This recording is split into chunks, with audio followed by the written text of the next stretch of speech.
calm down, Pico. Heard someone shout from a crowd of fed up people, getting told they should calm down. Didn't wanna fight, but the tears that fill their eyes are brought by the people sworn to preserve their rights. Oh, how could you not see it all coming?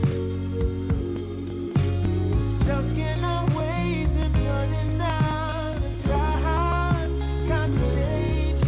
We've got to at least try. But what will they do when the people are stepping out of line? Oh, oh now, oh yeah. What will they do when the people are stepping out of line? By the ocean where we hit the ground, when just one block away shops were burning down. No surprise, the peaceful pay. We can't kick our feet out till justice takes its place. Oh, how could you not see it all coming? Stuck in our ways and running out of time. Time to change. We've got to at least try. But what will they do when the people are stepping out of line?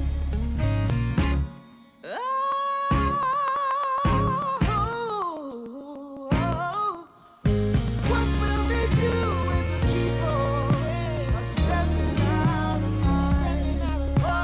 What will they do when the people are stepping out of line? Stepping out of line. I wanna know when they're stepping out of line.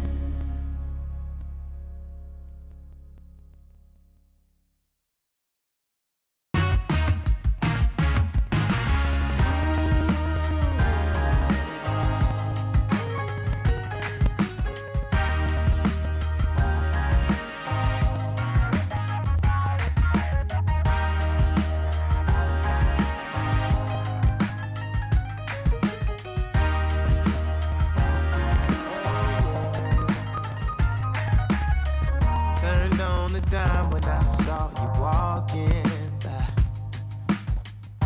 Something about you caught my eye. Yeah. Ain't trying to waste my time, just standing in your line. Gotta take a shot before you pass me by. So you wanna be alone for a minute? Come on, tell me what's on your mind. I wanna know what makes you happy. I wanna know, can I make you mine? Ooh, I wanna know if you know that I treat you right. I wanna know, can I spend the night? Well, I had my eyes on you for a little while now.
Oh, please set me free.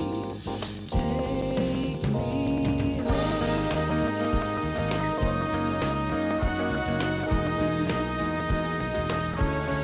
So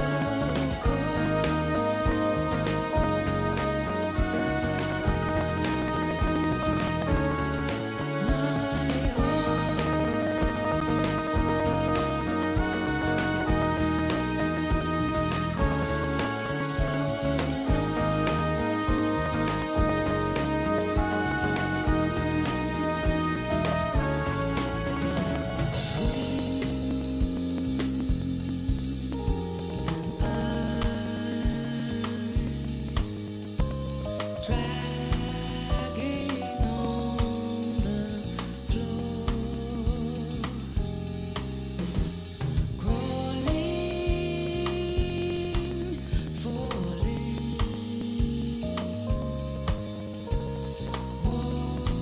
washed up on the shore. This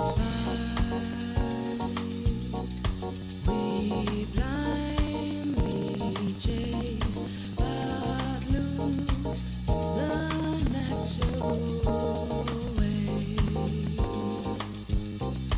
Oh, please set me free. Take me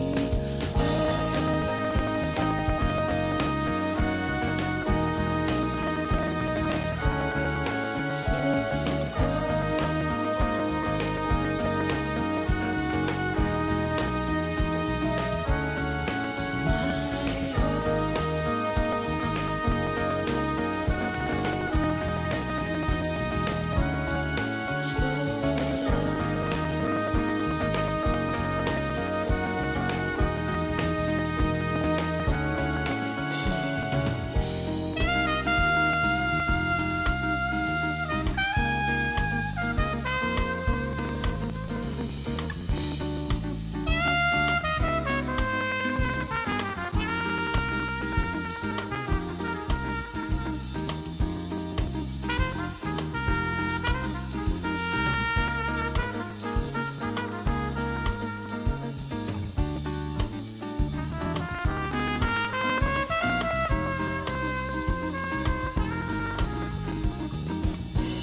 coming out the gate with the heat.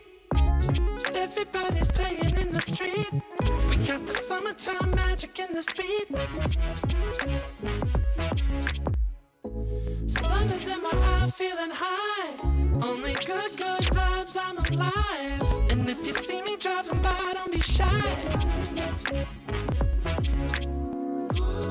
I'm so excited. You know just what I wanna do.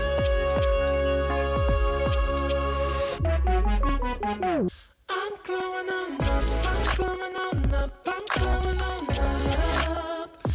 I'm glowing on up, I'm glowing on up, I'm glowing on up. Don't it feel like summer? I'm glowing on up, I'm glowing on up, I'm glowing on up.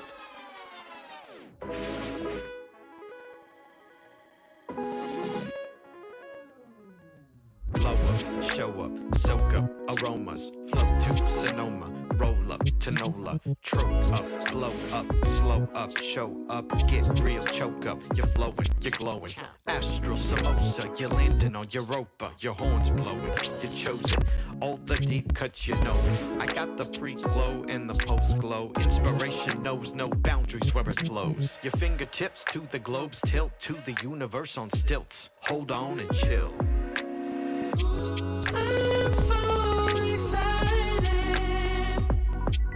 You know just what I wanna do.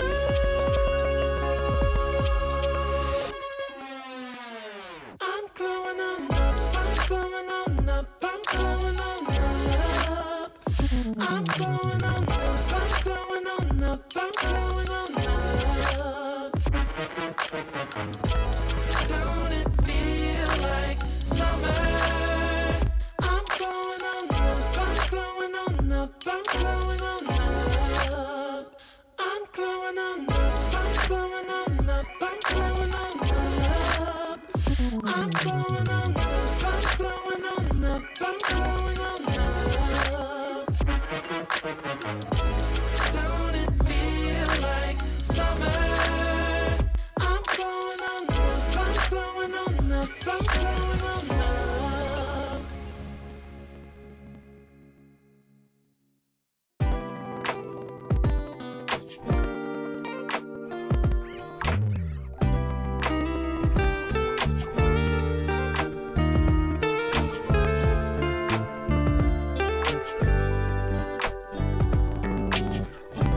We're gonna keep it going. We got this now, you know. We're getting closer now. We're ready for some more. Now is the time, reaching for blossoms in the sky. Sun setting low, making us golden as we ride.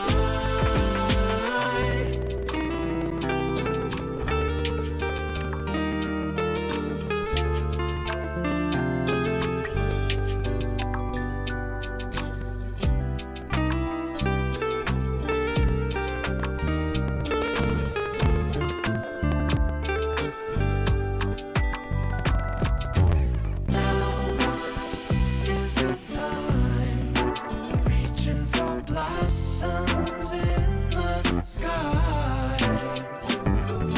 Sun setting low, making us golden as we ride.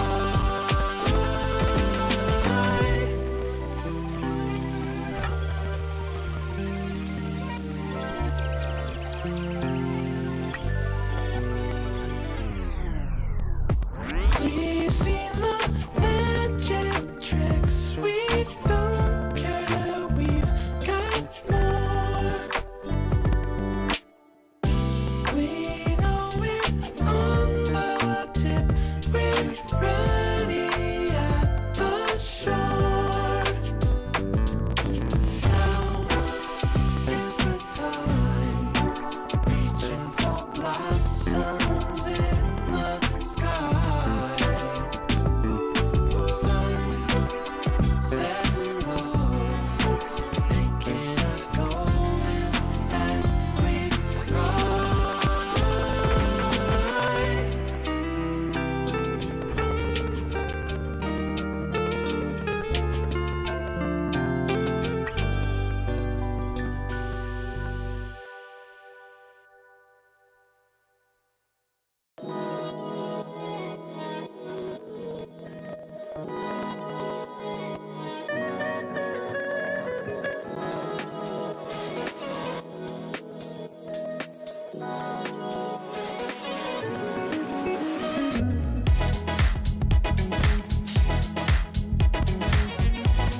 Forever's here, today's the first day. Wanna be closer to you. Closer to you, yeah. Want you to be all mine.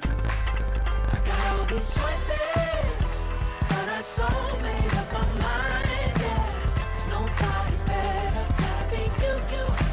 A thousand voices, 'cause it's so good to be alive, yeah. There's nobody better, so it's gotta be you. These myths are busted, the grass is green on my side. It's done and dusted, I'm never getting off this ride. Life with you is golden, so how can I go back to silver love? I'll be holding on, can't get enough. Wanna be closer to you. Closer to you, yeah. Want you to be all mine. Oh, yeah. Got all these choices, yeah. But I so made up my mind. There's nobody better. Gotta be you. Thousand voices, yeah. 'Cause it's so good to be alive, yeah. There's nobody better, so it's gotta be you. Yeah. You.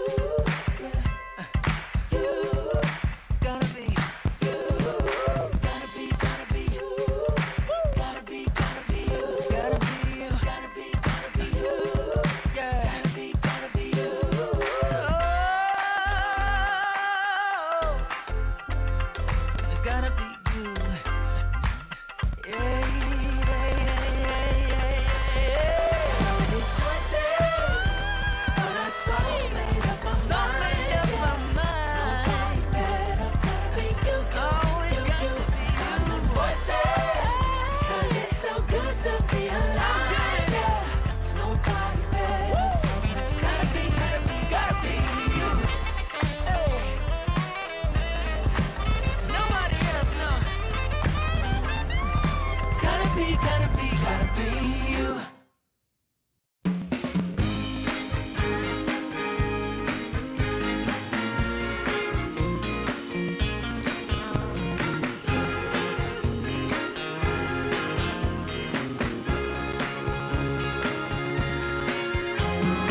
I want music, good music playing and dancing to the groove, and I want sing at the top of my lungs. The evening has just begun. Hips are swinging, and feet are stomping. Happy people gather round. We will party all night long. This will be Oh, magic, magic. magic night to remember. A joyful celebration for a whole new generation. This will be Oh, magic, magic. magic night to have together. No more limitation. We united as one nation. I want Keep on moving, moving. keep on moving. The sweat is dripping. I want Oh, shake it, shake it. shake it to the beat of the drum. No need for hesitation. Bass is pumping and everybody's smiling. Happy people gather round. We will party all night long. This will be Oh, magic, magic. a magic night to remember. A joyful celebration for a whole new generation. This will be Oh, magic, magic. a magic night to have together. No more limitation. We united as one nation. Hello, everybody. Welcome. Once again, we are looking at another DreamLeague Season 27 about to start. And of course, it all begins with open qualifiers. And now to the closed qualifier phase of things. We are going through here on our stream the East European closed qualifiers, which means one team out of these top 8 are going to be making it through to DreamLeague Season 27. It's T Panda and Kips, reunited cast once again. Glad to have you on board here with me, Kips, as you're the specialist of the region. And I'm just an East European enthusiast, so I'm just going to be very delighted to jump in with expertise on this one. The expertise. Well, I got awake from my slumber. It's been a while since I spent that dark winter in a Russian basement with Vega Squadron. We haven't seen Vega Squadron around for quite a while. But yeah, in fact, the ghost of Vega Squadron is here with us today because one of the coaches of the teams today is in fact my old mate Undershock, who is coaching 4 Pirates currently. Very So nice. if you hear any bias in the cast, you didn't. Yeah, we'll keep it that way. I mean, every caster's allowed a bit of bias, just what makes us human. We're not robots after all. But yeah, about that particular matchup, could introduce the 8 teams that are participating here. We've got the Ukrainians in Inner Circle acquiring Team Next Level, Runa team 1 win. We on our series are going to be coming 4 Pirates and Yellow Submarine. I'm actually happy we got this particular matchup because I am rooting quite heavily for Yellow Submarine to do well. Already got caught some glimpses of how good Mirel can be, and when he doesn't really thrive in a good environment. So when he played with Team Spirit with Fissure Universe EP6, they went all the way from dominating the group stage into the grand finals, losing 3-0 to Falcons. Falcons then goes in to win TI, so can't really blame Morel on that. But he was standing in for Larl, who had eye surgery. So I want to see how he fares with his new teammates of Sayush, Hakoda. Of course, he's reunited again with Infernal and Bottega. We have Kalamechata, eSpoiled, and Nemiga Gaming. It wouldn't be an E-stripping qualifier without Nemiga. No, it really wouldn't. And in that regard, I think it's one of the coolest things about the Eastern European region that you always see these really old stack names come back time and time again. Like these tier 2 mainstays, Yellow Submarine, Nemiga. The fact that they're still around, like that legacy is carrying on, is something quite special. Like where are those teams of yesteryear in EU, for example? I miss that sometimes. I mean, some people still carrying the banner, sure. Like you mentioned, Vega Squadron might not be with us, but they're still No. in spirit. And actually not even in spirit, like you said, coaching for 4 Pirates by the looks of it. So see how that expertise you have taught has carried over to the next generation. So I think we just got ourselves a really good series to start the day. I think so as well. These two might just be pretty darn well matched, especially because they have the same kind of rough mix of new upcoming talent as well as old names. Because we know Otakar and Natty Narwhal from, well, at the very least, Otakar from Into the Breach is where I think I first became familiar with the man, and we've also seen Natty Narwhal around. Old, I want to say, Team Empire a long time ago. You'd say you're So- right on that. Who played for Empire? Narwhal, Narwhal? Natty Narwhal, yes. Yes, he was standing in for Empire, actually. So that's a very, very specific detail, brought all the way from 2020. But you are Very right long about time that. ago. We can roll out the draft as well while we're talking about our matchups here. We'll still be here with you in voice. I was also kind of wondering about 4 Pirates. Like, they brought in Ariel into their pause 4. He's, aged 26, hasn't had a real pro career for himself. He's been out for 6 years since he played with TPB. I actually am looking, what was their roster back in that day? So Ush, Fervian, Krylat. So names that aren't pretty Krylat, much with us wow. in the scene anymore. So, that's his last team before 4 Pirates. So I was like, where did they pick this guy up? Like, what has he been doing? Has he been studying to be a lawyer or something, and now he's back into Dota? Yeah, he passed the bar, and now he can crack his knuckles and get back into the real deal. I mean, listen, I have nothing but respect for people who decide to finish their education first. So as far as I'm concerned, that's the story. That is the story. But hey, let's head over into the draft as well, where we're discussing these lineups here. We're going to start things off with a very surprising Disruptor and Centaur first phase. Like, Disruptor, not that much a surprise pick, but Centaur in the first phase. If you're locking this hero in, or if you're banning it right away, it's giving me vibes of we want a range pause 1 or pause 2 in the lineup. Most notably, you would bring up the sniper, right? So we'd like to build a sniper lineup around this. But the other bans don't really point in that direction. But maybe with, Ursa out, Mars out, Lycan out too, you secured Centaur. This could be a hell of a good, like, a lot of casters are hoping to see Drow, but people are just not picking Drow. So I'm putting my money on sniper No. or a sniper-like hero. I was about to say, Drow's not going to happen. I see people trying to make Wind Ranger stick from time to time, not necessarily in the carry position, sometimes from mid as well. And the Centaur, of course, doesn't have to be offlane. We could be seeing some 9-class shenanigans here as well. But the sniper ban from Yellow Submarine themselves, that's interesting. I'm also distinctly missing Earthshaker currently. Where because he's not on the bans. He's not on the bans. What's that all about?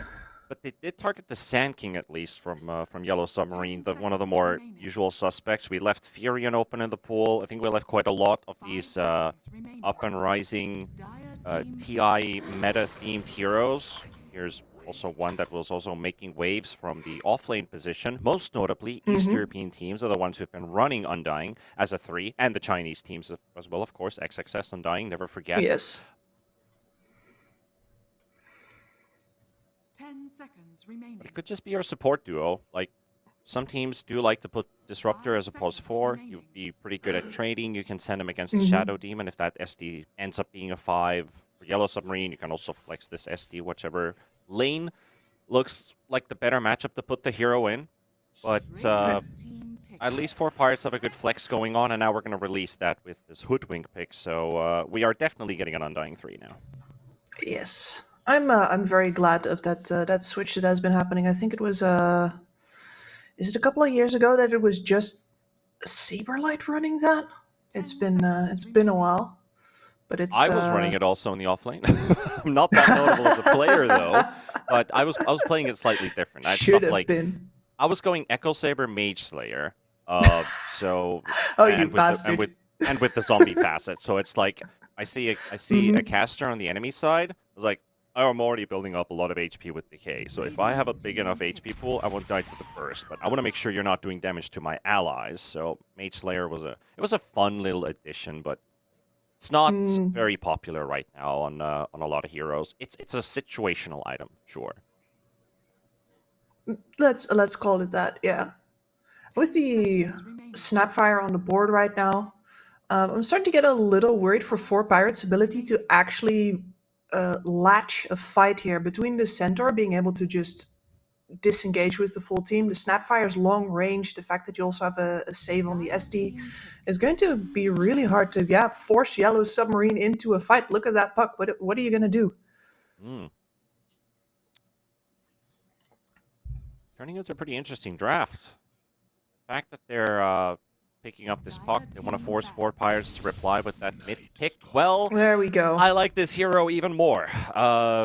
Not only because of the puck, but because the Snapfire can't use his ult. Night Stalker can break that by just quickly hovering over the Snapfire during ulti and just continuing to run towards puck. So you got 2 heroes who are absolutely struggling. You got the Stampede, sure, but this is a hell of a Night Stalker game. You know who'd be really proud to see this hero being picked? Tell me. Nota Hacks. He's like the biggest Night Stalker enjoyer out there. But then we also gotta wait for the final Broodmother pick here, I think, to make him really Glad you deal with remembered. this. Glad you remembered that. He used to actually, we used to duo queue. He used to make me play Dazzle in a Broodmother lane with him, and we would just heal bomb people. Oh. That's if you want to blast from the past. Yeah, that's a strat that still works. Mhm. Can do it if you want to. However, we do need a... But then again, is this carry Night Stalker then? Like, I know Audiker has played it in the past. They could play it mid. You could... I mean, mid Night Stalker would be like your obvious go-to because you have the Undying as a 3. So they should ban maybe a carry and a mid. They banned the Void Spirit. And they banned the Life Stealer, so I think Life Stealer is also a hero that just ruins Night Stalker carry's game. But it's Audiker, right? I'm gonna have to double check on Audiker and see how many games has he played. I would not be surprised. I just want to take this moment while you're looking that up to once again say that I Go ahead. don't understand why people ban Void Spirit versus Puck. Like it is not a match that works out for the Void Spirit either in the lane or in the game anymore, especially because the timing on your axe usually comes so late. The Puck's usually already got the blink, but then you're going to have that Puck just charging down all of your side lanes, farming up. I don't see why people still think that that's a winning matchup, bluntly spoken. But it keeps happening, and people also keep picking the Void into the Puck, and it hasn't And then they worked get out in like surprised. years. Yeah. You always get surprised about it. Like, wait a minute, this wasn't supposed to work this way. At least with the Void Spirit, you can farm with the Shard and get big that way. Yeah. So that's one way to keep you in the game. Okay, but that is also very my- much an Audiker carry hero, isn't it? Yeah, I looked up. So Natty Narwhal has not played Night Stalker, and we only got 5 games of Night Stalker on Audiker.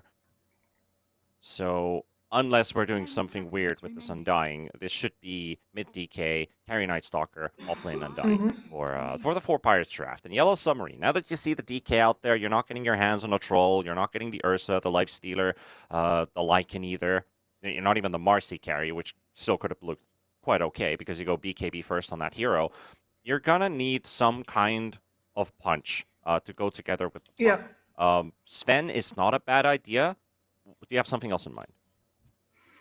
As far as it goes in terms of like overwhelming physical damage, I think you've named most of the heroes that I would suggest picking up. Like, we don't do the Gary Slaughter shenanigans anymore. And then after that, you start looking at things like, would you play a Slark? I don't know, frankly, and I think they're in a bit of a pickle themselves here. Well, That's going for the Terrorblade TV. pick probably doesn't feel like the strongest idea. Probably, at least in terms of the heroes that you're going up against, there's always a risk of when are you getting the BKB on TB to secure that this hero is going to have a game, because there's always the risk of getting caught. Disruptor can silence you right away. Hoodwink will catch you and burst you down with Sharpshooter. Night Stalker's going to be on top of you with silence. Amanta's just not going to cut it. So Bottega's going to have like 2 defensive items to be able to play the game. And what we saw from the Fissure Americas, we saw TBs in a 70-minute game with 2.2k HP, which is it's unacceptable. Like, you cannot be a glass cannon without any tools to survive. And they had Dawnbreaker and they had Batrider, right? Yes. So they're just going to lock you down and you're going to die during that during those stuns. So The worst part is that here versus a DK, the cannon part isn't even necessarily true, because if you get hit by that breathe fire, you're going to be suffering a significant damage reduction, 30%. That is a big deal for a Terrorblade, especially if you've got your entire army of illusions. If you haven't positioned them right, you're going to get hit by that. DK is a pretty happy with this matchup. he's going to be quite fine. And of course, yeah, going versus that Puck, Morel's going to have to thrive. But Morel, the last time I saw him play, he did really, really well for himself. So I was talking, is this either a very good mid player, or did Team Spirit just look so good that they make a stand-in shine that well? Because this is literally for, the Yellow Submarine, the Academy team for Team Spirit. So they picked up Morel to replace Laurel. They went, I think, 7-1 or 8-0 in the group stage. And then they got, well, I would say they got stomped in that finals because nothing really worked. So it's a bit of an unfortunate downfall for Team Spirit, because then they didn't even make it through the the next phase of the road to the international. So It's maybe he's pretty, taken this time to contemplate. Perhaps so. Team Spirit is also a do-something team, and we've seen all the teams that try to make things happen struggle to make things happen on this really big map. So it might just be that if he's with a squad that's content to play this one a little more passive, that he's not going to be on the losing side this time. Well, he is playing Puck with what I like to now call 2 aggressive supports, like the Sapphire and the SD. We see a lot of Force Staffs and Blinks on heroes like SD, Disruptor, allowing you to just, go at them, right? So if they want to play aggressive, which they probably should, maybe even get that TB involved early on, because he could do good with 1 or 2 kills. If you're just going to AFK farm the jungle with this Terrorblade, your team's going to be screaming for help. It's like, we have all these tools, but we need that extra little bit of oomph. Well, Soyush, with the break eventually on the Demonic Purge, is definitely going to be able to bring some of that oomph once he builds that up. Yeah. As man, don't we have a classic mid matchup here? Pretty much. Natty Narwhal versus Morel versus DK. DK naturally should do better in this one because, dodging Breathe Fire with Phase Shift. You can't really pump fake it the same way as a Kunkka, but you can always wait for him to pop it. You already naturally have higher right-click damage. So it should be DK favored. Quite heavily, actually, but I've seen DKs lose this matchup, and I think Morel is one of those guys who could be able to pull it off. perhaps. I mean, I would be disappointed in whichever DK managed to lose this like hard enough that it's actually a problem. Let's put it that way. Because if I look at the mid laners that Morel was able to beat in the group stage, he beat Marine, GPK, Quinn, and Warwick, and Yes. they didn't lose a No. single game. So that's a big list of names that he's gonna That's a he's big- still that's gonna a have big to list. fight in a 1v1. Now, Warwick often gets hung out to dry by his team, and Quinn's had a hard time in general. But GPK and who else did you say again? Marine, Malrine. Yeah, no, that's no slouches. yeah, no slouches at all. So performance definitely been up to it. Bottega is in trouble in the bot lane, but so is Hotoke, as Hakoda is just bringing in the hate on this Night Stalker, hoping to get that TB involved, but he can't get close enough, so everybody's low in the bot lane. Probably the lane to watch. Meanwhile, Sayush in the top lane too, might just be our first blood. Otakar, Berdanchik on the harass, and a little bit more was needed to finish off the SD. Even using the blood grenade and everything for it. Gotta love it, East Europeans with the brawling. We're not even 3 minutes into the laning stage where people are harassing, trying to fight for control over that Lotus pool. And these are, of course, the weak points of the lane for the. Oh, they're gonna commit in the bottom lane, trying to go for the Snapfire here. Hotoke might just be the one to drop first, but take up the first blood. Ariel for the Lotus, so he'll get something of his own from this trade. That was Night Stalker, just Get like, that well, burst to I that. can't see another way out of this. I have to go in and rush in for the kill opportunity. Just ends up being a first blood for TB. Yeah, which is unfortunate because with the Night Rain, of course, the Night Stalker should be the strongest hero in this bot lane. Giving up a kill right now is unfortunate for him. He's gonna have his Helm of Iron Will just about around the time that the Daybreak pops, so he should be happy enough with how it's going still. Getting the most out of the first Night Rain facet. Yes, Got to keep in mind the Infernal's damage on getting that Void too. wrecked It's on gonna be top. pretty serious. That top lane at least bubbling up Infernal for now. Gets in range for the stun. That Dunchik will go down to Sayush. Infernal down to 100. Sayush will be traded by Otakar.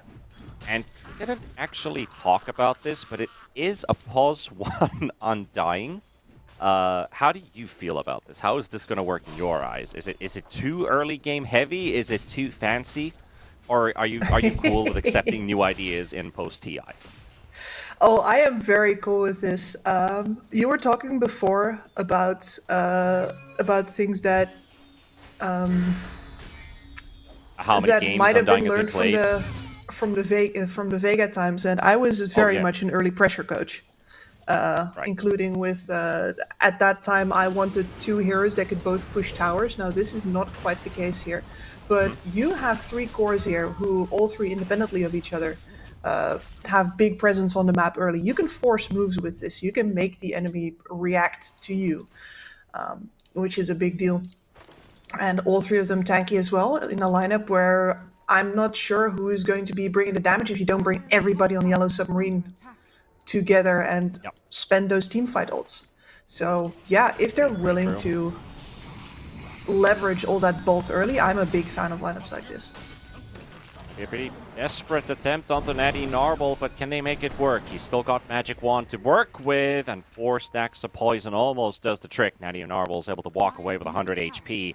That does mean the Puck's going to get a moment of freedom here to catch up in terms of XP, because DK has been crushing this lane, and Morel did need some backup. The thing, though, that I wanted to mention about this Undying is it's been destroying games when played from a core position. I've been seeing mid Undyings, I've seen offlane Undyings, even the occasional carry Undying every now and then. And it is really difficult to contest with this hero. Even feels like you're playing a lane of Disruptor Undying. I'm going to dub this the wheelchair lane. You don't really need to do anything fancy to be good. No, I part of don't the think plan. so. That's even with your glimpse being negated by getting bubbled up by that SD all the time. First dragon of the game with the catapult. Immediate pressure applied to the tower. I enjoy this. Is it a coincidence that an Undershock team is playing DK mid?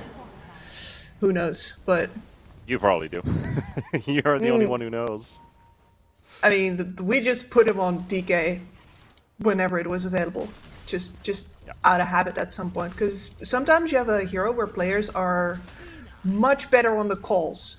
It's not necessarily that we wanted to play DK all the time, although it fit my strategy as well, but sometimes players need a certain hero to be able to actually direct the game.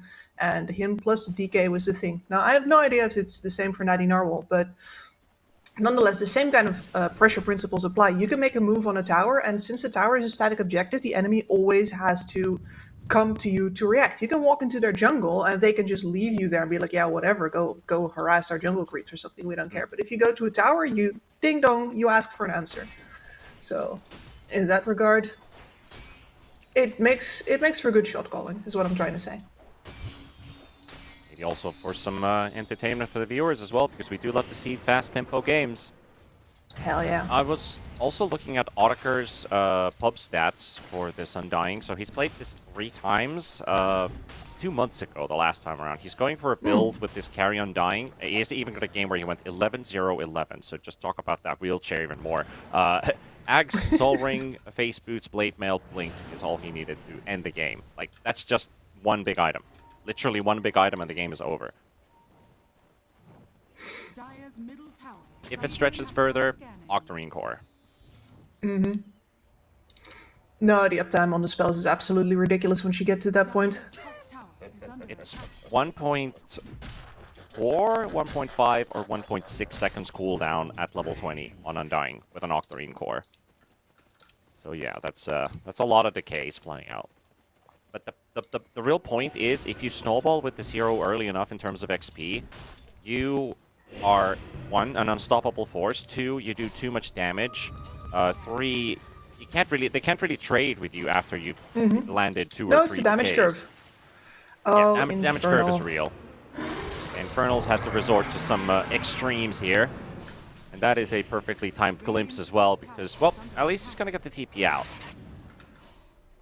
But that's a defensive stampede to try and get away. And here's something you don't see very often, by the way. Sayush is currently taking the Ancient stack. His offlaner clearly not interested. Nope. Doesn't look like there's nobody to save their TB either, because the SD is busy with that farming. They saw all of this with that ward, so they're recognizing this SD is unable to help. I don't know how Verdunchik has had the time to sneak a triangle obs ward on top of the cliff, but that's paying off for another TB kill. Good use of the information, and that is the Helm of the Dominator now officially in business for the Night Stalker as well. And it feels so good to have this. Between the attributes, the armor, the health regen, all very nice, but the extra vision when you are an initiator that's very dependent on being able to find the right targets is absolutely huge. It adds map control to a hero that classically doesn't have any, famously doesn't do jack shit in pushing Pretty lanes. much. So it's everything you could want and more. Yeah, we've been going on about how good Helm of the Iron Will actually is, and should probably be nerfed with another -1 on both stats. Just think about it, like 4 Let that tower HP go. regen, 4 armor, and you can pick it up early in the lane, so they can't trade with you anymore. Ariel, gonna be in a bit of trouble here under the T1 tower, but it's a routine kill. Eddie Narwhal's finished off the bot T1 tower, and now Verdunchik is on the hunt for Infernal again. Otterker is nearby. Looks like the Scent is gonna just get glimpsed back, and he's just gonna bully with him a bit. He knows he's got the dummy as well, so we'll be okay. Mid, though, looks like Coil we're gonna have a drops. fight here with the coil already used onto the DK. I think it's more of a zoning ulti at this point. No, that was exactly just a, hey, please don't kill us as we're running away kind of ult. Which means that mid tower still standing, bot tower was taken, top tower also for now still alive, but Infernal does have a Helm of the Dominator of his own. I hope nobody's getting tired of this item anytime soon, because it's not. Gonna try and kill Perdanchik here, going straight in after the glimpse used. Stampedes in onto the Disruptor, and the Dami Creep will get the job done. Does have a TP available, and you're gonna have to think about it right now because Autocurse just popped the Flesh Golem, so will not want to stand in the way of that Undying. And Well, the rest of the pirates are just putting pressure on mid. yeah. It's so funny to see this Night Stalker do like what is a classic Beastmaster rotation. Take bot tower, farm your way through the jungle, then put your Dominator creep on the mid tower and push that one. It's just, wait, that's not, huh? Okay. Different guy, same game plan. Oh, look, Yeah, they just Hello have Submarine no are just way to unable to engage. defend this. No. No, the moment that the creeps are already on the tower, the moment that the heroes are already on the tower, these big, beefy, hugely armored up cores as well. Like, the Night Stalker isn't even that beefy right now because he doesn't even have his boots upgraded, but does that matter if he's already sporting 18 armor? Try and blow up Infernal here with a Sharpshooter. Autocurse got another Decay ready. 60 HP left. There we go. He's down. Snapfire ulti's gonna go down the drain. Maybe Aerial drops with another connection, but it's got a big one to heal with. Maybe a Hadouken from Infernal? Nah, it will not do enough. Raindrops. We'll keep the Hoodwink alive. Look at this. Listen, I was talking about Vega Squadron pushing towers early, that sort of thing, and currently they do in fact have 2 towers down still for the cost of nothing, and they might just be ready to leverage this Undying at the top tower as well if they'd want to. Autocurse queuing up a Midas, actually. A Midas in this Yeah, I'm economy? also thinking, like, is it necessary, Autocurse? Do you really need that I mean- Midas in your inventory? Here's the deal. He's got space and time to do whatever he wants because both of his other cores are going to be buying engage items like Blink, for example, on that Night Stalker already halfway there. DK already's got it. You can do whatever you want here, and everybody else buys Dominator instead. But yeah, here comes the Blink. Grab Your on team the already has Sapphire. one. That's the problem that I have. Like, I don't think he needs to go into a Midas because if you're gonna, if his team wants to do everything just as 4, sure, but Oh, the body blocks. trying at least, the Wisdom's gonna get taken. It's just enough blocking. As a fight's gonna be breaking loose. Puck already caught inside the Bushwhack. Static Storm is burnt onto the Centaur. There's a bubble save, and Bottega's getting involved, but Infernal is already dead. Verdanchik will drop to Morel in the backline. Autocurse dangerously low on this Undying. They do have the Tombstone. Hakoda with the snipe. Does get that full bore scatter blast to connect. They'll get themselves a trade going. It is at least a 2-for-1. Undying with the Dirge, though, he's straight back to farming with that death. And yeah, he does have that Midas on his courier, so he's gone for it. Yeah. Maybe paid the price a little bit there. But Yellow Submarine with a very good defense. The fact that they actually managed to get the Undying out of it means that 4 pirates have to back down. Of course, that Shrine also went to the Centaur already. He gave his life for a good cause. Man's also building into a Vanguard currently. Saying, fine, if you're going to run at us, then all we have to do is tank up. He does not have to buy any engagement tools whatsoever if the enemy is just going to be up in his face. Would have hoped to see that Blade Mail and the Undying could have done a real big thing in that engagement. Oh yeah, absolutely. But, let's see if that pays off or not. Bottega still top in net worth with this Terrorblade, so he's still off to a good game here. Same thing with the Puck Morel. That was a fight where he had both Witchblade and finished Power Treads, so he had an extra amplification of damage to apply on his opponents. Has the Blink queued up next. Mm-hmm. So allow the Puck to play. Yep. Between the Puck and the Terrorblade, the wave control is going to be a problem for 4 pirates. Look at Autocur's quick buy, by the way. So he's going from Face Boots, Midas, into Octarine. It's just going straight for it. Like, sure, okay. Might as well. Listen, he's a carry. He's allowed to have whatever he wants for Christmas. So no Blade Mail, no eggs, just straight up Octarine from Mordecai. Maddie Narvel gonna be the target of that snap ulti, but that is broken quite early. Sayush in trouble. Hakoda misses the shotgun, and he won't even be able to kill this DK with, what, 30 HP remaining. So 4 Pirates walk away with 2 support kills. Hey. Infernal, maybe if he got the Stampede out, they could have probably traded a DK. That could have been worth. But didn't trust his supports. I mean, it's a 2 versus 4, right? The fact that the DK nearly goes down there is pretty wild on its own.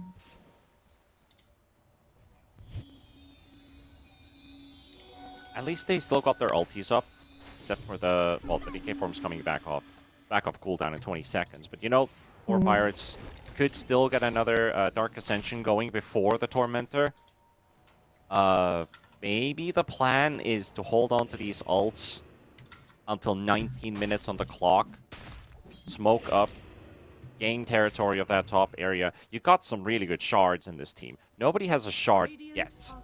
Hoodwink usually has, like, the TI meta for Hoodwink was first item shard. Was literally the way to go. And he has it in his inventory. He just picked it off the courier. So Undying has the save. Night Stalker has a self-save. Fireball is kind of useless. But the Disruptor shard is also pretty good. So you've got options to think about here as Hakoda gets found in the mid lane. Gets sniped off and... And they run into the Centaur here? Yeah, they do. Pardanchik spots the will. Centaur. The smoke pops first, and they target the Puck. The Puck's trying to get saved by the Stampede, but no siree. 140 HP. It's all that he needs. Yes, sir. Sorry for the bad rhymes, but that's what you're going to get here. Puck gets out. Well, Damn. screw your ultis for a 19-minute Tormentor defense. You earned them now. Yeah, you burned him out. And that could have absolutely been worth, like, killing this Puck at any point in this game is such a boon for your wave control. You want to be holding rail back in general, because he is going to be a big damage dealer come mid to late game. Your biggest problem. Oh, Otaker, all by himself. That's a freebie. Yellow Submarine welcomes that with open arms. A kill for Morel. Off the carry Undying. Second top net worth hero. And he didn't even have any vision to play behind or anything on that bot side. He was just there. Yeah, my man is dying with a minus in his inventory twice now. This is not really good for him. Snapfire ulti on Ariel. Coil also expended, hoping that he would have maybe caught the Disruptor on the side, but he's going to get hit by Sayush. And they bring in a level 14 Terrorblade to smack him down. This is really good for Yellow Submarine because, again, Dark Ascension's on cooldown for 50. They found another set of kills. They don't have their ultis quite up, but they will have the Coil early enough. So even if the 20-minute Tormentor spawns, they'll have Stampede because the Scent is going to be able to teleport away from this Undying. And Coil will be up in 40 seconds, so 5 seconds off of Tormentor spawning, you'll have your Puck ulti. So this is not going to be easy for the 4 Pirates to fight back. Absolutely not. And they've suffered a bit now in this window where you have the double blink daggers. We haven't really seen any big pickoffs, and unfortunately, this is the phase of the game where if you invest in those blink daggers and you don't find any kills with them, you don't gain any new terrain, you don't squeeze the enemy back onto their side of the map. Instead, you've invested in those blink daggers while the enemies were getting stats, while the enemies were investing in items that were going to scale. You could say if you get yourself a blink and you don't get to fight with it, your farm goes up by maybe 20%, maybe 25% because of the speed you get for moving around on the map. But you know, 4 Pirates, thanks to the Night Rain facets, they read that this Tormentor is going to be spawning bottom instead of top. So they already managed to get there first. The Radiant scan from Yellow Submarine shows that, yep, they're already there. We can't contest it. And we got, well, 50k's been missing out on kills because he went for a blink. He just got a farming spell. Hooray! Hey, it's something. It's gonna pay off now, right? Right? Is that 1,400 net worth that's kind of down the drain in terms of, like, team economy? it's not amazing. It's not amazing. It's also not entirely wasted. Like, this is not the old. Look at this. It's already helpful. It's not the old Bad Rider shard, you know. True. You still remember that, don't you? Oh, I was vivid about it, wasn't I? I mean, listen, just I recall something. Oh. Okay, but a Dunchick. Yeah, you're gonna get soaked up in fire, or some kind of frost fire in this case with the Snapfire. Throwing in Grandma's Barrage. and they're hovering as if they want to get some more out of top Right. here, but Morel still has a shield rune for like 5 seconds, but he's halting. He wants some backup from his teammates. If Sayush stays nearby, maybe they can make a play happen. He doesn't have the Demonic Cleanse, though, which could be very useful in a game like this against the Hoodwink's Boomerang Dispel, most importantly, because of that extra magical damage. That's going to amplify Decay, the Static Storm, and also the Void, which is probably their biggest nuke at 320 damage. Infernal Trident, he's got him. Yep. Natty Narwhal getting caught first, forced out a 9-second BKB on this. Spreads the fire down to the ground. Nice block from Infernal. Nice job. Soak up that sharpshooter, and here's the turn. The TP out from Hotoke, and he's out.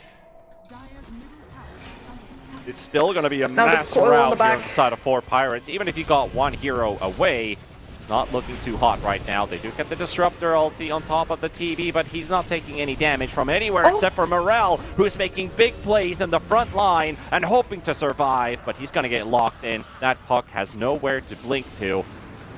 They're going to glimpse in another, Now there's bring a in bonus Infernal, kill. and 4 Pirates will find a double for Natty Narwhal. Oh, that is so unfortunate. And make a 3. Third one to go down. Now, as soon as the puck is dead, the threat is gone, and you can just start picking him up one by one. And it's a shame, because what Morel is doing there is completely correct. The fact that he's so far forward means that the entirety of 4 Pirates is split up. He's hounded them all. They're all scared, they're all scattered. The rest of his team is picking them off. But he forgets. Like Sayush, you know, that's going to be kill number 4 if they get him. Unless they just all in on this Terror Blade. They've got a glimpse available. They can bring him in. That Dunchick just dies to the TB illusions by the looks of it. You're not messing with this level 17 TB. The man is running away from all the hostiles, but his illusions are doing all the work. Yep. No, you need the DK in there to deal with the TB at this point.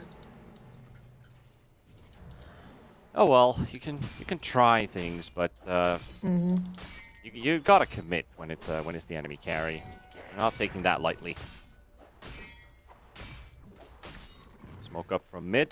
Sayush, Hakoda, Morel. Oil is up. And I love that Morel went for a... he's going for the Hurricane Pike on Puck, which you don't get to see too often. But it's a perfect match to have a Force Staff if you're going to play in the front line. So I really like this item build. Because what really impressed me about Morel is the fact that he's not scared of opportunities. And this is Infernal just soaking up the attention. Night Stalker's going to be able to keep you away with this 9-second BKB, but that's definitely a win. Yep. No, listen, absolutely. I think a lot of players underestimate the impact of a Force Staff in a good game for it. Especially, like, listen, you're up versus a Night Stalker. The Night Stalker has his laser pointer aimed straight at the middle of your forehead. Snap. Struggling to fight versus a Tombstone and a big old Flesh Golem.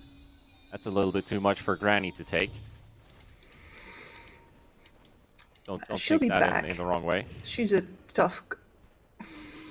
I'm not even going to dignify that with a response. Anyway, the point is... Just a clip. The point is, if you're familiar with Cuckoo, he used to buy a Force Staff on Queen of Pain versus fucking Clockwork. Not necessarily because he needed it, but because otherwise his team would be too scared of the fucking Clockwork. Oi, that hurts. That is something. Oh, Hakoda's gonna give you the tip. Oh, you wanted to play Carry Undying, huh? Yeah. You wanted Man. to do some healing, maybe. It would be unfortunate. If you are a melee hero that's slow and has 40% reduced health restoration. You picked up an untraditional carry hero that's supposed to snowball in the early game that almost did it and then decided to go Midas. I'm just gonna keep ranting about this because Yeah. if you went for Blade Mail above Midas, they probably could have won that top fight. And this item choice of his, you're stretching into late game versus Puck TB. Not the brightest of planning, to be honest. Like, this has to be like his own decision. Maybe the team's been playing this Undying carry before, but I'm not a fan of this Midas pickup here. There's a reason people are building Dominator above Midas, but honestly, any other traditional item on a core Undying would have been fine. Yep. And I understand his instincts because it feels like if you're a regular role carry player, then that is precisely like, oh, my team has made the space for me to do that. But you are an Undying, and you're supposed to be there with all three. That was your peak. You are one of the strongest early game heroes. Probably the strongest in this entire game.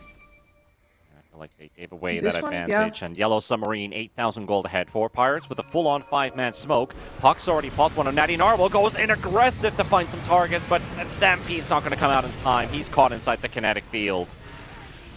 That Stampede Poor could staff have can't save you maybe shown up half a second earlier, but they weren't ready for it. However, the fight's not fully over yet.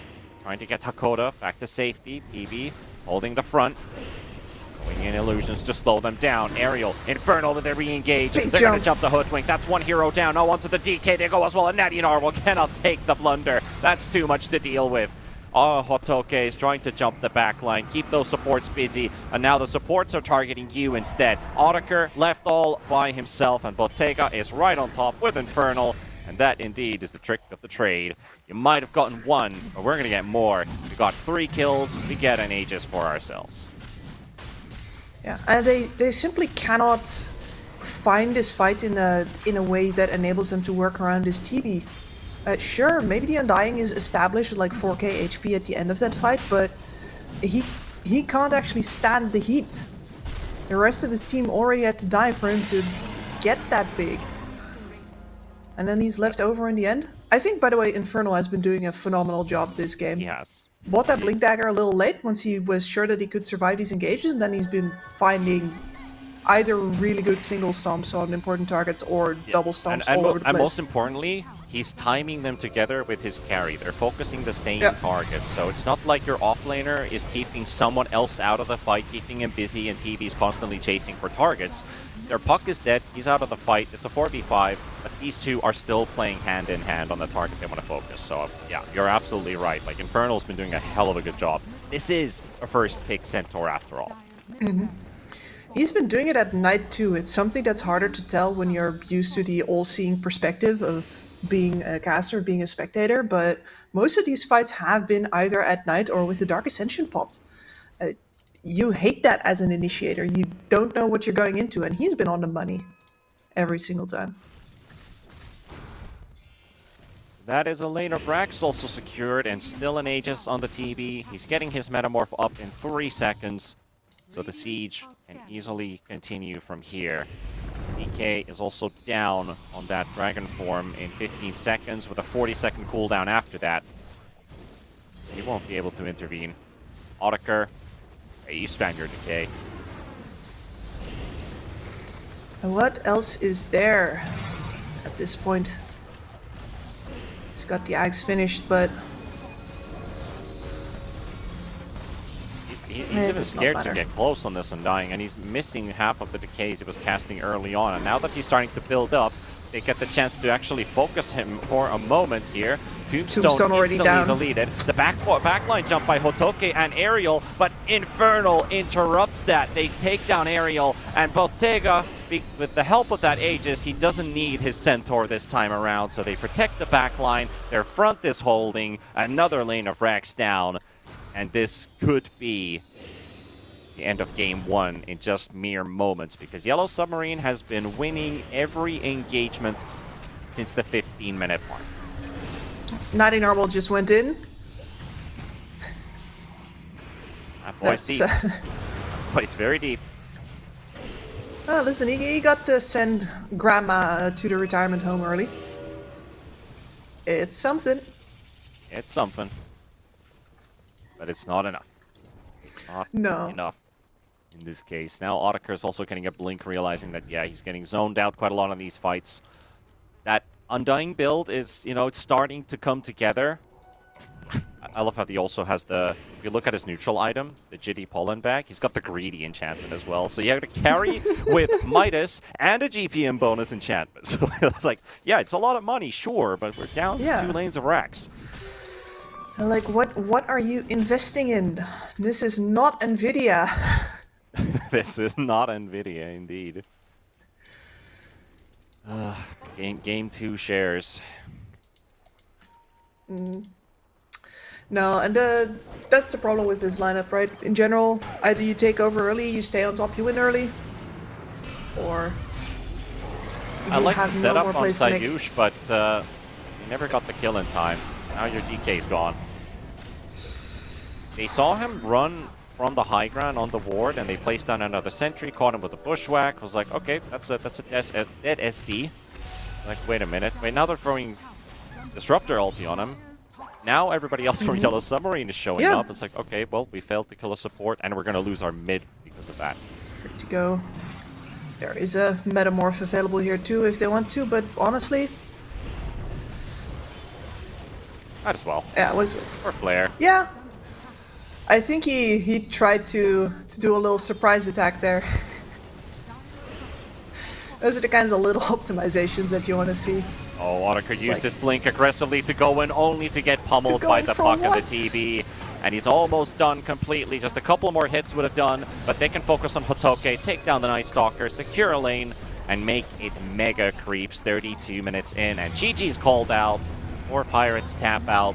This game didn't quite work out, but for Yellow Submarine, I think everything clicked. They got to bring in the TB early. Just like I said, I was hoping that they do get Voltega involved instead of an AFK farm Terrorblade. Because them winning that one single fight was enough Yep. to dictate the pace of the game. Just the one. And I think that is the problem with, as much as I've been praising the attitude that For Pirates is going into the game with here, this is not the way that Dota works currently. I can talk forever about the system that you use in order to take the towers down, then you buy the blinks, then you take more map space. But the map is too big to squeeze if you don't have a lot of ghost push as well, if you don't clear waves really fast, hopefully from off map. You want to think about maybe boots of travel on one hero or a global capability like in Nature's Prophet if you actually want to be able to fully control this gigantic map. And instead what happens is that in the mid game they get bogged down by the fact that they have invested in these blink daggers. They need to find the right targets, and if you fail even one of those fights, or if you just spend too much time looking for those targets, then you're wasting time. And what you said about the Midas is like, yeah, of course, if you can invest in the future by buying that Midas, and oh well, the fact that we didn't find him isn't so bad. But this is an Undying up versus a Terrorblade. What are you hoping for? Yeah, what are you waiting for as well? Like, I think that's maybe the big question to ask, because if he, again, Blade Mail could have done it, maybe even consider 1 or 2 items on the side, like, of course, that Aghanims, maybe a piece towards it, get a bit of extra tankiness, but he wanted that Midas particularly and specifically that he can start scaling in. You've got, like you mentioned, Night Stalker has Blink, DK has Blink. He doesn't need to build one of his own as well, because he already has the guys going in. They have lockdown. Almost every hero in Four Pirates has a source of a stun or a chain so that they can follow up on it, and he can start building up the K stacks and start in that way to deal damage. But Yellow Submarine also showing some really good individual skill. Morel on this puck, he lost the matchup versus DK as he was supposed to, but he came out with flying colors as soon as he finished that Witchblade. Good for him. Infernal, your highlight. I agree. Probably maybe the MVP of this game. That was the first base Centaur that still had this much impact in a game like this. So, hands down, really good performance from Yellow Submarine. But let's see what Game 2 has in store for us. We're going to take a quick breather before that. So, me and Kips and all of you guys, time to get your morning coffee ready if you haven't already, because Game 2 is certainly going to be an interesting one. We'll see you guys in a couple of minutes. Know exactly how, yeah. 'Cause as long as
Whoa, girl, shake that body.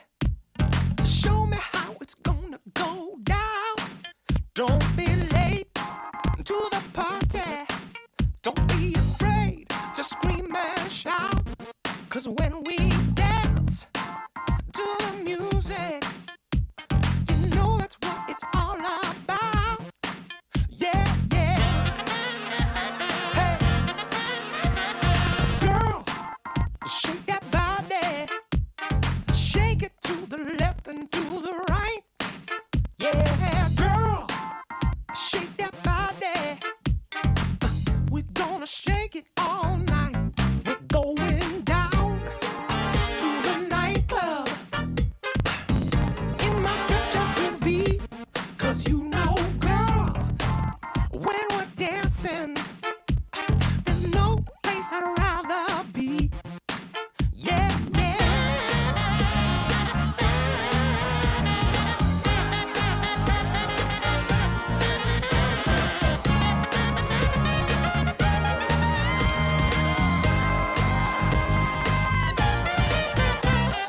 Girl, shake that body. Ooh, girl, shake that body.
I'm out of my mind. But you don't go messing around with a girl like that. A girl like that.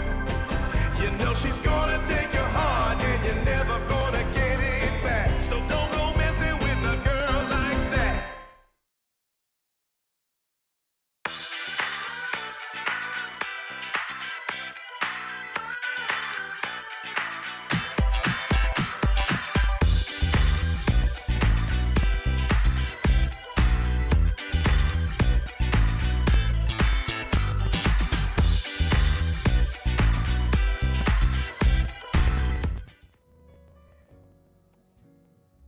All right, that was game number 1. We're heading towards Yellow Submarine in the lead versus 4 Pirates in this first round, best of 3. East European Dream League Season 27 closed qualifier, and straight to the draft we go. As don't watch us for too long, and instead listen to what's going on in the draft. First phase, Centaur ban right away by 4 Pirates. They're playing a game of their own. Yes. No, and that Centaur gave them too much pain the previous game just to look at this. I wonder if what they're going to try to take out is all like burly counter initiators here. Because if you look at that previous game and you, as long as you believe in the Undying, you could conclude that that was the problem. You could. You could. I was about to say ban the Lycan then as well, if you want to talk about those burly strength heroes and lock in the Disruptor right away. Once more. So got the SD open. Yellow Submarine seemed perfectly happy to pick that into. Oh, hoo, hoo. I think this is Morel's most played hero in his pubs. Yes, sir. Yes. So been playing this quite a lot. 10 seconds I remaining. think this is in like the last few weeks or so. He's been having this Ember picked. Let me check quickly. Just inside the last 3 weeks, he's got like 10 Ember picks in there in his pubs. Honestly, that doesn't even sound like that much. But when you think about it, like players in general don't play 20 games of a particular hero in a game anymore because everybody could just scout what you're playing. So you gotta do a lot of shuffling and a lot of switching. So to me, seeing 10 games of Ember on a hero in 3 weeks is actually quite a lot for the pro players. Maybe I'm getting old. Maybe that's what's happening. Where it's easy to think it like back in the old days. It's like he's played 60 games of Disruptor. Like sure, okay, yeah, he plays it a lot. And it's not like, if we say 60 games of Disruptor these days, it'd be like the guy plays nothing else except Disruptor. Yes. Absolutely. Absolutely. To our old habits. Yeah, SD got banned. Now we're going to see very different heroes forced out here from Yellow Submarine. I don't think they're too scared of that, though. Lots of great options open. I had the Sniper last time around. I wonder if they want to maybe ban, I don't know, Husker, Puck, Radiant team pick. Shadow Fiend, okay, sure. Okay with that. Another flex pick they could have picked quite early into the draft and not know if it's carry or mid. Mm-hmm. Yeah, the most interesting part about the SF flex pick as well is that it performs a very different role compared to which position you play it. And there's not a lot of heroes which do that. Like, if your Sand King is mid or off lane, doesn't usually change the build, mostly the speed of it. But for an SF, it's like, are we double ult Magic SF, or are we right-click bully SF? Yeah. It's very different. Do we play magics or do we hit hard? Mm-hmm. Dire team pick. Let's see what 4 Pirates have in mind this time around. Okay. Wonder if they could pull off a Monkey King as good as 9 class did in TI, because that's the staple of a pos 4 Monkey King you should be playing every single game. Like, that guy on his hero was just nuts. Yeah, but it takes a special kind of brain, right? Because that man he was just born to annoy other people. That's his entire existence. Whereas in this case, I imagine that the threat should be that you're putting this Monkey King on the mid lane and you're threatening to slap the Ember Spirit around with it. Yeah. It's one way to look at it. Would be a favorable matchup for the MK.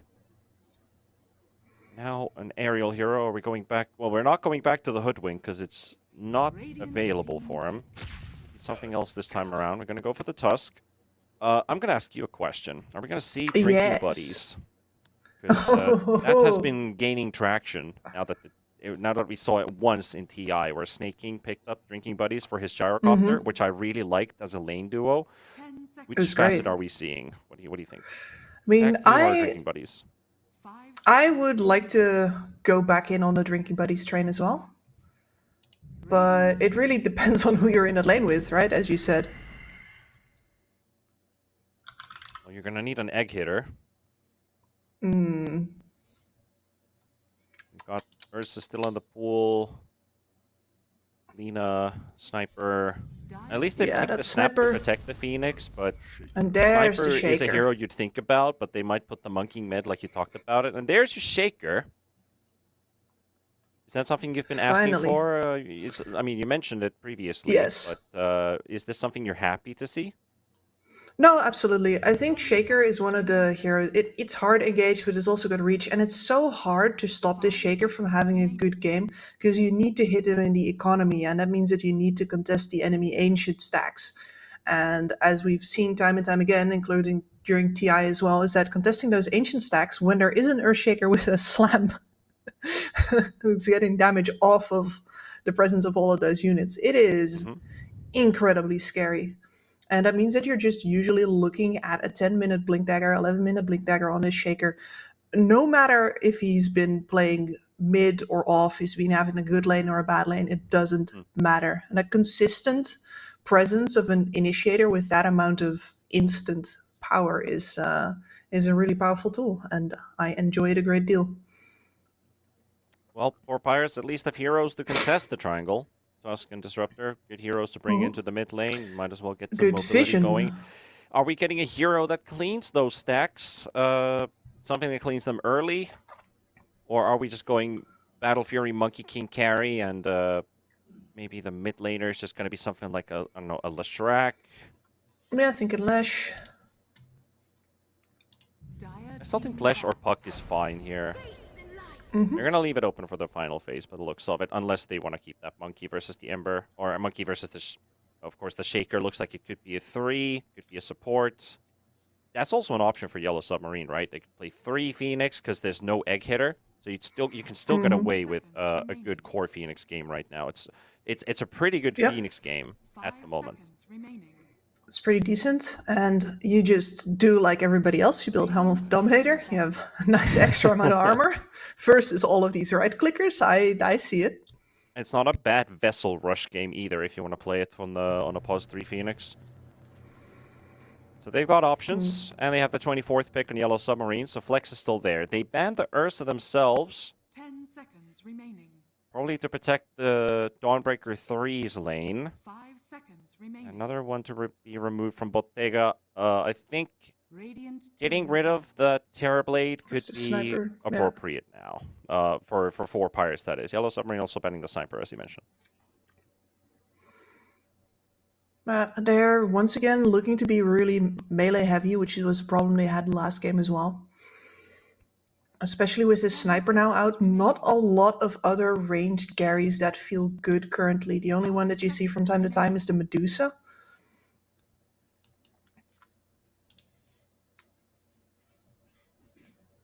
The TV is really going to do a number on you. Yeah, If you don't the diversify funny that thing core is they set. can leave stuff like, Anti-Mage, Medusa in the pool, because if 4 Pirates go Medusa, Yellow Submarine could pick the AM. If they pick AM or something, you could still pick Terrorblade. That still beats the Anti-Mage. There's also the Doom option for Bottega if he wants to play carry Doom, which is a good one here versus the Dawn, versus the Monkey. Yellow Submarine has this draft really well in their hands. So I feel like 4 Pirates have to come up with a very surprising off-meta 23rd pick. Because right now, if they're banning Sniper mid, it looks like Monkey King is indeed going to be in the carry role. You'd need a Battle Fury for it. You have the Dawnbreaker to line up together with it, so maybe you could get off with Dire some taking tempo back. mid. I'm still holding on to that Lesh puck, which I think is a good idea to look at. Hmm. That could leave the Phoenix unanswered in the draft, but if Monkey King has You a don't. decent game, you don't have to force fighting the egg. 10 Yeah, and in seconds general, remaining. you don't get to fix everything with this 5 last pick seconds here. Like you remaining. can either try to plug the holes as best as you can, which I think the Lesh pick would do, or you can try to Dire do what you team did last game, which is go all in even harder on the brawl Radiant that you were trying team to pick. pull off. And the answer is okay. Range Off carry meta. off meta. With- Yep. And the range carry you were mentioning, yeah. So Lynx definitely fits into that picture. Mm, Bottega, what do you want to do? 10 seconds remaining. 5 seconds remaining.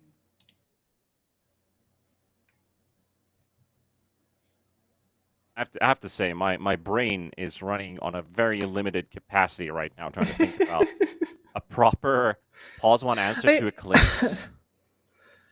Maybe Pudge is not a bad idea as a pause one. It's not an awful game for it. Spectre's okay. I think Weaver is also okay. The Weaver into Disruptor is a bit risky, but could work. yeah, you don't feel good doing that. I mean, I'm not even sure if they have to answer it too much because as long as you can output a decent amount of physical damage, like there will already be heroes that are going to get on top of him. You will know where he is. You have Ember Spirit, you have Shaker, Snapfire. You can reach this man. Choose your hero. Yep. Yeah, They're gonna stick with a TB plan. I think it's fine. I don't see a reason for the Clinks to force you into doing anything different here. Morel is still gonna have to face a matchup where he is countered. But if he can do something that he did in that previous game, survive the laning stage, and then get to play again, another high impact hero on him, so it will be easy for the rest of the boys to connect. Yush with the support Phoenix, Vernal for the offlane Shaker.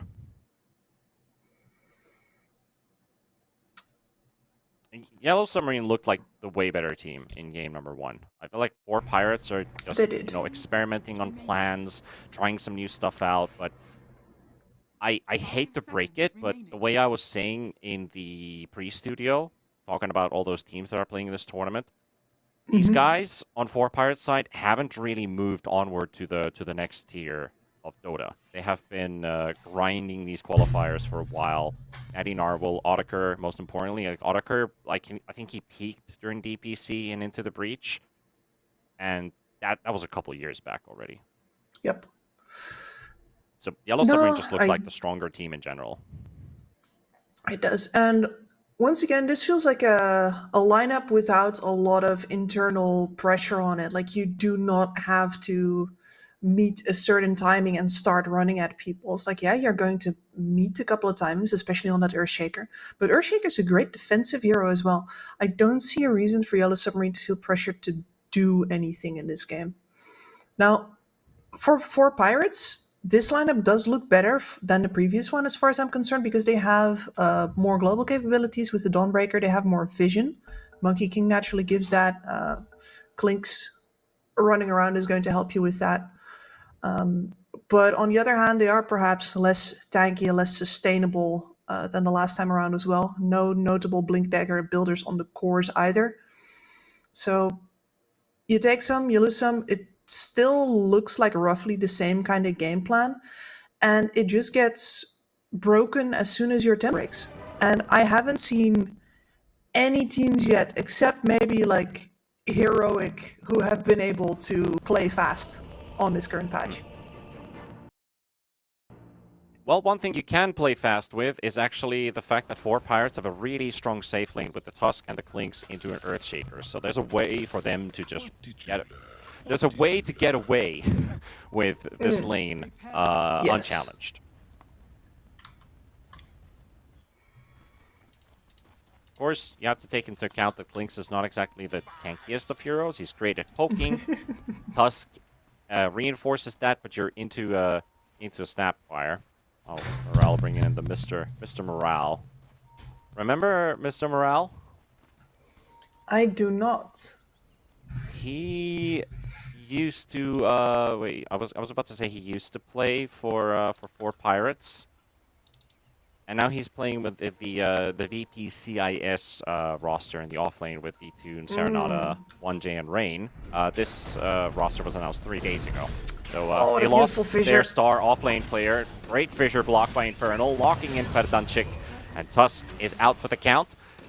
Nice Fire Spirits and Blood Grenade connection onto 2. You can get a bit of extra poke on Autaker. They'd be very happy with it. Fissure in 3 seconds.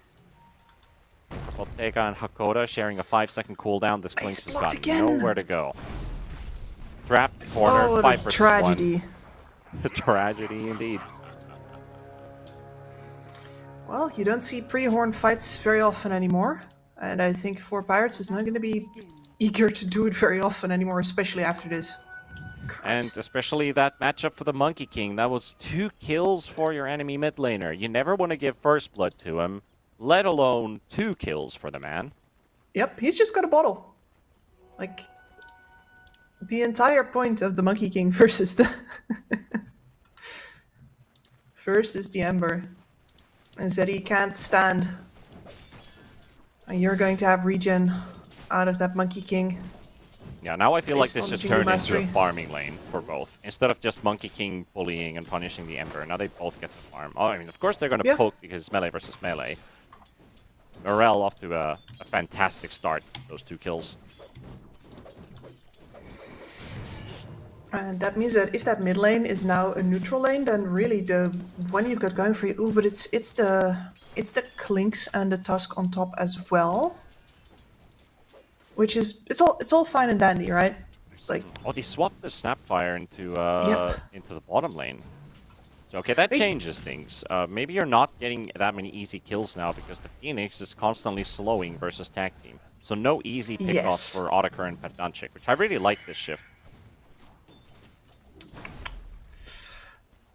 and a deny here. No, and like Autaker and Padanchik, like you're hoping that you're running into a melee hero here with the Earthshaker, but shutting down an Earthshaker, I haven't seen people kill the man often enough to actually make a difference. As long as the boss 4 can stack Ancients, it just hasn't happened. The whole lane is also So- in hands for Infernal in the top lane, right in front of his T1 tower. Enjoying some free farm for the time being. Also, the Phoenix helping nuke that easy camp from afar. Is that this pull is not fully successful. Just a weakened wave. At least Clinks is getting a couple denies in there. Meanwhile, mid, Morel is 10-7 on Natty Narble. Of course, once you've got the Jingle Master coming in, you normally start doing better on that Monkey King, but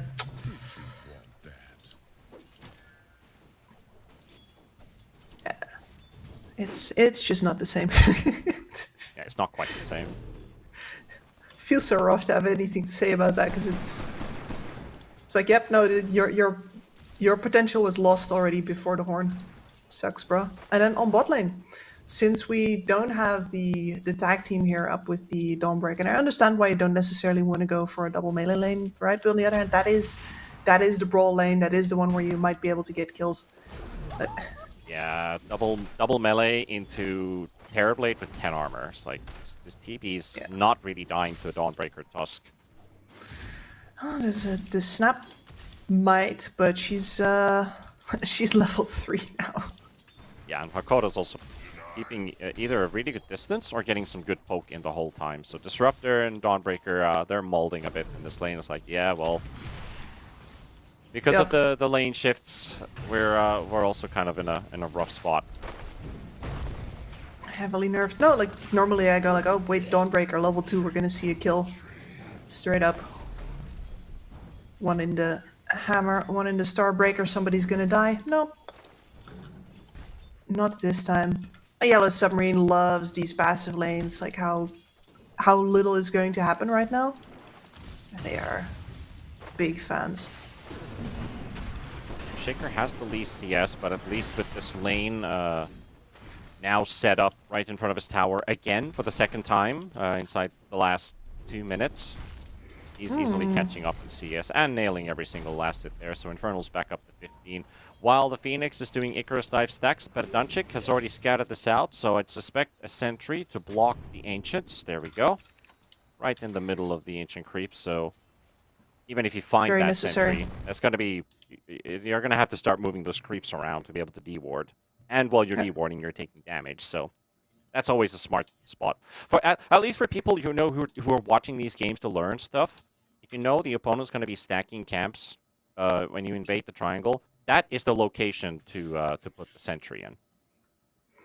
Not on the edge of the box where it's like, oh yeah, it's enough that I put it here. This one makes it a lot harder to deward.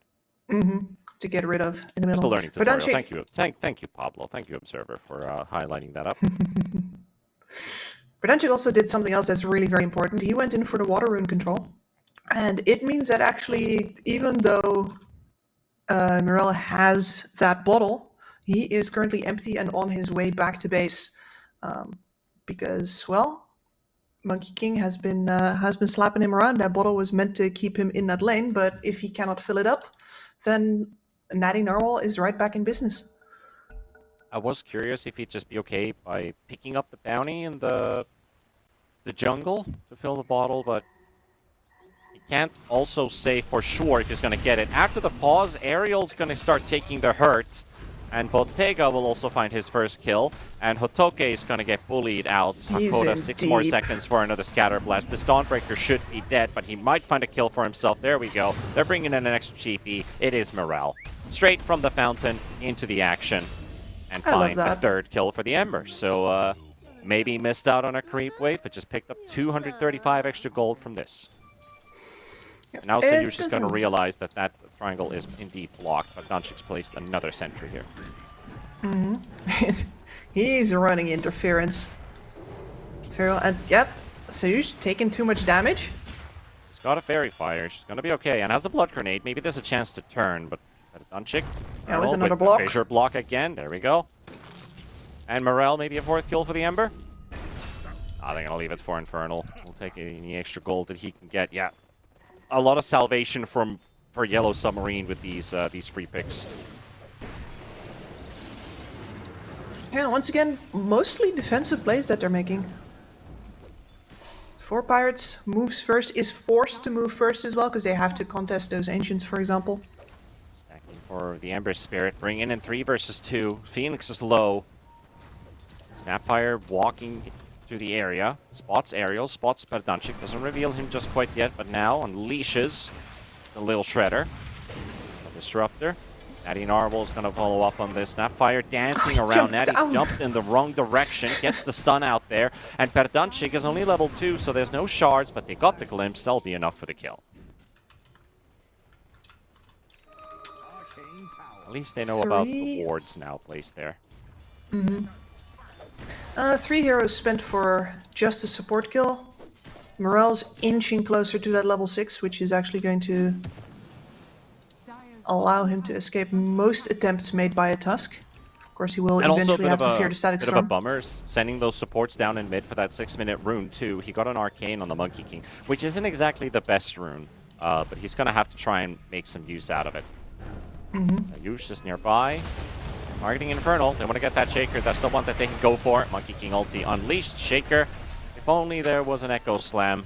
Could have been all 4 heroes dead, but unfortunately for him, he's only level 5. And that's your Wisdom rune gone too, unless they're bringing in more numbers for it. But looks like Ariel's going to be able to steal it. So both supports, Perdanchik, Ariel, they're going to get themselves a nice relief. Meanwhile, Otaker, Radiant's top tower he got dusted up, and Hakoda and Sayush are trying to fight this Clinks. They don't have enough damage. Now Natty Narwhal gets to turn. Fire Spirit's slow. Hakoda's right there on top of the Ancient Camp, but Monkey King secures the kill. They're bleeding kills right here. Like they lost Hakoda, they lost Infernal, they lost Hakoda again, and the Shrine of Wisdom taken. So good wins for 4 Pirates. Still showing Yep, their and this- capability. Yeah.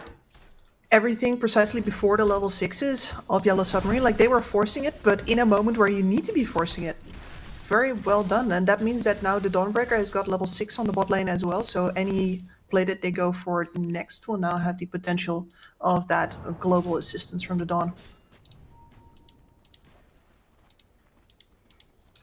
At least with the hard camp open, Sayush used the Icarus dive there to get closer to the triangle stacks, but then realized that he doesn't actually even have time to stack either one, and there's still that sentry ward in the ancient camp.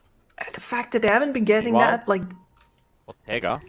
There's an 80 disruptor and Verdanchik next to him. Small ball dodge on the cookie stun.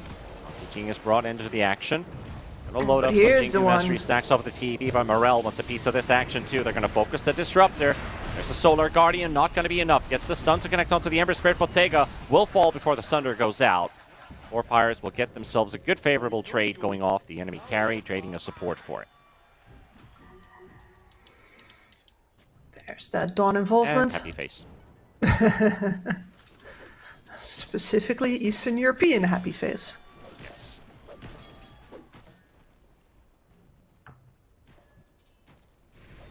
I love how those things have like dialects too. It's incredible. My next life, I want to be a linguist studying like internet language. That would be really cool. Well, you're in for a challenge, right? With today's new words being brought into the dictionary. No cap. For real, for real. Not even just for real, but I think words like tradwife have now been accepted into the Cambridge dictionary, and I think there was something else as well. Let me quickly Google this. Oh yeah, they added skibbity, the Lulu, and Skibbity, tradwife. Those yes. were the three words that were literally Like skibbity, a month ago added. I don't understand. Like the Delulu, yes, because you can define that. Tradwife very clearly defined, but skibbity? I thought one of the points of skibbity was that you couldn't really tie it down to meaning any particular thing. I know. Even the AI is saying the same thing. Skibbity, a nonsense word. It's like, Yeah. okay, sure. It's a nonsense. It's a filler word. Do you have any nonsense filler words in the English language? Because we have one in Finnish, and you've probably heard it.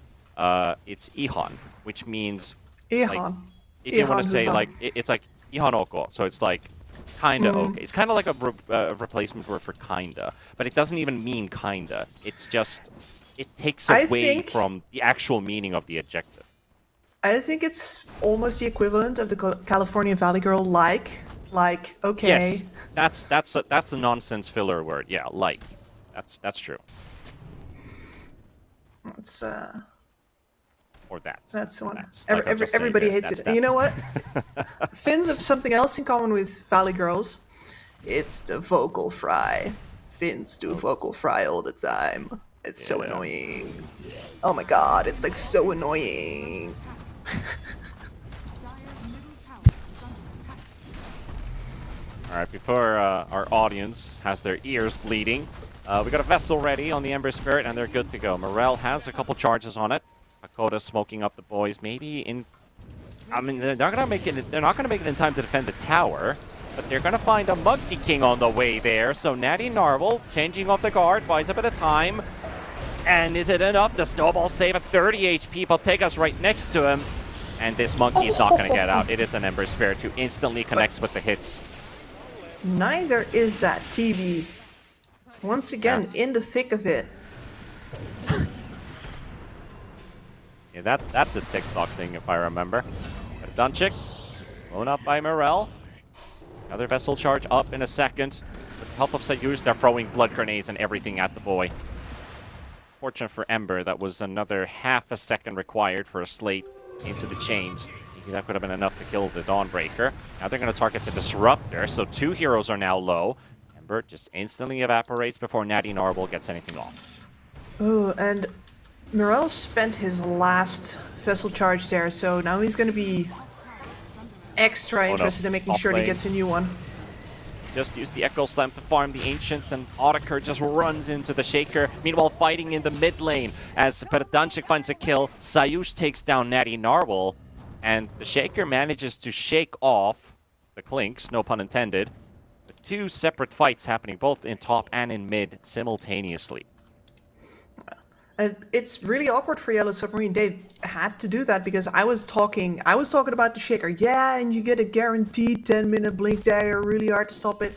It is now 13 minutes, and the man is just about finishing it off. without a slam in his pocket yet. Yeah, delayed. Delayed in the delivery system. DHL shaker. No, not DHL. They don't have delayed. If only he'd used DHL. That's the entire problem, I think. Sure is. For Pirates. For another smoke with a Tusk with 400 HP. But Maddie Narble's going to get the initiation out, Static Storm, and the Solar Guardian. Everything used to secure this Ember Spirit. And that's where you would have liked to have that Echo, as you see that Oh, you would fissure have loved connect. it. Dunchik will burn. Hopefully not for his sins. Even Otakar still getting involved in this. Tower is under attack. He knows he can bully the Shaker. In fact, it would be very good for them if they could keep on bullying the Shaker, because by now that Echo Slam's going to come back up. You know about the Blink. And you know that the entire time that we've just had with 4 Pirates poking, prodding, bullying, looking for kills, that's no longer free. You are now at a risk of devastating counter initiation if you just group forward again. Like, you know, that Dawnbreaker and that Monkey King hitting the same target on top of each other? You know what might happen in the next 2 minutes? Shaker is building Tell up me. more stacks in the triangle. He might do another Echo Slam farm there. And then save up the next one for the Tormentor fight. But we'll see. Otakar, dusted up. Mirel and the boys coming in. Nope, we're going to use that Echo Slam because we see an opening. And Yellow Submarine will find the Clinks. Since the 3-minute fight, this is the second time now that he falls, and Mirel will get the double on the Ember. 9, 1, and 2 on this Ember. Meanwhile, mid, also another brawl onto Natty Narble versus Bottega. Well, he cookies in the illusion, but there was still reflection on cooldown. Very good move there from Bottega as well. Like, Dire's middle tower 4 Pirates has been desperately trying to take this mid tower, so Natty Narwhal hoping that he can perhaps get some more pressure out while he knows that most of the threat is on top. Dire's top tower But is under attack. completely blocked by the movement of the TB. And you're in such a bind now. Any jump you try to make, any push you try to force, there's going to be the threat of the Earthshaker sitting behind that. Every step you take, every move you make. Natty He'll be Narble watching you. with the bat in Ember's face. And he's got no mana left. That No Diffusal mana. Blade has burnt the remains of Mirel, but still manages to get out with the fissure in between the Burning Hammer. 14 HP. Tusk is going to finish him off with the shards. 5 heroes brought into the top lane area. And next up is chasing the Shaker away. Dire's middle Otakar's right under him. Midnight Infernal. Look at that. Well, he can't be waiting you from the wings if you just go into the wings and commit some murder. Very nicely done.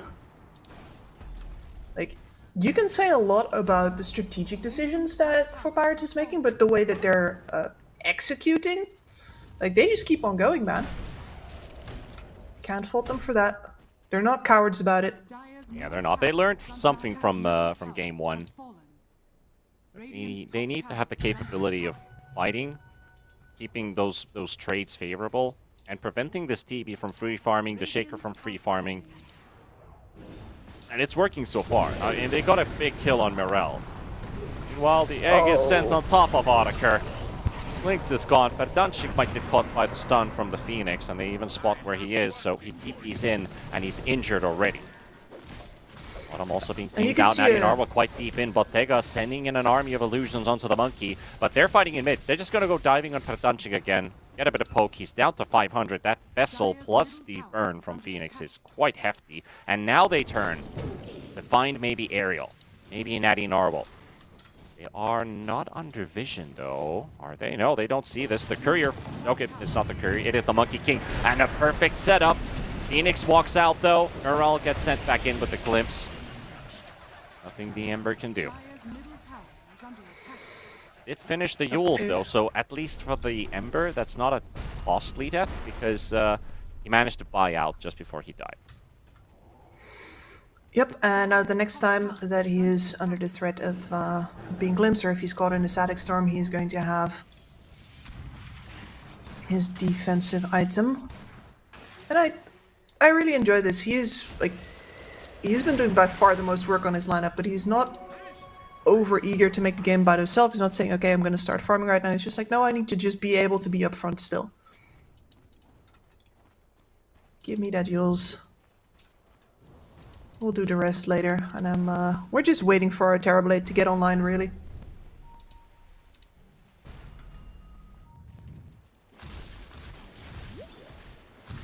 So Infernal's working on his Kaya. After that, he's going to go into the refresher, presumably, since he's already got the Aghanim shard. Got himself a mana drought. I wonder, with the mana drought, is that enough to double slam? Yeah. Double slam is a good. Oh, Infernal. Talking about the slam. About to get slam dunked by a walrus punch. Oi, oi, oi. Yeah. That was over fast. I was gonna say previously that it looked like whenever there was a fight, 4 pirates always had to bring 3 or 4 heroes to get a pick off, and then you see the Phoenix fly over on top of the Clinks and just kill them together with the Ember. It's only 2. It feels like a difference in the amount of manpower that they need to bring, but that one was pretty cut and dry. Yeah. And Shaker really struggling to find his place in this game, but it's really down to the items of his teammates and the capability that they're going to be bringing in, because you want to have this Ember active like Morel has been, trying to get Bottega to his timings, and then Shaker's net worth doesn't necessarily matter that much if he can still just land impact, because you have maxed out Fissure, Aftershock, and the Shard in your inventory, so you've got everything that you need. He just burnt everything on Paradanchik, and oyoyo, when just walking away. Yeah, you gotta... Listen, that was calculated, but maybe you're not that good at math. Yeah. And still, there could have been a Solar Unfortunate. Guardian and turn things around, so he understands he can use his nuke, and he's going to have to walk away. That leaves the Tormentor for 4 pirates, yes. Ariel. The CIS classic.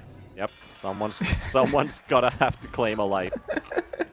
Or give a life. Snuggle the Tormentor for nothing. Radiant are scanning.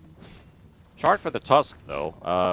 Pretty good game for it, considering a lot of the, at least 3 of the heroes, sorry, at least 2 of the heroes on Yellow Submarine have ways of getting out. So increasing that area on the shards can play a role, because you might not have, unless you have Cookie Shard, which obviously Snapfire has, giving that extra range, you might still get stuck in the shards if you're not hugging the edge of it. Yeah, it feels a little... You mostly want to get the Tormentor off the map. And the extra damage is nice, but the Ice Shards are not going to be a factor in this game.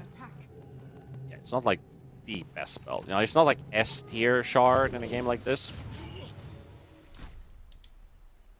Alright, 1 BKB, 2 BKB, 4 pirates are ready to rumble. Both on the Monkey King as well as on the Dawnbreaker. That's going to severely hamper the damage output of the Phoenix as well as the Ember Spirit especially, who has absolutely no DPS on top of the Spirit Vessel that he's had for quite a while now. So here comes the smoke. And the whole Tucker leading squad the to way. cross this river.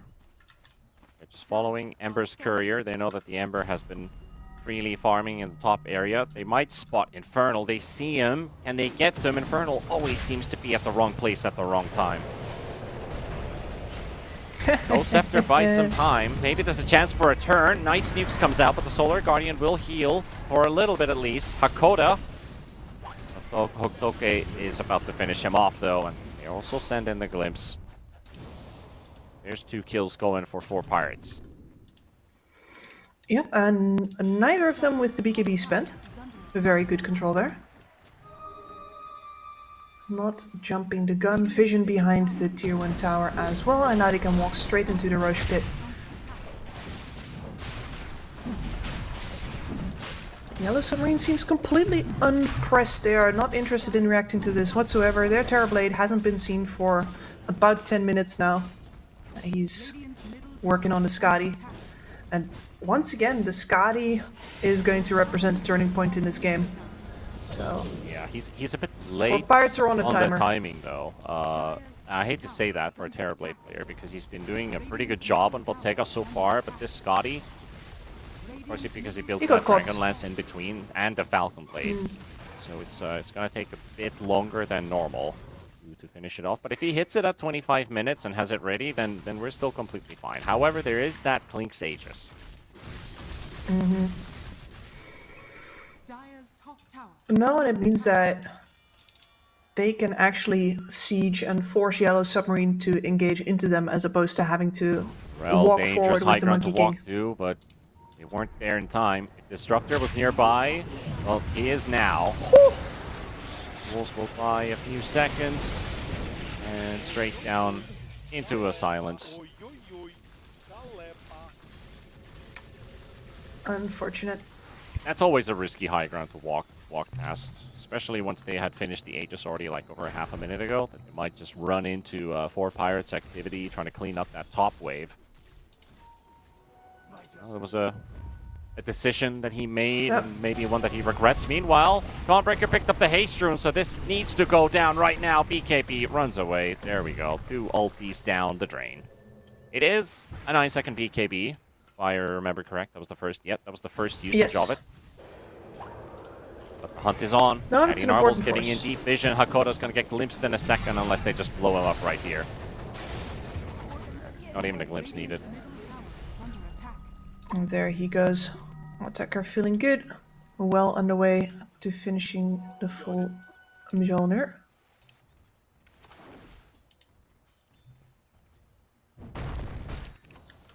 And honestly, I'm hoping that they're going to be placing some vision some further forward because they need to start diving even deeper.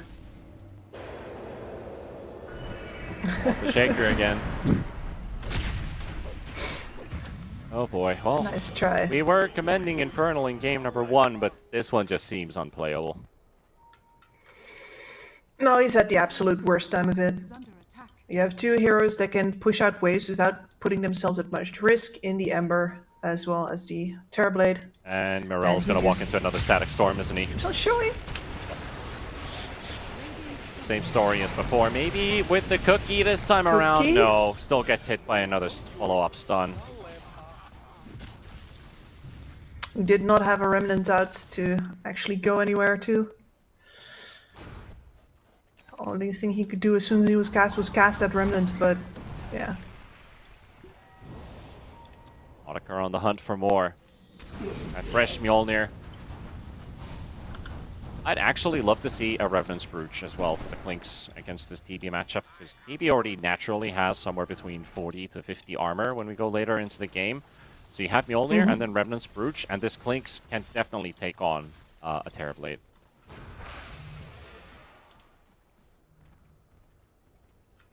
I would love to see that. I mean, it's. It could be one of those niche item picks that you just kind of theorize that it's good, but there's probably better items to think about. Dire's top tower is under attack. I mean, I think in this game, especially because neither of the other cores are a particular threat to you right now, that itemizing just for the TB is the way to go. Is under attack. Radiant's bottom tower is under attack. Here, good split as well. Attacker takes the bottom tower while the rest smokes sneakily. And Mirel just went into the river. Another Static Storm. They can't even This time Cookie there's save him heals. out this time around, but the Sunray heal is not even nearly enough to save him from trouble. So Morel is dead once again. This Ember has been answered for. Phoenix will follow suit. Dire's middle tower is Another one for Natty Narwhal to pick up a double kill for the Monkey King. And now the squeeze is on. Look at where all of the dire sentry wards are. Look at where the obses still are. Otakar is just sweeping from the bottom side of the map all the way to the top, farming everything. And that means that they're not just losing heroes on Yellow Submarine right now, they're also really getting squeezed in the farm department. Radiant's middle tower is under I don't know if this Ember is ever going to be tanky enough to survive that Static Storm combo. Even if you get a BKB at some point, if it's going like as it is. Disruptor's already got the Ags as a first item in his inventory, which I absolutely love to see. Because I see a lot of blinks on Disruptor, but when the game is going this well, and you know that your sole job is the Ember Spirit, nothing else matters. That's Ags will counter this Ember throughout this entire match. It will, and hopefully later on versus the TB as well. No Sunder could be a pretty darn big deal. If you're looking at the fact that a lot of your DPS is still coming from 2 melee cores with BKBs that are going to be running low now. Although I say that the Monkey King hasn't used his yet. Okay, never mind. It's just been Hotoke.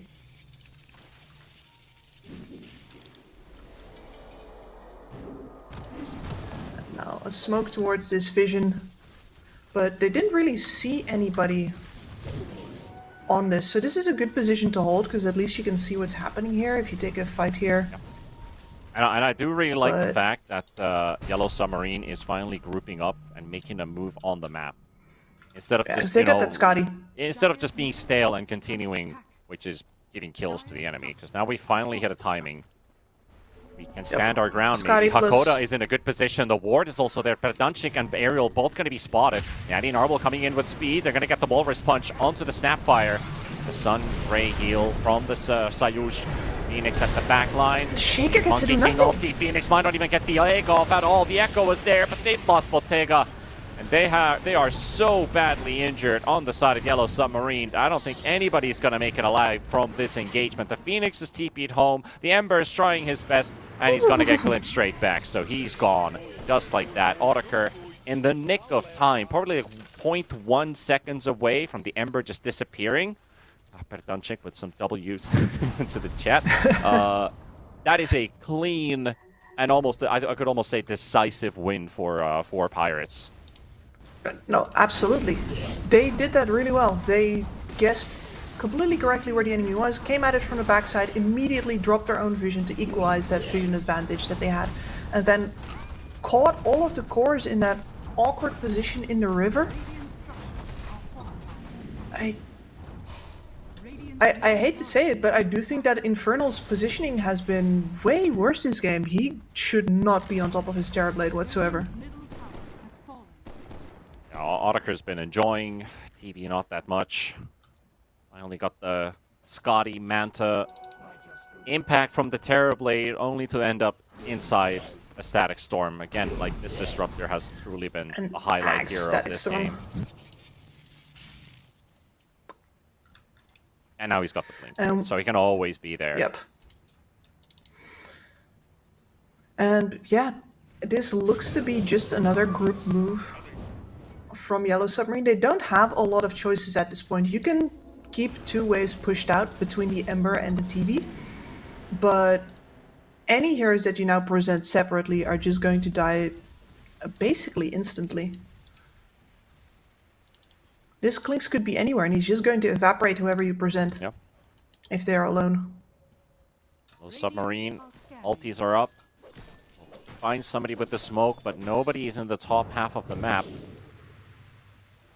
4 Pirates are just pressuring bottom and mid. They are not playing this top lane anymore.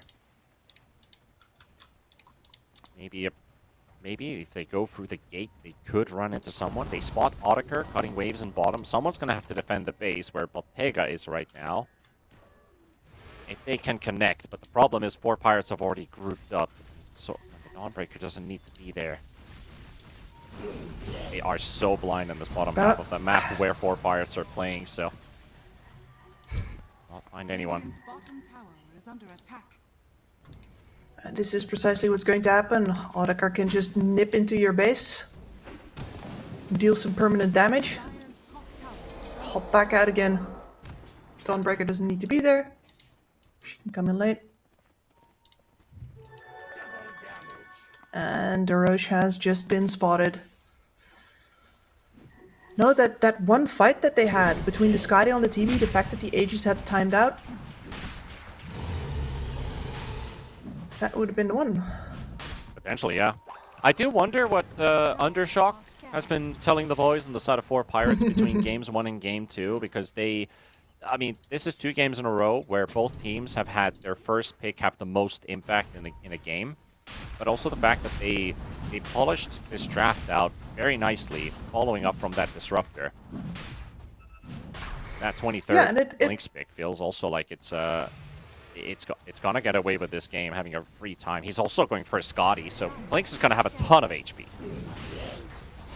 There are no damage items on TV yet. No, it's all been counting on that Scotty being able to control the fights with that, but they can't get him into a good position. 4 Pirates are not afraid to just straight up collapse on top of him, especially not because they keep on getting this Earthshaker first.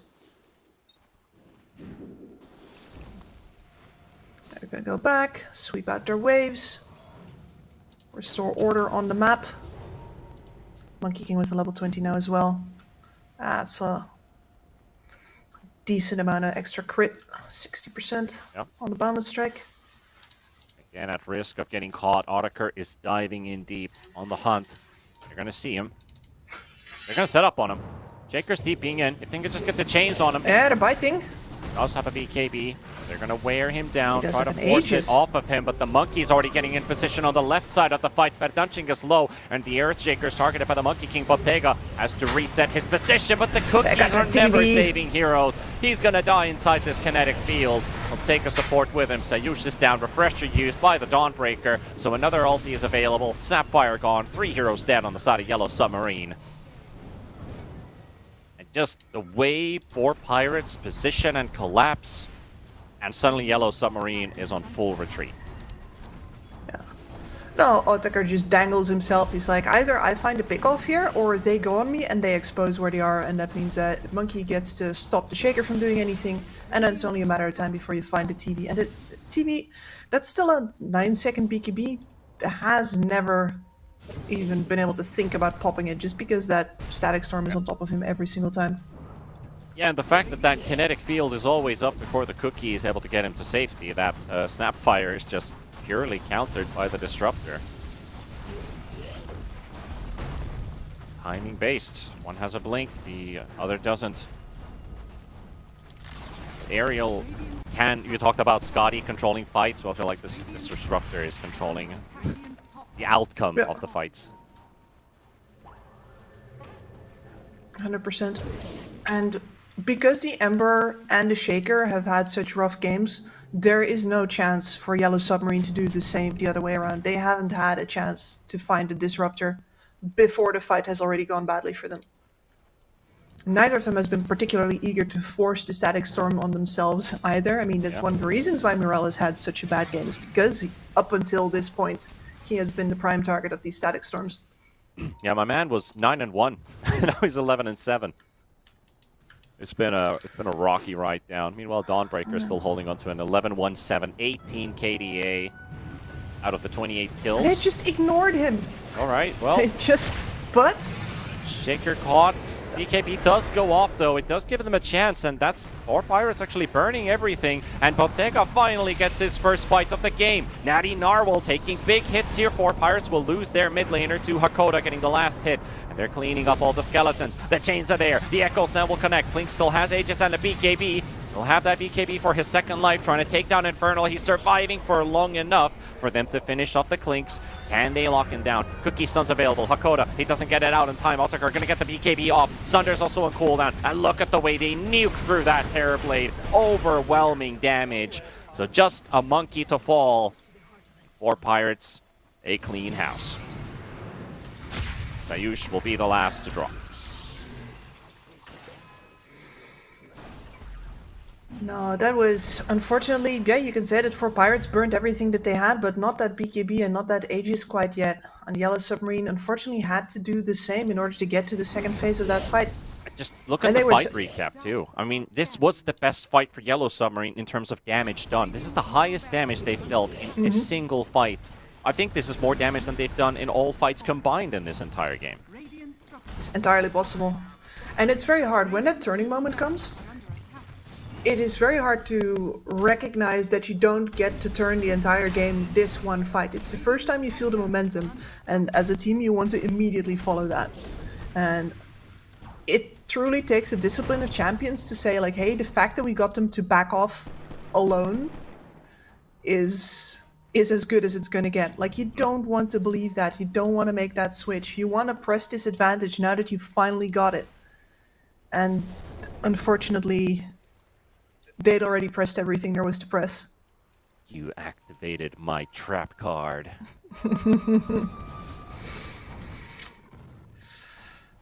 I mean, One of those games, huh?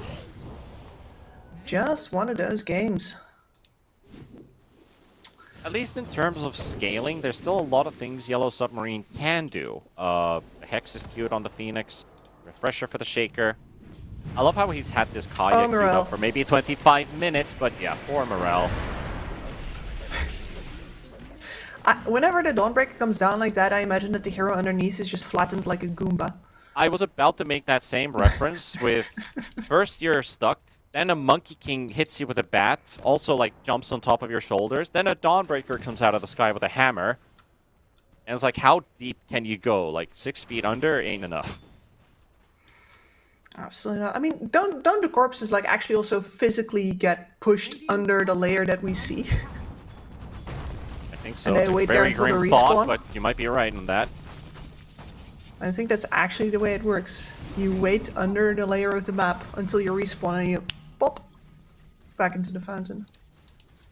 It's funny because I was talking yesterday to Harry about an Insta reel about Dota that I saw with Snapfire and Mars. Where if okay, well, might as well just watch Dota drop one more time here. Hit me, baby, one more time. Turn out all the mana. You can get an eye out of this. I'll be very impressed, but not gonna happen. The fact that Mars and Snapfire, if you Ags on Snapfire and eat the Mars and instantly spit him out in like 1 meter when he's on a cliff or something like that. I don't know how it works exactly. The Mars starts to go on this, you know, like this, the flailing animation he does when he's Yes. like running. Instead, he goes sideways and he's suddenly swimming. So if you throw a spear, the spear lasts for like a minute. And so does the stun duration if it connects on a hero. So what you do is you use an enemy, What? cast a spear under him, and they are flailing forever. Oh, Not sure if they got fixed that yet, but Bottega. Bottega, that also feels like the same effect in this as well, because every time you're initiated on, you are not allowed to play the video game. Be it Morel, be it Bottega. Modiker think is one of going to the- unleash hell.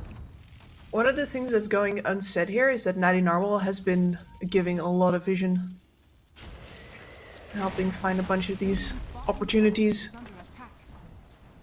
Yeah, overwhelming vision game here for Pirates. And they tried that in the previous one as well, mind you, with the Night Stalker. Gonna try. Send an Spit 'em Inferno for the out. stun. Echo Slam comes out. There's the Solar Guardian for the first. Actually, that is the second time because they did use it on the TV a moment ago. Egg burnt. Flyback used on the TV. Poor Pirates they're going out of here. That's a slam burnt. And a I can't help but- 36k lead on top of it. Yeah, you can't help but Miles feel ahead. that 4 Pirates would wanna, because they have a static storm.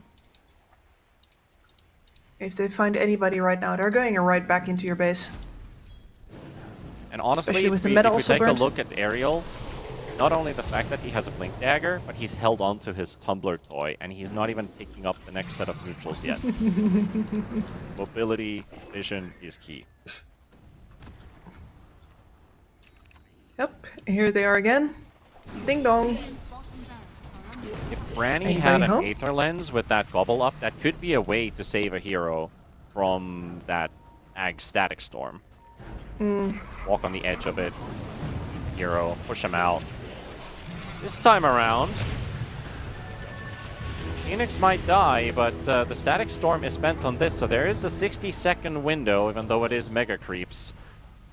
Morel throwing in Remnants here just to try and slow him down, maybe get a kill on the Tusk. But Dunchik should drop here, and he's gonna go for more. He knows Morel's it's all chasing. in. It's all in now. Uses up the Monkey King, hopes that somebody can follow up on it. Bottega is the one in the front line. Okay, Hakoda's gonna spit him in. Oh, so close for the TP cancel. But can't catch the Disruptor, man. Ariel gets away again. But I guess you could buy back into taking Aegis for Bottega. Natty Narwhal, though, sees everything. Nice Fissure. Infernal. Oh, Natty Narwhal jumping away once again and just heading to safety. Meanwhile, Morel is dying to Audiker. Unleashing hell on this Ember Spirit. He's got no remnant. He's just dead. Oh, yo, yo. That was an unforced error. It was. Yeah, I feel like it was more like a desperation play already at this point. But now I feel like, is there any win condition left for Yellow Submarine? I think that was their last ace up their sleeve, is getting that Aegis on TV and giving him protection from that buyback being spent. Yep. Next time he dies in real life.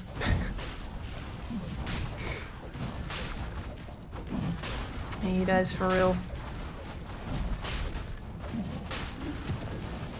That's another refresher going the way of 4 Pirates. For the Monkey King, who doesn't have his own orb or his own shard. Dawnbreaker already has the double ult. Tusk doesn't need one.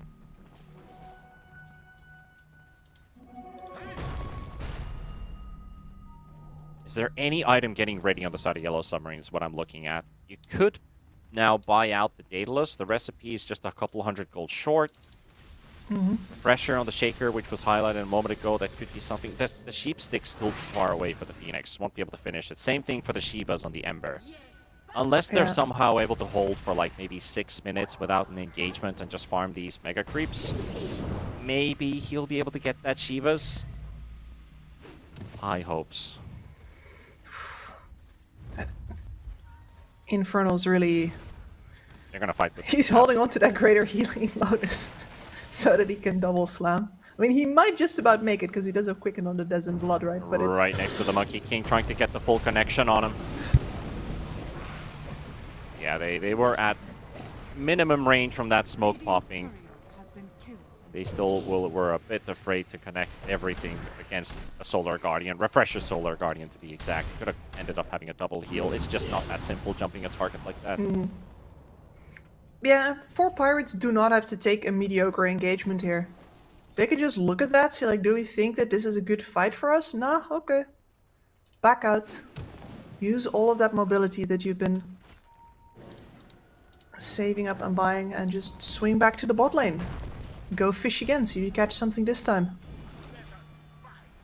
And more buildings getting destroyed in their base. Won't take too many minutes and those tier 4 towers will fall. Audiker. They'll get straight to work. Roche banner down. Oh, Morel just loses half Getting the stun on HP. the Ember. He got the Yules off, but he's so damn low already.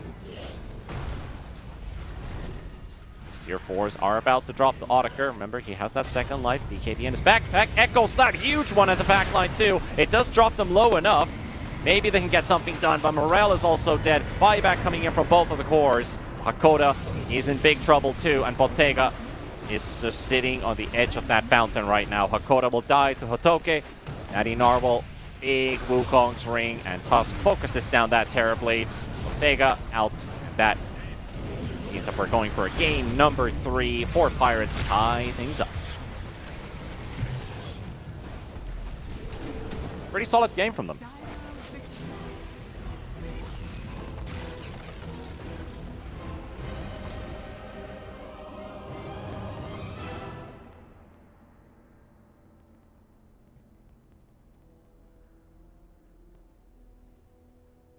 All right. Well, seems like we might have had a Kip's mute happen there for a second. She'll be back with us momentarily.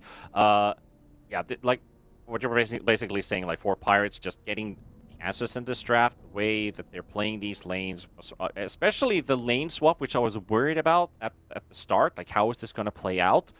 That they're going to lack on a little bit of kill potential. It turned out perfect in a sense that this Shaker didn't really get to play this game. Most importantly, the supports just constantly invading the triangle, blocking those camps, slowing down the Shaker even more. And this started off with Morel getting a double kill for his lane, and even he was not having a good time. No, exactly. Like, that was And the activity with which they play that that early to mid game, right? That amount of speed and that insistence that we still have timings to hit. We've been pushing you back. We've been pushing that shaker timing back. We've been giving this Ember a hard time. Like we can still be pressing that advantage and not be scared of the TB farming because as long as we keep fighting, we can still come out on top of this. That was pretty remarkable because that's not something you see very often. Honestly, not something that I believed in all that much after seeing them try the same thing in the first game and falling on their faces. So Yep. this was a cool showing of them. Not gonna lie. I do have to say, there's a very nice number out there as well in damage dealt. Otakir Clinks doing building damage of 29,999. And that being said, we're going to Game 3 thanks to that. So let's see what happens with Yellow Submarine 4 Pirates in Game 3. I fell in love, but a long time ago.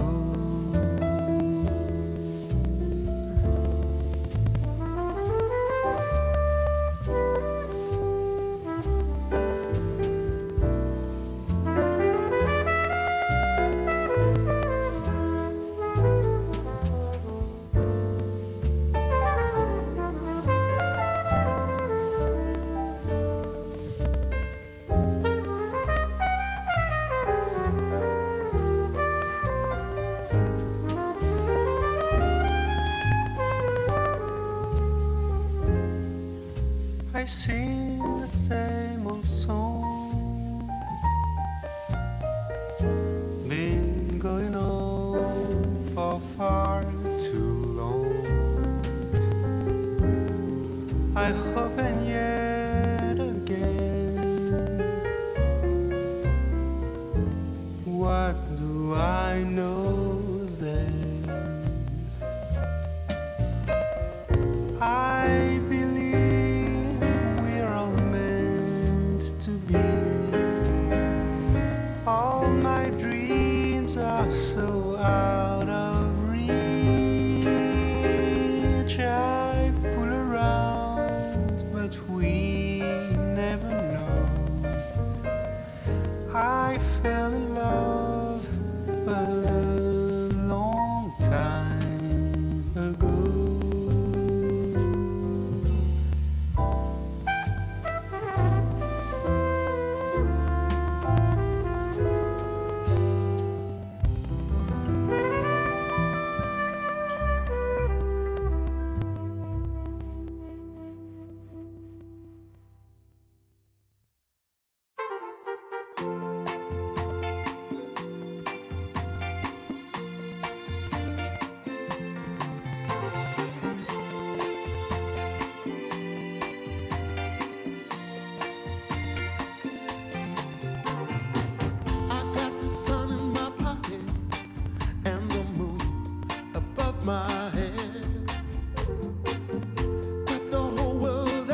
I'm gonna do.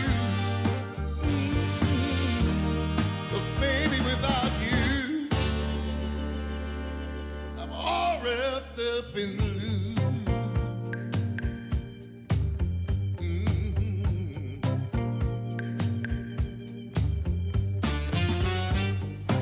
I thought it would be easy to make it on my own. But baby, now I know what it means to be alone. I'm lost in the shadows. Tell me, what can I do? 'Cause baby, without you, I'm all wrapped up in blue. Wrapped up in blue. Wrapped up in blue. Wrapped up in blue.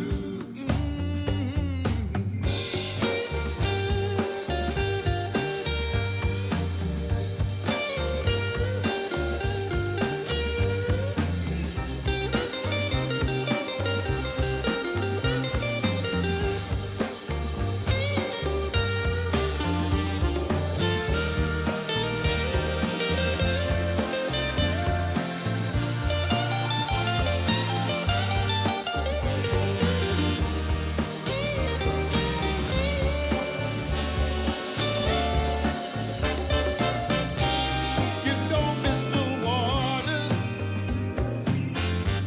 till the well runs dry. And you never see when the truth turns into a lie. Hey. Wrapped up in blue, all wrapped up in blue, wrapped up in blue. Can't find my way out, no. Wrapped up in blue. Tell me, what can I do? Wrapped up in blue, all wrapped up in blue, wrapped up in blue. Somebody help me now. Wrapped up in blue, all wrapped up in blue, wrapped up in blue. Somebody tell me what to do, 'cause I'm wrapped up in blue, wrapped up in blue, wrapped up in blue, wrapped up in blue, wrapped up in blue. Oh, yes, I am.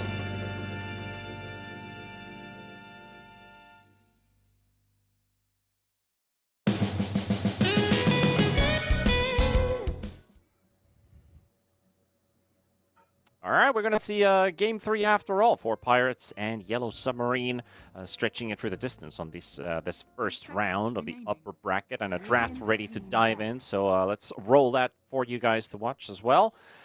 I think based on game number 2 for Pirates, still going with that first phase disruptor, this time aerial, massive impact with the hero, good adjustments in their draft as a whole. I feel like Yellow Submarine maybe ran into a bit of a trap of, are our lanes strong enough? What are we going to do after the laning stage if we don't get these heroes into their regular timings? Shaker being a couple of minutes as well behind the blink still doesn't really change the story of how strong 4 Pirates are compared to Yellow Submarine. So somewhat similar to game 1, except this time they played it clean, much cleaner. Yes, much cleaner. That doesn't change the fact, though, that the strategy that they're running is higher risk than the one that Yellow Submarine's got going for them. Because at any point, they could fall off the wagon, and then Yellow Submarine just takes over.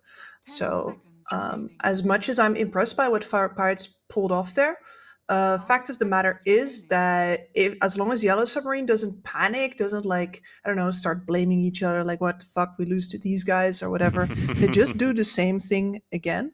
I have no doubt that they still have the bigger chance to come out on top this series. Oh yeah.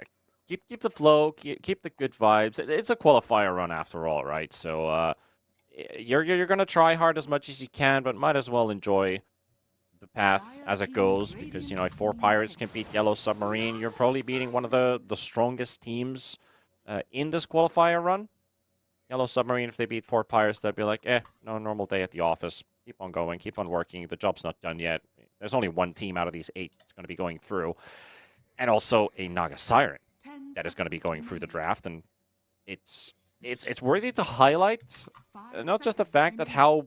how good this hero is, how easy it is to run, what are the tools that this hero gives, and I feel like the what's it called? The risk to fail on a Naga Siren is actually really low these days, because you don't need to do a lot of things wrong, and they still won't hurt you that much. Obviously, you'd be like, oh, you can screw up a team fight with Naga Song, but I think that's really straightforward thinking, or one-dimensional way of thinking. Like, Naga Siren is not about the song. You can do so many things with this heroes. You can stack 4 camps at the same time. You can Yes. show your illusions, feed them away. You're getting info no matter where they're going, and your teammates will appreciate that, even in moments where the map is dark, we don't have wards 10 anywhere. seconds remaining. We've got mobile wards in this Naga Siren. 5 seconds The amount remaining. of safety that she adds to a team through that vision alone is underestimated, I think.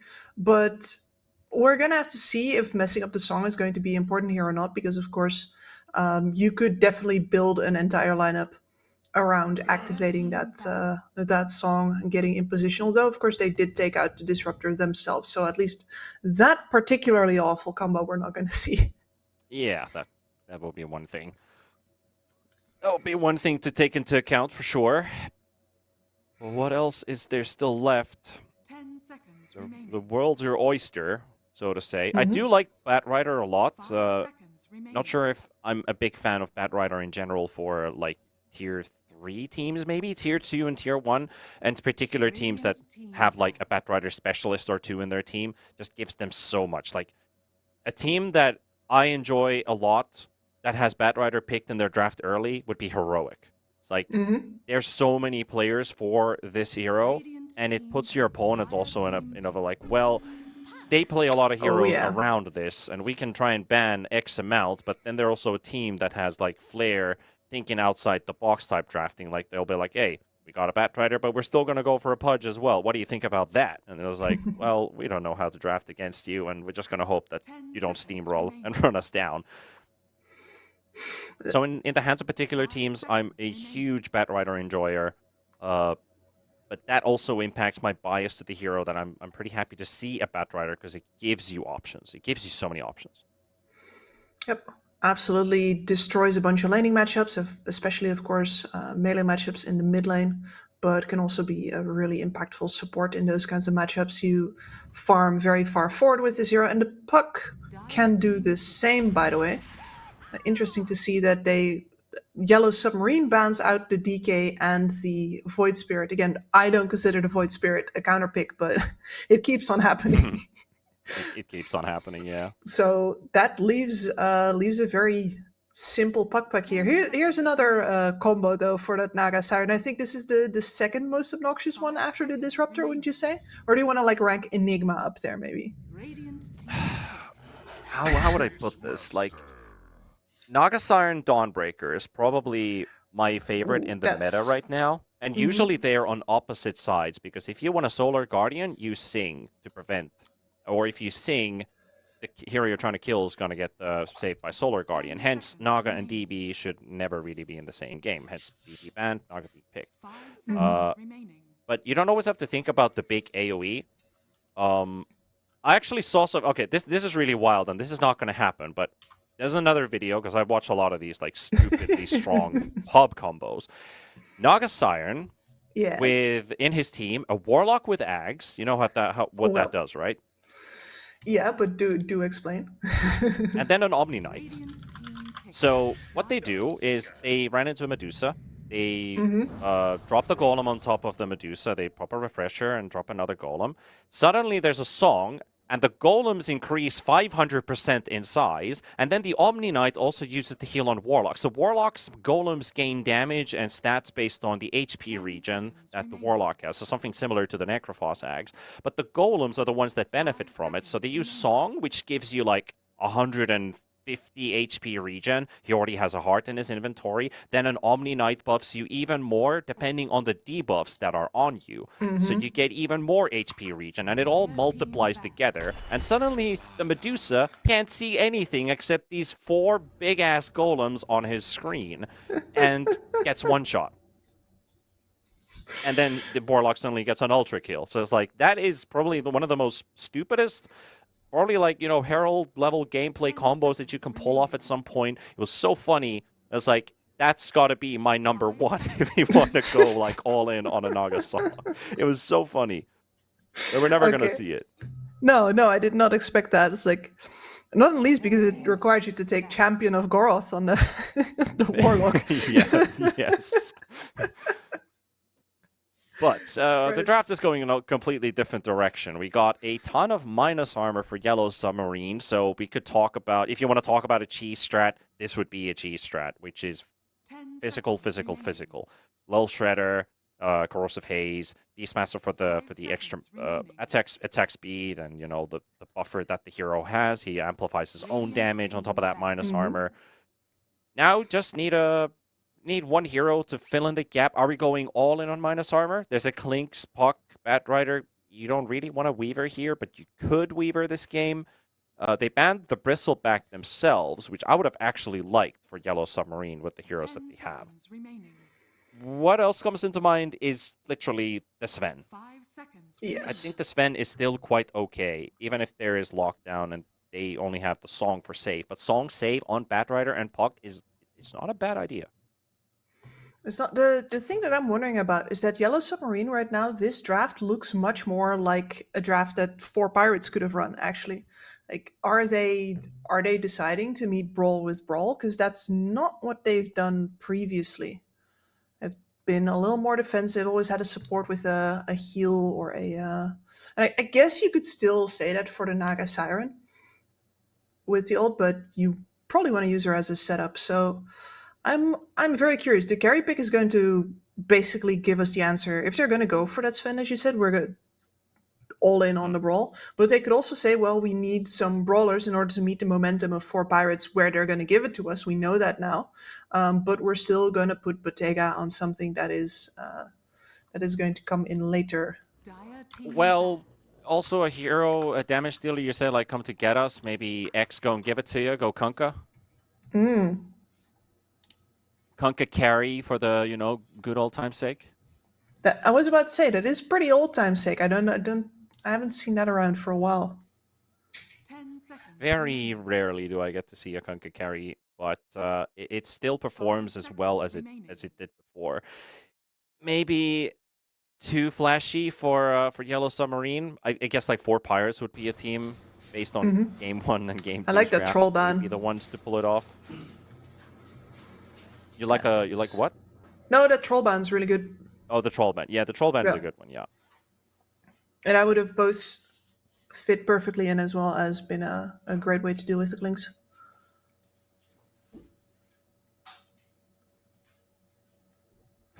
Problem Instead- here is the TB is still quite okay for Bottega.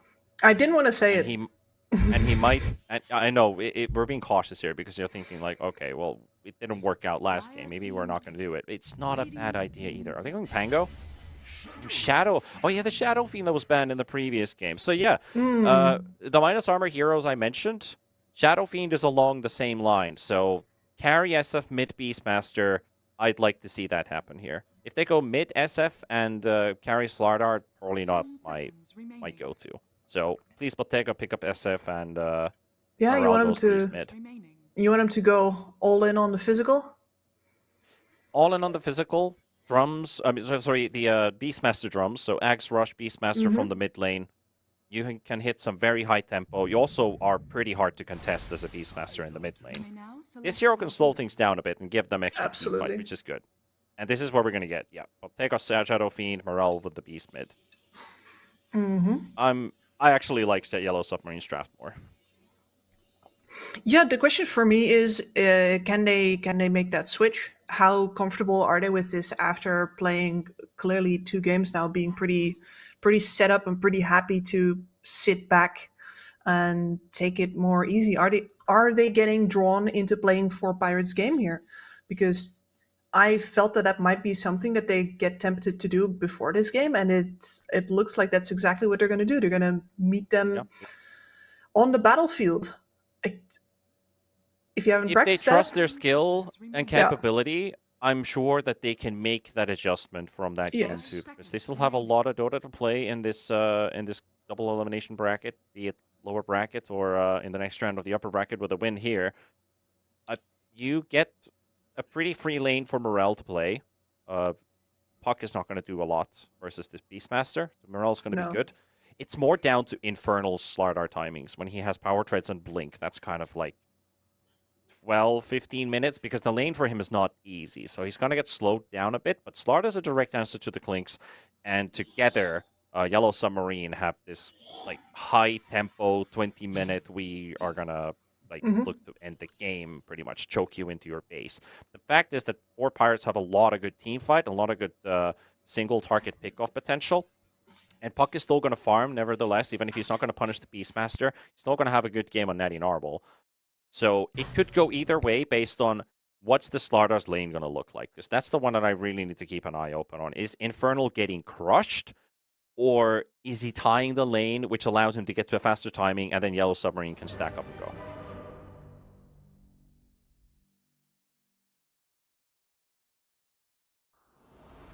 Deafening silence. I know it's. Oh, sorry, I'm I was thinking about muted. right now. Oh, you were muted. was holding Okay, a whole- I was just wondering. Apologies. Like, I've given the analysis, and I've cost my analysis job right now with what I'm thinking about's going to happen, and then it doesn't happen. That's and why I- you're here to correct me. I followed up so beautifully because what I was saying is that, and then on top of that, I want them to not be afraid of the big responding ults that are going to come, because you're going to have to make these plays happen. You're going to have to push the tempo into a Tidehunter, into a Puck. You could definitely get scared of dying to that the first time and then forget that often somebody needs to die the first time so that then the second time the Tidehunter has absolutely nothing to do against the second push, because those cooldowns are long, especially for that Tide. You can't just be too afraid to fight that you forget that you're going to win at least 1 out of every 2 fights that you take into this hero just because he doesn't do anything the second time. Yep. You are right about that. Well, 30 seconds to those are long cooldowns. Be it that, or are they going to smartly use one by one? Of course, you've got Requiem Song. Mm-hmm. It's kind of poetic, right? That you have the Naga song into a Requiem of the Souls singing maybe the song Yeah. of the Siren or the song of the Damned. The damned, the damned. battle begins. At least nobody damned to make their lane hard from the get-go this time. I was just building up a musical reference in my mind. Like, sounds like I'm trying to make some different type of rap music here, where you go like, I have a classical beginning, and then it suddenly turns into like underground. Feels a little out there, my man. I'm not a specialist on rap music. A specialist Anyone in who's a seen your different type picture of knows. breed. Yeah, everyone who's seen that is true. It's true. All right.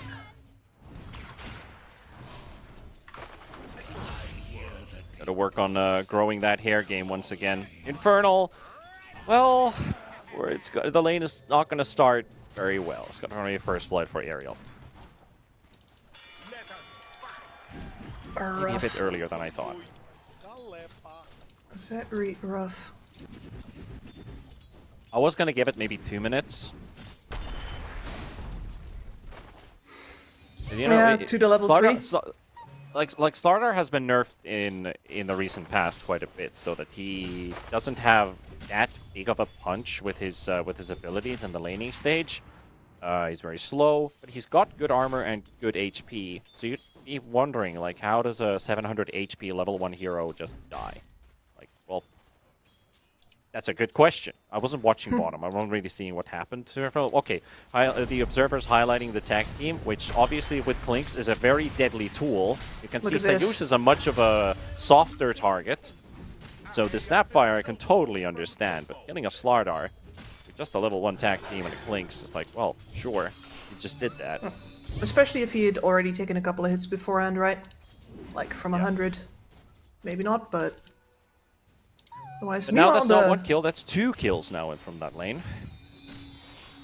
Yep, on a lane with a Clinks, which normally isn't really a kill lane.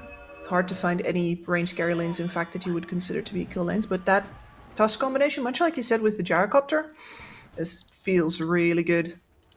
All of that extra damage of the tag team. I also think, I might be wrong on this, but I think the Tar Bomb also activates the tag team proc. I could be wrong because it's a spell, but it's also a projectile and it does deal damage. Because I've seen Tusk Clinks combos before. I think I've actually played against this lane once in my life before, and I'm like, how do they have this much damage? It's literally these 2 heroes. There's something that I'm missing out on the way that they interact. Could be right. Let's see if they're going to give us a demonstration. Could also be, well, I mean, Burning Barrage is not available for a very long time, but No. if you had that in the lane, I'd understand that rocking tag team every time. Yes. But no, the barrage days are not here anymore. I'm hoping that Clinks gets to keep his abilities for a while now. He's been put through the ringer. Gone through a couple of reworks, hasn't he? Yep. Yeah, strafe tag team. Look yeah, at there this. We go. There's your answer. That's a that's a ton of damage right there. At least you got the Lotus, but it's not really a relief. No, and especially if you look at how little damage, especially the like how little damage the Tusk has copped there as well. Tango's up again. He's ready for another brawl. It's just that the wave's pushing into them right now, and there's a reason why we're sticking to this bottom lane mostly. By the way, is because top lane, I think Hotoke for the first time now moving up and immediately getting punished, but he's been getting waves pulled for him. Radiant's middle tower is under attack. Long range raise, is it gonna be enough? No. No, he's gonna pop the magic wand. He'll be okay. Shadow Fiend burns out all of his mana. Ariel also brought in one of the Lotuses to heal up his puck down the mid lane because there was a Naga Deluge and a Boar hitting him at the same time. And Natty Narwhal was like, please help me. He's had a tough time Bottom. dealing with the boar. The same story continues in bottom. Sayush does pump out every heal that he has in his inventory. Maybe for a turn on the Has a Tusk. turn. There we go. Lynx gave up on the chase, and that costs them a hero. Actually, And Grace, Harry's wait. got a farm. I was about to say, surely these people are going to buy boots at some point, but actually, Sirius had so much to buy that he sent the courier with his boots on it back because he got some money out of the kill just now. Yeah. Double down or nothing. Yeah. Clearly, Morale's you didn't bringing out need the that boots. there's some activity down in mid, and this puck could die if somebody just shows up here. But top, they're fighting, and bottom, they just finished fighting. Ariel, Hakoda, both dropping low. Blood Grenade on the Naga Siren. Ariel can't get close enough. And the funny thing is, there's a level 2 bat, no sticky napalm on him, because he doesn't want to give any extra magic stick charges. Otherwise, you know, Tide Hunter, Bat Rider, you'd have Magic Wand maxed out in less than a minute with these 2 heroes. Yeah, it would So be many the spells dream. being flung around. And now Morel finally got his kill. Thank you. He thanks Sayush for finally showing up. Relay in on the Golden. Tusk. Bottega. This Shadow Fiend might be the one to drop first. Snowball stun loaded up to the maximum. And Bottega will drop. Erdanchik will drop to Sayush. Hotoke is trying to slow him down. The cookie quite off the mark here. This Tide Hunter, there's nothing they can do to the Tide. So Ariel's just going to go secure another Lotus. Get away with a kill trait that they're happy to take. Shadow Fiend down for the first time. Radiant's middle tower Yeah, and this Tide Hunter doing way better in his lane than the Slardar is so far, which is, when you look at the jobs that these two are going to have in the mid game, is a dire sign for Yellow Submarine. It sure is. At least on the positive side, he still got that wave right in front of his tower, so he's not that far behind to the Tidehunter. Tidehunter is actually second in net worth. Is under attack. He's Over the doing Blinks good for himself. and the Beastmaster. He's Now going there's to the get dive. dove. Yep. The Dunchick can't get close enough for the tag team to activate. Maybe wait for a second timing. 7-minute rune is going to get challenged. Someone's going to have to help out in bottom for Yellow Submarine, unless they're just going to let it slide. Double Wisdoms going for 4 Pirates. Yep. No, Sayush was too occupied in the mid lane because the puck has been really Radiant's laying in on Mirel. under attack. So much damage done on that bottom tower. Now finally with Sayush showing up, they can kick Perdanchik out. No snowball coming out just quite yet. Let's get very Audiker cute. to pull the camp, so he'll get Vision to snowball away. Very cute. You love to see it. And Hakoda looks like he might drop in top. Ariel and Hotoke just putting the pressure on the Naga Siren. There we go. Shadow Fiend decided that they have Ravage, so I can't lane anymore. Needing the Naga Siren to get any XP or any creeps available there to get the Naga up to level 6. Naga level 6 is not really the biggest thing in the game overall. Unless you're gonna hear like, oh, there's 4 heroes coming in, now we need the Naga. Like, that's when the Naga gets interested. I mean, and specifically, you want, of course, the other heroes for the combos to be on top. Like, it's definitely a bigger deal with Sayush also having 6 and being available. Yep. I just Nice dodge from him. Yellow Submarines, their game plan right now, as you said, it really hinges all on the Slardar. He's gone for the full phase boots right now. Scanning. He's got the bracer. He needs these things to stay alive in the lane. But it also means that the Blink Dagger is going to be really quite slow. The SF is not going to do anything. And the Beastmaster, of course, is going to be building up an axe. This is not Helm of the Dominator side lane Beastmaster. So But they this have that is- brawly I think lineup, this and they're is- still going to be slow, is what I'm trying to say. Yeah. This is looking exactly like the Slardar matchup we watched yesterday in the Americas qualifier. Roar on Colonel mid. again, just on the receiving end here. He might be able to take down Perdanchik. Has a big crush to land. Got That's him. the fight versus Clinks. Natty Narwhal also down to Morel. Audiker though, still battling it out here. Another bash. Ariel's going to have to come into the rescue. Slardar is starting to feel himself, getting that power fantasy. But, you know... A there's fantasy. backup to be sent. A fantasy indeed. But yeah, like the... Radiant's So this was in the Fissure Playground Americas qualifier. It was Thailand Mafia versus Hunters. Hunters played Sand King, Sven, and Slardar, and they lost pretty much all of their 3 lanes. And 15 Christ. minutes into the game, they win their first team fight, and they just win the entire game from there onward. So Okay. it's basically like you're on the receiving end from the laning stage, and as soon as Slardar gets to his timings, this was also like 13-minute link. Let's see. Natty And Narwhal's in that's- trouble again. Your go-to, yeah. Natty Narwhal taking a beating here. Those axes are no joke. Nope. His death previously was just him underestimating the Beastmaster DPS output. He used Orb a little flippantly. Got a roar in the face and had no way to get out anymore, even after he, you know, recovered from being stunned. Tidehunter actually rotated bottom there to push the Slardar away from the Clinks. Clinks is starting to feel threatened a bit. I think that's a good sign for Yellow Submarine. Getting 4 pirates on the move, and 10 minutes in, of course, you can't get too locked in your lanes. Especially with a Dominator. Might as well just send a Dominator creep down the other lane and push the other.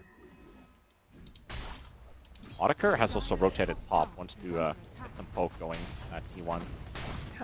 And this is going to probably make sure that Audiker can stay top if he wants to, and the Tidehunter could just stay bottom, and that would neutralize the problem that you have with the Slaughter once again. But for now, we've got an SF to hunt. Yep. Retreat time. Good time for a song. Multiple heroes in the area. Another We're one gonna set go for up. a Requiem nuke. We're gonna try. Into a Ravage.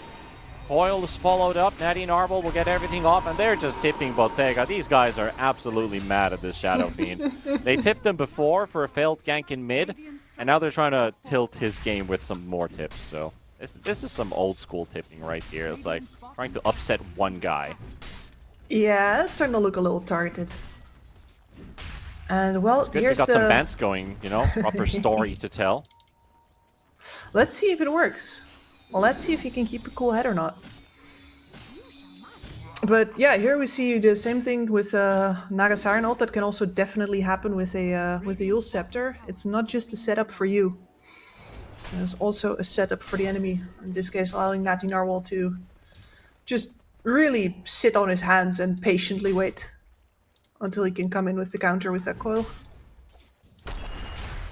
Well, Infernal does have his blink money now, so now with the Requiem down, it's a bit unfortunate, but they can definitely look for something with this Beastmaster as long as he gets his Aghanim's, which has been delayed by quite a bit. So maybe the Slardar blink is not going to give anything massive. Maybe him and the Snapfire together can find something on the map and Beast can join in. But the real timing is when you have blink on Slardar and Axe on Beastmaster, and then you just don't let go of the gas. Yes. Play with every roar cooldown. Sayush is surrounded by hostiles. The entire 4 Pirates team is coming in with 5. This team loves to play 5-man. It's the 13 minutes into the game, and you're bringing all 5 heroes. You're losing a hero on top of that. This is not what 4 Pirates signed up for. There's another one. That's a blunder. that Little is. Submarine's going to get a couple freebies. They brought Otaker for that and everything, and they just like. The function of the dive is pretty clear, right? You push them off of the tower so that everybody behind can just lay into that.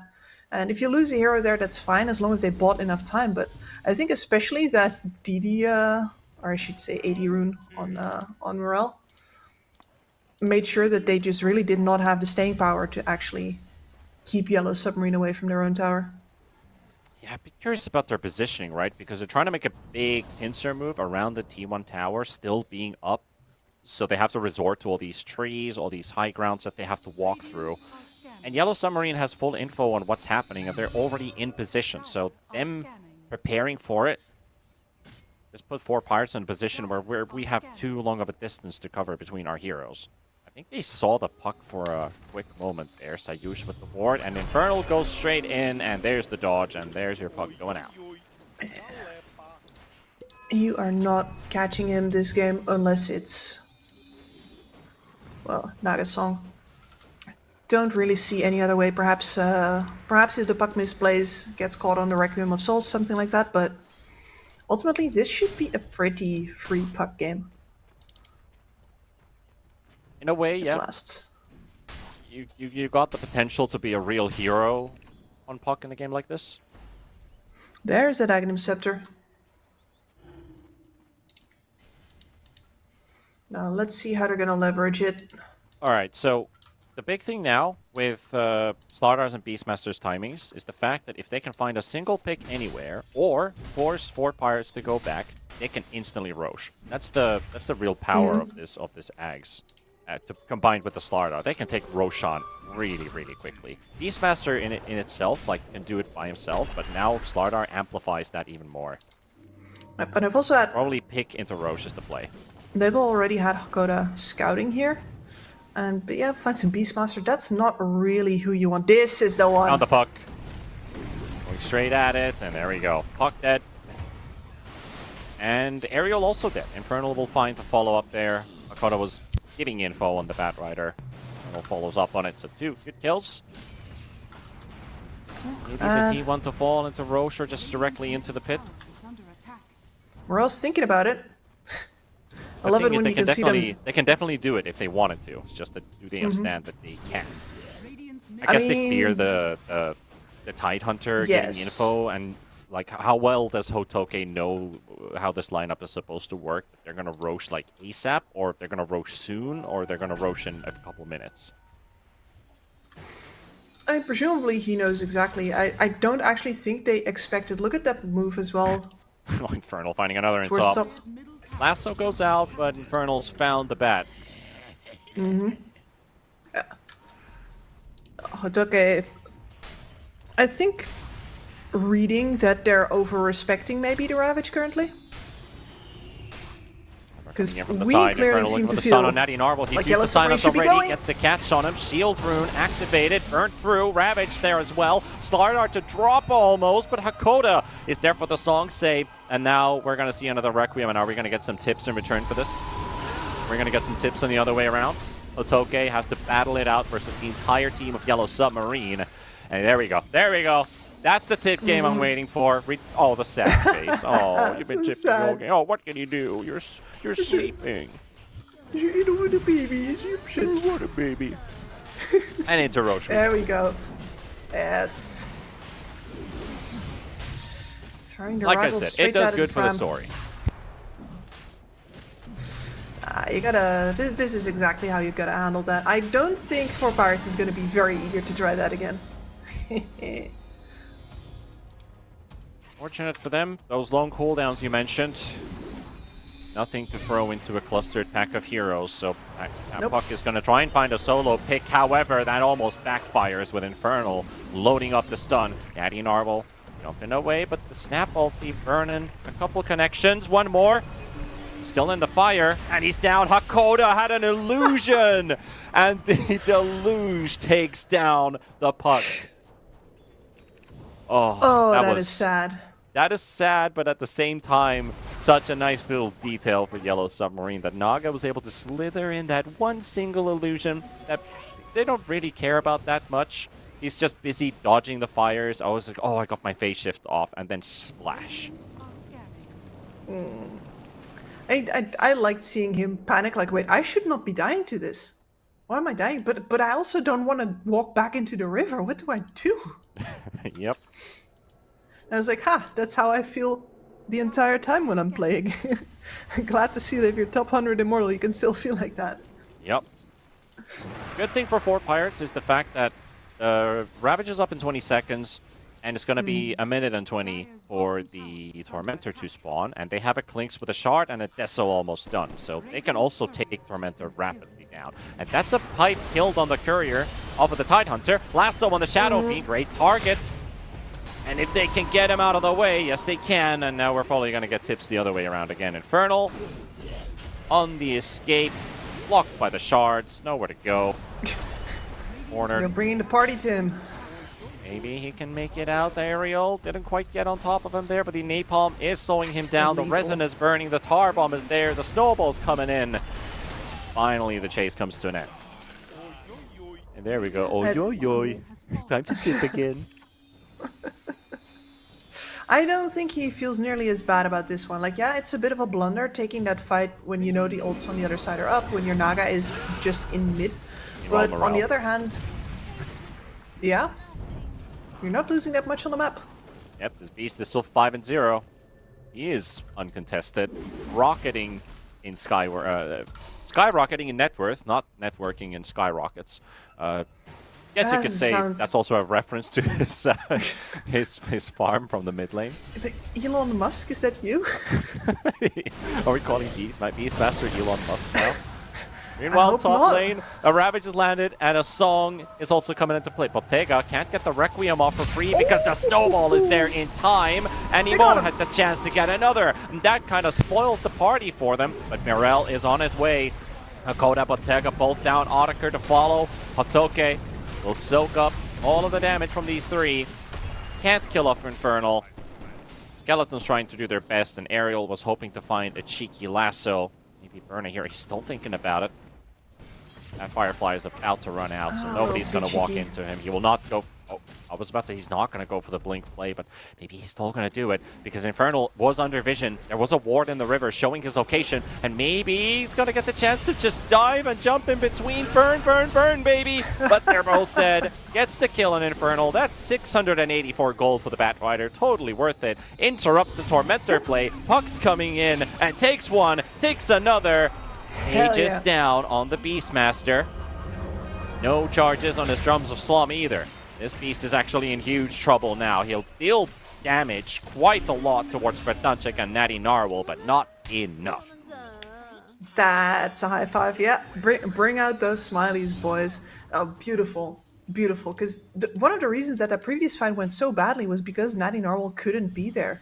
But Yellow Submarine, desperate to get that Tormentor off of the win, and just Bad Rider ready to sacrifice his life in order to turn everything around. That's great. Just bridging between a puckless fight and well, a great opportunity for Tormentor taking the end here. I love the shot calling as well in the team. Like, Ariel's like, if they walk to me, I can find a kill. But wait a minute, we have a deep ward there. We know the Slardar is low. It could have been a play where it just completely backfires.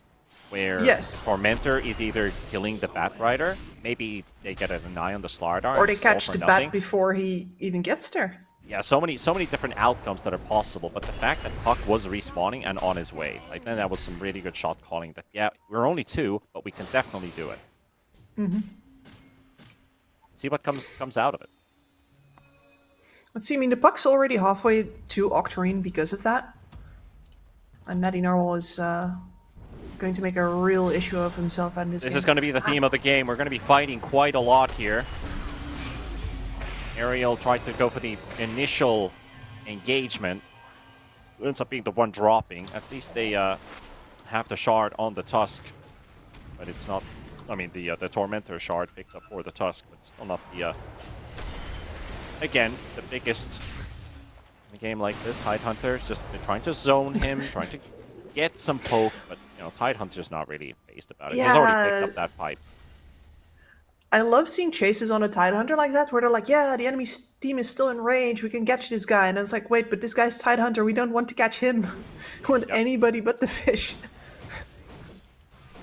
We want to Just get chasing out of into the habit. juicy stuff inside, not the hard shell of a watermelon. Yeah, but the juicy stuff inside is made out of like tusks and pucks, and they're already gone.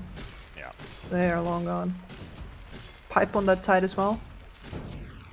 15 Kraken Shell. It's not bad versus a physical focus lineup like this, and he's gonna get bigger. Is that an Octarine puck? Yes. It is. All right, yeah. Support trade-off. Boteka finds 1 kill for himself there. Yeah, I actually have to go and look at Pro Tracker on these pucks, because I feel like Octarine Core has been getting more common on some heroes, but Puck, I feel like it's not every game you make it on this hero. Let me see. No, So it it's really actually depends on. it's actually quite frequent, but not every game. Not every single game. Are scanning. Is this a trend? I'm seeing it. I mean, I'm mostly seeing it in the terms of like, hey, as a puck in this game, what you want to be doing is moving waves. It's true. I want to have quick pokes in and out. We've already seen a 4-staff puck. It's pretty cool that we got to see that too. Infernal is now going to be the target of a separate player tipping him. It's Audiker this time around. Yellow we're Submarine taking it easy smoking once up. Teamfight ulti's ready. Song not up for 45 seconds, and Naga running into the Tusk, but they find the Clinks at the same time. That's the real target. The snowball's there, but the Safe. hero's not inside it. That's gotta be a tip right there. I'm like, I think he's clicking the skeleton that's on top of the Clinks Yeah. instead of the Clinks hero himself, and he's like, why is he not going in? Oh, Oh, that's sad. that was really sad. Fuck, man. Hey, one's he misfortune's did another's everything fortune. right. Yep, absolutely. That's a great pick-off. He got that top tower out of the way, finally.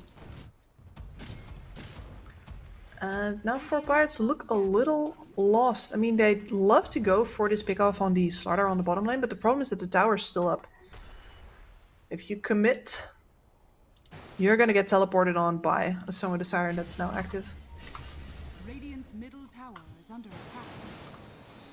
They're using the roar nicely separate, the roar with the Mortimer's Kisses as a separate way of fighting, and then the other is the Song Requiem combo. So you have 2 sets of team fights, and you're kind of rotating with, now we're finding a pickoff, Now we're going for a team fight. Now we're finding a pickoff, and then you're kind of like bouncing between those four So ultimates right in now, pairs of two. are we going for a team As Ariel's fight? got the lasso on Bottega, the follow-up from Perdancic, and Hakoda will intervene, but Otakar is dealing damage on the side of the song. Hakoda doesn't even notice that Klinx is doing that much damage, because they're just trying to keep in position of finishing off the Tusk, which they will get, and now onto Otakar they go. Dashes are coming in, nice Ravage, Shadow Fiend gonna get the target, and they will take him down. Nadia and Arba gonna get full up with the Roar as well from Morel, but there is a save coming in between, and maybe enough for them to fight back. They're both quite low on each side, 3 versus 4, 4 Pirates running out of firepower, and maybe Nadia and Arba can find something on the side of that Witchblade, but it looks like Satoke is gonna have to give his life away too, and that being 4 heroes down on the side of 4 Pirates, leaving Natty Narwhal just by himself, and Perdancic also bought back to die a second time. No, once the fight goes long like that, you cannot win versus the Beastmaster anymore. You do not have the damage to go through all of that healing that he's bringing, and you're going to start melting to the axis. So unfortunately, really picking off the SF was the most that they were ever going to do in that fight, and that means that this Roche is now fully open. And also one thing is a fact, even if 4 Pirates have been giving up a fight, battling it back, Networth has constantly stayed in favor of Yellow Submarine with a snatch on the Aegis here. Ariel dead, and Puck will get a chance to battle it out, take down Morel. Infernal taking a blunder from Otakar and Natty Narwhal. Slardar down for a double on Otakar. Even with all these trades, like I said, it's still been going Yellow Submarine's way in terms of economy, but at least this Aegis Snatch goes on the perfect hero to pick it up. It's not a support stealing Aegis, it's your mid puck. No one is going to significantly slow down Yellow Submarine once again. This is where you want to be taking out that second round of towers, you want to be taking out the tier 2s, but instead you once again got too eager after winning a fight. It's not giving enough respect to the fact that Nadim Narwhal can come back in here. Yep, and he's gonna get closer to a Parasma now. Just bought the recipe, just needs 1200 to finish off the Mystic Staff. Yep. And that's where he's really going to start hurting. And yeah, you can't really fight Beastmaster in the long fights, but at the same time you can't play the entire fight by simply hugging your Beastmaster. This puck is going to be picking off everybody he can on the side. Really important piece of your late game scaling as well, because now once you've hit Octarine Parasma, you can consider going Ags next, and the Puck Shard, most importantly. Get those two items together. Help extra damage in. That's where you become top DPSer in the game once you've got those things going for you. Good news for Otakar, who's still, it's had trouble staying alive in this game. He's going for a Lincoln Sphere currently. The Roar has been plaguing him. You see Ariel, but that's not really the best target. It's a good target. Arnold with the blind blink stun. Ariel's just getting, they're not getting anybody here. Like one missed blink stun, another missed blink stun.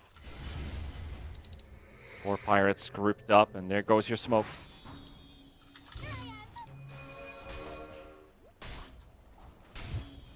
He saw the Snapfire down in bottom. He teleported there. That means they can't really defend this tower with all 5 heroes for Yellow Submarine. They're going to have to let this tier 2 go.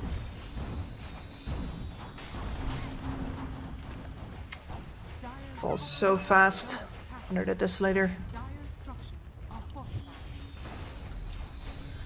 Going to get a Lotus Orb out from Perdancic pretty soon as well. Another hazard for the Beastmaster to deal with, as well as possible to reflect some of those corrosive hazes. Natty Narwhal, half health, ready for a scrap, calls everybody bot. Well, if he's quick with his fingers, like he has been so far, There's the as that Parasma. Aegis, he can be quite happy to give it away, unless it's not for a fool's errand. On check, I think he caught a glimpse of a Hakoda. Dodged those Naga illusions. Natty Narwhal had his smoke pop. They might think that's the real Naga, but it dies way too quickly. Actually, the smoke expired, so there was a good chance he might think. Yeah, he is really deep here, but Come on, burn that Aegis. Do it.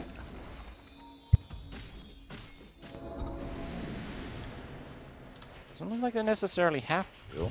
But keeping the waves pushed in, I think, is a win in itself, because it's 2 lanes versus the 1. Yep. Dire's No, and they've been doing this against the Naga all the time. Dire's bottom tower has fallen. You gotta put so much effort into clearing those waves. And it's one of those things that you don't really get to see, especially if you're following the casters, because we're where the action is, and the Naga's gonna be pushing where the action isn't. Dire's structures are fortified. Audiker trying to force a reaction all the way back to base. Beast and SF both keeping home. Lift used. Tier 3 almost Yeah, completely tower? drained out, and no response yet from Yellow Submarine, who are indecisive. Infernal was soloing a Tormentor to get a shard for the Beastmaster. And his zoo just got a little bit bigger. Vega, Silver Edge on the side. Song comes in, and they caught the Clinks. He's got a Lincoln still. Needs to be popped. And he just Arcane Pikes to safety. And Natty Another Narwhal, look at that response. turnaround. The Ravage and the Coil connected at the same time, but Potego's BKB's burning through it. Audiker is trying to regenerate, but Infernal is too much to deal with. Morel, however, is out. No Beastmaster for 70. 4 versus 4. Shadow Fiend in trouble. Hakoda trying to help him out. No can do. Bottega is out, and you're running out of damage dealers. Infernal is the last one up. They still got the puck. Big scary puck who had the Aegis all that That's time. the one. Hakoda will drop as well. Another pick here for Natty Narwhal. Yellow Submarine will have to forfeit that full lane of racks.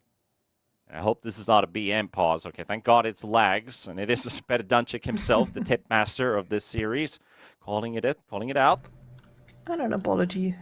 Very nice. But, Oh, but yeah, look at the damage dealt by that puck. Look at it. that's This yeah, is, as I said, skyrocketing. this is the moment where puck turns into a DPS monster. And there's especially when you lose the Beastmaster, who's the only one who's able to keep pace with that amount of AoE DPS. When you lose him that early, before he's built anything up, before he start properly, banging those drums, that's really all 4 Pirates needed to do. Even if they lose their carry, you'd think okay, you've lost him over on the side. Surely this is not the time to be storming into the base. But Natty Narwhal knows that he's the boss right now. Yeah, also, Hakoda dropped a bit of a panic ward, hoping that it's going to give enough vision in the lane against the gem. You can see this ward isn't actually showing really anything. If you click it, it's like you're this right. small bulge of vision. That's it. It's like a very limited area. It looks like a human foot, to be honest. It does, yeah. Well, a human foot. Okay, it's a big human foot, maybe Bigfoot. What are those? It looks like a chicken drumstick. A chicken drum. Oh, yeah, one of those dino nuggets. Yeah. Like Dino nuggies. I've never right. had a dino nugget in my life. Never? Never. Where do you get those? America? I think it's just American things. Right, Been a Infernal. while. It's been Are a you while really- since I was there No, the no, last no, time. no, And no. hello, Infernal. What did he think was gonna happen? Oi, oi, oi. Brother. I'm speechless. That was never gonna work. I mean, nobody on his team has buyback. Just hug your ancient, man. I guess it gets to a point where you just have to admit defeat, but Dire's middle you tower want to add I mean, it's insult not to over injury. yet. This game is absolutely not over. If the Beastmaster actually gets to have a fight, it is still possible for you to out DPS the other side. And you still have the big ults, you still have the setup from the Naga. Got that SF ult at the ready once again. This is not over by a long shot, so an act of desperation like that is really weird to me. Anyway, That hurts, I'm hurts sure team he morale knows. more than anything, let's put it that way. But sure, you still got a lot to play for with Yellow Submarine, especially with what they already have. and how close they were to almost winning that fight, if only they didn't lose that Beastmaster right away at the start, because they only just finished a round of items. That was the Shivas on the Beast, and I think that was also the Blink on the Naga Siren, so Hakoda was able to at least get the song out. Fortunate for them, the only result of the Naga song was the Klink's Hurricane Pike to a position they couldn't get to. But that also meant that Klinks was out of the fight for a while. So it wasn't really like, oh, we didn't kill the Klinks. It's more like, well, the Klinks is not going to bully us for Here to now. go again. But Tidehunter is broken, but the snowball comes out, and Bottega is going to get targeted, but the song is there from Hakoda. BKB is going to run out from Aerial. Klinks is going to get targeted. They do get a very good flame break out there at the same time to push back the Shadow Fiend, but they did get the Ravage out. Otakar down nevertheless. 80 seconds without him, and another break on the Tidehunter. Great snowball save once again. Shadow Fiend down to half HP, and Pedadanchik's going to take the hurt. He's going to take it. You hug your Like a man. Beastmaster. It is going to hurt. Hakoda will drop. This puck is causing issues at the back line, and he does have that nullifier too. Yeah, fights are very back and forth. I did love Ariel's gameplay from that game 2 to this game 3. Like, the fact that he has his BKB up and running during the song. He's the only one to prevent that Klinks from getting insta-deleted by Requiem by just throwing that flame break, which caused the Requiem to go a bit further, but still didn't seem to change the fight too much. But it could have been, like, more heroes dead right away. The puck wouldn't have been able to find a return kill on the Naga Siren. And maybe they also lose the Batrider because they just deleted the Klinks right away and they might find like 4 kills. No, the fact that the Klinks insured himself against one of the combos, which is the Blink combo, the Roar combo with that Lincoln Sphere, means that he hasn't saved himself from the other combo, which is the Naga combo, by buying a BKB. So he's not even halfway on his own debuff immunity there. That's going to take a while. And besides, it Klinks with double defensive items also feels exactly the same as Weaver with double offensive items. It's like, yeah, cool. Now you don't deal any damage. That's great. My glass cannon isn't actually glass anymore, but he's also not a cannon. What was the point? So you don't feel good playing as a Klinks like that at all. So maybe it's his purpose to get blown up, but in that case, they need to be able to blow up the Beastmaster at the same time. And if you looked at Morel's positioning in that particular fight, he was not going to let it happen again. It is kind of a battle between, is Puck or Beast gonna is Klinks or Beast gonna fall first? Well, if it's both, 4 pirates is fine.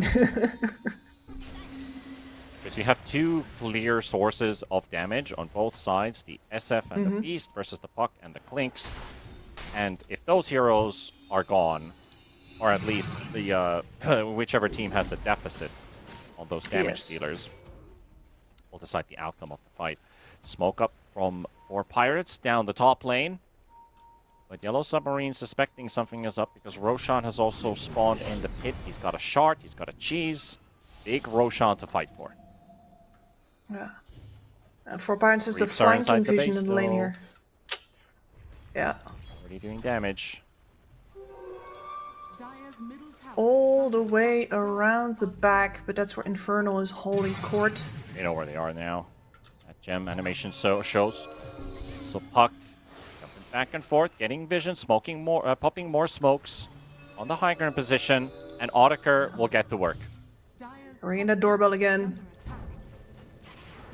Get out of that advantageous position, out of from under your vision, get back into your base where you belong. Rel, they're gonna surprise Otakar. Snowball though. BKB's coming out to protect from that Ravage, and Otakar reveals Nagasan. himself, gets away for now, but Infernal goes for the target. Predadanchik and Hakoda already dead. Roar on the Klinks, but Beast got roared as well. Can they keep him alive? Cookie forward, still surviving with 100 HP, but he goes down. Otakar down as well, and now it really is the SF versus Puck show. And SF's TP cancelled. Nothing he can do against Hotoke.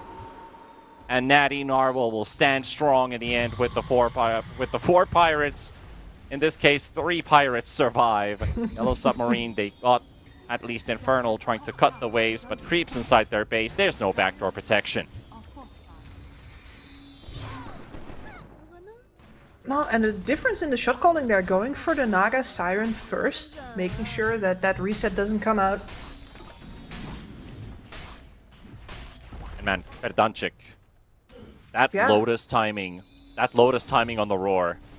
That saved everything. Dire's top barracks. Sometimes, I mean, I've been hearing this a lot, but with the Quarteros Curios, the Lotus Orb animation is really difficult to detect Yes. if you have a lot of levels on it, and these players pretty much all have high levels. But still, like, a very timely Lotus Orb cast, and they were just not ready and prepared for it, and that just turned the fight all, like, on top of its head. Because, again, Beastmaster can't do anything for a very long time. That's a 4-second stun, where he's just gonna have to take it. Now he knows how it feels. And Natty Narwhal has fully taken over the game. Already got that shard, is going to be able to buy out the Aghanims pretty darn soon. Talk top net worth. Yeah. Yes, I mean, once that you is get something. to 40 minutes or so, especially in a game where the puck just, you can't hunt him because you don't have any reliable ways to take him down. He hasn't had to itemize defensively at all. You have to say it is an issue that Puck is ahead of net worth compared to anybody else. There is a Shadow Fiend as well behind. Yeah. Mega has not really enjoyed this game on the Shadow Fiend. It was a great pick in terms of the whole minus armor idea that Yellow Submarine was building together.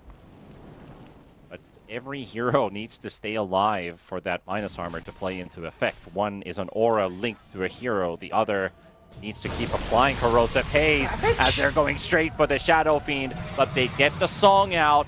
Lynx is not doing enough damage. Lasso, they can't get the Requiem off. Is there anything to save Bottega? He's leashed up inside the coil. They're focusing on Otaker. Bottega and Otaker both are out to get traded, but the Clinks is able to get away with the Skeleton Walk. Deathpack healing himself up for long enough for Bottega to drop first, then they turn their attention to take down the Clinks. Otaker out with the count, but the 4 Pirates are dropping low on HP. The Tide, the Bat, the Yellow Submarine have already called quits. It's retreat time. We cannot kill the Bat. We can't kill the Tide Hunter. Ariel and this Bat Rider again. Like, you got an AoE song, nobody can do anything, and then there's this one guy. Yeah. There's this beautiful. one pesky Bat There's Rider. the axe. It's like, hey, guess what's more pesky? Perfect. So you're all standing on top of each other anyway. Well, let me grab 2 of you. And I think here we see the weakness of physical damage drafts, specifically ones that do not actually offer AoE physical damage, like you get out of a Sven or any kind of Battle Fury carry, for example, is that you still gotta focus fire.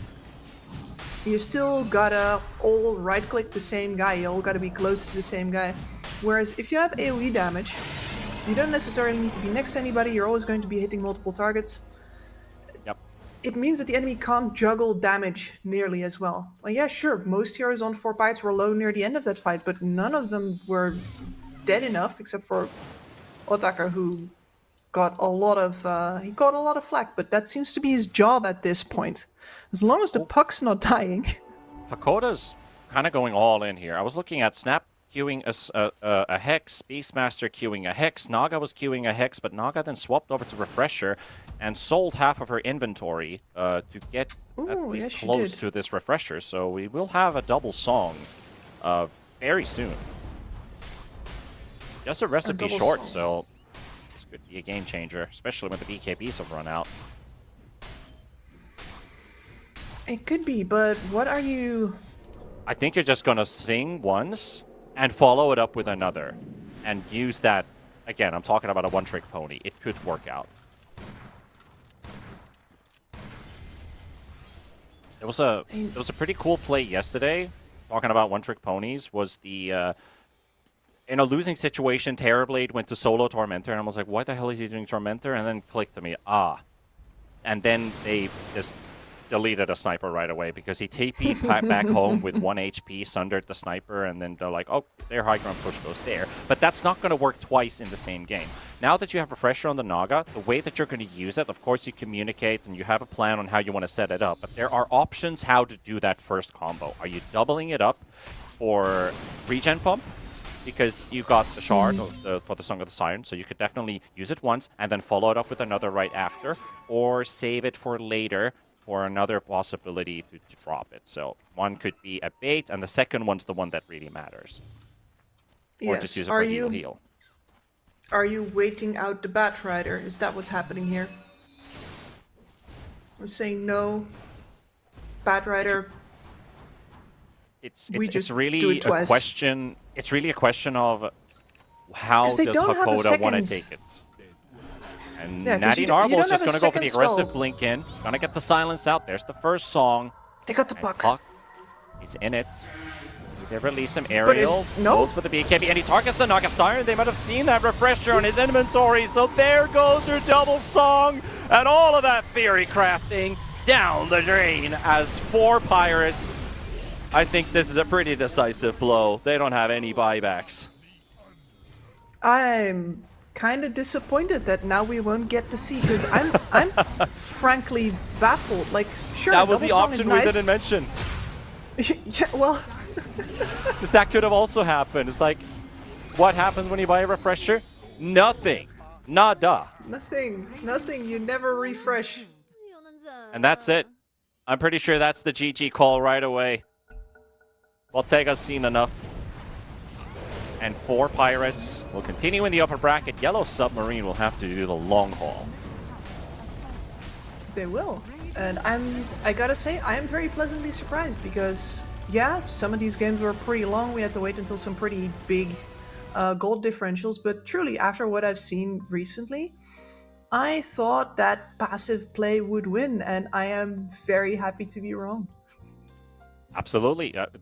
The team fights were very back and forth, right? I mean, this minus armor draft usually works the best when you're talking about like a sub 30-minute game. You get the most out of your shock impact. You have lasting presence on your Shadow Fiend, so every kill you get means more minus armor on the next hero that you're going to be killing, and it just keeps amplifying and amplifying.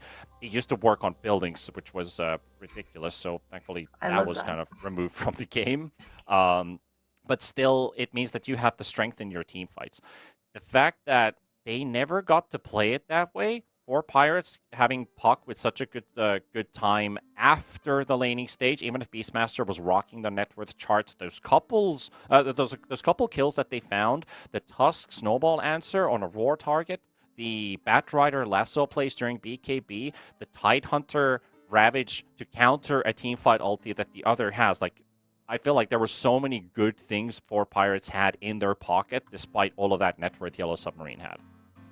Yeah, no, and I really want to highlight the supports here, because you already pointed them out, but those snowball saves, huge. And then over the top of that, Ariel with that BKB, making the setup after that Naga song pretty much impossible.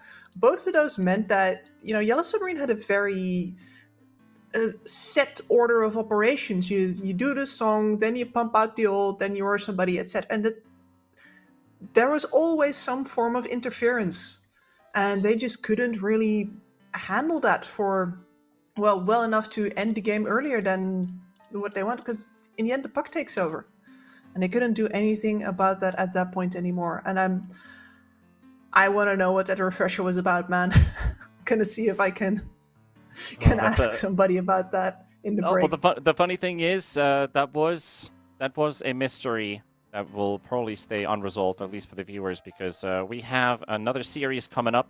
Since this went 3 games, the break's going to be a little bit shorter for you guys to wait, because you gotta expect long games happening, and you gotta get the time schedule for it. I think on the B stream will be showing Runa Team versus Namiga Gaming, scheduled to start in 40 minutes ish. There has been some potential talk that maybe we'll get the games rolling earlier on today because of the overlap of 3 qualifiers. So a lot of teams are hoping that they could play one of their earlier games sooner than later, so nobody has to forfeit any tournaments. But maybe not for this specific series. We'll find out more about that. But Runa Team, Namiga Gaming, about 40 minutes. We'll be back here in this stream for that series.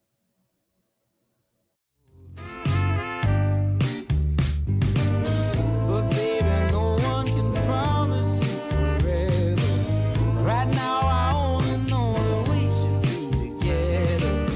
Because it's now or it's never, so won't you take a chance on me?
so long after the sun comes up.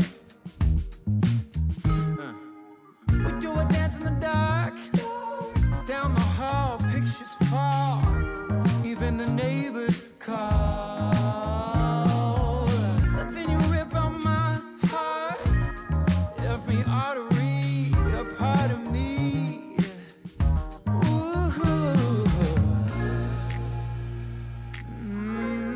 It's obvious to me that you love to watch me bleed.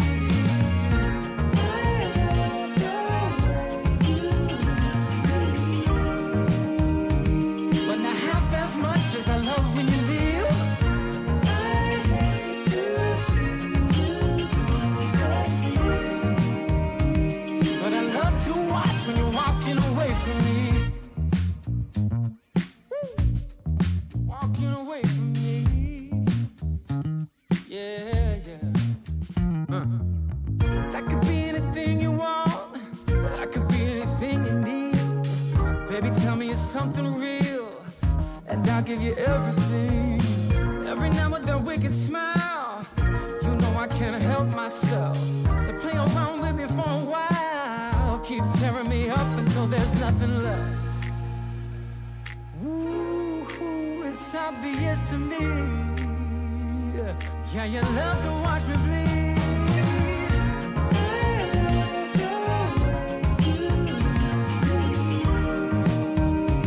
But not half as much as I love when you leave. I hate to see you disappear. But I love to watch when you're walking away from me.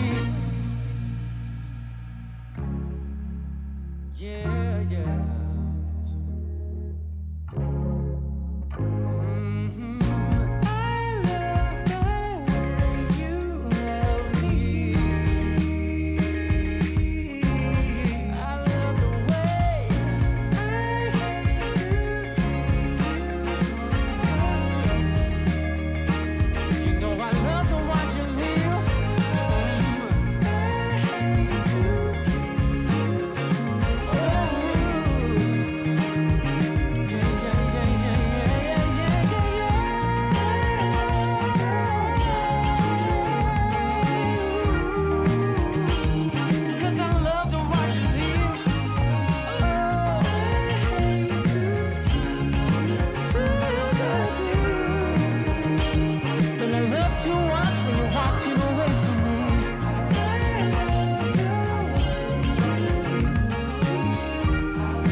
Took a walk down Pico, heard someone shout from a crowd of fed up people, getting told they should calm down.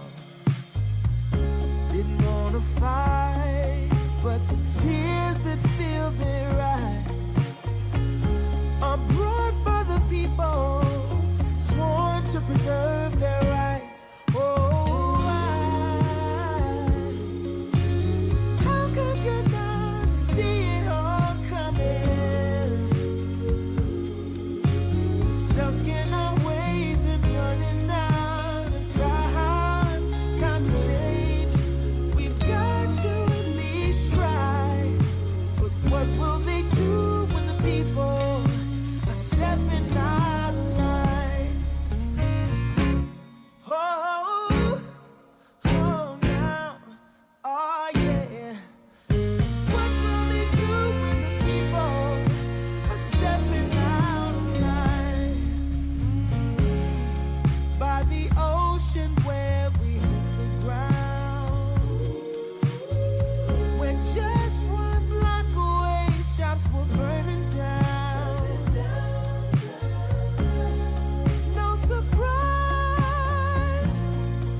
on a dime when I saw you walking by.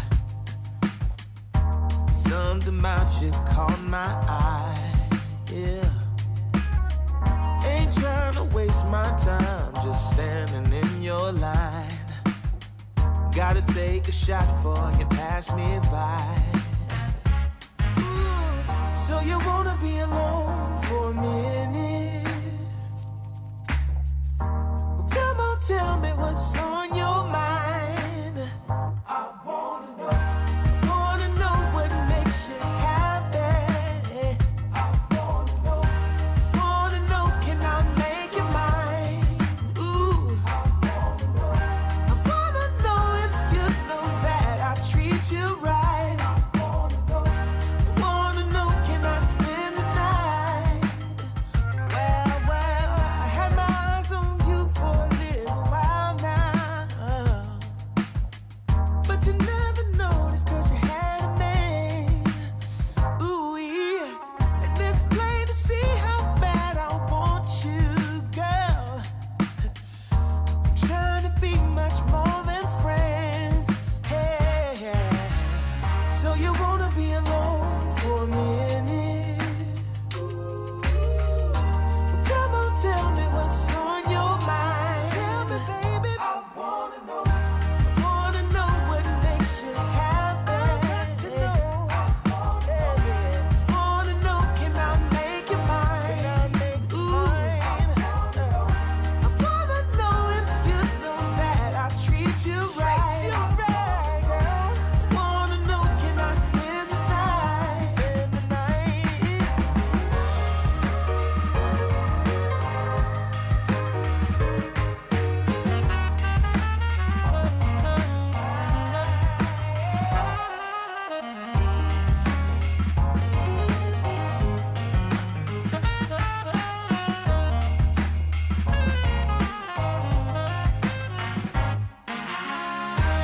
Wanna know what makes you happy. Wanna know, can I make you mine? I wanna know if you know that I treat you right. Wanna know, can I spend the night?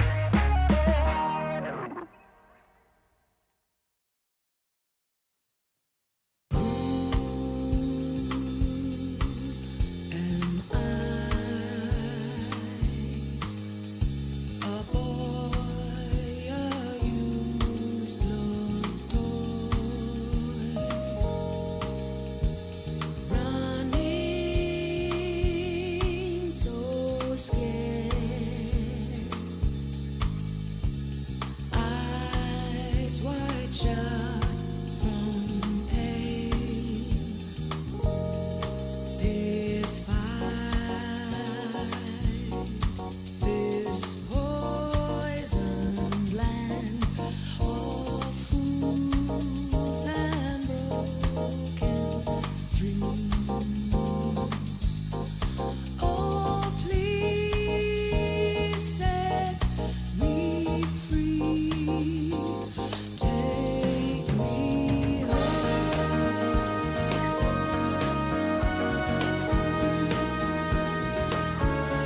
So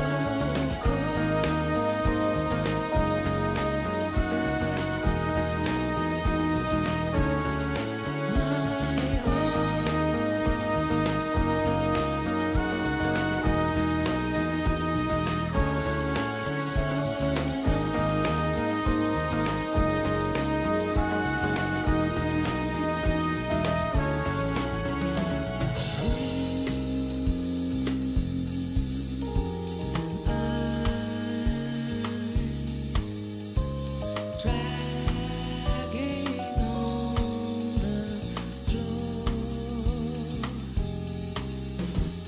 crawling, falling,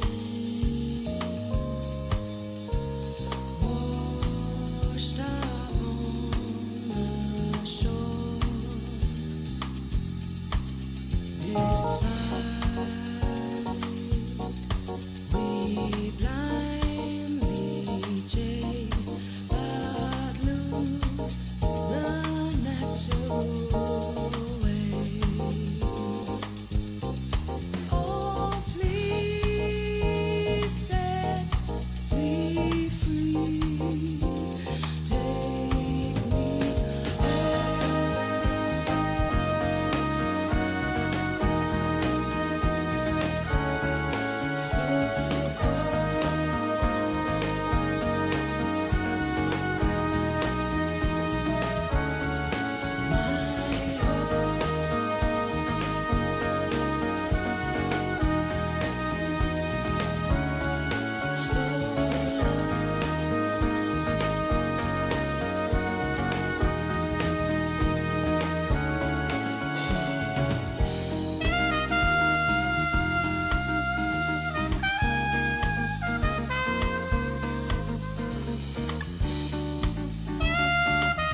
Summertime magic in this beat. Sun is in my eye, feeling high. Only good vibes, I'm alive. And if you see me driving by, don't be shy. I'm so excited. You know just what I wanna do.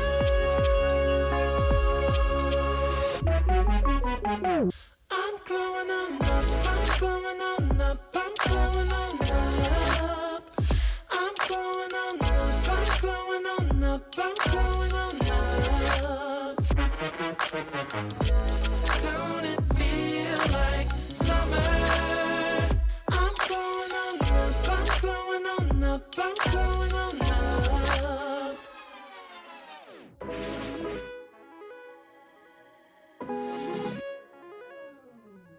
Blow up, show up, soak up aromas, float to Sonoma, roll up to Nola, trope up, blow up, slow up, show up, get real, choke up, you're flowing, you're glowing.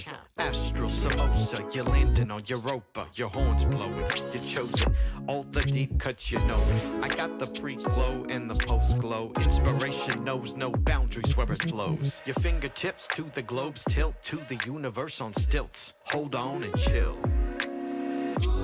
I'm so excited. You know just what I wanna do.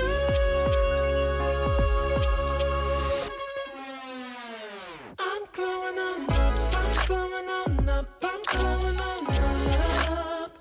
I'm glowing on up, I'm glowing on up, I'm glowing on up.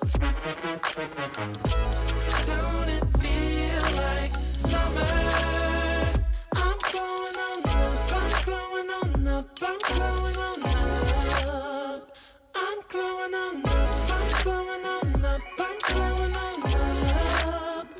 I'm glowing on up, I'm glowing on up, I'm glowing on up.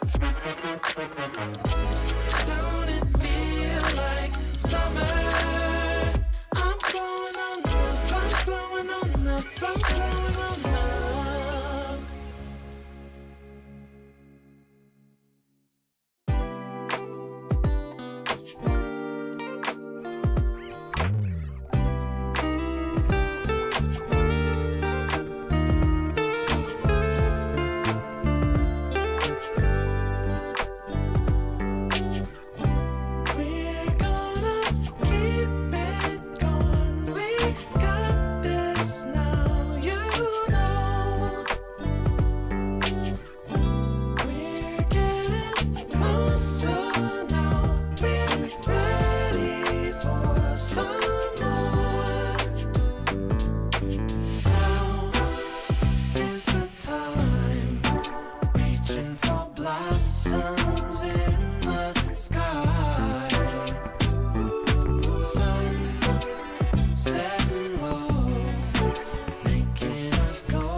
Forever's here, today's the first day. I wanna be closer to you. Closer to you, yeah.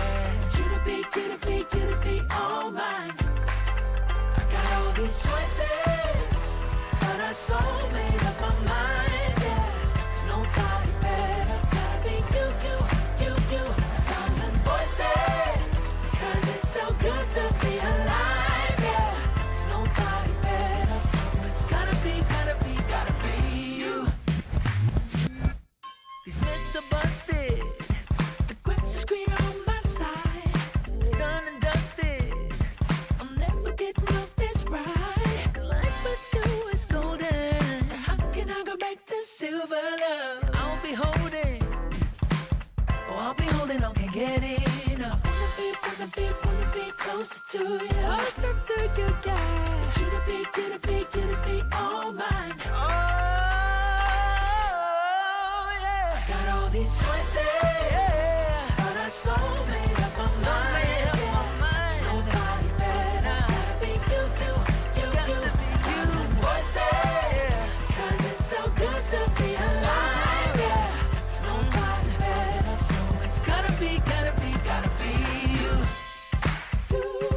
Yeah. It's gotta be you. Gotta be you. Gotta be you. Gotta be you. Yeah. Gotta be you. Oh. It's gotta be you. Yeah. All these choices, but I so made up my mind. There's nobody better, gotta be you. You got to be you. Voices, 'cause it's so good to be alive. Yeah. There's nobody better, so it's gotta be you. Hey. Nobody else, no. It's gotta be you.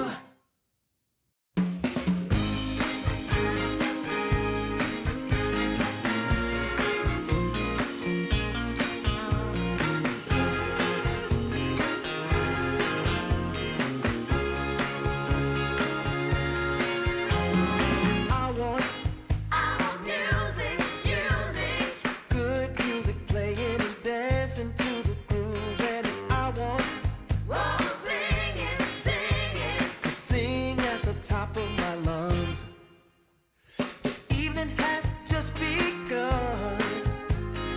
Hips are swinging, feet are stomping. Happy people gather round. We will party all night long. This will be Oh, magic. magic night to remember. A joyful celebration for a whole new generation. This will be Oh, magic. magic night to have together. No more limitation. We united as one nation. I want Keep on moving. keep on moving. The sweat is dripping. I want Oh, shake it. shake it to the beat of the drum. No need for hesitation. Bass is pumping and everybody's smiling. Happy people gather round. We will party all night long. This will be Oh, magic. a magic night to remember. A joyful celebration for a whole new generation. This will be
drives me insane.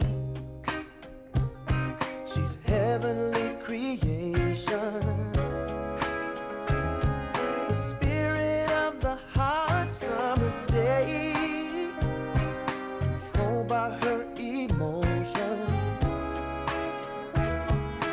Tomorrow seems too far away. Now I've got my shot. I'm meeting my soulmate. Lady, can you see me? You're my everything. You're my lady. Lady, can you feel me? I feel head over heels. You're my lady, lady. Maybe you can't hear me, my sweet little thing, my sweet lady. Lady, can you see me? You are my everything. You're my lady, lady. Some might think I'm crazy. You're my constellation. My vision's far from hazy. I need no confirmation. Take my heart and don't let it stray. True love and affection will come again another day, as the sight of your light always takes my breath away. Lady, can you see me? You're my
haven't found the one.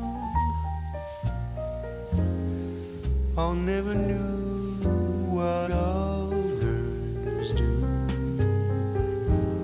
I hope and yet again,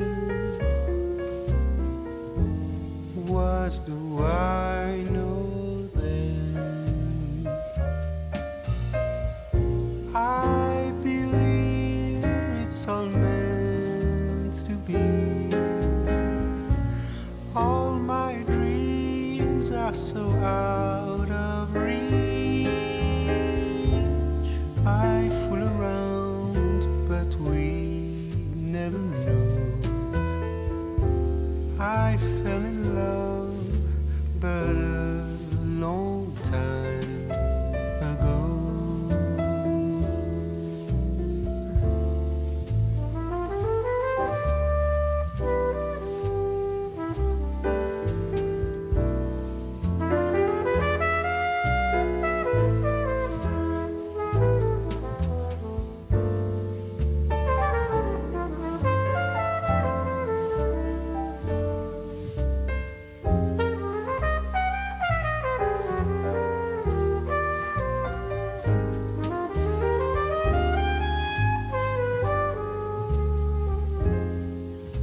I sing the same old song,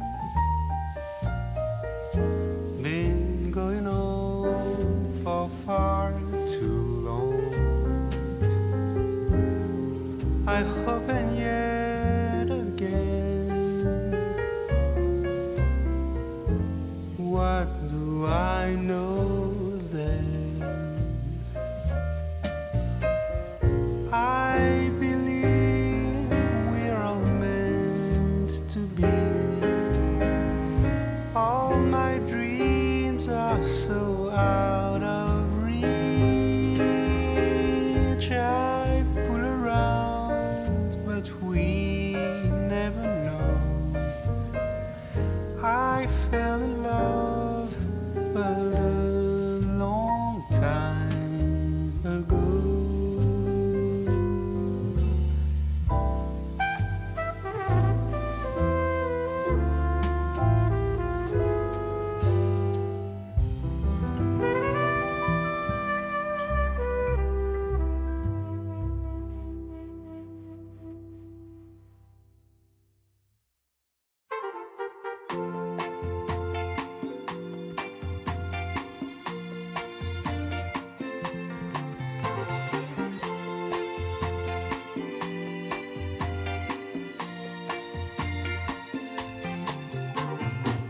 I got the sun in my pocket and the moon above my head. Got the whole world at my feet and the pain a cloud ahead. There are stories I need to tell. There is laughter I need to share. Joy and love all around. I can feel it in the air. Whoa, nothing can stop me now. There's nothing at all.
Tell me what I'm gonna do.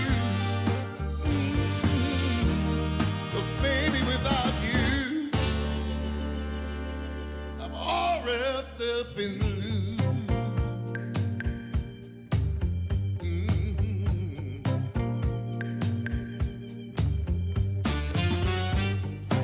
I thought it would be easy to make it on my own. But baby, now I know what it means to be alone. Lost in the shadows. Tell me what can I do? 'Cause baby, without you, I'm all wrapped up in blue. Wrapped up in blue. Wrapped up in blue. Wrapped up in blue.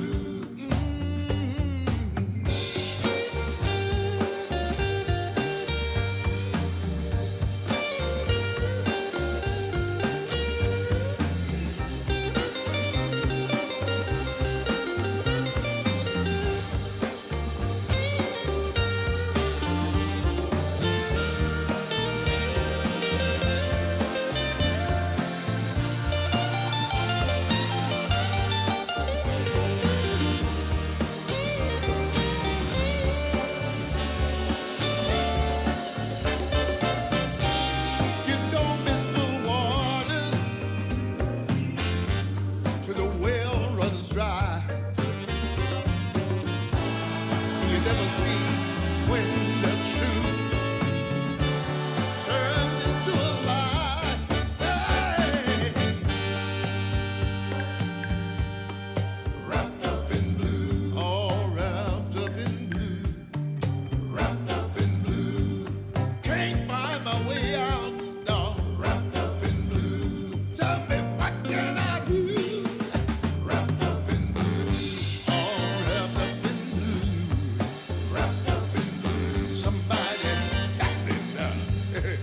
Wrapped up in blue. All wrapped up in blue. Wrapped up in blue. Somebody tell me what to do. 'Cause I'm wrapped up in blue. Wrapped up in blue. Wrapped up in blue. Wrapped up in blue. Wrapped up in blue. Oh, yes, I am.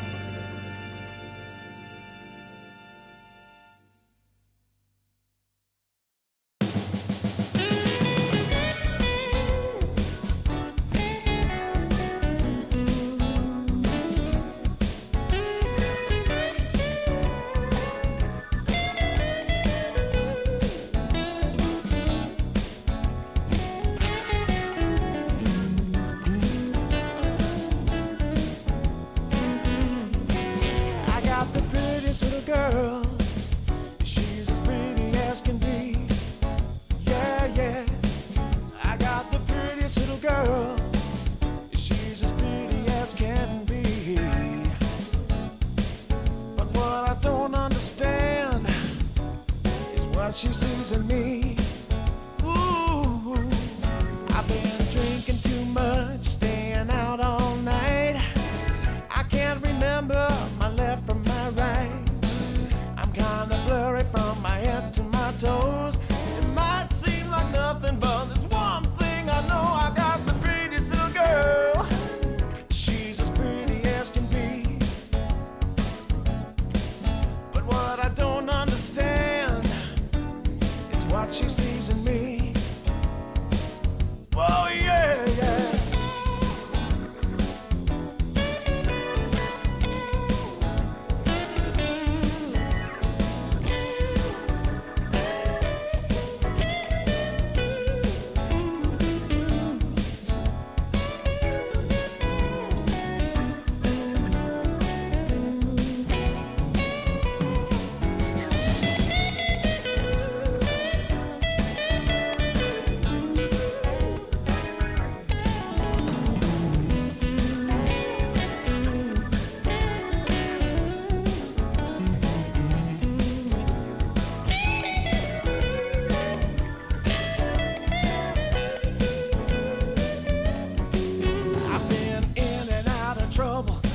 much too long. I can't remember the words to this song. I thank the Lord as I'm crawling out of bed. It's another day that I'm not dead. I got the prettiest little girl. You know she looks so fine. I don't know what she sees in me, but I sure am glad she's mine. Whoa, no.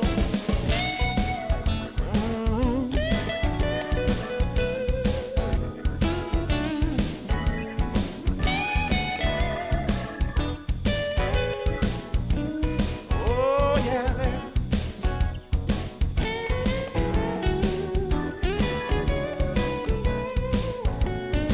Oh, yeah, yeah.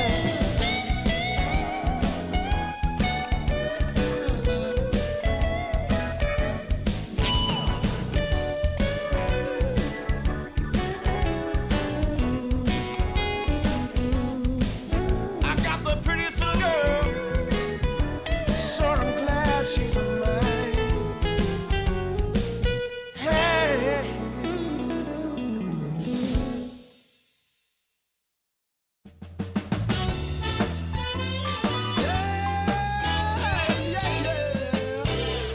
Oh, yeah. Take away my bag of bud, my camels and jack. Go ahead and take them all, I don't want them back. Those nasty things mean really nothing to me, 'cause lately it's so plain to see. All I want is you. Honey is so true. Give it to me, baby. All I need is you. Yeah, yeah, yeah. Come on, you can take away my mint Cadillac.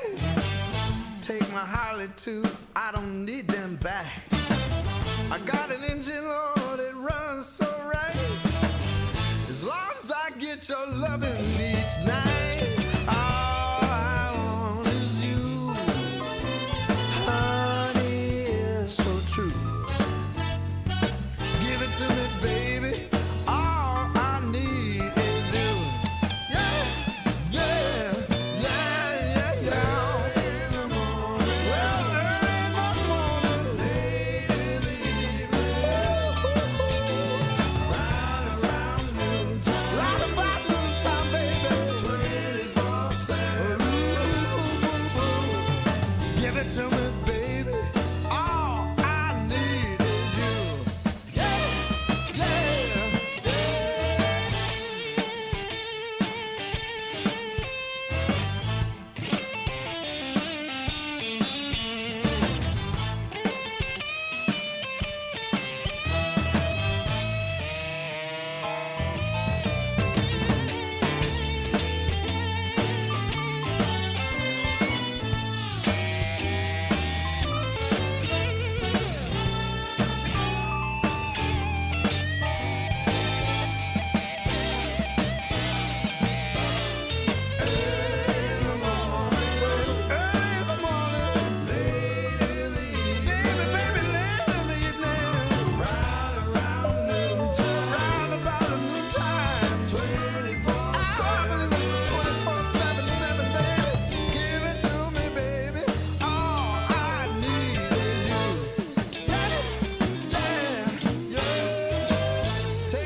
Camels and jack.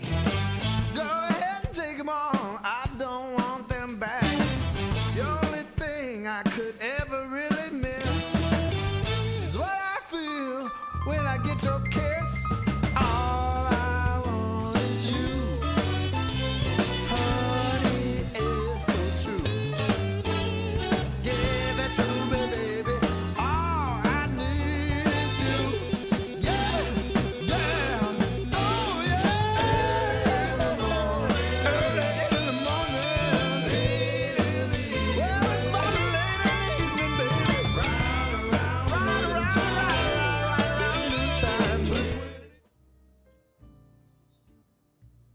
Hello, everybody. Welcome back to the DreamLeague qualifiers here for the East European session. or the Eastern European region even. Session is, or class is in session. That's what I want to say. Oh my god, I can't even talk. We've been just waiting for one team to show up, as one was waiting in the lobby. The other just didn't show. No message, no info, no whatsoever. So it was 1 minute away from getting a default win from game number 1 in favor of Runa team, but Namiga Gaming showed up in the nick of time. But as you can see, they don't exactly have reserve time thanks to that. So you might be here, but it's going to be a rapid... we're paused. Oh, Runa team has the penalty.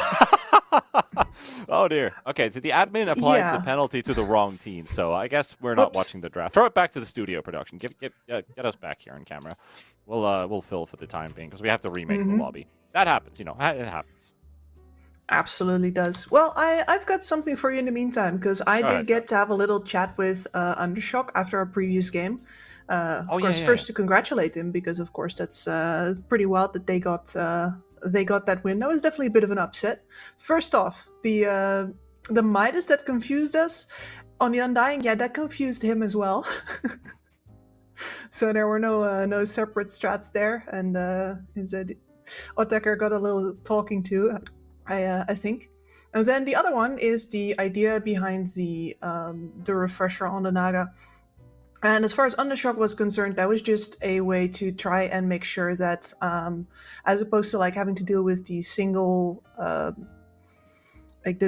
tide ult, or the fact that there's a single lasso, like you actually, as you said, it was about having two options, both one for engaging and one for disengaging if it went wrong again.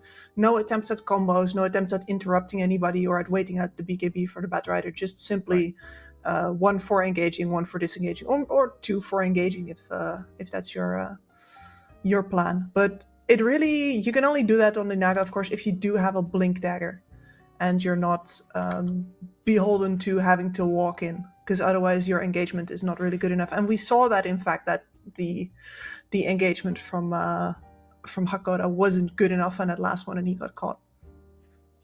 All right, yeah. So we we did have an idea on both of those actually. So the Midas buy and then the refresher on that Naga Siren. So I did think there was a lot of like different routes to look at that Naga double ulti, because when I've seen games stretched plus 40 minutes, depending what kind of ultis you have around you, take Naga plus Phoenix, both have refresher, you control the team fights, how they're going to go, how they start, and you're the ones who can always initiate first.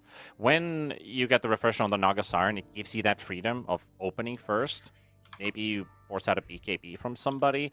As you can see, like every time they wanted to get a Requiem, he either got hit by, the Shadow Fiend got hit by Lasso, or Flame Break, or usually Aerial was the culprit who was standing in between, who would always mess things up. Yeah, we're just waiting for one of our casters get back in the lobby as well while I'm filling. It's me. I'm trying to get back. You've got your disconnect command working in console? Yeah, I am fully disconnected, just entering the lobby again. Here we go. Apologies. Yeah, we're ready now. There we go. So yeah, the ideas behind those refreshers, like there were so many ways to help open up the game a bit. So I'm glad that he also saw it the same way, that refresher can really be a game changer in terms of what's the plan going to be onward from here. Unfortunately, they never got to reveal it, so that was a bit of a bummer. Never did. But never did. Yep, we are talking about Runa Team and Namiga Gaming here. The lobby has been remade. We're loading into the game as we speak. We're going to get the draft for you in just a second. But both of these two teams, Runa Team, obviously, the heavy favorites. I think probably one of the best teams in this qualifier, maybe right after One Win Team. The most notable lineup that is in this qualifier. And Namiga, it is kind of like, Excess Vampire is going to have to lead this team. He's going to have to come up with some real cooking drafts. This guy has been playing for almost a decade when it comes to competitive Dota, 27 of age. And he's got 3 guys in this team that are not very familiar to the audience. I think I've ran into Covis 9 before, I don't even want to explain the name of their carry player, but you got Bashka and Fein Dame or Fein Dime. Dime? Is that like the chocolate dime? I don't know. It really depends on your language if you pronounce if you pronounce the double vowels like that. Radiant team It's like, are you pronouncing it like Fein Dame or Fein Dame or Fein Dime or Fine dime. got options? And they Got options. cook with the draft by getting an Invoker reply to the Earthshaker. Well, Shaker should be quite okay if this is the mid matchup indeed. Obviously, flex on Shaker 2-3, but that's a very early Invoker, I have to say. That is a very early Invoker. Then again, Invokers also, you gotta, if you want to bully an Invoker out of the lane, you gotta pick for it really heavily. So it's pretty safe as long as you're not scared to give the opposing mid a little bit more coming out of the lane. Like if you just want yourself somebody who's going to control the team fights, or alternatively, if you are a fan of 9 class level shenanigans and you just want yourself a plus 4 who's going to be ghost walking around the map, you're free to pick it up on the very first pick. And this is kind of looking like, if you want to play Exhort Invo, you've got a pretty old school combo of Cataclysm from Crowd Control. The Cata has been nerfed quite heavily though, so whenever I see Exhort Invoker, I'm like, you gotta look at much earlier timings than before. Before it used to be like, we can go as late game as we want to, and if we can get an Aghanims early on the Invoker, it's gonna pay off instantly. Tidehunter, Faces Void, your classic easy combos. Song, it's not a stun, so there's a chance if they have blinks, if they have force staffs, that they just don't take any damage from that. So on that note, I really want to see more of these Wex invokers with the Tornaris, because that farms really rapidly in jungle compared to the Korix one, which is the cold, which gives you that route on your ice path, which can be handy with a Nagasar. Not gonna lie, like it's a easy way to ensure a route from a song. So that gives you that setup, right?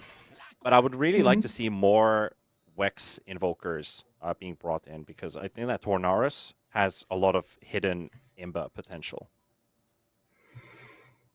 Yeah, it's possible. It's just that you always gotta get Quaz in combination with it. Of course, we don't do Wexort. 5 seconds remaining. Otherwise, your laning stage is in trouble through your lack of HP regeneration. So I can see why it happens a little less often.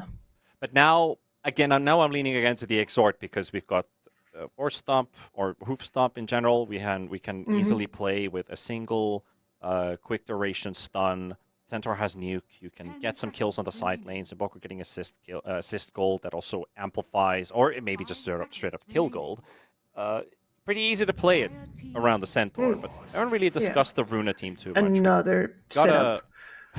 We gotta jump backwards a bit here, because there's a lot of team fight and a lot of vision on all these three. Yeah, like as far as I'm concerned here, now with the Timbersaw as well, Exhort Invoker synergizes way better with his own lineup, but this is the kind of team that you can really disrupt with your tornadoes, with your ice walls, etc. Shaker especially, but also the Clockwork, the Timbersaw. Like if you can disrupt the movement of these heroes throughout these fights, then you're doing a much more important job, I think, than if you're adding to the DPS. But that's a really interesting choice, right? Because both paths are valid now. Both paths are valid. You've got a lot of burst in here too. Quickly, the lead heroes. It's a very good pipe game for the Centaur, but at the same time, while getting pipe, you also need to have blink. You could use a blade mail in this one. You might want to also. I mean, I'm not sure if you're going to get yourself a good laning matchup as a Centaur this early on. They don't know what the carry is going to be that he's playing against. But if a Centaur has a good lane, I've seen that they have like 7,000 net worth at like 12 to 14 minutes. And they're on top of net worth compared to anybody else, that they just kind of... They have a few minutes of a power spike in their farm. And then I've also seen the centaurs who are like, I've got 2k net worth, boys. And no way got to farm nothing. this back. Yeah. I don't do stack farming so good. I mean, Behind an it XP, could, behind an farm. yeah, could be even worse.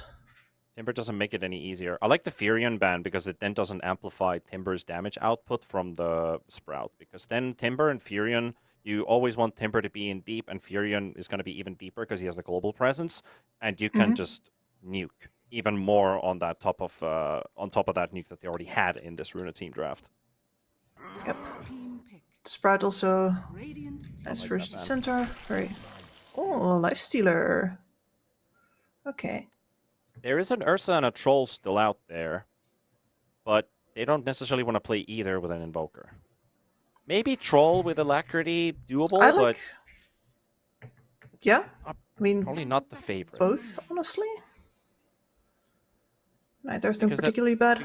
Because my reasoning for it, if they go for something like that, Oh, the Invoker would buff up the carry, but the carry doesn't really buff up the Invoker, which would kind of ruin the idea of having a Exort Invo, as we probably are seeing here as Young G is locked in the Agent of Galaron. yes. So Luna is going to give you more pushing power, a more reliable late game hero, and something that goes along with the setup.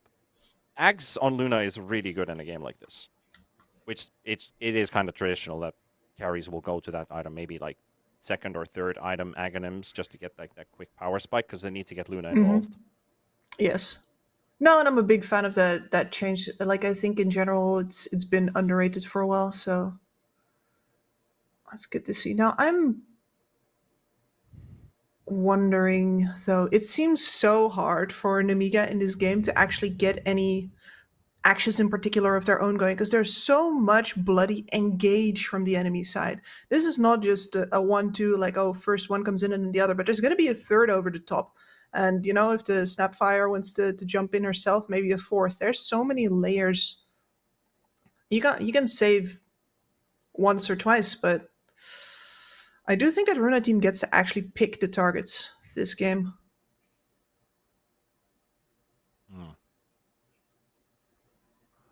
I think some of the good things about this Lifestealer in a game like this is that he shrugs off most of that control. And he is pretty scary into the late game with the heroes that he's going up against, right? Because they have a good amount of setup. They can easily make space for this Lifestealer to shine. It's not like it's the best Lifestealer game ever. He'll definitely find impact in a game like this, but there are still stages of he needs to get For battle. quite a lot of farm. Are we seeing Armlet Radiance? We had one Lifestealer yesterday going Armlet Radiance. I feel like Armlet's making a bit of a comeback for Knights when it has been Phase Boots, Radiance Rush into maybe S&Y and Ags, Nullifier, stuff like that. Yeah, you have a lot of items to build depending on the game. But there is a window where Timber, Shaker also needs to hit a timing, right? So Timber feels he's going to be a bit alone in this game after the lanes end. Yeah, perhaps. I mean, you do have the Clockwork here. Clockwork, a little underrated, I think. Having a position 4 who does not need to wait to find any timing to do the job of a Blink Initiator is pretty rare. I mean, we've seen more Tusks coming in as well, but then again, those mostly get used as saves, and the Clockwork is strictly initiating.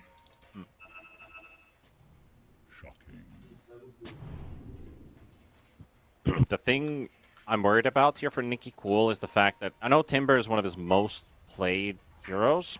By far. I think I've cast quite a lot of Nicky Cool in the Yes. course of last year and this year. But the fact that if he's left alone because the Shaker needs to catch up on farm or his triangle's invaded, Lifestealer is out, we know he's going to be out for a very long time, then if Timber gets shut down, no one is taking over the space. So you can already see that Young G is like, screw the Midas gameplay. We've got an Invoker Dominator queued up. So this is the Tundra Invoker, basically from their strat book. Every place, I don't think... Is there a single hero in which you would say, like, no, build the Midas instead of the Overlord? Is there anybody? There's a couple. Yeah? Doom, most importantly, because he can always sell it and buy it again and sell it and buy it again. Fine. Doom's I'll make the too cool. exception for Doom. Doom is a good exception. And then, what was the other one? But then, It's quite easy to say it's just the Doom who builds it. There was another one, but I think- haven't seen that hero being picked when I last talked about this, so I've forgotten about it now. no, because like even on something like a Faceless Void, Yeah, the It's dummy just is not- also better in that case, yeah. yeah, it's very Their hard to stats. justify doing anything else. Oh, I'm not gonna come up with anybody else. It's literally the Doom right now who's Which still is, a Midas and builder. I asked for one hero, and you found one, so you win. I could add the carry undying, but we all know that wasn't really a good, No, good you choice. So cannot. it's a one-game statistic. Not very Shouldn't viable. have been a statistic at all. Good harass coming out from Young G in this mid lane versus King Cool, but in the top lane is the one where first blood is scored by Nemiga. Nesphere, the one to drop first until the end. One more hit and 2 points of Shadow Poison. Excess Vampire, the veteran. Double kill for the SD. Double kill. Really just not enough respect put onto the gigantic amount of DPS that the center outputs. Like 3 double edges in that fight. And Absolutely also the massive. fun fact for Kovis 9 is you're playing versus Nikes and you know you gotta get face boots ASAP, but he's like, well, Dominator matters more.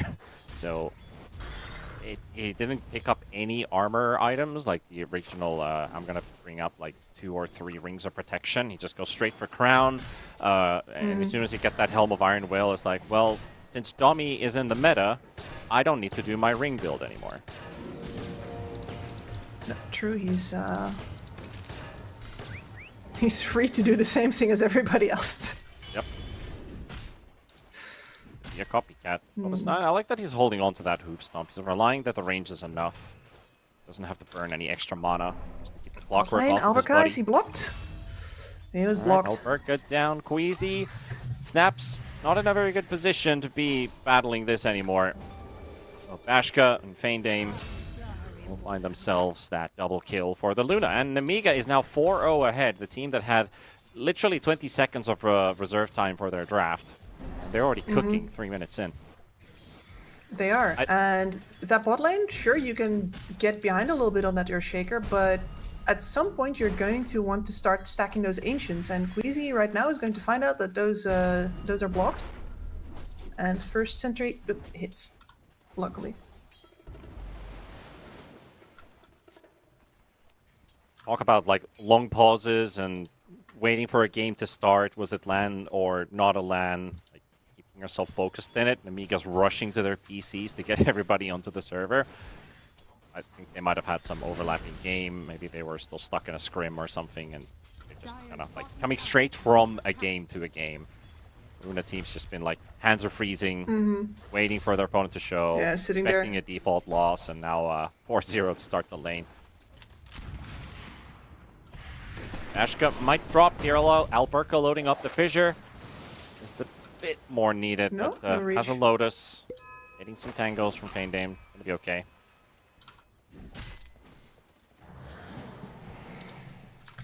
Man.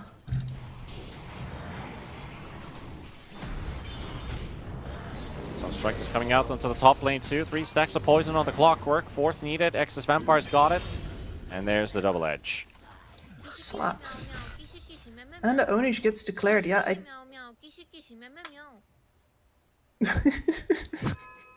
First okay, time that's you're the hearing first that? time I hear that line, yes. My friend spams that in every game because it annoyed him so much that it made him buy it, and then he kind of dulled it from his mind. So Conditioned now himself. every game I play is either Gishi Gishi Meow Meow or Philippines, Philippines, woo! Like that's all I'm hearing these days from my 2 friends. I don't even know if I should I'm call them glad you're friends having anymore. a good time. Bubble Sunstrike, till the end, the same fate. Gonna meet him again. 4 stacks poison, excess vampire to secure the kill. Kovis 9 is gonna be okay here. S-Sphere trying to get a kill on SD, but there goes your TP canceller on that Clockwork, and it's 6-1. This Shadow Demon is definitely racking up a lot of kills here. And it doesn't count for too much as of yet, all of these kills, but once the level 6s start hitting, that's where the problem in the EXP becomes really very clear. Because Go is 9. I mean, he's already basically unkillable, like... As you say that, no. I have to force the Lotus on this.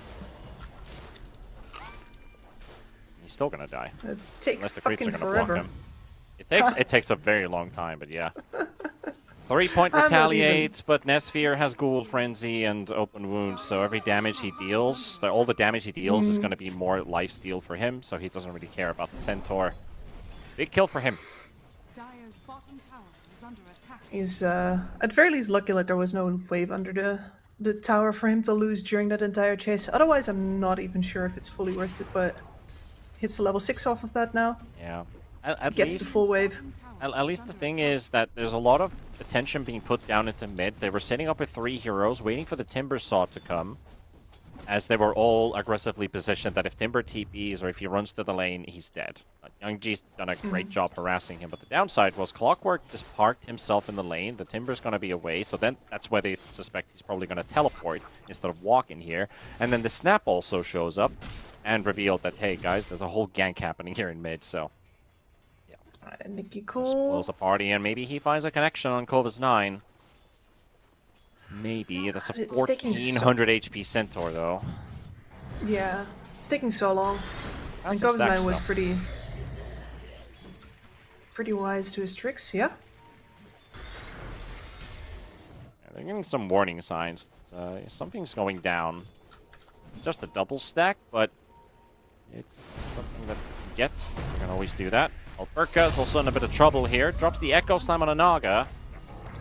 Ashka pretty much used everything already. Top lane also another fight happening. So dropping the Eclipse to take down Alberka. Till the end we'll drop the Kova's 9. Excess Vampire traded off of Queasy. They'll get that streak off of the SD. Now Nessphere and Queasy battling it out versus Kova's 9. Young G and Snapfire looks like he's going to be in trouble with the Skeletons applying that Cold Snap proc the whole time. Nowhere for the Snapfire to go. And I think this scrappy bit here is actually pretty good for Aruna as well.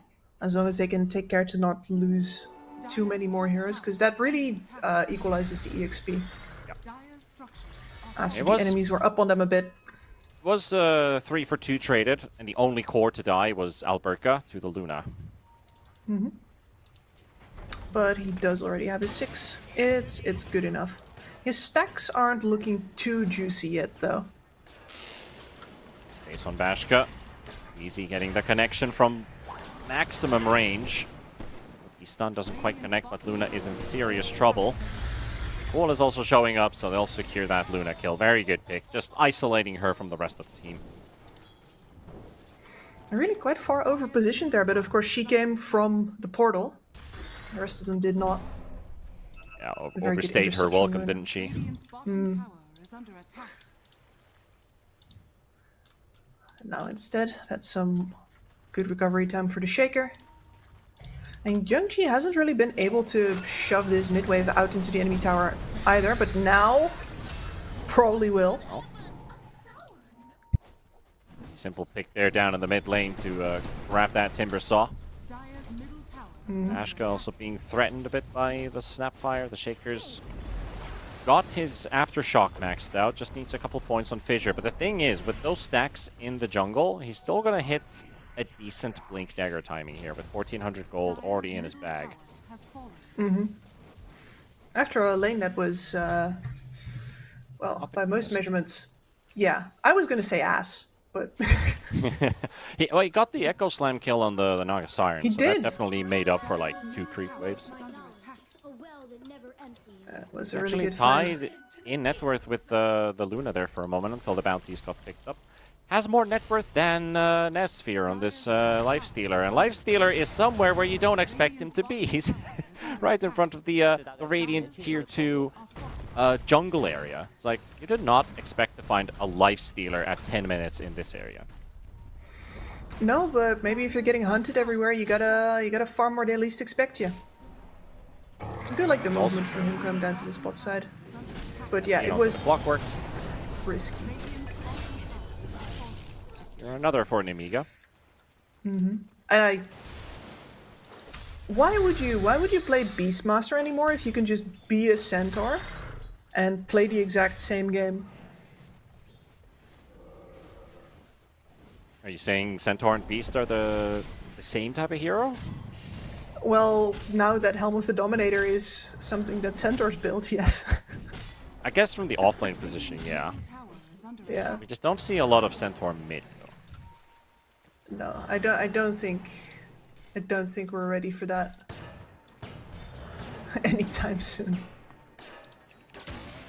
But no, with the Dominator, with the amount of information that you get from this, like the amount of push as well, like the way that Cobus is playing this right now is just, it's such a luxury. You get all of the information you want. He gets to pull this creep wave. Very disappointed about that range creep. I do want to give a quick update for the stream as well, because we were talking about the East European qualifiers. Well, we are 11 minutes into our first game. The first game is already over. One-win team versus Kalamachata. They started quite some time ago, so game one's already over. As you know. On our parallel stream. Yeah. I wonder what their stream actually is. I can't tell for sure. Not Ember, it's not Storm, it's not Clarity, it's not Void. It's on Dota 2 Earth. That's right. We're on Dota 2 Tango, so Dota 2 Earth is the East European home for the second stream. Or the other stream. The first stream. No, we're the first stream. We're the place. There's the place where you're gonna come to. You know, the good feel vibes qualifier cast. Hook shot. Game, no song inside that battery assault, and Bashka's gonna feel the threat coming to her direction. This Luna is just again surrounded by enemies. The same fate the last time she was found in the top lane. Multiple hostiles around. Good picks for Runa once again. Just getting that Luna is gonna slow down their timings drastically. That's 2 big kills on the same hero now. Yep. And these threats into Aluna remain as well, especially because we've got currently the Aghanims queued up instead of like a BKB, for example. Like, a hook shot into Snapfire Kisses is just going to demolish you every single time. There's really nothing you can do about it unless somebody on your team builds a Force Staff or you make an exit into the Hurricane Pike. Yeah. Radiant's bottom tower And, is under you know, we're talking about, like, Luna already should have higher net worth than the Lifestealer does, because you just naturally farm faster with Moonglaves. Lifestealer only just finished his 6th relic, and they are tying net worth between the 2 carries, so those 2 kills really count for something. While top lane diving under the tower with the Stampede Sunstrike and the hook shot to intervene. Good bubble usage, but it also pulls in Excess Vampire, and the Echo follow-up from Alberca. Centaur is low, Excess Vampire is low, this SD is running for his life. And now they're just gonna slap a bit and actually gets out. And of course, the Boglet hits the only guy on the opposing side actually helping this SD get away. I love Boglets. I wish I could adopt a Boglet. Would be nice. Great blink reveal though. I remember when Fisher Production made a Boglet picture of me and Harry Freak. I wonder if Oh hell yeah. maybe our producer here at DreamLeague is going to do the same and just, you know, come up with a nice little picture of us.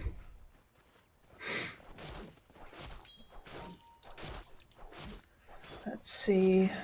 We're looking at Pipe, nearly done for the center. You brought this one up during the draft already, and he's going to prioritize that over his Blink Dagger, over the engagement. He's saying, fine, you're going to come into me anyway. Let's dull all of your damage, and especially dull Nikki Cool's DPS output here. And wait with creating our own. It That does 4K mean that net worth lead did kind of fall apart pretty rapidly. it did, yeah. And right now, because this center is not going to go on the aggressive either, it really depends on how Runa engages if you're going to get any use out of this Sunstrike at all. And that means that Youngji's most benefit out of the Exhort right now is just that he farms faster with the Forge Spirits.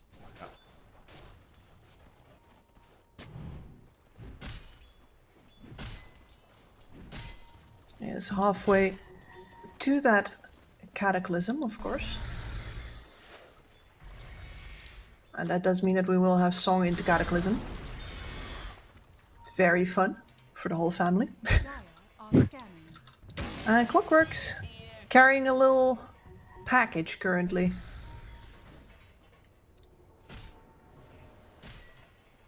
Yeah, I'm wondering about these infest bombs aren't as flashy as they used to be back in the day. It is at least, you know, a Gore Storm Lifestealer, which is the go-to. But at least the, like, if you bring in like an Ancient Creep or something, that's 30% extra damage being dealt, and it also breaks Blink Daggers nicely because it applies that 3-second dot, so. Radiant's Think top about using tower it in a is game under like attack. this, you could, you know, lucky, hit a Centaur with it, kill the Naga illusions, find out the real ones, SD illusions. But the age-old problem remains as well. Like, as long as you don't find anybody with that rotation, you're just wasting the Lifestealer's time. 1 TP, cancel, throw in another. Strike bubble on Queasy, Bashka to secure this one. Just grabbing just- his easy pickings. Just Sunstriking to keep in shape, I think.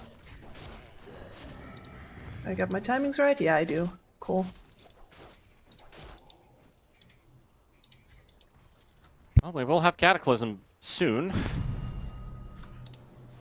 Radiant's bottom tower is under attack. Too long now, maybe 2 minutes. Axe up on the Invoker. Apply a bit of extra damage coming from the SD ult. Maybe if Centaur finds a good stun. Well, that Yeah. pick is also up in 1,000 gold. If you get 2 people, that's good enough reason to call for a Cataclysm instead of a basic Sunstrike. Exactly. It's down to that Blink Dagger.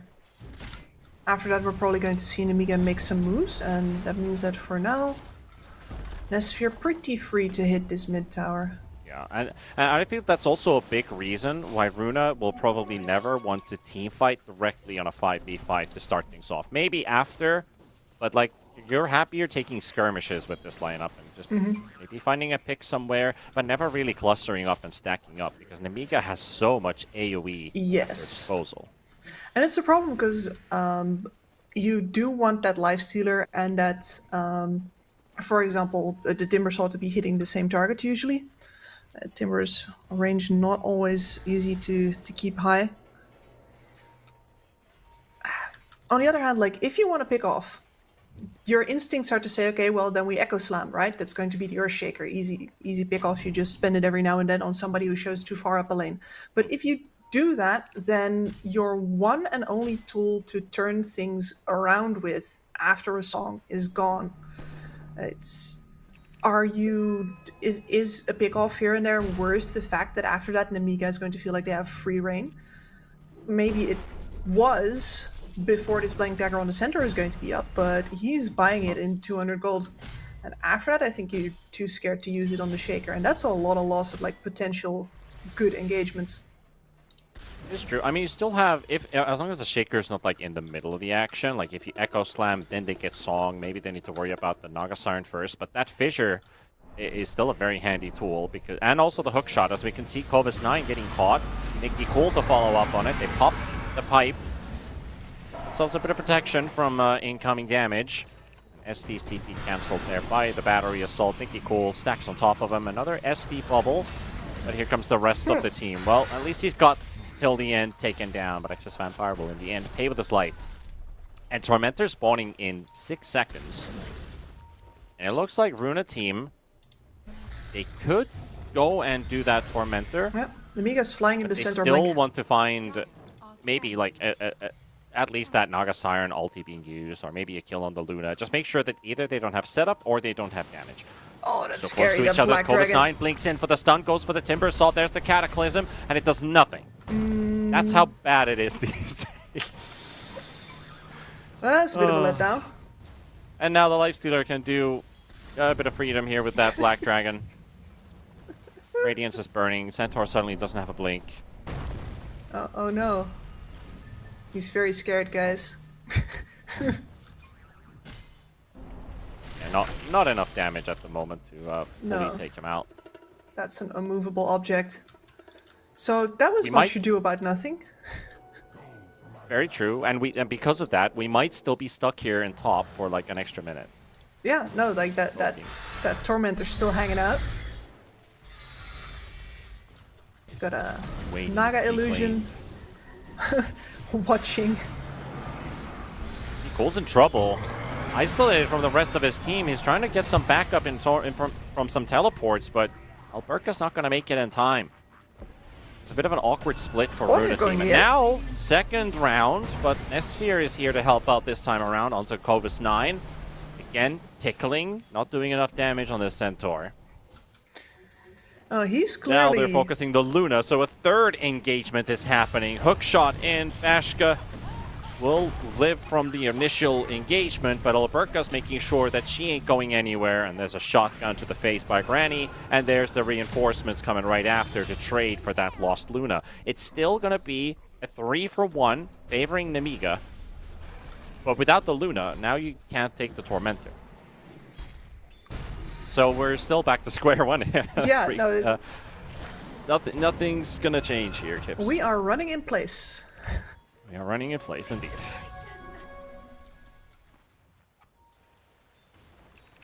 Neither of these lineups are particularly keen on taking Roshan either, so it's not like you can go for a cheeky Rosh instead while the enemy team is occupied top or something like that. No, for both teams, that Tormentor is the pretty clear group objective for now.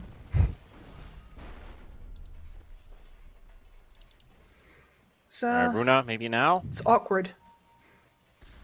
Yeah, it looks like Nobody's- Nemiga has given up on it. Yeah, it does look like it. We're just gonna snatch it. There's the scan. It's gonna be too late. Sunstrike. Not gonna happen. It'd be cool to pick up the shard. Pretty good one to have the flamethrower this early on when there's literally only one tier 1 tower they've been able to take, and that was from the bot lane. Mm-hmm. Extra building damage in a lineup that kind of struggles hitting buildings until the Lifestealer gets like really, really big. Yeah, he needs to get proper massive. And of course, Nicky Cool himself, we've seen that the damage output of the Centaur combined with Sunstrikes and things like that is actually a pretty big deal for him. If they can get an early purge on him as well. Mm-hmm. So I'm thinking that he'll probably wait until the BKB before he really starts risking himself on enemy towers. And risking on towers when Bashka has hit the timing on the Luna. It's Aghanim's on level 15. She's almost level 18, and that point booster is now flying over. So you're, instead of getting a level 2 ulti with the ulti cooldown reduction talent at 15, now you're going to get a third one, which will also amplify your right-click damage. Because the more beams you get out also means that you're getting more from your Moonstorm. And nobody on Runa is buying a pipe. Does not fit the Shaker build. And for Nicky Cool, that would be a significant damper on his progress into staying, I would want to say, a proper damage dealer in the mid game. Yeah, it's a good item, but we need something different. Yeah. No, so the orbital cannon from the Luna, Radiant's top tower is under full attack. effectiveness this game. Do you think, like, when we're talking about, like, orbital cannon, there should be, like, we had the whole Warhammer-themed sets in Dota, that yes. Luna should have been amongst those? I mean, think about it. She would fit the theme of, like, Dire's bottom tower a Sister of Battle, or, well, actually, not Sister of Battle is like 40k, actually, never mind, so it doesn't really Yeah. fit into the original. No, I mean, that's one of the reasons why she doesn't have a set, right? She wasn't really that easy of a shoe-in. But then again, I'm not super familiar with Warhammer, so... Are you an expert? No, I'm an enthusiast.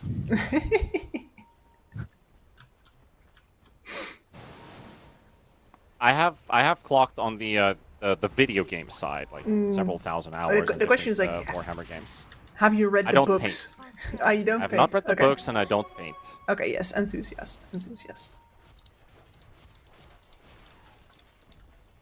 All right, Access see what vampire scouting. It's gonna happen down of this Roche pit fight because this is a very scary Luna, which they have to respect, and she's almost unleashing that Eclipse on Clovis 9 to send it to Nikki Cool. Does have that BKB, which he doesn't want to waste it on. Like you get a bit of more of a, let's say you want to get some AoE effect from that Eclipse, that it hits multiple targets, because Timber Sub with the BKB will just shrug it off, and then Luna wants to follow it up with right clicks to you have 15 seconds with that damage buff duration. I like this move here. Nesphere is really selling. Oh, Young G caught. Yeah. Nesphere Good was night. really selling that the rest of his team was behind him, and it meant that Young G overstayed his welcome on that bot lane. He bought it. It's always easy to say, like, oh, what a great pick-off from Runa team there. It's like, no, the one doing all of the work was the one we weren't looking at because he was hitting mid tower. Yeah. Sold on the idea, and then suddenly just disappears. Top lane TP from Nesphere. Nexus Vampire with a bunch of Luna illusions getting to work. The open wounds will keep himself nice and healthy, but Clovis 9 was trying to look for an engagement. Also, the fissure in the back line. It's a bit of a miss. And Naga Siren's also just going to TP out. No proper fight here. Just defensive ultis and fight to live another day. Yep. Drew a bunch of the Runa heroes back to their own side of the map, back into some vision that was left behind the tower here as well. Also just realized that I said the quote the wrong way around. Actually live to fight another day. Instead of fight to live another day. I mean, I guess you could put it that way too, if you're strong enough. Never lose a battle. Real gladiator sense. Oh man, we've got the workhorse in the building. Pretty handy tool for the Luna, sure. We talked about that burst potential. And I think that Ags on Lifestealer, if you jump into the Luna, and Luna's in a cart, Luna doesn't take any damage. And the Lifestealer is also stuck in there for a while.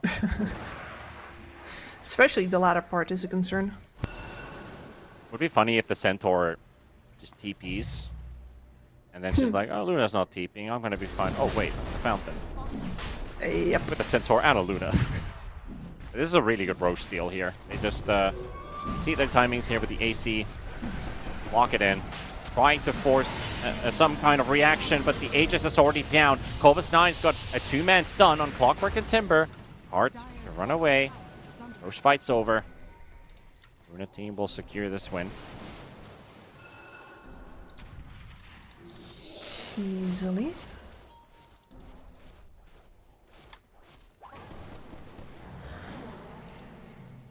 But then what? They still seem so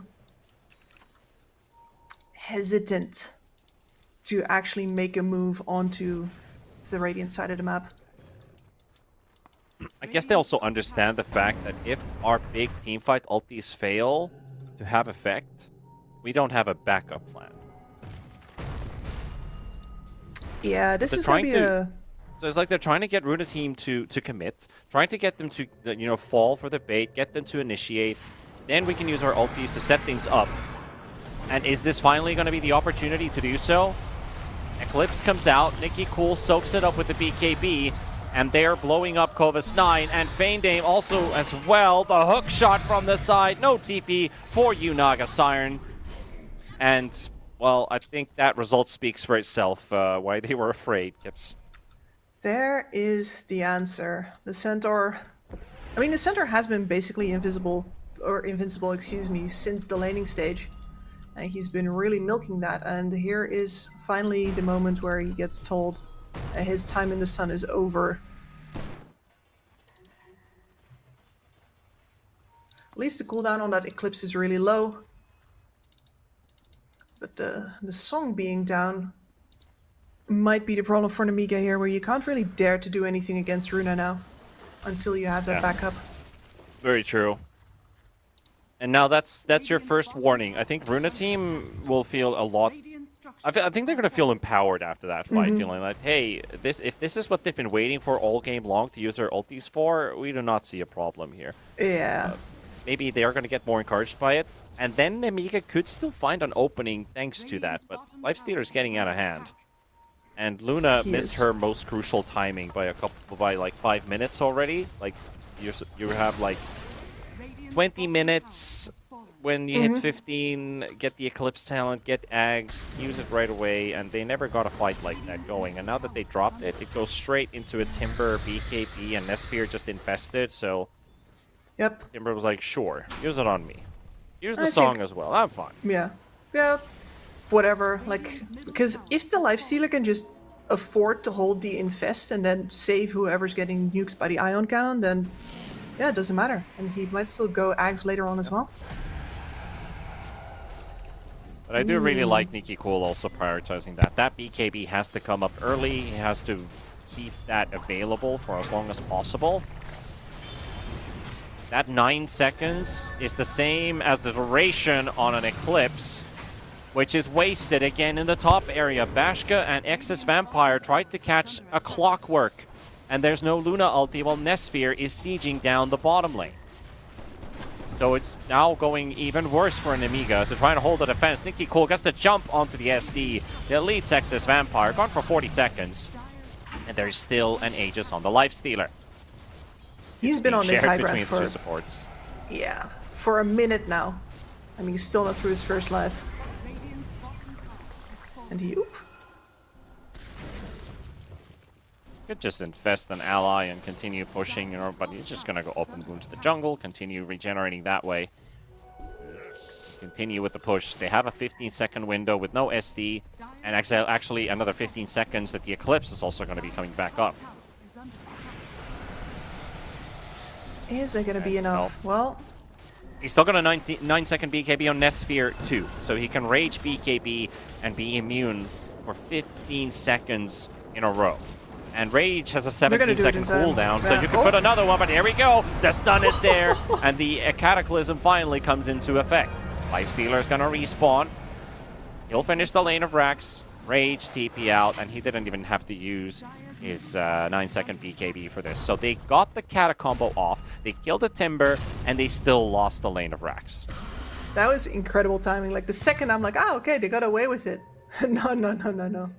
That is the moment where you get them.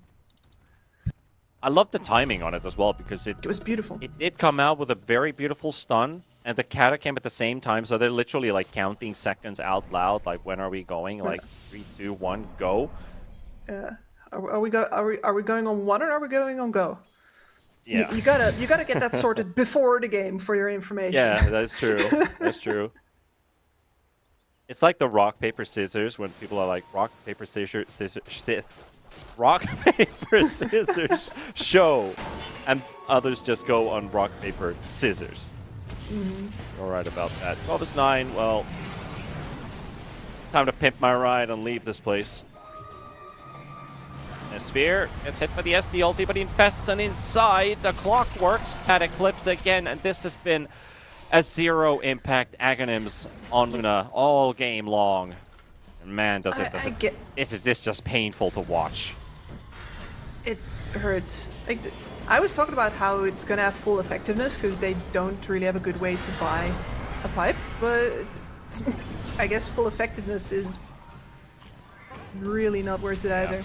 Doesn't seem like it. Nesphere gonna BKB up, keep the chase up on the Centaur, hope that he can find a kill. And Invoker does get hit by the hook shot, but he's still got a teleport, so Young G is able to get away. It looked like he was gonna BKB TP out. Cobus9 finally hunted down by Nesphere.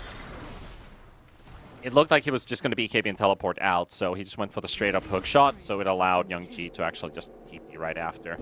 Go for the defense, but another lost fight here. They got Alberca and they got till the end, which for Young G is a good thing. I feel like this Invoker is having so much more impact. But you do have to remember that Cataclysm's damage with that Aghanims, it's 625 times 2. So 1200 pure damage. What are you going up against? A 3k HP Lifestealer, a 3k HP Timber Saw, a nearly 3k HP Earthshaker. Who's actually dying to that anymore as the game goes onward? Nobody will. I mean, nobody has been already. And it sucks because you'd think that they have so much AoE damage to throw down, but they don't have anybody to then help finish off these individual targets. You have to play with an 8,000 gold deficit.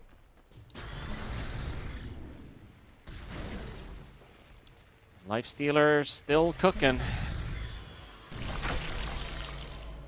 They haven't had the need for a lot of kills this game, but the kills that they have got have been more than better than that. Like 4 deaths on the Luna, 4 deaths on the Centaur.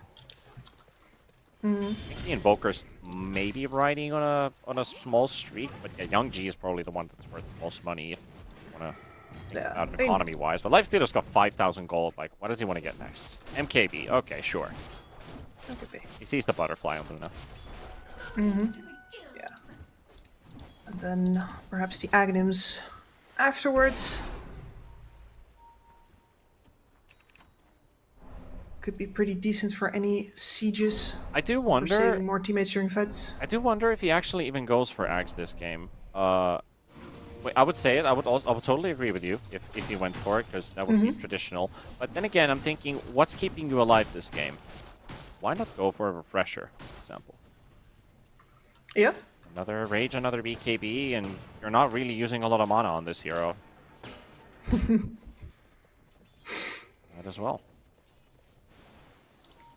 No, I think you're right. This is a really good option as well.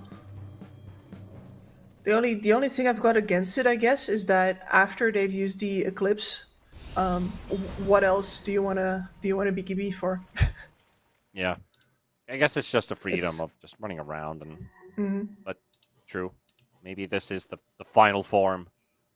Just go for Axe Blessing next. But then for Nemiga, what options do they have left? Because a lot of like the big, oh, this could turn the game items, they already have those. They have Aghanim Scepters on all 3 of their cores. Well, there's the We've SC seen those Axe in that's action. It's not ready enough. in 2 gold. It's at 998. I can see the impact on that. But you are right. Maybe the refresher on Naga Siren is going to be one of those game changers. I mean, it looks like there's... That's not an Orchid with the Cornucopia because it's +3 items. So I'm guessing we're getting the Ags on Naga, so then they can throw the web into Rage and into BKB. And we're getting a refresher for a second ulti, but honestly, I feel like ditch the idea of getting that Force Staff and just go for a big item on Naga because there might not be time to build 2. I think so as well. Hex on Invoker is also great. I feel like that's another good tool to try and get a hero out of the way. Talking And that about would getting be a heroes reason out for of the way. refresher. Song is here. Eclipse is nowhere nearby. Bashka is not going to take part in the fight. Okay, that's an early Echo Slam. That's the timing up there a bit, but Sphere still getting to work. Feigned Aim is going to go down. Cobus 9's getting hammered by this Lifestealer. Yeah, if you can afford whiffing an Echo Slam, then you probably know what the end result of this game is going to be. Yeah, I mean, I'm not sure if... Bit downer. Well, Nemiga was not looking for a full fight there, as the Eclipse gets casually dropped onto Nikki Cool in the mid lane. So most of their heroes were elsewhere during that. Probably just happy to have some heroes tank those big spells and then to back off, and that's a nice little pick off. Yeah, that was actually Young G's Dominator and Forge Spirits and Cold Snap. That's all it was.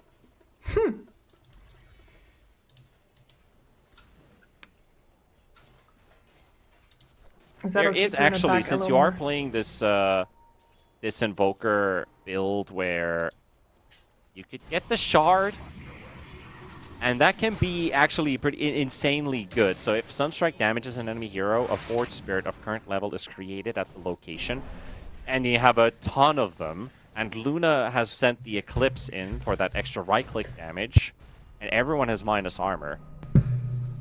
It's a very long shot because there's so many dispels and so many items in this game, but I have seen an army of Forge Spirits just delete people because they have like minus 50 armor because there's so many of them. So Refresher, Invoker, Double Cataclysm, Mass Army Forge Spirits. I'd love to see that. I've been in a game like that, and I was wondering, like, my FPS is 200, but this game's a slideshow. And there isn't even a Broodmother. And there's not even a Broodmother or a PL, and 4 people have died. Not from the Cataclysm, but from the Forge Spirits, because the game's just stuck.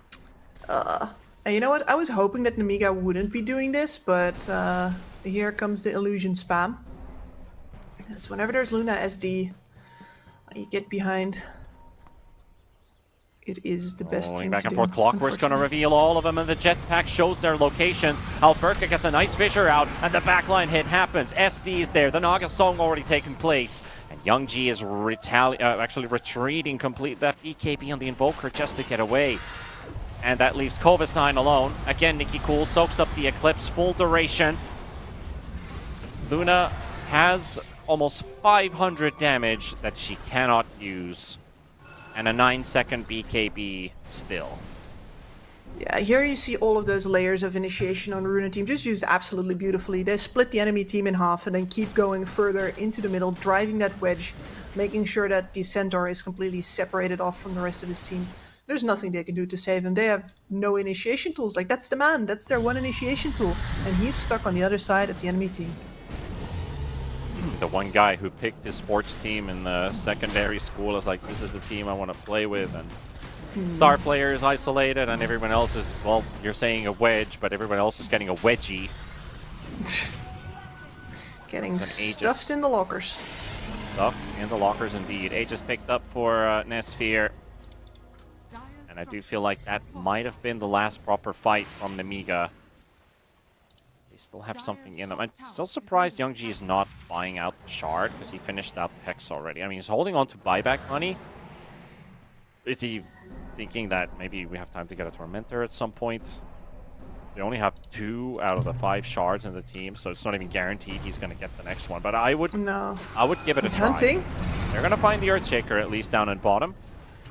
OD staff for a momentary save. BKB goes off. The cookie's there. Infest heal. And there goes that.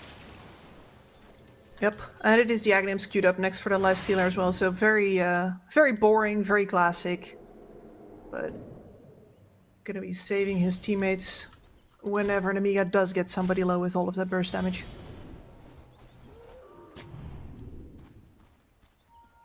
I also hate to say it, the Invoker hasn't had gigantic impact in this game, but he has a 12 KDA game, 5-1 and 7. Mm-hmm. Well, yeah.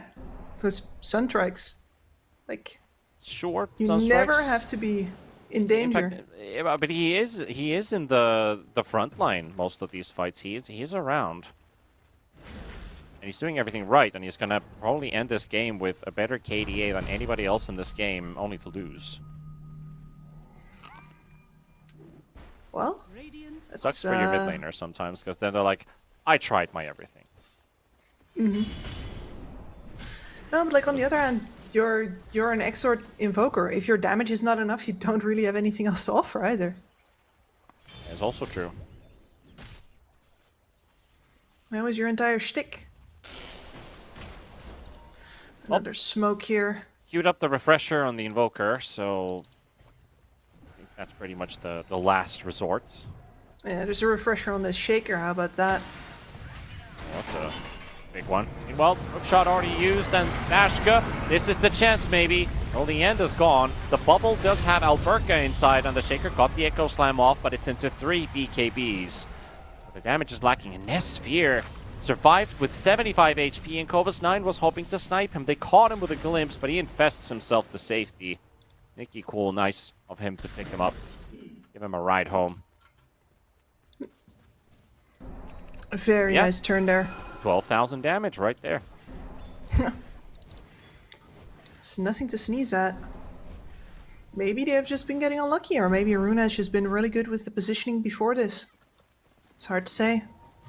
but the fact that that Cool. slam only lands onto the BKBs. They are stacking up top. They know about the...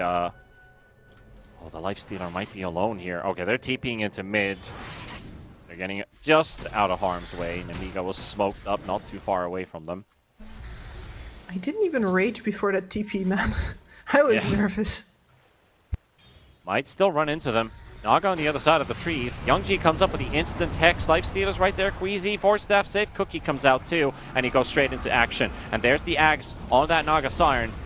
They can keep this Lifestealer held in place pretty well, but that's still an Aegis that they have to fight, and Luna's almost down. Bubble comes out. Kovazan is like, please take my ride, and we are going to bring you to safety.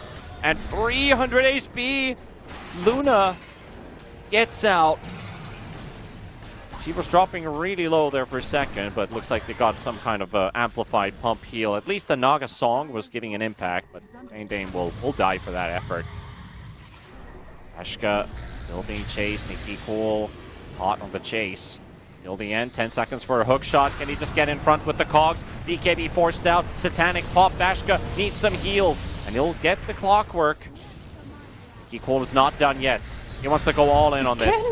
Dame comes into the buyback, and there's your reel in. Pull in the Timber Saw even deeper inside the enemy base, and you, my friend, have overextended. Just a little bit. The desperation to get a hold of this Luna, my goodness. Really wanted that prize. And they're not entirely wrong, are they? Like, the cooldown on this Eclipse is pretty silly. It's up whenever they want to fight. Look at this. Oh, it's into a creep wave. Not even It's a soaking creep that wave. full Eclipse into a double Echo Slam. Again, saving the Luna into the cart. Kovis 9, maybe they get the Aegis finally out, but Nesphere's got 10 seconds remaining on it, and he will come back into play. Nesphere returning. Young G getting locked in. Stun locked. Killed. There goes that KDA.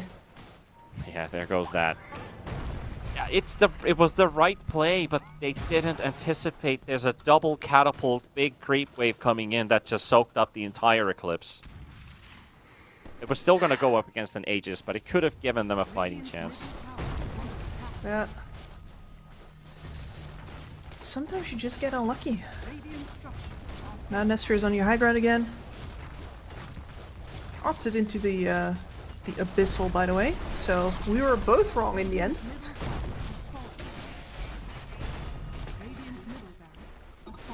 I'm alright with that. Mid lane down.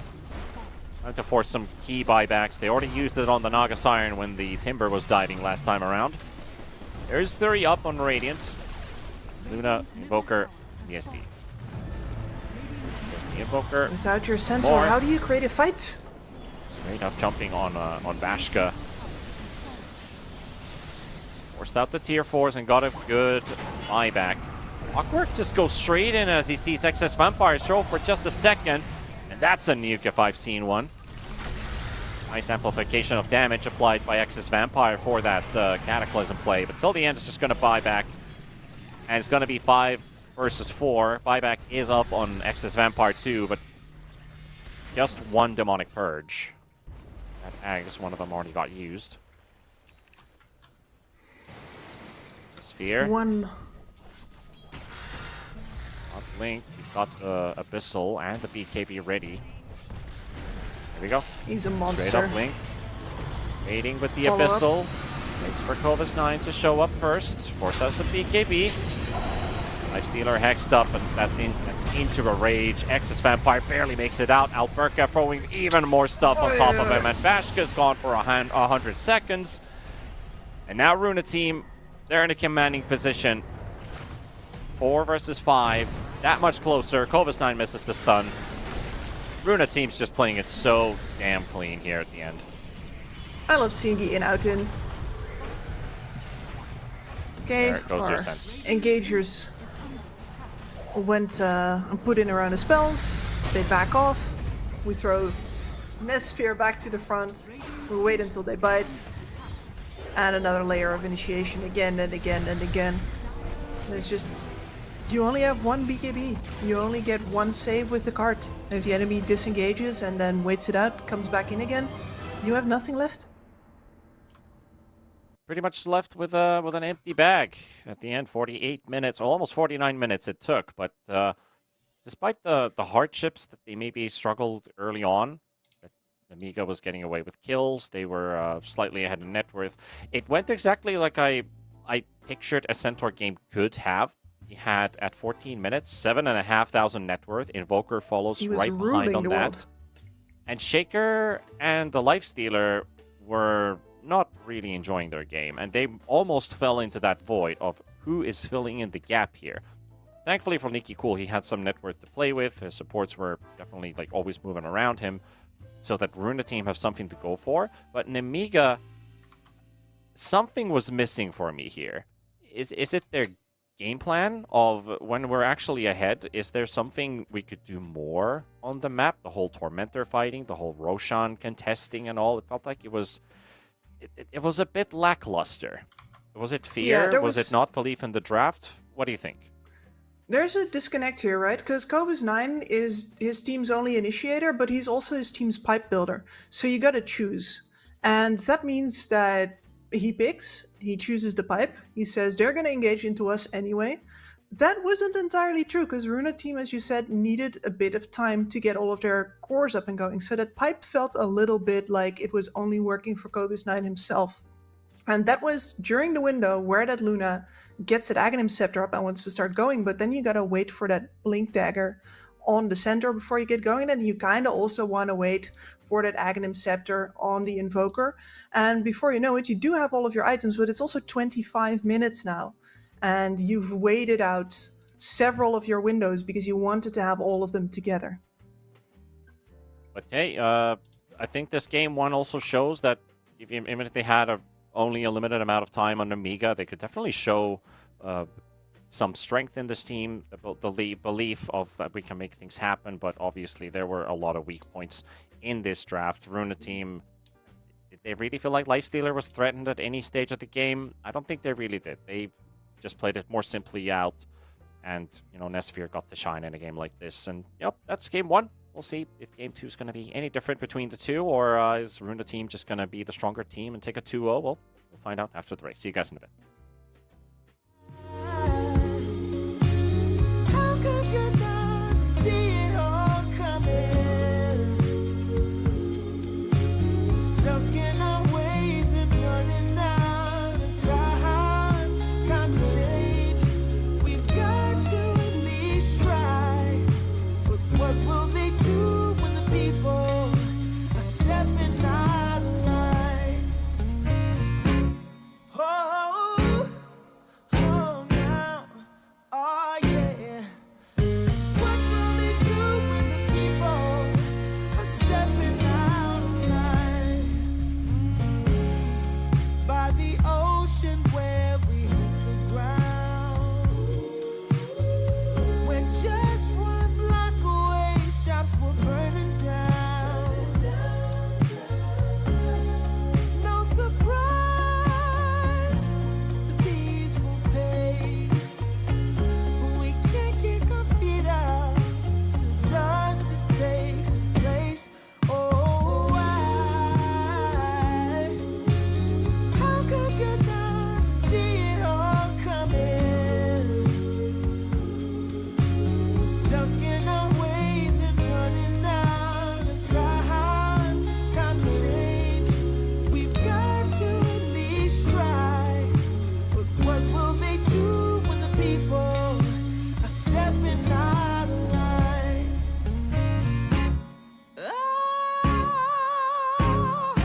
on a dime when I saw you walking by.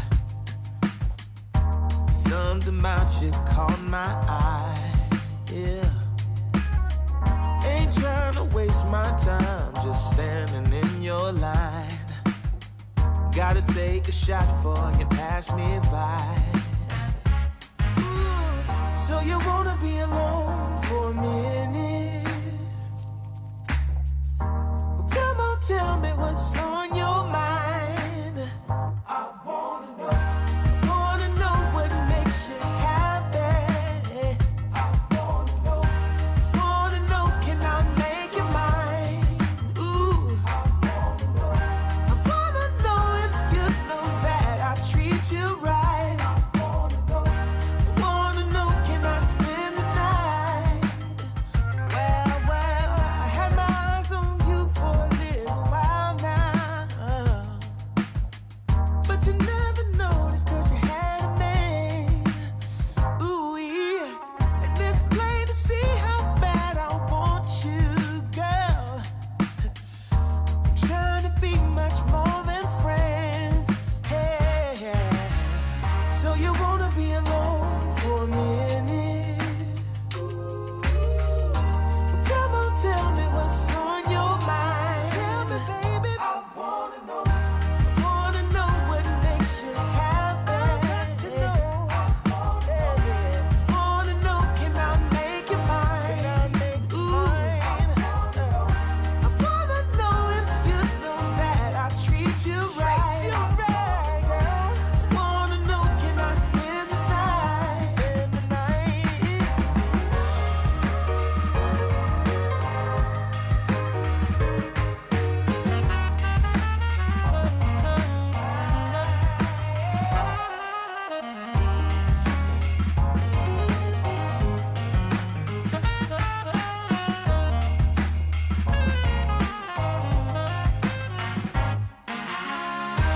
Wanna know what makes you happy.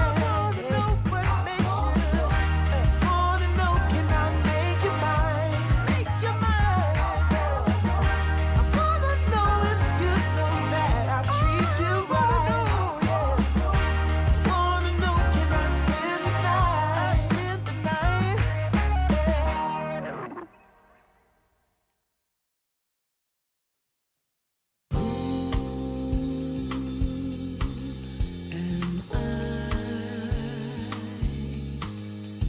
A boy, a used lost toy,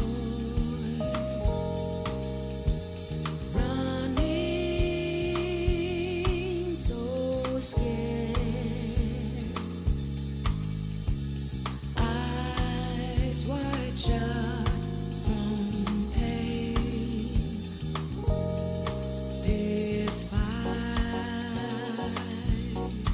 this poisoned land of fools and broken dreams.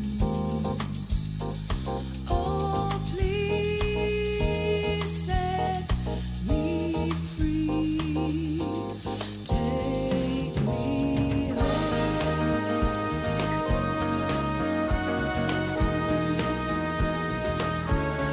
So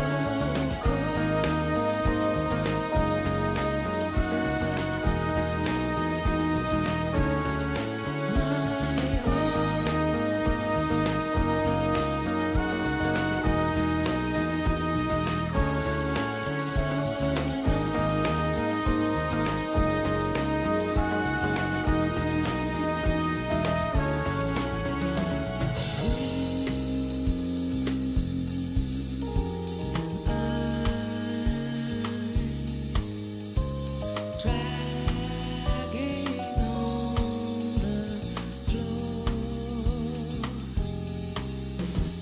crawling, falling, washed up on the shore. This fight we blindly chase, but lose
everybody's playing in the street.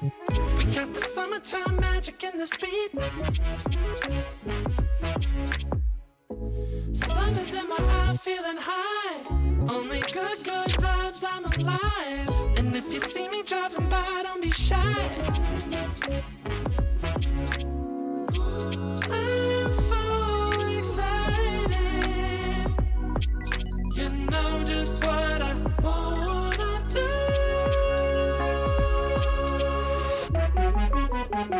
I'm glowing on up, I'm glowing on up, I'm glowing on up. I'm glowing on up, I'm glowing on up, I'm glowing on up.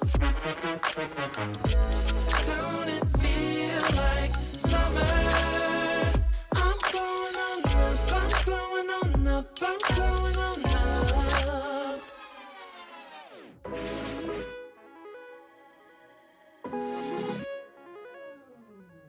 Blow up, show up, soak up aromas, float to Sonoma, roll up to Nola, trope up, blow up, slow up, show up, get real, choke up, you're flowing, you're glowing. Astral samosa, you're landing on Europa, your horns blowing, you're chosen, all the deep cuts you know.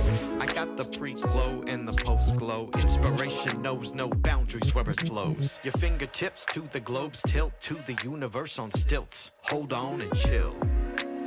I'm so excited. You know just what I wanna do.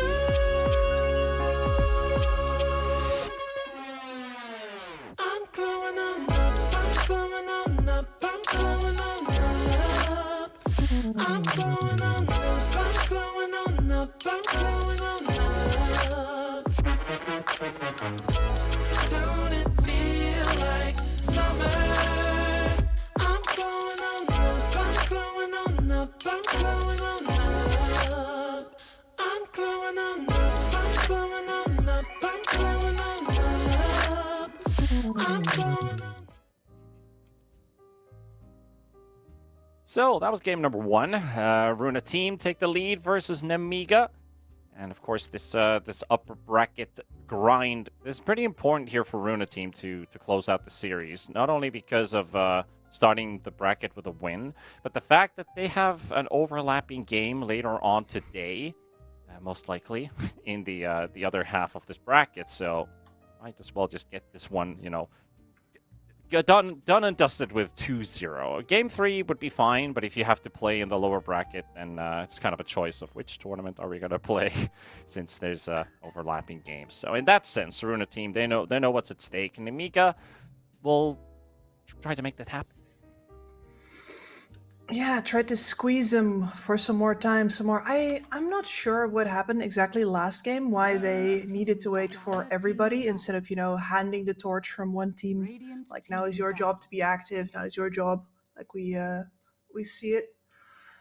But they were content waiting until everybody had everything up and then didn't really find any opportunities to leverage it, unfortunately. So let's see if we can see them get some more active this time around, or alternatively, if they want to play it passive, to get some overwhelming sustained damage instead of having to put all of their eggs in these limited ultimate-based baskets.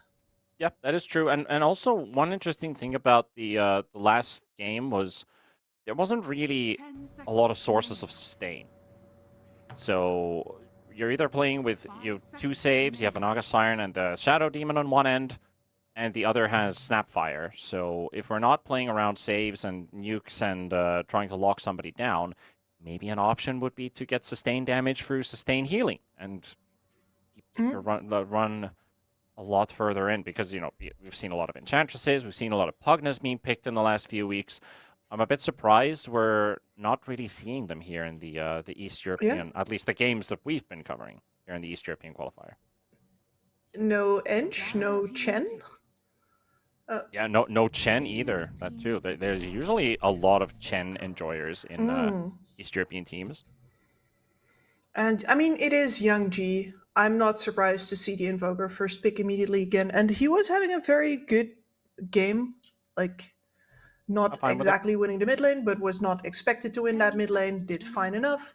So no problem to take that hero immediately again. 5 Just seconds hoping they can remaining. leverage it better this time, because we saw 2 Sunstrike kills in the laning stage. 3, but then the absence of the Blink Dagger on the Centaur meant that the game plan fell to the hole. And Hey, look who we hey. summoned. We summoned, or you were hoping in your mind, please, can we get some Chen gameplay? I know you're a Chen enjoyer. Yeah, Getting Chen it enjoyer. straight away. Get it? Buy a buckler? Make me happy. 10 seconds remaining. The good old buckler, man.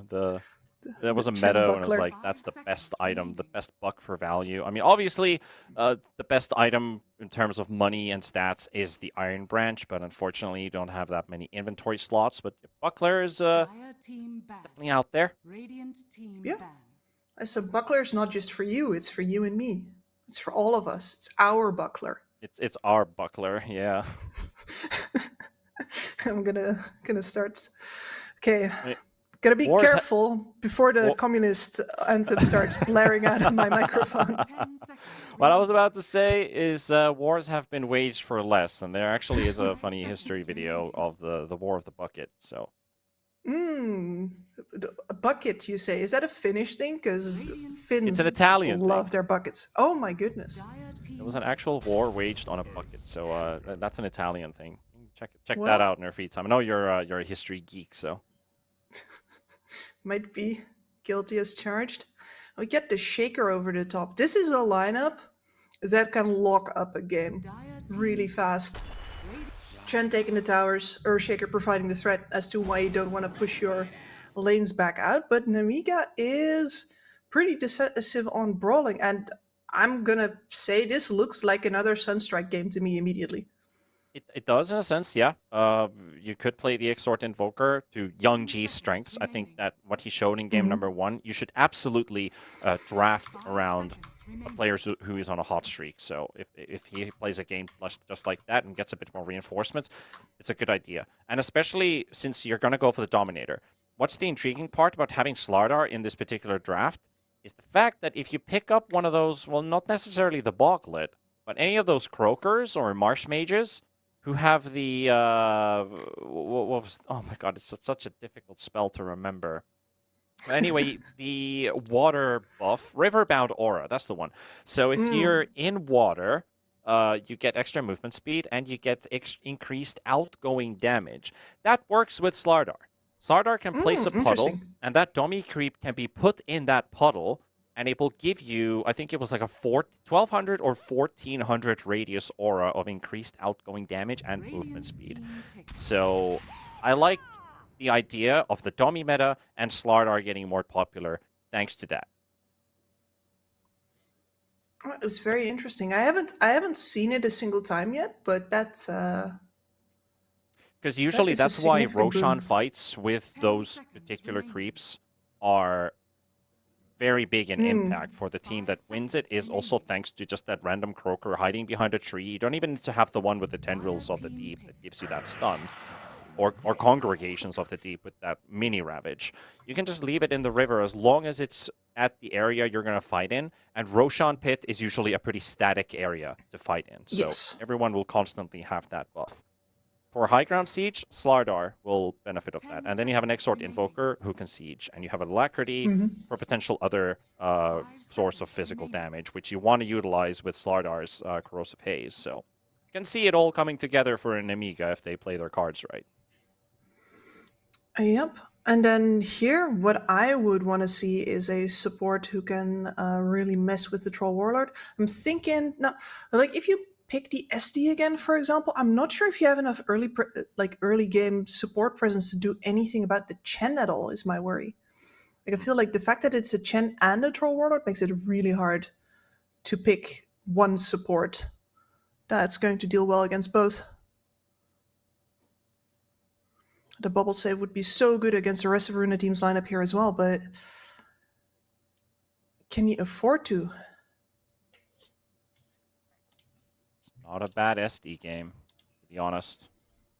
Dire Just team the ban. impact of that hero in a game like this is pretty good, but they'll leave it for the 23rd as they are picking up a Templar Assassin. So one Radiant support team position is open, so now they'd probably maybe ban the SD. And also a hero that's still in the pool that's open for a support if they play pause 4 bat is this Silencer versus this Snap and the Shaker. And these are heroes with BKBs. They need to purge off that global silence. So I think Silencer and SD could be pretty good bans for Runa team, knowing that Nemiga's already locking in their cores. Well, they want to secure the Shaker with the Clockwork ban, which is also good, so he'll get a bit of a better game. He only got so many bans to go with. Oh, yeah. How about a Pugna versus that troll? Like Not a bad idea. They're not so eager to go for the Aghanims anymore these days. Would be very annoying. But if they do see a Pugna, he will go for it. Yeah. But until he has it, there is a place for the Pugna in that game. You are right about that. It does much better versus the kind of game speed that Chen is going to go for. Other things. If they play 5 bat, maybe Excess Vampire. I know he's a Earth Spirit enjoyer. Not a bad idea too. If they want to amplify going in. And of course, I like that the fact that they banned the Naga Siren, that they followed up with a DB ban. Surprisingly made it all the way through to the final phase. Yeah. I mean, Oracle's a classic. This doesn't feel like a good game for an Oracle. No, they could still Night Stalker. There's a save. Ringmaster. And Okay, yeah. percentage-based damage as well from the daggers, so quite okay with it.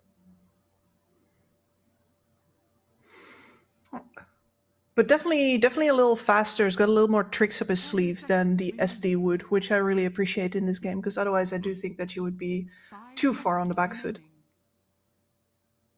It does give you some lane pressure. So you do have some strong lanes for an Amiga with now the Ringmaster reinforcing.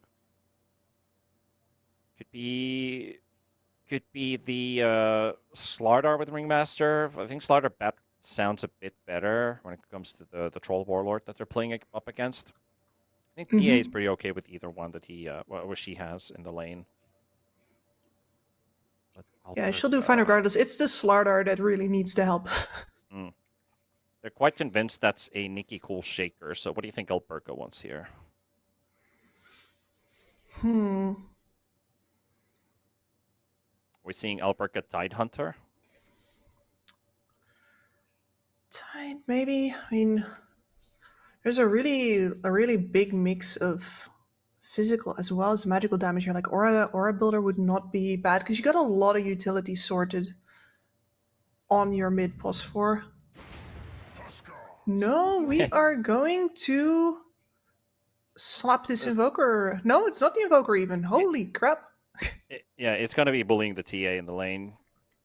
It's one way to break through the refraction charges quite, I don't know, in a very simple fashion, right? Because every dot tick above, I think above 2 or 3 spear stacks is always going to take 1 refraction charge, and then your right click takes another. So I think the idea is don't let TA get a lane for herself. Play that Husker in that sense. Husker is a bit risky when it comes to physical damage. Slardar TA can definitely destroy this Husker, but his role is literally about the laning stage. Yes. Yeah, that's why you see Husker picked up into heroes like Anti-Mage a lot, so that AM is just driven out of the lane completely and forced that hero to jungle. TA might face that same consequence. She absolutely could, but it's a big gamble, because if you don't shut her down far enough, you don't have any utility to offer in this game whatsoever. You demand a lot of farm. You might be running around trying to find kills and apply pressure a lot in a game where you don't really have the tool set to do that with, and all of the easy farm needs to go to Nesphere.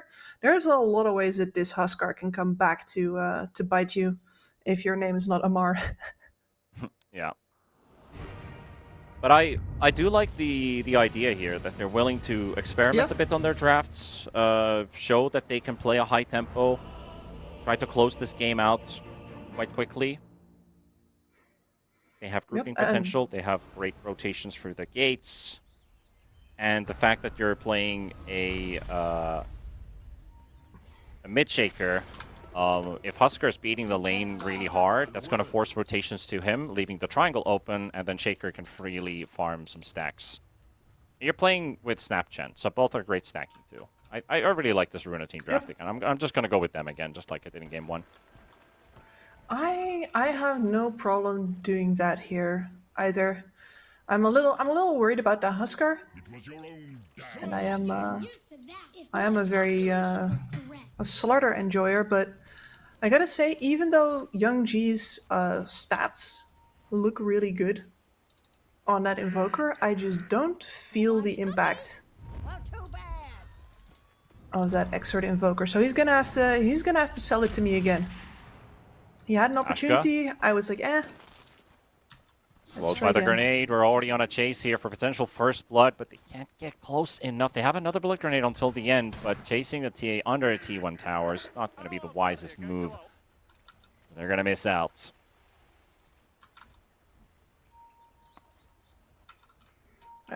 I've got the...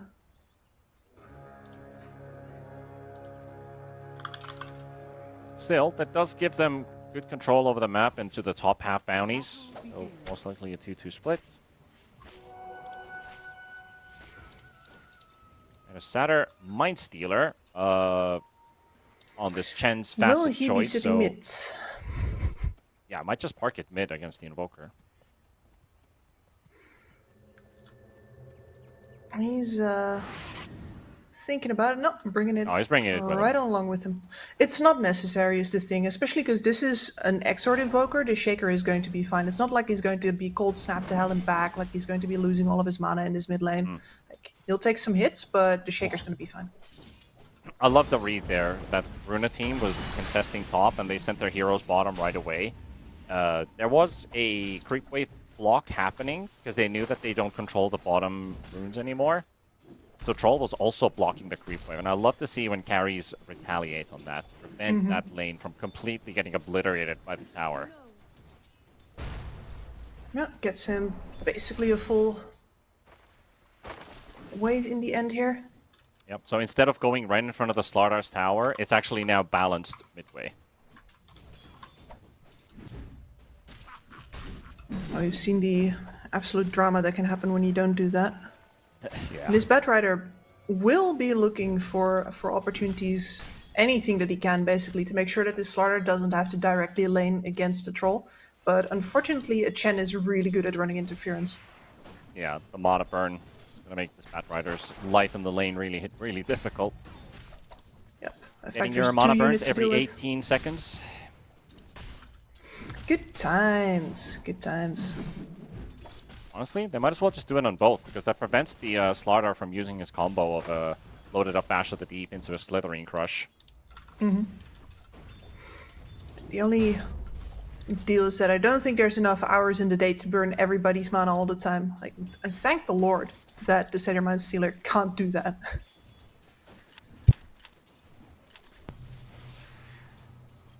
At the top lane a bit as well. We'll have to wait a couple levels until they can start activating themselves versus the TA. So TA, this is probably the easiest time you're going to have in this lane is right now. Yep. And important to note here, by the way, that the Huskar, a lot of people go for the... I'm trying to remember the name of the other facet. But the one that costs max health and deals deals percentage-based damage as well. And instead we've got the Cauterize here for the offlane. I think that was the Incendiary facet. Yep. So you've got that traded out for an ability to heal if you've got debuffs on you. Yep. Main Dame. 4 spears ticking. Level 1 though, so that Fairy Fire will be enough to keep him alive. He's burning some tangos to counteract the effects of the burn. Bashka's gonna start feeling the heat. Really nowhere for him to run if he wants to get any of these creeps at all. Yeah. Meanwhile, I'm just looking at mid how the Shaker's just destroying this matchup versus the Invoker so far. 20-13. A huge difference in CS right now. And it speaks of a lot of confidence, right? Nicky Cool says, yeah, just give me the Shaker. I know he's going to be Exort. Yeah. A very good start for the Shaker here. On par for that Blink Dagger timing we always talk about for the hero. He had any time to do any stacks though? No, not just quite yet. Snapfire's kind of locked in the lane. And in fact, that means that now the Bat Rider is straight up making his way mid. Get this one to connect. This Vampire got a... I think that was a tick from his smoldering resin. I might have I been think able so to as pick up well, that yes. kill. It's not exactly a lot of damage from a support Bat Rider, but... No, secure the and kill. the Sunstrike was, as far as I'm concerned, straight up dodged.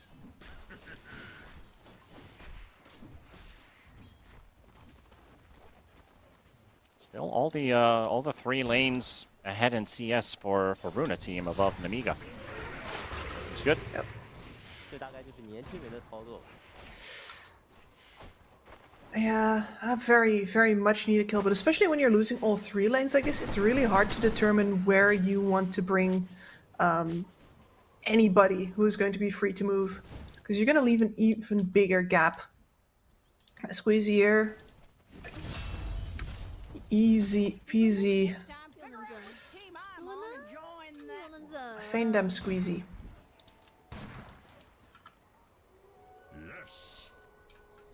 Alright, well, 5 minutes in. 2 kills there. Feindame and Nikki Cole, just 1 kill each being shared. This Vampire being chased a bit here in bottom and hoping for a kill on this bat. Looks like they're going to lock him in. I don't know what's up with these burning consumables in a hopeless situation, because that Fairy Fire was not really going to get him anywhere. Kind of done for. Hope in a dream.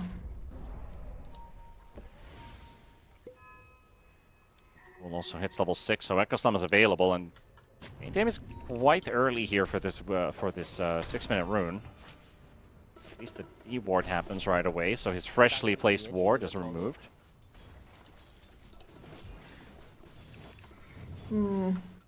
That's very painful. That's also a ward that would enable you to go and look in that triangle. See people moving in there, but... Well, now he can. Haste rune's picked up. Ringmaster's gonna scout what's the situation here right now. I'm gonna block this ancient camp and scout that there's at least a double stack on the hard camp, but that's all there is to it. So maybe Nikki Cool's gonna have to live without the stacks for now and resort to other means of finding farm. For now, it Looking definitely to commit doesn't. on bottom of the Nesphere. The flame break into the stun. As mischance is applied from the whirling axis, and TP is coming in as well from Queasy, but he TP'd in a very awkward spot, so he's taking a long Feindame is route here. in, and even the Ringmaster is joining in on the fun, trying to feed up those heals onto Nesphere. The Troll gets taken down by the Sunstrike, and they've got the upper hand now on Namiga, as Queasy will drop too, until the end doesn't have any damage to apply. So Exis Vampire and the boys will run him down. 3-0 trade in the bot lane. That is rough. All of that regen on Kovis 9. Meaning that he doesn't even go down. Lose 3 heroes. Catapult wave on the tower. Now Nesphere, yeah, he TP'd back into this, but he's absolutely still at risk. Yeah, he's being pressured here. Like, Namiga are trying to circle around like vultures. Like, is there a chance we can kill him again so he doesn't have a TP back to the lane? But didn't see such an opportunity arise. We've taken quite a bit of, quite too long to get there.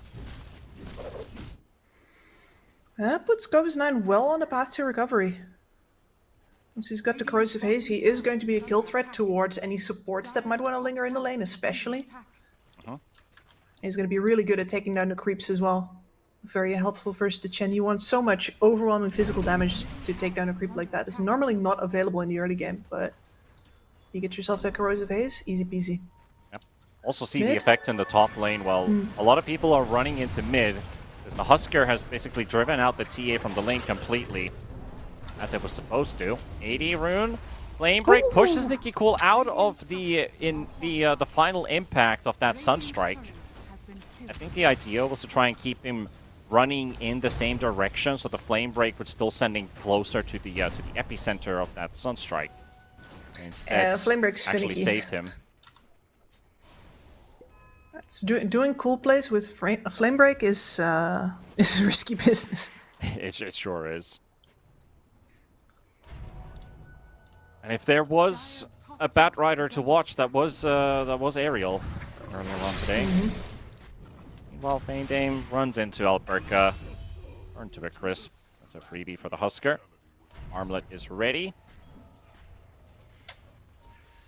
Yeah, so far Husker working out really well. The TA dangling at the bottom of the dire course. She's not terribly poor yet, but she's already had a bad start. As long as That's going she to doesn't compound. die in maybe the next 5 minutes, I guess Vashka can just, I wouldn't say flash farm, but farm her way back in without any dramatic effect, because of course that TA is still going to be stronger than the Husker later on, despite the Husker still being an answer, breaking those refraction charges. Now Namika playing bottom aggressively in S-Sphere, forced almost all the way to the gate. Master right next to him, dropping another blood grenade at him. Stab him with a dagger, why not? Troll. Looks like maybe the only option for me is maybe pop ulti and try to fight this one out. There's just a lot of control, a lot of burn, a lot of AoE damage around him. Exus Vampire getting caught, the cookie stun. Maybe he finds a kill first, but he runs out of duration of his ulti. And Alberca is going to take part in this too. Gets hit by the Sunstrike, and that is a very close call for the Husker. But he does, I'm not sure if he can manage to get an Armlet toggle in first. Now he gets a second one at least to connect. Queasy will go down to Covis 9. And now they're trying to chase the Ringmaster too. So at least with the intervention of the Husker, they got a 2-for-2 trade going. Though they do lose their carry. I think that's alright though. Alberca here showing really confident, very smooth understanding of what he needs to do on this Huskar. Really not scared to leverage that armlet at all. And now, well, we were talking about that TA not dying on that top lane. Yep. She is Well, absolutely at Ringmaster's risk. dying. Maybe DP out. Okay, that's a very fancy use of the what's it called? The cushion. The whoopee cushion? The whoopee cushion, yes. Cushion into TP out.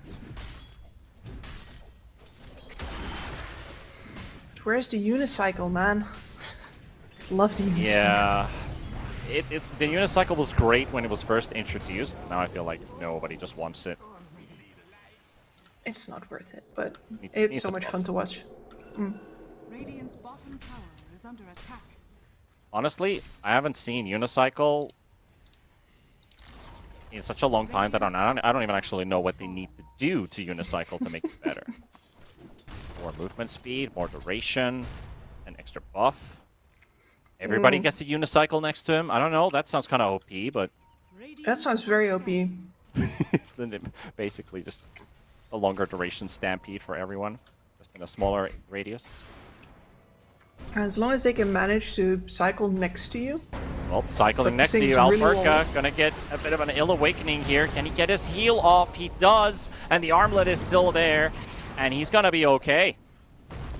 Very close call there that he doesn't get the Berserker's blood off, so the Cauterized Facet Choice saves his life there.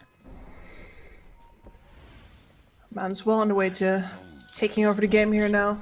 I'm not entirely sure how they kill him. But it's gotta be a Sunstrike. All they gotta be needed a there was just a well-applied bit of extra Sunstrike. damage or another source of control, and they would have had it. But Well, like Maybe- an entire extra hero, maybe. maybe an extra Covis 9 to join in. Potentially, that's the key for it. Radiant are He is almost done with his Blink Dagger, so he can start joining soon.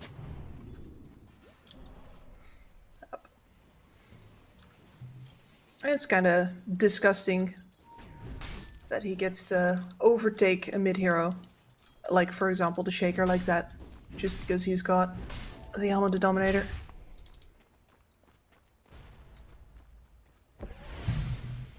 Amiga only have a small net worth lead, mainly thanks to the TA has been untouched, has been free farming, 120 last hits, most of that from the jungle. Slightly less gold, worth less gold than what you get from the lane itself.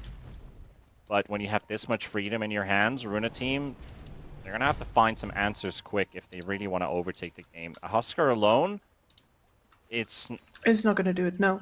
it might do it, but you're relying on it too much. So kill the Slardar before he finishes a blink. Sadly, he already has. I think his Nikki courier. Cole Go slam right on top of... Okay, actually a secondary fight. They return to take that Ringmaster. Dodging that Snapfire ulti really nicely. Just one connection went in. And Slardar is able to blink. Or actually just run away to keep out. No, that was a great interruption from Feindam. Certainly was. Well, at least Queasy got something out of this trade. Yeah, that was an But Echo now- Slam from Nikki Cool revealed and didn't really get the job done. Gonna have to wait for that shard timing in 1 minute.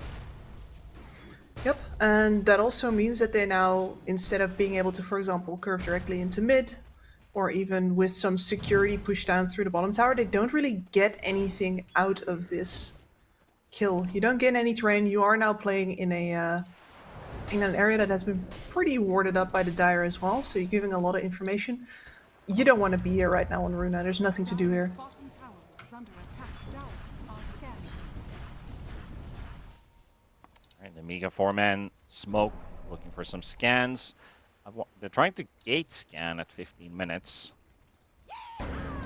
Curious one. I guess they had some info down in bottom. Yeah, they do have that one ward, which is going to show Nesphere farming a camp, but they're on the other side in the triangle currently. So they'll establish vision, claim this area Scan hits. as their own.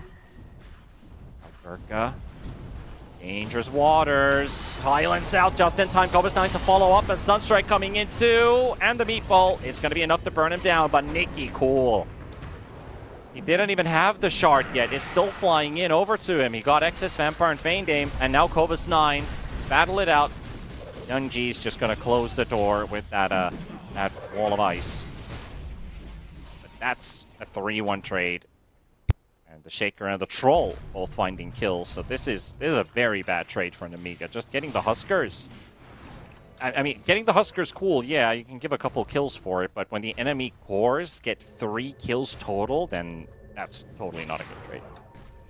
Absolutely not. And that's a Troll with a very fresh Battle Fury that's now immediately going to be buying a Yasha over the top. He feels very fine with Waiting that. for the 60-minute rune, which is not there. Nikki Cool, Sunstrike on top of him. Never got the Echo Slam off because of that early Blood Grenade that hit him. Till the end, sending his Chen army to follow, but Alberca doesn't feel comfortable enough going that deep. So yeah, okay, now you can say an Amiga got a decent trade going, because it was 3-3 and the Shaker's dead. No, and very cool to have Bashka move up here with Desolator in his pocket. No Blink Dagger, it is just straight up all damage. It's like, yeah, but you know what? The Huskar's not here just yet. He can't be. That means I have a little bit on here to see if anybody's up for grabs, and very well played. So what we've seen in these last 2 fights is TA's been free farming and overtaking net worth. We needed that +1 hero to gank to kill the Husker. It happened. It was Cobus 9. That's what they needed. Link Slardar to go for it. And now you're getting to the point where an Amiga can still play pretty much their original timings.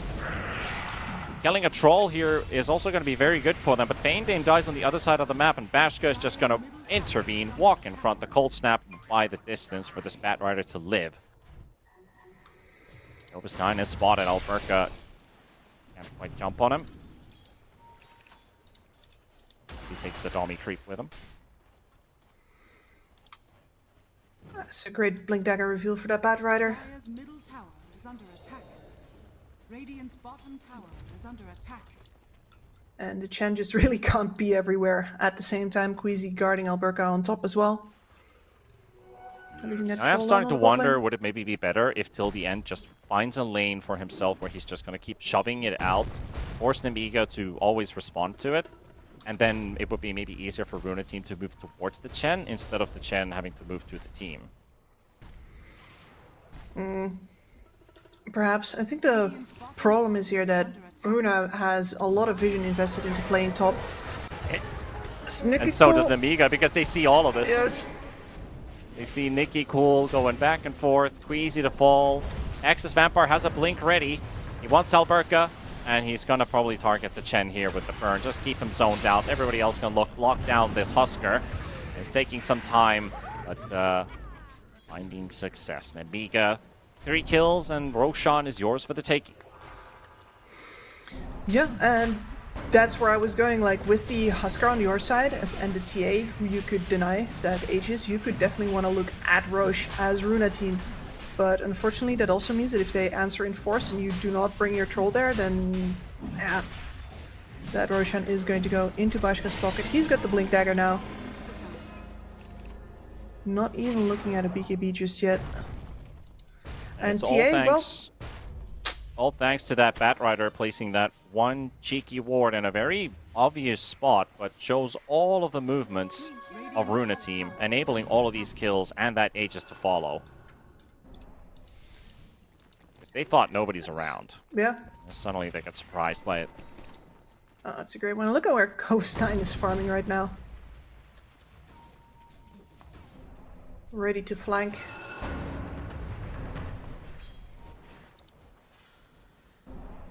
Doesn't really feel good for Runa team because you don't really have a specific timing now for this troll in his items that could change this pace that's going on. Husker has only got an armlet S and Y in the first 20 minutes. I mean, I would say only armlet S and Y is pretty good, but look at what the opponents have. Like Bashka's already 2,000 gold ahead, has a full item, mid-game item on top of that.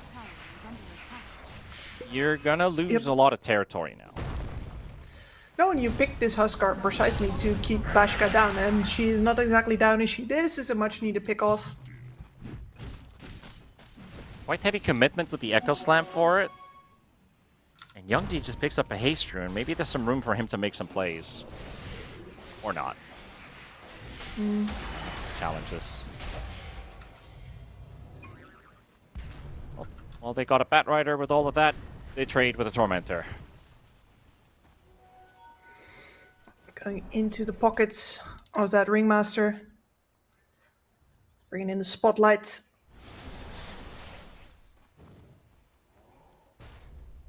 Spotlight's it's a bit of an underwhelming shard when you think about like what it actually gives is pretty good. The mischance on a troll, very good. You can just pop it right on top of him. Say an ally gets rooted by troll, you just land the spotlight on top of him. So then you ensure there's going to be a mischance on the troll. So in this particular game, it's going to be pretty handy.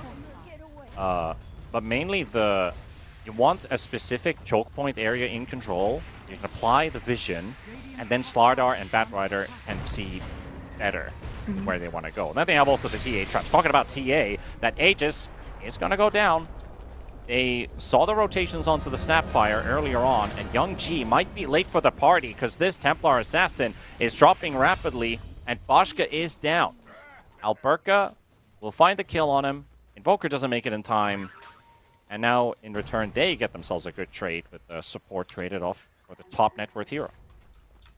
Yeah, and what a wild place to be with your team literally spread out in a line across the map. Didn't have any vision in the enemy triangle anymore. Only hero beside him was a Slardar, I believe, who was quite a bit away.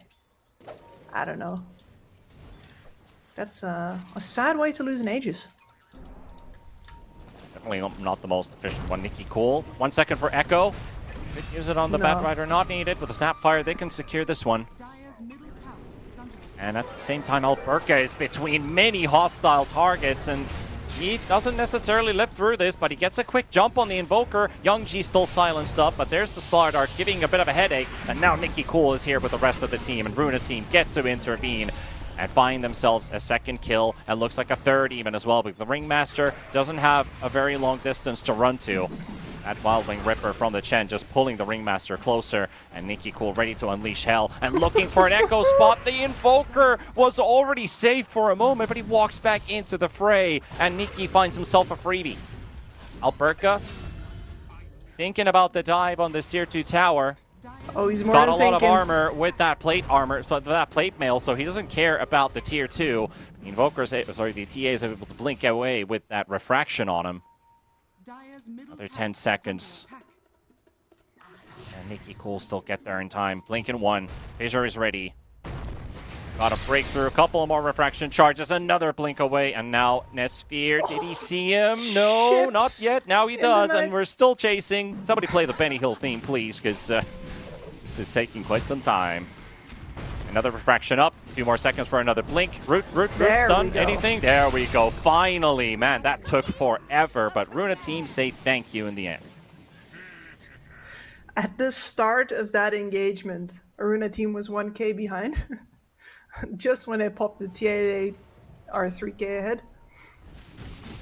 That was a whole chain of unforced errors, especially going back in. I can see the temptation there, right? Bashka, freshly respawned, wants to make up for that overextension earlier. You know, maybe the Huskar messes up his armlet toggling, but that's on Alberca, and when he doesn't, instead he's just exposed of himself and gets run down. I'm not going to encourage looking at the win probability graph because it is literally said Dire's Namiga's bottom won the tower game. is under attack. So we can forget about that graph. But we can look at that little mountain climb. See that you mentioned Runa team were behind in net worth, and this is how much they're ahead now. This is just in the last 4 minutes of action that this game is completely turned.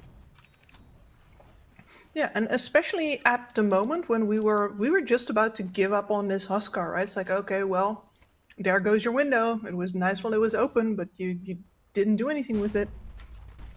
It's No, just right back into the thick of things. It's just these like split moment decisions on who are we trading as a bait on the other side of the map to find a favorable fight elsewhere, which has actually favored both teams. Namiga has found some really good picks with it. They even got Namiga's on done ages better. with it, but also Runa team trading Queasy on the other side of the map so that they can burn that set given ages and the TA a second time, and now winning back-to-back fights has really brought them back in and giving that tempo. So both teams know that this game right now is on a sharp razor's edge. It is, and if you don't do anything on Amiga right now, the next time you come back in, you're going to be facing double BKBs on the two right-click DPSers of Runa. And Nicky Cool, he's got an A on disc. He just wants to live to fissure another day. Here we go, double BKB, just like that.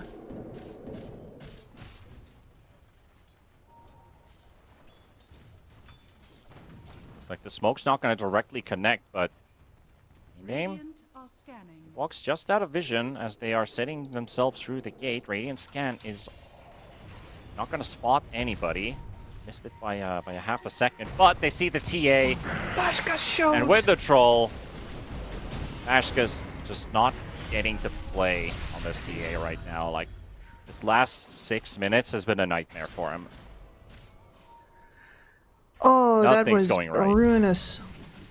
Blinked forward to try and annihilate the Chen army exactly at the moment that the smoke comes through the gate. What a nightmare. Dire's bottom tower is It's a under great bait, mate.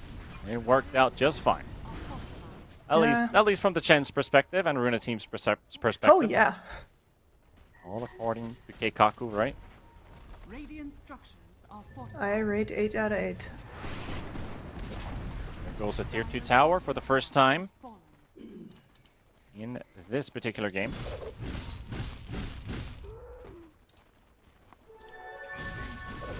And what now?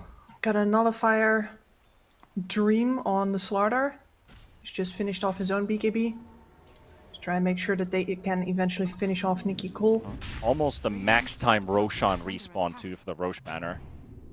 2 minutes 40 seconds, I think, was on the clock. Dire's middle tower is under attack. Radiant's courier has In- been killed. At this point, you gotta hope for like a really good Batrider pick-off, right?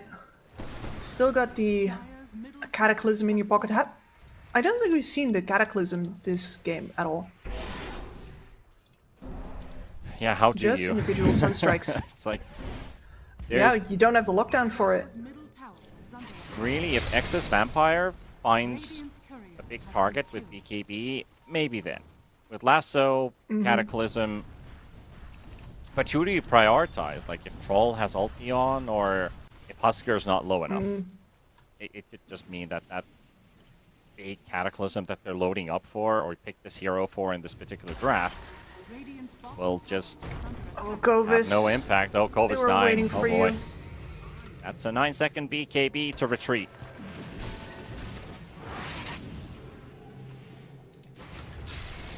Rough.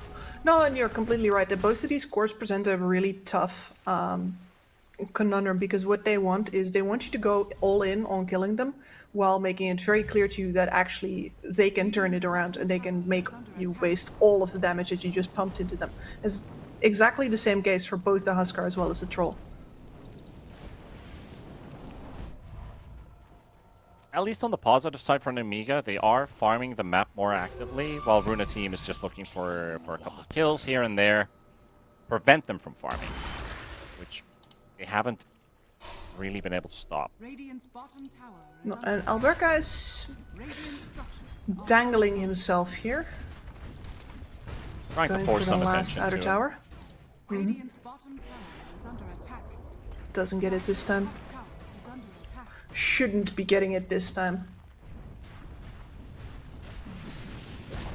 There's going to be a Especially, yeah. to trade for both, bottom for top. Maybe this is the time to just push high ground as Runa team. Just Yeah, absolutely. You lay into this tower. It's like, okay, you wanna trade? Fine. Come trade. Are scanning. Invokers deciding to stick around. Alacrity, I mean, it's- Forge Spirits, they do quite Exactly, mean it's- damage.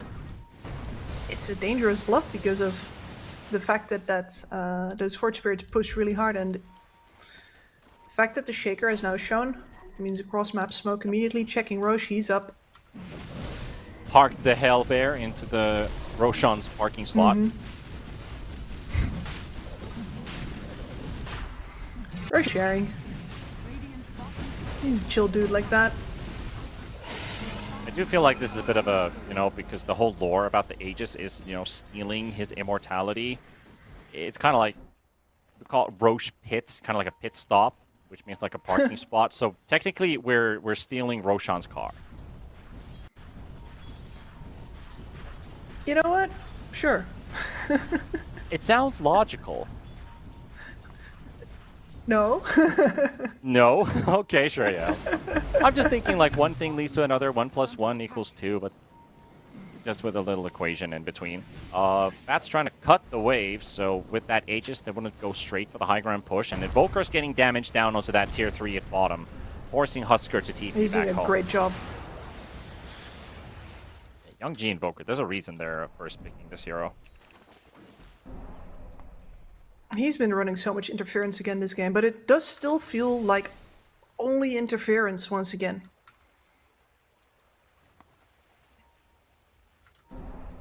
Still got that 9-second BKB. He is coming all the way around the back. Doesn't have any extra vision to work with here as well.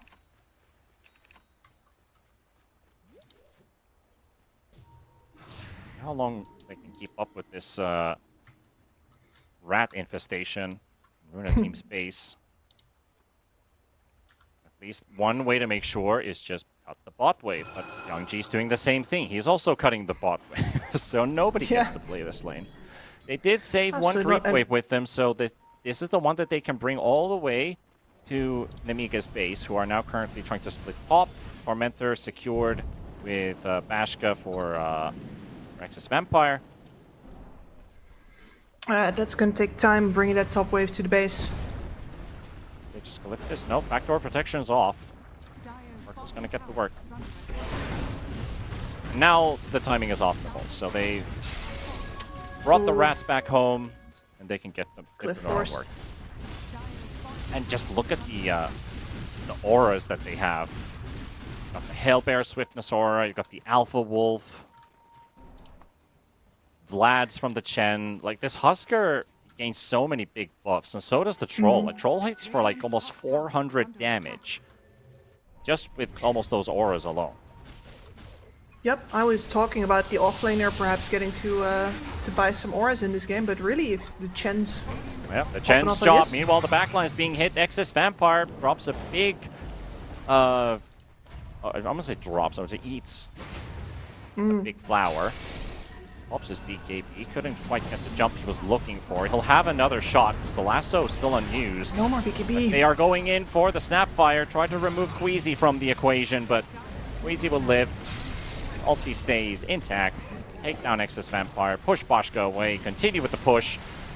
Runa team in a good commanding position again. They even keep that Roche banner alive, so if they can just get a creep wave, which Slardar almost completely one deleted. creep There's wave. one little Jimmy getting Sunstriked. No! No. The fissure kept him back, and the Sunstrike's too early, and this little hero might just be the rescuer of Runa team.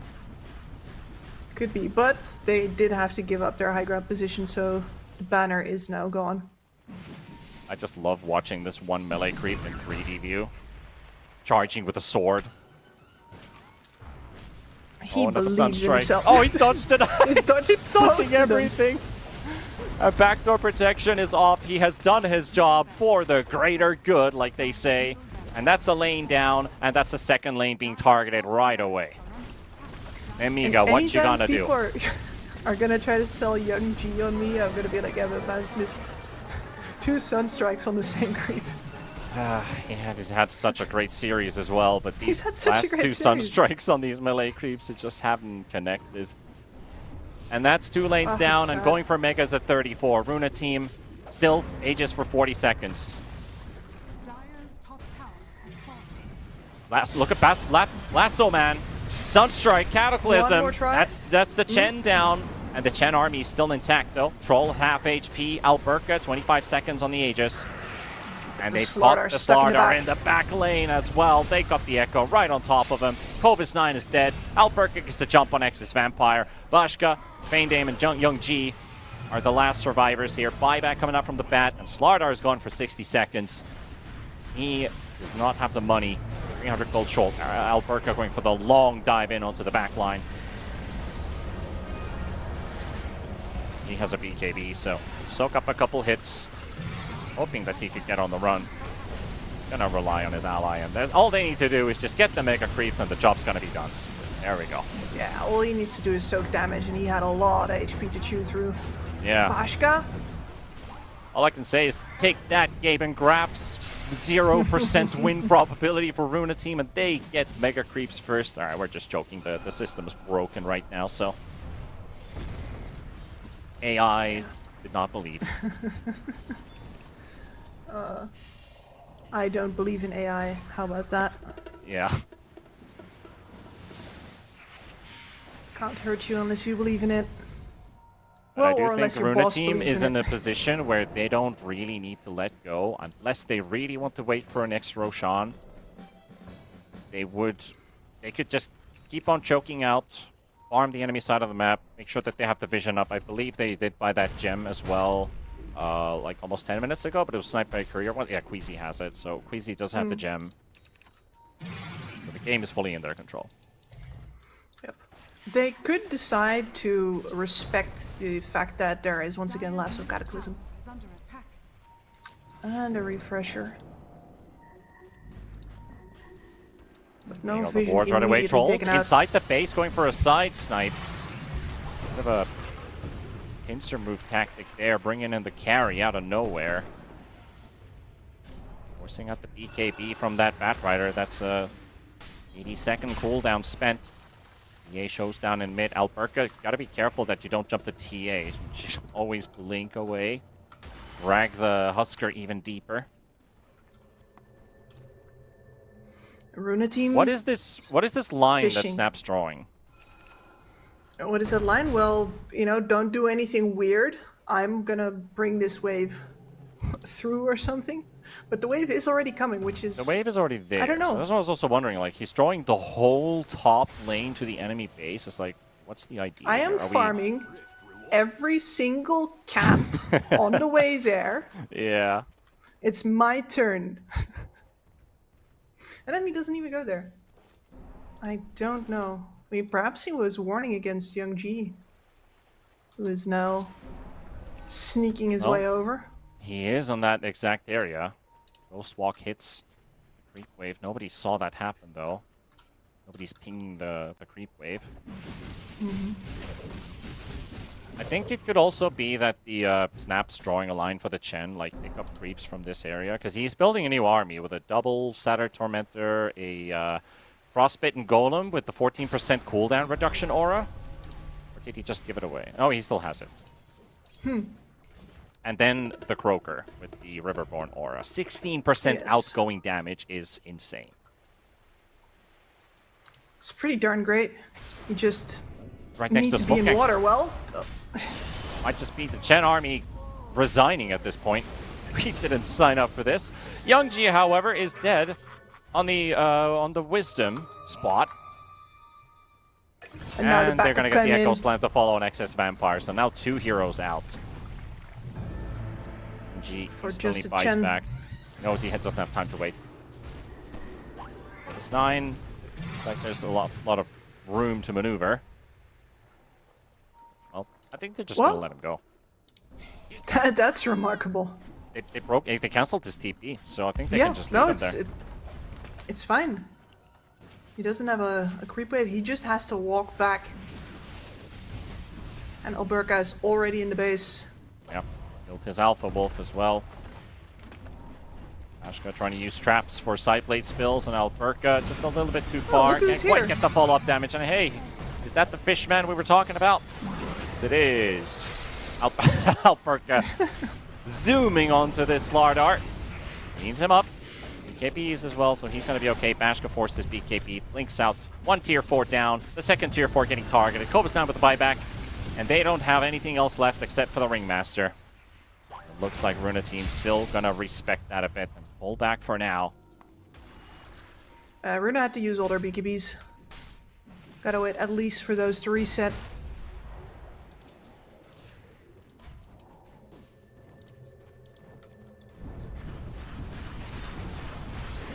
It's going to take a bit for Roshan to respawn. They'd probably want to take that as well. And I see no reason for them not to wait at this point. Namiga's gonna have everything back up anyway, except for the buybacks who are all quite a ways out, both monetarily as well as in time. You can afford to wait for Roche.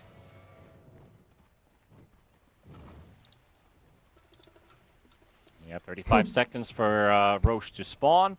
Nemiga will also get info on that because of the TA in the lineup, but they can't really exit the space. But the one thing you'd want to do is, if we fight outside the base, our odds of winning it are much better. But we can't really leave the base because we have Mega Creeps pushing it the whole time. Yes. We don't have such global presence in this lineup, except for maybe Young G on this Invoker, that could help us keep these waves out.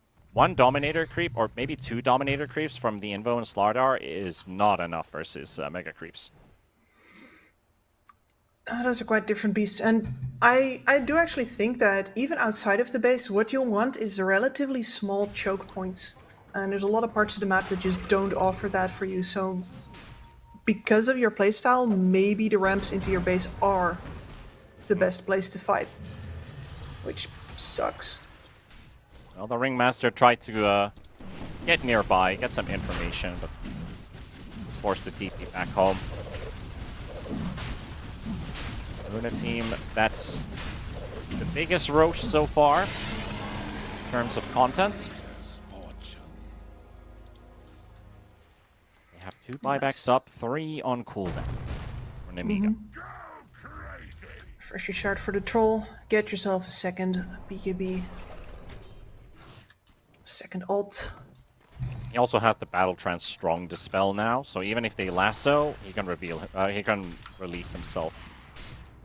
And has the Swift Blink Abyssal, so expect the rapid jump. And he's going straight for the TA with that. There's the lasso from the Bat Rider. He's already used his Battle Trance, but it doesn't matter. 2 heroes down without buybacks. It looks like this is going to be the end of the road here in the upper bracket for Nemiga. And Runa Team will advance to the next round. Nemiga will have a shot later on today in the lower bracket.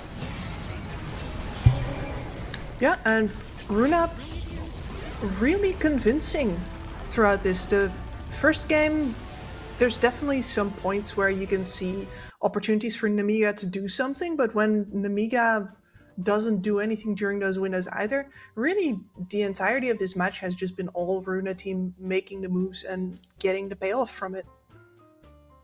Yeah, it certainly has. I mean, this was a very clean execution of what are the plays they need to make to get to the point that they're choking their opponents and then basically just closing out the game. There was a moment of Nemiga could take control, play the TA tempo lineup, but honestly, I feel like I could be reading this wrong, but this is just my take. I feel like Runa Team got the better trades on the map with, you know, the sacrifices of supports getting information on the other side of the map that they can then find a more suitable battle with the remaining heroes elsewhere. And maybe Bashka, he did struggle with that Luna earlier on in that first game, and then of course the second one too with the TA, that he's giving a bit of disrespect to his opponent, standing in front of a tier 2 tower that early on with his Aegis. when they thought Yeah. they killed a hero on the other side of the map. He doesn't have his full team with him, so either that's one player making mistakes or the other's just getting the better trades going on the map. Yeah, I do think that it looks like inexperience, and in this series especially, it does look like Bashka got the worst edge of it, but a little tough time deciding when he should be playing forward and when not, and maybe also a little bit over-eager on the follow-up fights to compensate for his own mistakes, where, you know, you should decide to let it go and not make things worse. So that, yeah, more experience can only be gained by simply copying more losses. So That's very if that's true. the case, yeah. You just learn play from more. the hardest games the most, the ones where you really get beaten badly.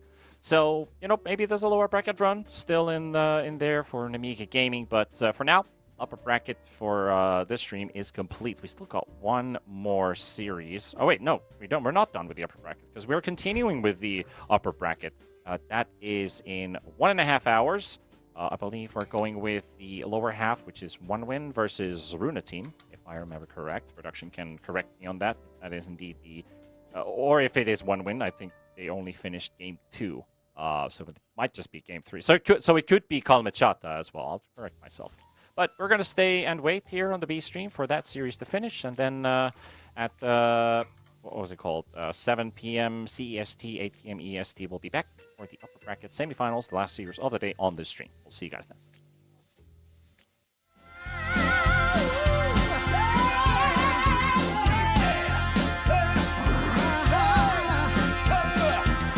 Go and tell your mama to get up off her seat. Go and tell your mama to come out in the street. 'Cause it's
Don't be late to the party.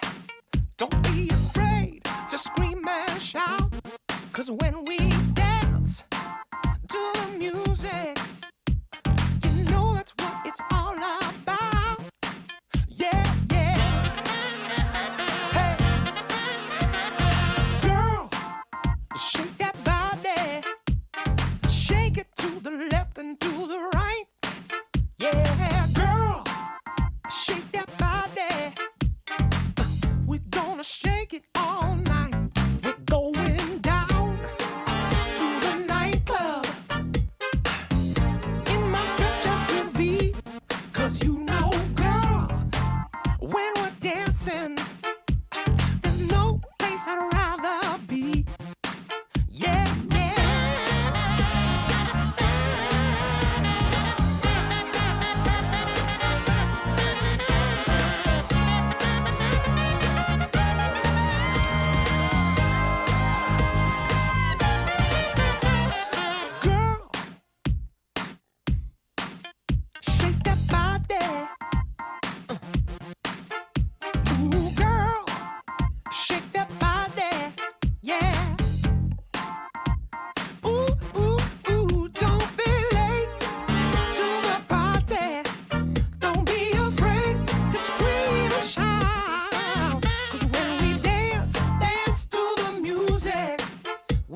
She's gonna take your heart and you're never gonna get it back. So don't go messing with a girl like that.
What you need is love and understanding. Find a heart whose love is true. Deep down, there's only one companion who's there for you when you need him to be. Your heart was broken in 1,000 pieces. So much pain that you've been through. Here stands a man who's your salvation. Just ask yourself, am I ready for you? 100% now. I'm ready. 100% now. Yes, I'm ready. Eyes wide open. I'm ready to move. 100% now. Take a chance in a new direction. Any place you wanna go. I don't have all the right answers, but one thing I know, I'm so ready for you. 100% now. I'm ready. 100%. You know I'm ready. Yes, I'm ready. Eyes wide open. I'm ready to move. Well,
how I used to be was so good for me.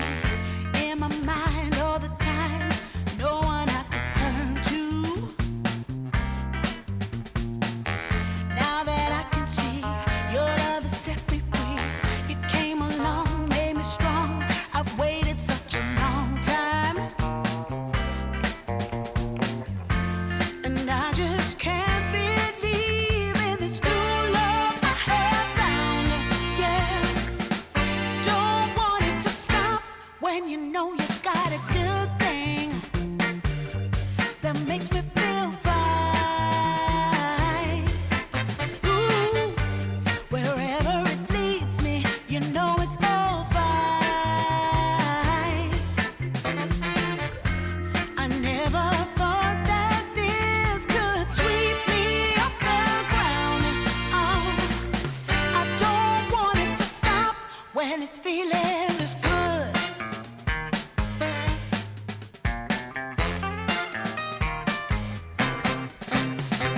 Whenever you're around, my heart begins to pound.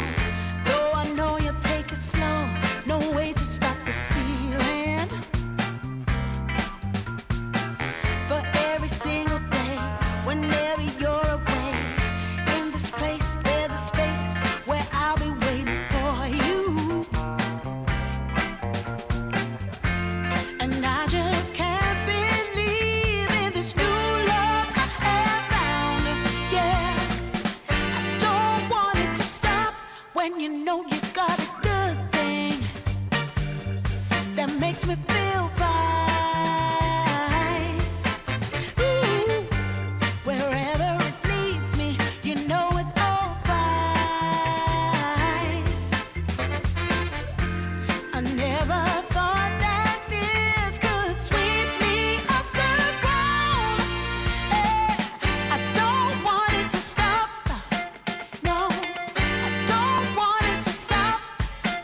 I don't want it to stop when it's feeling this good.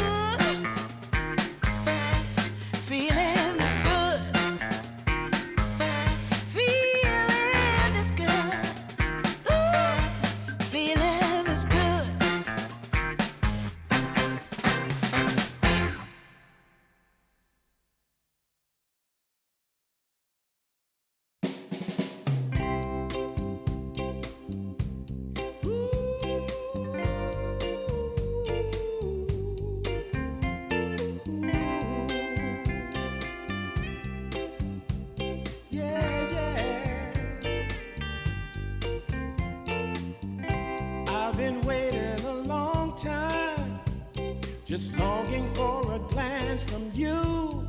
Yeah. A chance to look in those big brown eyes. No telling what my heart would do. Hey, when we met, I sure knew it felt as good as it could be. In that moment, though it felt so good, I wondered why you noticed me. If you gave me just a little time, it would sure ease my troubled mind. Don't tell me that you don't feel the same inside. Don't tell me who.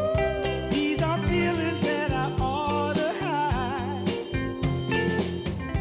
I don't care where you came from, just tell me where you wanna go.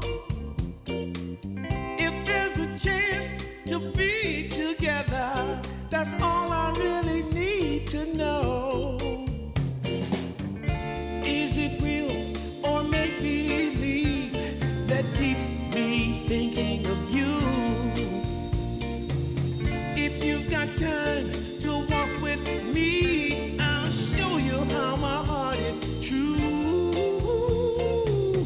And here I stand waiting for you. Tell me, baby, what I gotta do. Don't tell me that you don't feel the same inside. Don't tell me who. These are feelings that I ought to hide. Don't tell me that you don't feel the same inside. Don't tell me who. These are feelings that I ought to hide.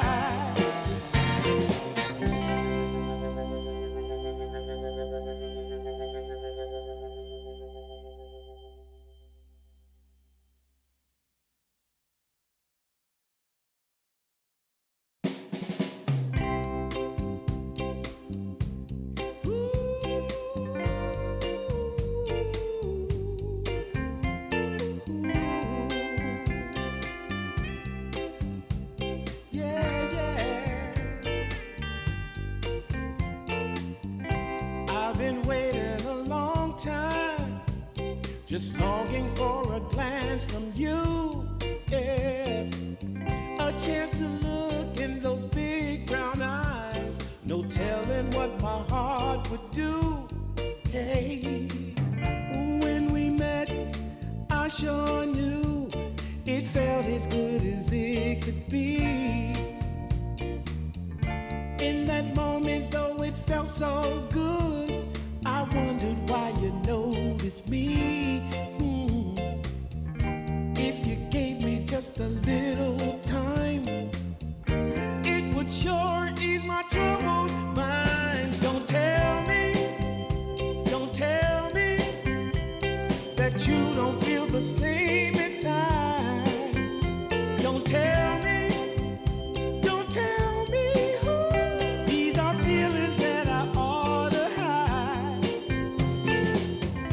I don't care where you came from, just tell me where you wanna go.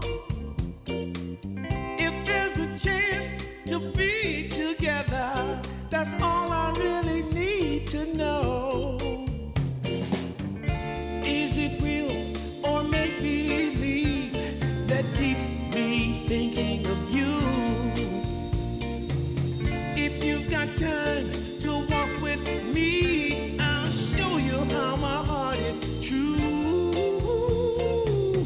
And here I stand waiting for you. Tell me, baby, what I gotta do. Don't tell me that you don't feel the same inside. Don't tell me who. These are feelings that I ought to hide. Don't tell me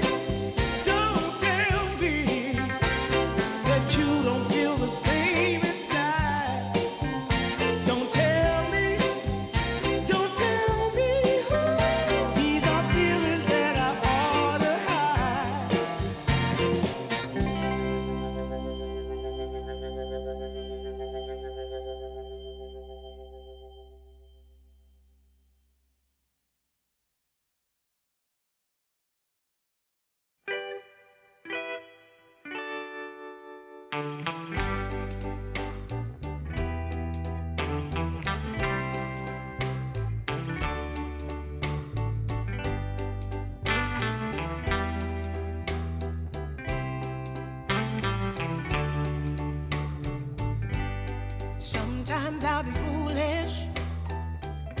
Sometimes I know I get mad. Sometimes I say the wrong thing to you that makes you feel sad.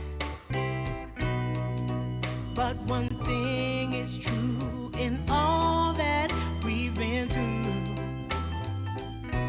You've never stopped loving me, no matter what I do.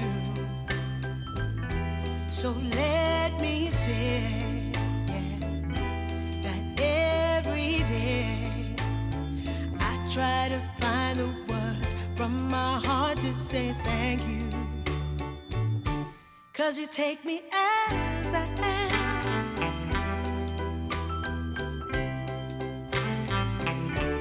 You take me as I am.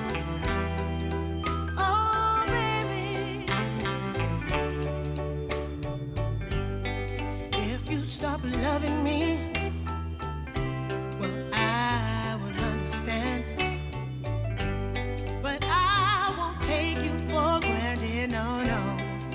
When you hold my hand, your love makes me feel that I could fly to the moon. Not even the birds above can sing a sweeter tune. I needed to say that you find a way to make me feel anew. And I want to say thank you, 'cause you take me as I am. Oh, baby,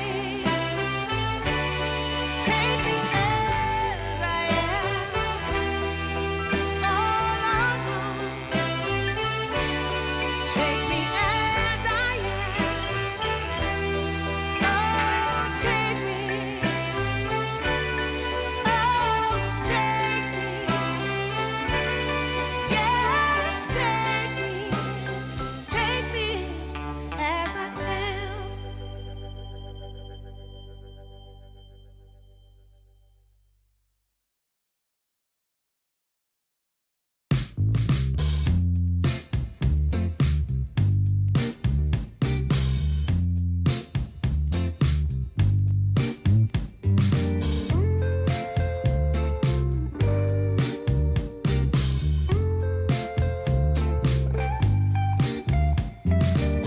Well, I can tell just by the way that you're smiling that you're still unsure.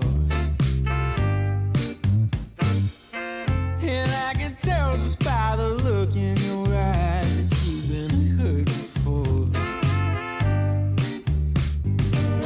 But baby, no one can promise you forever. Right now I only know that we should be together.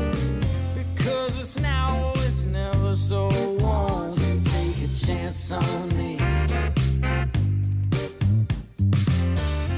Well, it's fine if all your previous guys, they made you run away.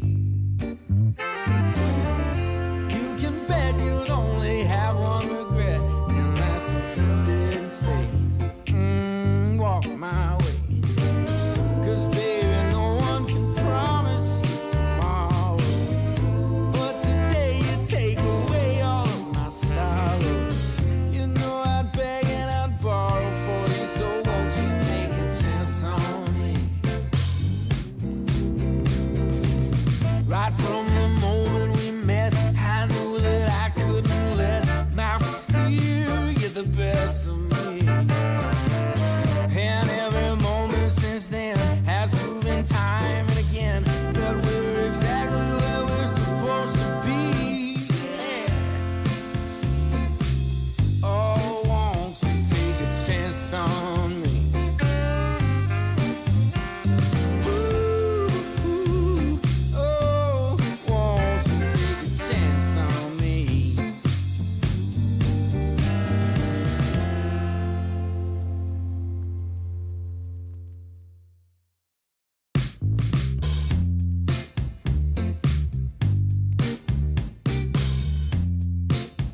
tell just by the way that you're smiling that you're still unsure.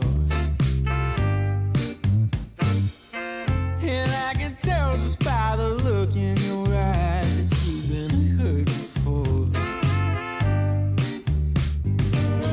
But baby, no one can promise you forever. Right now I only know that we should be together. Because it's now or it's never, so won't you take a chance on me? Well, it's fine if all your previous guys they made you run away. You can bet you'd only have one regret, and that's if you didn't stay. Walk my way. 'Cause baby, no one can promise you tomorrow. But today you take away all of my sorrows. You know I'd beg and I'd borrow for you, so won't you take a chance on me? Right from the moment we met, I knew that I couldn't let my fear get the best of me. And every moment since then has proven time and again that we're exactly where we're supposed to be. Yeah. Oh, won't you take a chance on me? Ooh, oh, won't you take a chance on me?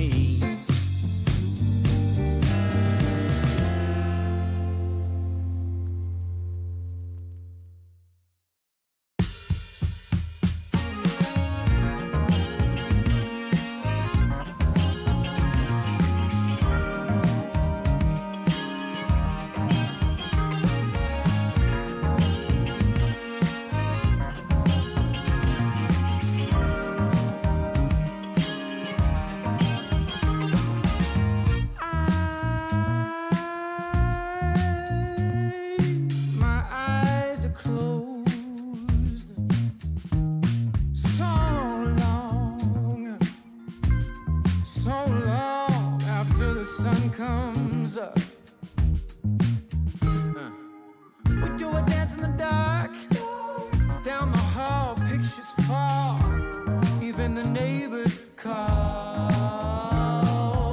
But then you rip out my heart, every artery, a part of me. Ooh, it's obvious to me that you love to watch me bleed.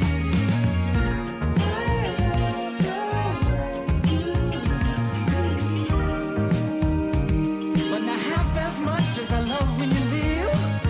I hate to see you go sad. But I love to watch when you're walking away from me. Walking away from me. Yeah, yeah. 'Cause I could be anything you want. I could be anything you need. Baby, tell me it's something real, and I'll give you everything. Every now and then wicked smile. You know I can't help myself. They play around with me for a while, keep tearing me up until there's nothing left. Ooh, it's obvious to me. Yeah, you love to watch me bleed.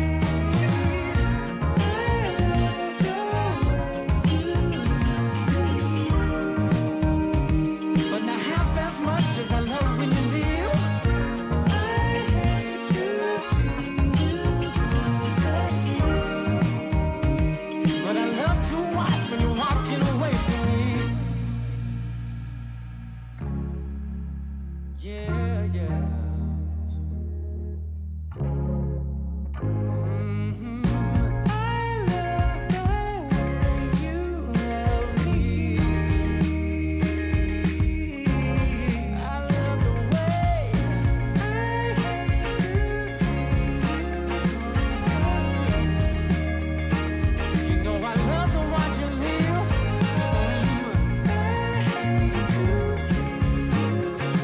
Oh,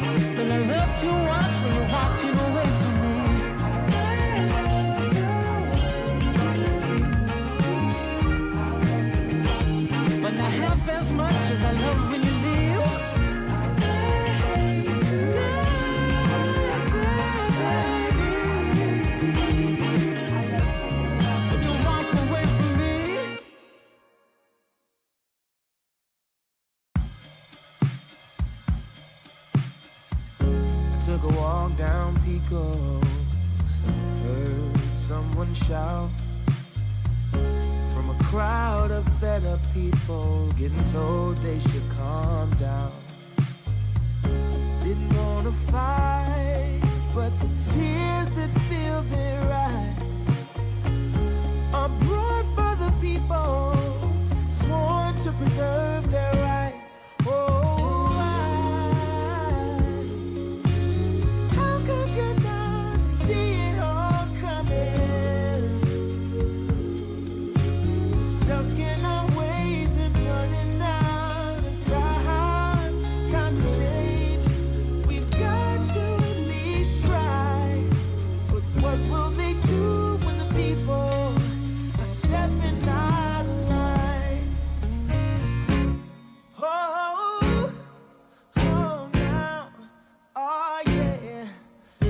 What will they do when the people are stepping out of line? By the ocean where we hit the ground, when just one block away shops were burning down.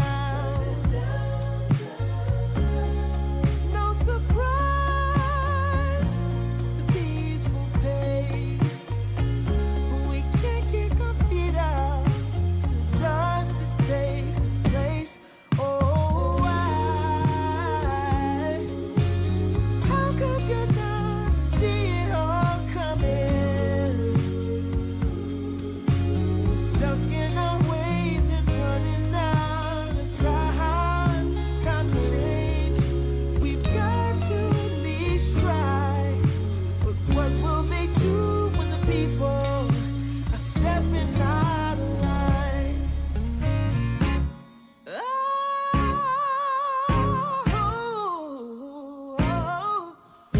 What will they do when the people are stepping out of line?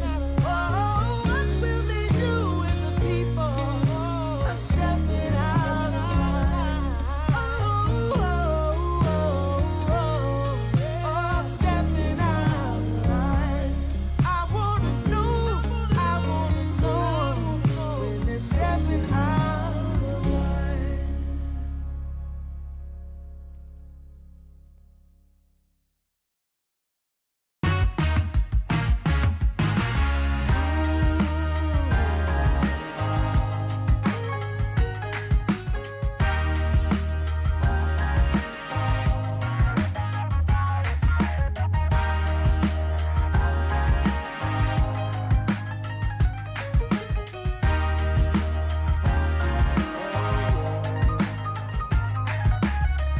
Turned on the dime when I saw you walking by.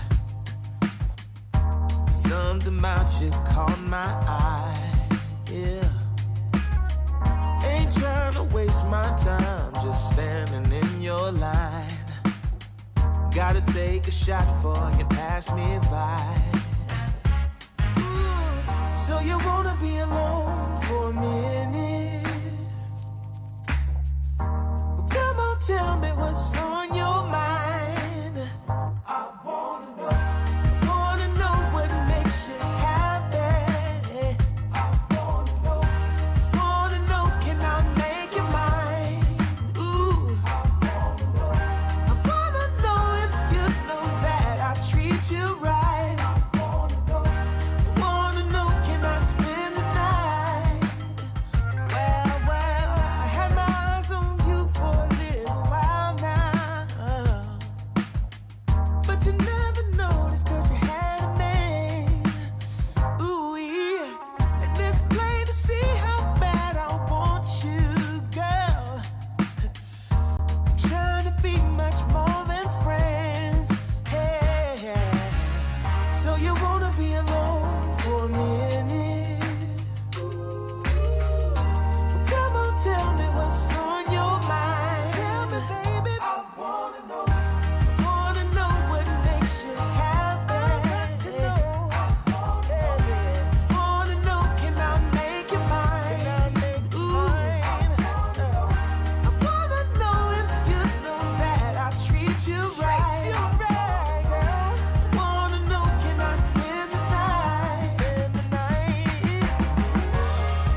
watch out from pain. This fight, this poisoned land, all fools and broken dreams. Oh, please set me free. Take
Hey, welcome back, ladies and gents. We're actually online a bit earlier than you probably thought. So if you're wondering where's that audio coming from, I thought we're still on a break for 30 minutes.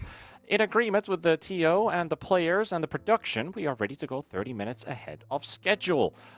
This is also because there's a lot of East European qualifier teams still playing here and there, so they'd be much happier to get it out of the way and avoid future conflicts in their schedules. So we'll welcome that with open arms. You guys better get yourselves ready. It's Kalmechata versus Runa team here on the B stream.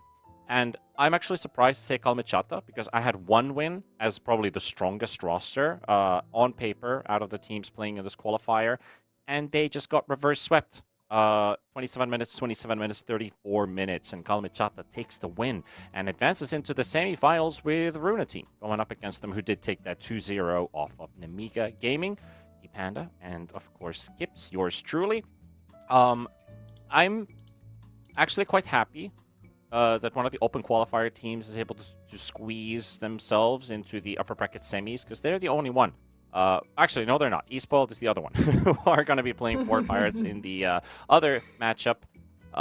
Everybody else, so that would be Nemiga, is going to be playing in the lower bracket. There's more invites than open quality teams, so having 2 out of those 3 in the second round of the upper bracket is pretty cool. It's pretty nice to see. Yeah, pretty happy to see it, and it means that I once again get to learn something more about some newer players that I personally haven't gotten to see yet. And it's a little sad for one win, but if you got the direct invite, then you better gotta do your warm up in the Ada scrim or something, because clearly this wasn't it. Curious to see how these two are going to stack up then. And we also have some data to look at based on these matches as we're loading up into the draft. We'll throw you right that direction. On heroes that they've been picking in their previous series. We just covered the Nemiga series where they pretty much just picked 9 unique heroes. The only one repeating would be the Invoker first phase. Sorry, that was Nemiga. Runa team had the Shaker twice. The Shaker. And the Snapfire Different twice. positions. So 8 unique heroes. I'll correct myself there. I was looking at the wrong team's draft. 8 unique heroes. So maybe expect the Shaker again. The Snapfire looked pretty solid in their arms too. While Kalmechata, I'm going a bit all over the place. I'm seeing some Jakiro here. I'm liking that. I see a Weaver with a Slardar in their Game 3 victory, compared with also a Husker and an Ursa. Very dirty draft, not gonna lie. If you look at that Game 3 Dota buff draft on both sides, that is a very dirty pub draft, but they got the win. Yeah, and that's the only thing that counts in the end. Also curious to see the Dazzle make an appearance. I'm especially happy that they rate Jakiro. Wasn't Jakiro in like the unpicked heroes for TI? That really surprised me. Dire team ban. Always happy to see some Jakiro. It's been one of my go-to supports the last 9 months. In the end of last year, I was also trying to make Jakiro a core with varied results. If you snowball, you're unstoppable. You take all the T1s early, but it's gonna work the best from the mid position or just straight up as a support, because he's a great harasser. You don't need mana to use your liquid abilities. Full breath is kind of meh, but outside of that, I really enjoy Jakiro. I feel like the hero's in quite a good place. Maybe a tiny buff to see more Jakiros popping up, but we did have a patch where Jakiro was like the best support, so I wouldn't hate too much if they don't buff the hero in the future patch. Leave him where he is for now. Interesting targeted ban here with that bounty hunter being taken out. And Kalmechata immediately in for the Marcy. So that's also one of my favorites. That's also one of my 5 heroes that I'm spamming right now in pubs, the Marcy. Because it's a support or a core. I play it as a 5 and a 4. But the funny thing is, before the whole Dominator meta started, I was playing this hero as a 3 with Dominator because it was better than buying the Shard, because you can use your creep to jump on your opponents, and the Bodyguard works with your creep hero unit. So he also applies that Bodyguard extra attack on the target you both are focusing on. So you get extra damage, you get extra lifesteal, your creep does more damage. Then we saw this whole Dominator meta come up, and people were like, Marcy, yeah, you can build Domi on this hero. It's straightforward, just works. The stats are great for the hero too. But it is one that's pretty cool. Yeah. A lot of vision and wave push out from that Weaver.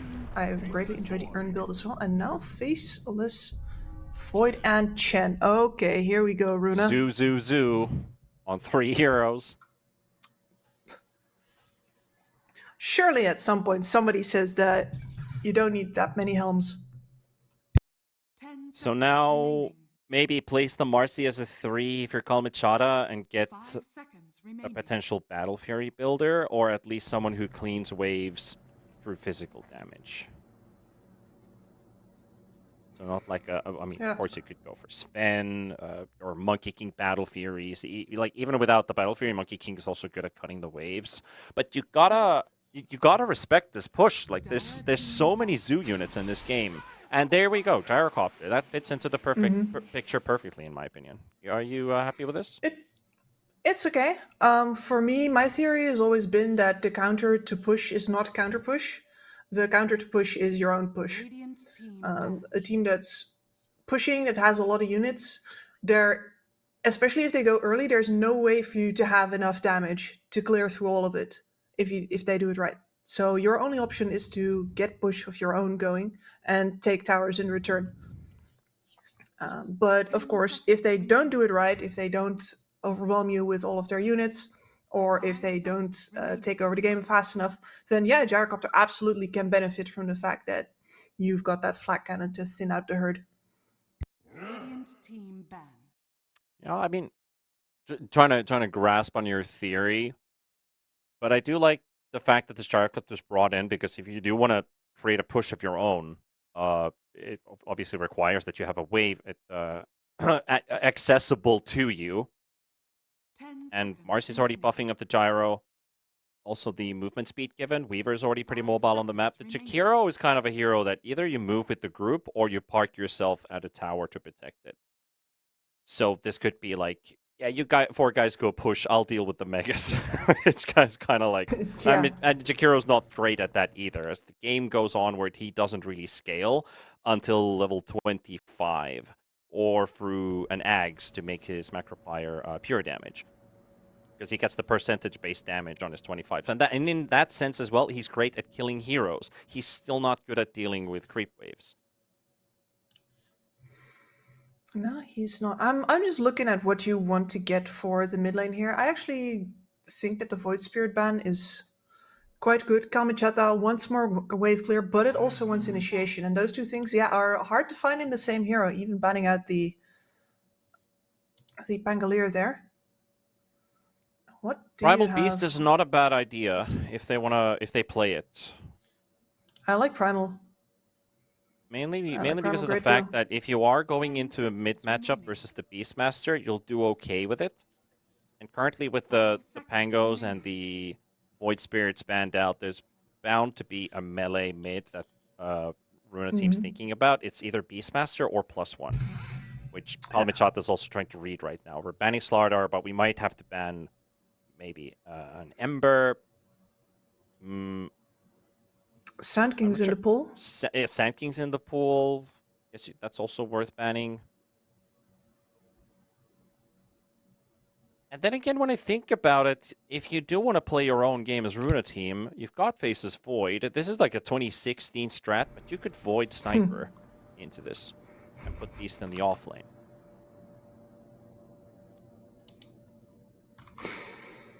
You could, Very yeah. very old school damage into Chrono idea. It is. I wonder if they're willing to double down on that, since they already have the Snapfire. I might just leave it by the wayside. But I think you're right in the sense that we haven't seen the sniper yet today, and there's definitely been opportunities for it. There is Ethereal Leshrac, of course. I've seen this guy play it before. Solid idea. Now the thing is, what we saw yesterday, countering a Leshen mid, was a Pudge. So, 10 unless they seconds remaining. park the Beastmaster here, does Nicky Cool play Pudge? 5 seconds remaining. I don't think I ran into that in his... I I don't his Dota think buff. so, no. No, he's much more a mobile type of player, I seem to remember. Certainly is, like the Timber, the Puck, the Tiny, Caudle. Yeah. Caudle especially, like he loves his Caudle. Yeah, Pudge is uncontested. He has not played that hero. We'll not see it now. But the Lash is phenomenal at clearing enough the waves. And yeah, you mentioned the Tiny. Heroes. Initiation, damage, actually also a great wave clearer. Barely have to show on the wave at all with that crash landing. Yep. Also offlane Marcy for Anko. Which kind of was already locked in. Just want to highlight the fact that we're getting a 3 Marcy here. They could have done something like Gyro 4, Weaver 1. But since they've already played the Weaver 4 in this tournament and it's worked for them, might as well stick to it. I think they've got a fairly comfortable draft too, because I've seen Ethereal play this Lesh before. Let's see if I can get his his Liquipedia open. That might be a bit of a difficult one. Since he does not have a Liquipedia page, we can get his Dota buff going. That'll be a little rough. The Hive Mind on the Weaver. I've been wondering about this. I've been What's up? wondering when we see the Hive Mind return. It's the best facet on the hero actually right now. We went for a very long time with the Shakuchi slow, and I think people have now realized that when we're playing as a support, what are you doing with a 0.2 or 0.3 second slow the rest of the game? If you can get Hive Mind, that means that if you get like an early brawl going on, you're already getting XP, you're getting ahead of your opponents, and the fact that you are very level dependent on this hero, and we actually play the Weaver in a sense that we're maxing out the Swarm first, leaving Shakuchi at 1 point, and maybe a value point in Geminate attack. That is down to what the lane's going to look like. But this Swarm maxing allows Weaver to get like a level advantage, then into an early Vessel. You are a killing machine on this hero. You are every support's absolute nightmare. You're all over the map. They can't contest with the Swarm. Heroes like Ringmaster just die. They have no way fighting back, so... This is a perfect opportunity to get a big Swarm going, but there's a good Delta split on Runa team's side. He hasn't even leveled it up yet. Yeah, that's a little bit much of a good thing. A level 1 Swarm is... You don't want to go into the lane like that, unfortunately. Yeah. Because if you...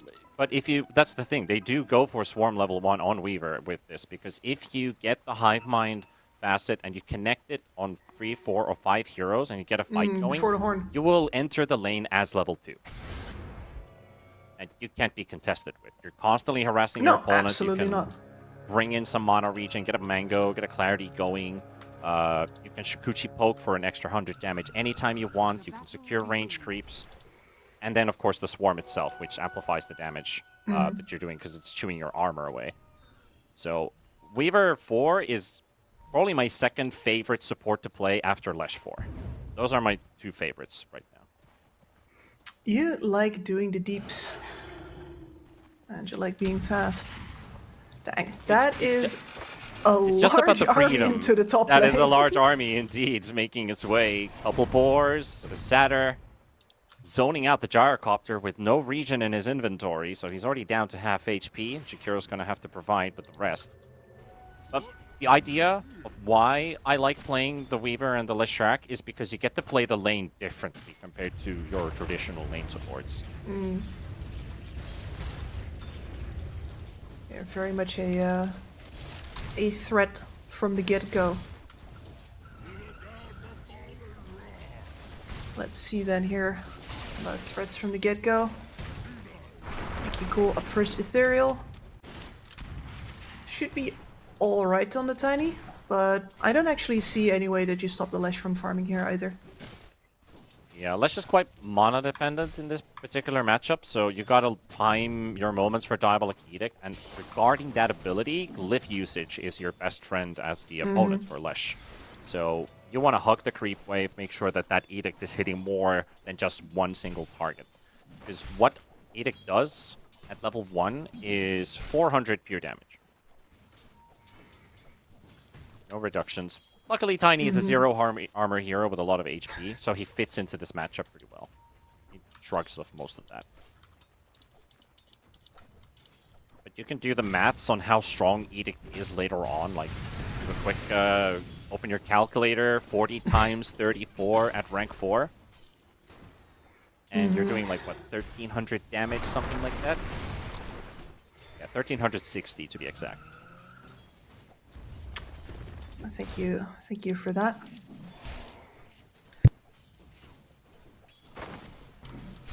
Oof.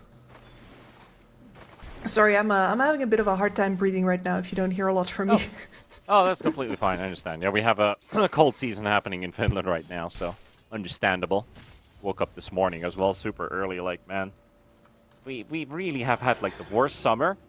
First, we went from like the regular 15, 16 degrees into suddenly 25 to 30 without the time to adjust. So as a Finnish person, when we're without a t-shirt during the winter season, you can imagine what happens when it's like 30 degrees Celsius on positive.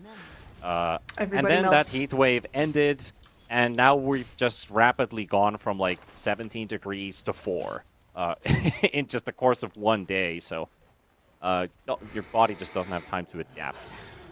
So yeah, everybody's getting sick. It does not. Work out on the top lane. Trying to save all his boars and failing. Yeah, lanes are looking pretty good for everyone. Everyone's getting their share of the farm. Nothing really happening on any of the lanes to be particularly accurate here. Like Tiny and Flesh are just going to farm this mid lane. There's probably not much to watch there. If anything happens, it's definitely going to be bot lane, right? That Chen has no real defenses around him except for maybe, you know, a net from one of these trolls. And there's definitely a lot of killing and chasing power on a Weaver Marcy combination. So if I had to finger anybody for the first death of the game, it's going to be till the end. And we'll see. Rare Gods as well on that Weaver wants to keep spamming the Swarm just to make sure that he's getting that extra experience. Stay ahead of everybody else. Hit level 6 to play aggressive. I mean, you already want to play aggressive on the hero, but you gotta respect that 15-second Shikuchi cooldown. While, if the mid laners ain't gonna kill each other's, then bring in a bit of backup. Nikki Cool gets the kill. Queasy with the Water Rune steal. Nikki also got the other Water Rune earlier for that, so that's gonna punish the Lesh for the first time. Yeah, unfortunate for him. Oh, Gyrocopter also dropping dangerously low, but so is Alberca. The Rocket Barrage is hitting everything else except for the Beastmaster. He unleashes that big Magic Wand heal. So, a lot of trading back and forth, and with all of that Zoo dying out of the way, the Gyrocopter is pulling quite sizably ahead of that Beastmaster in terms of CS, while Anko, with the help of Rare Gods, will finally get the Chen. You were talking about the kill potential in bottom, make it happen. It was always going to happen there, and it might still again. Nesphere, there's really nothing he can do except look at it as it happens. Of course, the time dilation is very good for his Weaver.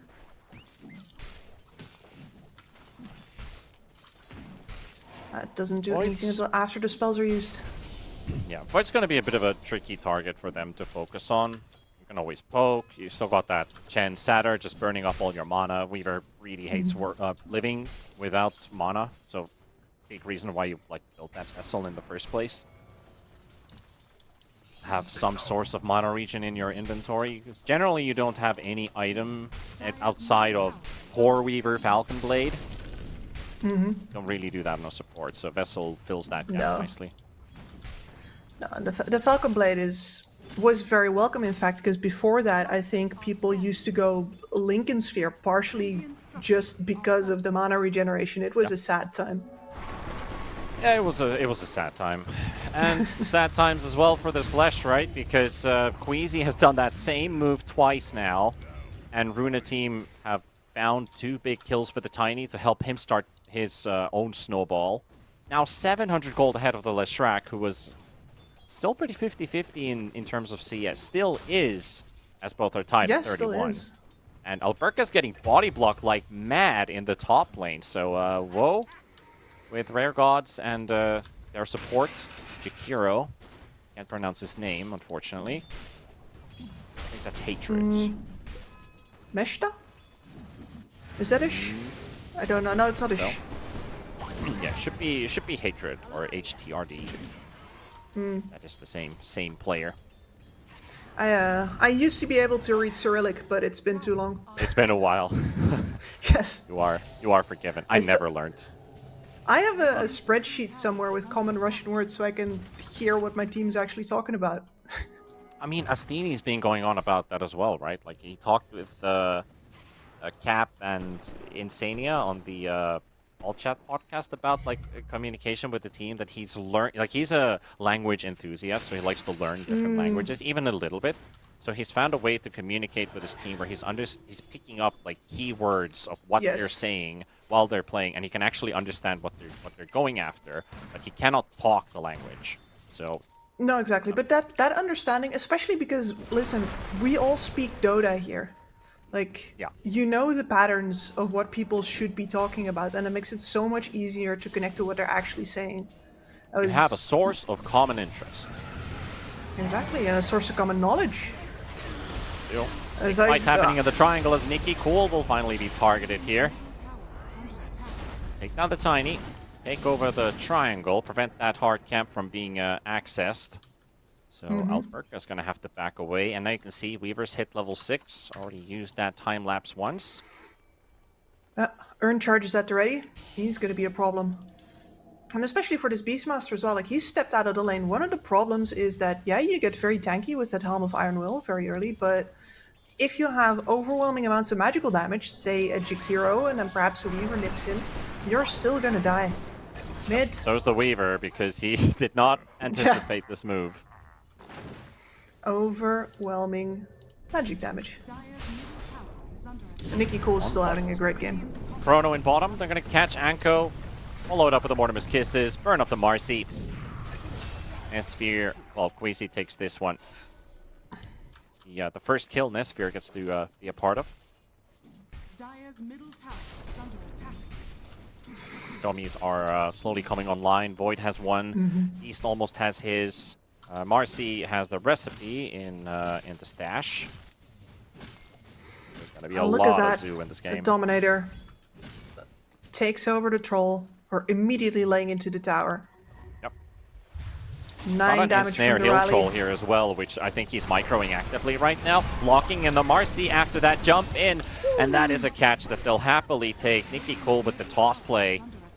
And a level 6 Marcy that doesn't get to use Fleeting Fury. That's a real bummer. This is the timing. The first real timing on this hero is hitting level 6 because your facet activates. So now not having access to it. Just getting blown up right away. Back-to-back deaths. No TP for him. Quick unleash of the call down. And Gyro first hit bashed by Nesphere. And another easy catch for them. But they're trying to fight back here at least with the Leshrac. The Hellbear. Hellbear dies, then that's an extra attack buff for everybody around here on the Dire team. Snap's running away, applying that minus armor on the Lesh. Tiny throwing in a 3 toss right after. One more hit will finish up the Disco Pony. Roar also landed onto the Chikiro. Runa team are making short work of this re-engagement, and this is a hell of a chain feed, I'm gonna say, because Anko, Woe, Ethereal, Meshta have all died in trade of just a Snapfire going for the Weaver. And the I'll overchase. put Anko twice. Yeah, no, absolutely. The coming back in on Anko where he did was, I guess, forgivable. Like, Toss is forced repositioning. Sometimes they're just going to manage to screw you with that. But here, no, you're not getting this Void, surely. Maybe with if a Weaver you you have can. here, I mean, yeah, I think you can. If you had the vessel ready, which he desperately would have needed already by now, maybe that would have happened. But this time now, Ethereal's getting burnt up. Nikki Cool following up on that. Mortimer's Kisses burning that Disco Pony to a crisp. 4 deaths on Ethereal. They just can't get their cores online at all. Both Anko and Ethereal are in a slump. Yep, and the worst part is that now the Tiny has a Blink Dagger. He hasn't really even had to do anything in order to get it. If your Lesh felt like he was fragile before, he's just never, ever going to be able to show his face again, all the way up through the Gibby. Just think about the battle they had versus Nemiga, the team that came through the second open qualifier, and how well Youngji kind of went through versus Nikki Cool. And now Nikki is already 6-1-2, part of 8 of the 9 kills in the first 11 minutes, top of net worth as a mid laner.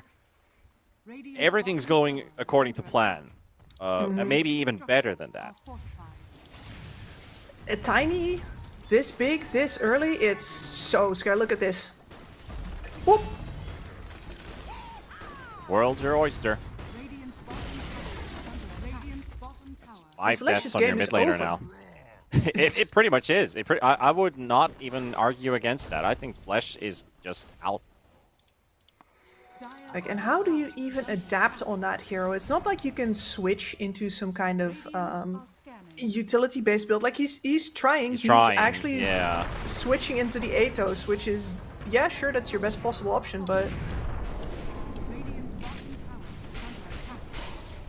Bird doesn't get the chance for the time lapse. It's actually on cooldown, so no way out of this one. But yeah, I mean, that Lesh going for a Rod of Athos is not going to solve your problems, really.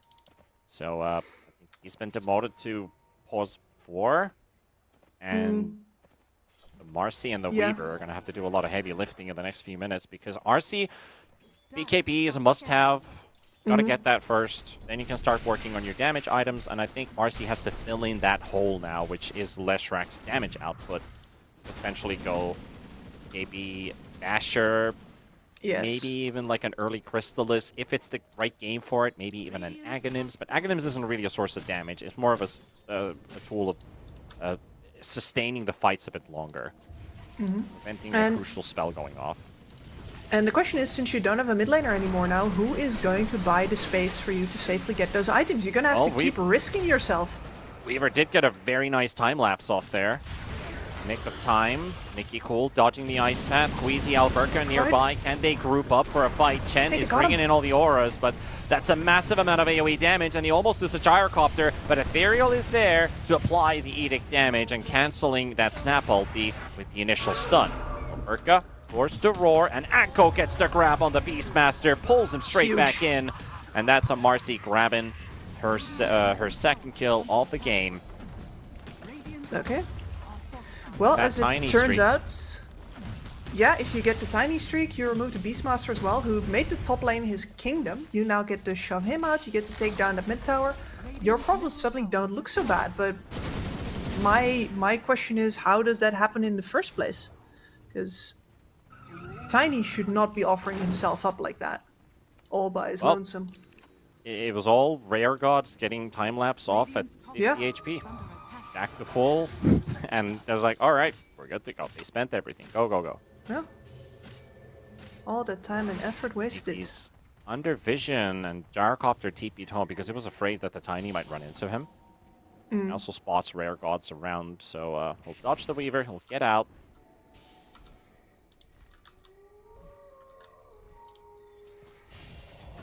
I think the one target for Rare Gods is either you're playing together with your team as a Weaver, or you just make Chen's life misery.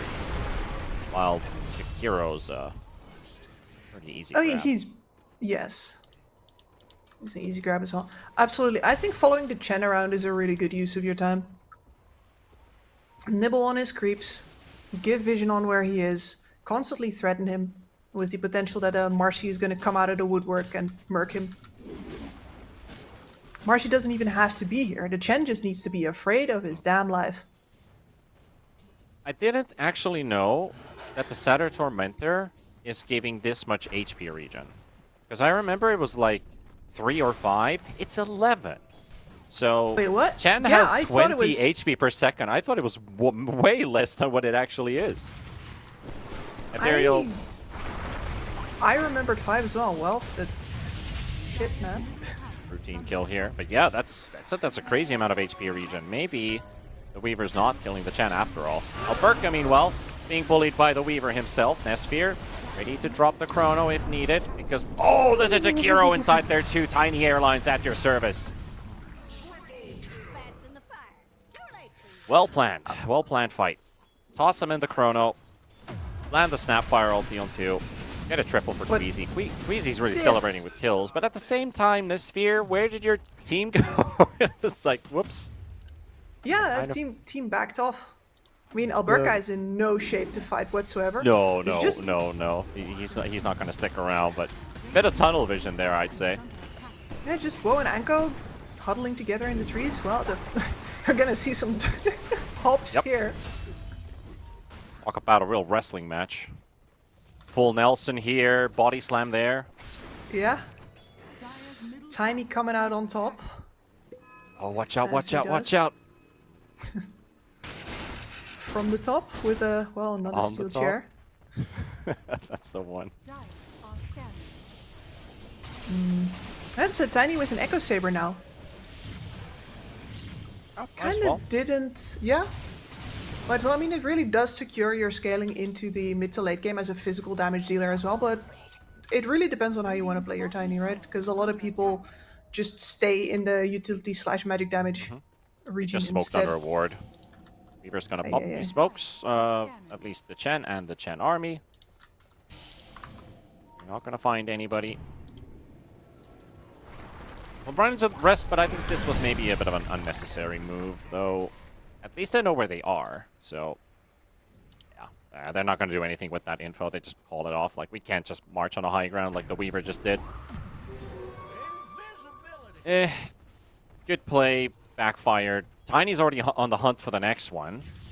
Whoa, he's right next to him, and maybe now he's going to realize that there's vision, but it's an Individual Gyrocopter that shows up out of nowhere. Queasy, he's got Mortimer's Kisses in 1 second. Chen heal comes out. Tiny's at half HP. Alberca is right nearby, and Tiny's got 31.1 HP regen. They just don't go through that. Alberca almost getting in range with that Hurricane from the Wildwing Ripper to land a Roar. So Kalnichata's gonna get the reset from there, but yeah, like, that is so much HP regen. I think this is like ridiculous numbers of sustain. It's nutty. You see like 20, 30 HP popping up in green numbers next to him. He's 300 HP in 10 seconds. Not bad. Not bad at all. Weaver getting a glut of EXP off of that. Yep. He's enjoying. A lot of vision as well, but he can't do anything. Weaver is like one of the top level heroes in the game right now. Okay, this time around he doesn't get caught by the avalanche. He's gonna get the vessel off, but again, it's a hero with a lot of experience, and if you're giving these kills away for your opponent, they're also gonna rebound with more experience of their own because of the kill bounty. Kill like a level 20 support Weaver with just a vessel, you're gonna, like, as a Chen, you're like, oh, I got 3 levels. Hell yeah. He's got to really... I know he has to play the sacrificial pawn, but some of these Weaver moves, I think he's just not respecting how quickly Runa team are... how quickly they can collapse on top of each other's and just delete a hero. The fact that this Beastmaster also has been able to go for Aghanim Scepter without Kamichata really slowing him down, and they're looking for him right now. It's a very long one. They do have Runa team heroes around. They're just going to isolate. The Beast is not going to be taking part in this fight. If they can find someone, and they go straight for the Tiny. The Zoo is right on top of him. Anko is right there. They've already dropped the Gyro down to half HP, getting burnt up by Queasy, but Nikki Cool is down. Gyro's about to fall. He is out before he gets proper damage, and Anko is going to have to do the heavy lifting, but there's the Chrono from Nesphere. They're going to need to delete that Leshrac out of the way. The Void's going to have to jump away as well from the fight. Rare Gods is going to give him some chase here. Queasy is out. That's 2 heroes already dead from the side of Runa, and Alberca does have the Aegis, and he's got the drums working, doing a lot of damage, but it's not gonna be enough necessarily, because now his stacks have reset completely, and he's doing no damage, and Kalmichata will find a big win. Not only just this, but if they have the resources, maybe they can also get the shard for themselves from that Tormentor, but I fear they're a bit too low. They'll just be happy to take this win. Look at the XP and gold that they gained. Like, experience mostly. 6,300. You've been on the receiving end in this game, Kips. Yeah, this is what the way that they cut past that Beastmaster, leave the hero that you don't want to pump all your damage into, the hero that's got all of the sustain all the way outside. Instead, you grab their initiator. They couldn't have asked for a better start, and now, yeah, finally putting that tormentor over the top here as well. Can he find someone? Oh. He didn't see anybody directly behind the trees. It could have maybe caught the Weaver. Yeah. Listen, I can't believe I'm saying this, but it seems like Leshrek's game is back on. Yeah, he survived the whole fight. He was Yeah, in a chrono, dealt being hit too by much a damage. void. Just being buffed by the Beastmaster army and the Chen army. And he's not dying. And then they killed the Beast that had full stacks. I think this is like, yeah. I never should jump the gun and say this hero is just out of this game completely, because I felt like there's a chance, but it has to come from either mistakes or some really improbable possibility. And then I forget we're casting close qualifiers where everything is actually possible again. It's not the tier 1 Dota where it's like, yeah, we know how this works out now, but you know, anything's possible. I think the thing you gotta keep in mind, and I'm happy to do this. I'm happy to just say this man's game is over when it's not in his hands anymore, whether or not he's gonna come back into this game. And it wasn't. It's a combination of really good play from his team. Like, especially I was highlighting Anko, like, hey, how are you going to become the mid lane core in this game while also having to do an offlaner's work? And that's exactly, he's been both active and farmy, and he's been doing a phenomenal job. Giving them a chance to stretch this game further. I mean, Gyrocopter's top of net worth. Tiny does have this. He does have this right-click build as a mid-tiny, so in the long run, you will have another source of damage to help out with this Faceless Void. So right now, it might feel a bit awkward to have an Echo Saber, but he doesn't need that instant injection of extra damage. He'll be more of an insurance for later. Alberca, danger zone. 3v1. Gone. Leave it for the Lush. Yep. And they're running into trouble now with Runa, where they have these massive zoos. They have used them to take down Roche. They've used them to take down the top 2 towers, but now you need to stay on the enemy side of the map with all of that pressure. Stay there, keep pushing, keep taking farm out of their hands, but they can't. They're splitting up too much. They keep on losing fights, and those armies are now things that need to be built back up every single time they die. Here, though, this Weaver scouted too far. Say it's another info death. Found where they are. Yeah, absolutely. This Snapfire has. Can we for a moment look at the Radiant team hero statistics? Just in general, Nesphere has 0 kills. Alberca has 0 kills. Chen has 0 kills. It's Squeezy and Nikki who've got all 20. You're mid and you're 4. I mean, the way they've been timing these cookie jumps with the tiny tosses has been delightful. Certainly the power of the Mortimer's Kisses showing. Is there a pipe coming up? We've got the Bloodstone Lash. Marcy with the Basher. You don't really have like this pipe builder because you're playing with Marcy. So either a support's gonna do it or try to fill the gap with maybe some reflection, like Weaver Lotus. I think he played something like the Orchid Lotus in the previous game, if I mentioned correct during the draft. He did. Right. So yeah, he's got the Lotus queued up. Okay, so that fits in well. Jakiro, meanwhile, pretty decent pipe carrier, but currently he's got the Aghanim Scepter queued up. Yeah, might as well. He's already got the two second level macro pyre, so I'm okay with him going for a bit of a greedier build, especially with the Solar Crest already in his inventory. You got one for your team and one for yourself. I would normally tell him like, hey, your Lash already's got the the whole damage thing covered, the whole pure damage thing. But the thing is that you want to be able to lay down that Macropyre in the Chronosphere. If there's no Void on the other team, I'm going to be like, stop being greedy. But there is. So please, Jack, go ahead.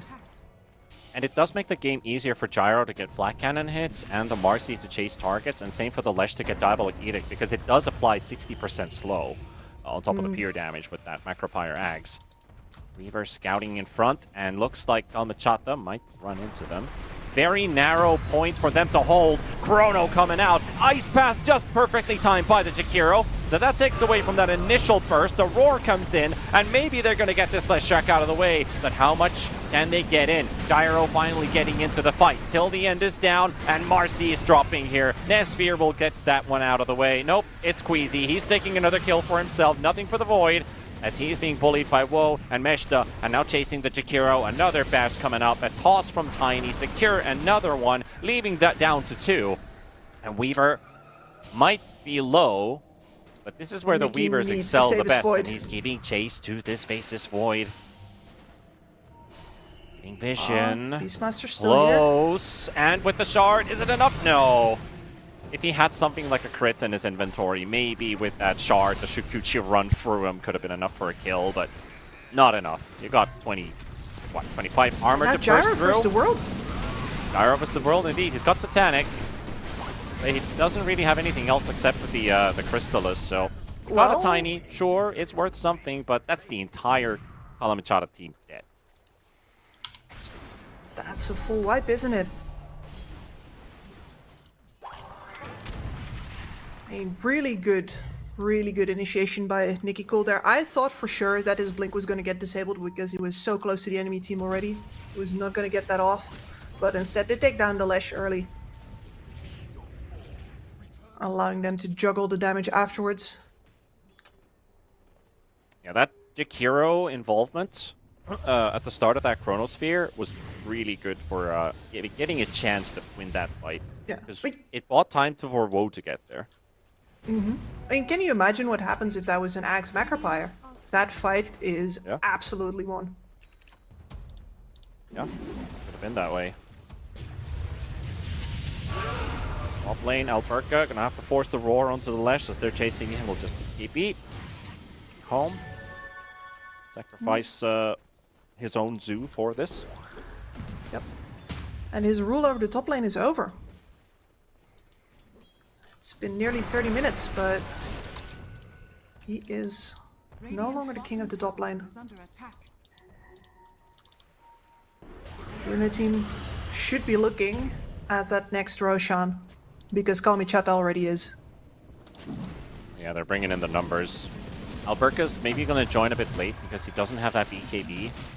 And Kalmachata thinking that East doesn't have BKB. It's a big enough window for us to take this. 80 rune on the Marcy, about to run out. Snapfire ulti into the pit with the Chronosphere. Ethereal only blinked so far to run into a Chen. Ice Path on a perfect position. Once again, Roche is down to 1,000 HP. Woe and Anko are probably just going to focus on taking down that Aegis, and a reset from Runa team. They have to deal with the bugs, deal with their position.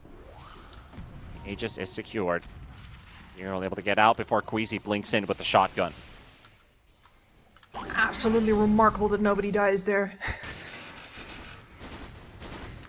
What a timing Nesfear. too. Bah.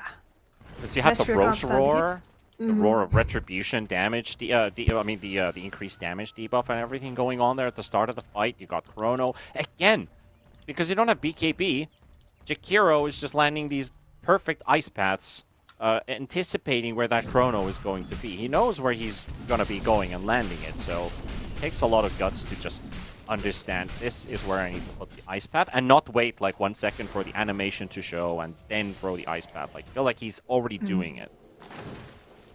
He knows what's going to be. And then, of course, the Leshrac perfectly coming over the top. Too much damage for the Void to actually stand where he needs to. And that means that this time Kalmachata loses nobody right off the bat. And nobody at all in the end. Ags Fights on the are Tiny going to now. change. Yeah, because the Axe on Tiny, the Crystallis is queued up. He's going to get the tree toss, the permanent tree grab for himself. I think this is a big turning point in the game, where Tiny's build is starting to show a bigger impact. So you have Yep. 2 carries on Runa now. Yeah, but you also need 2 carries here because since the Void opted out of buying himself a BKB, and he's not doing nearly as much damage in these fights as he'd like to. You're gonna need somebody else to come in. It does feel like Nesphere is more of the interrupter.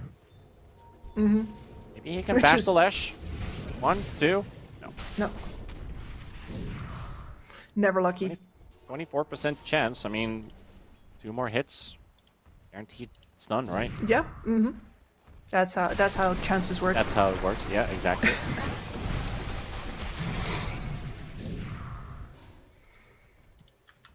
Easy shard for Alberca. Radiant's middle tower is under attack. Extra Hawks.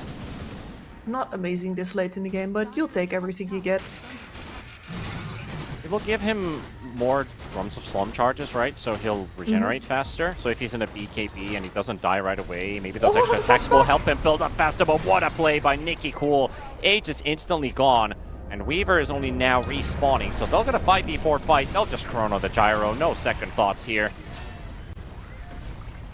Just Yeah, dropping the Ethereal's Ice not Path gonna on the blink over the top Macroplier, this but they're time. on the full chase here. Leshrac caught next.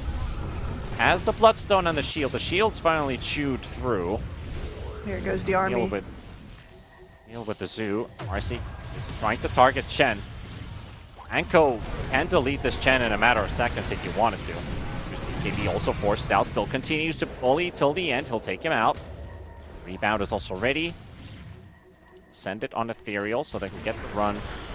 Or the disengage more like Alberca with Tiny just nuke Meshta. Still on the same retreat.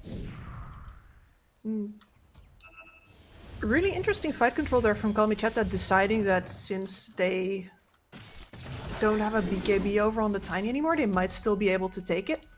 And sure, that doesn't actually work out in the end, but that did buy them a whole lot of time off the Gyrocopter's respawn timer by just keeping the enemy engaged. Dire's middle tower is under attack.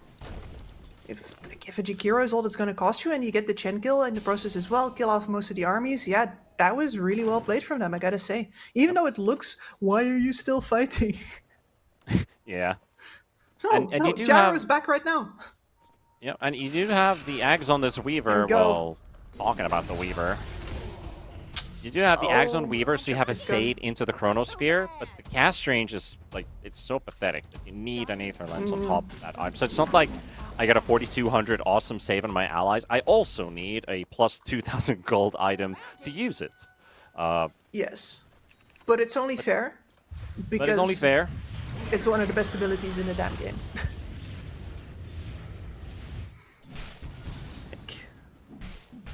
Defensive time lapse on anybody. Like, what else is there?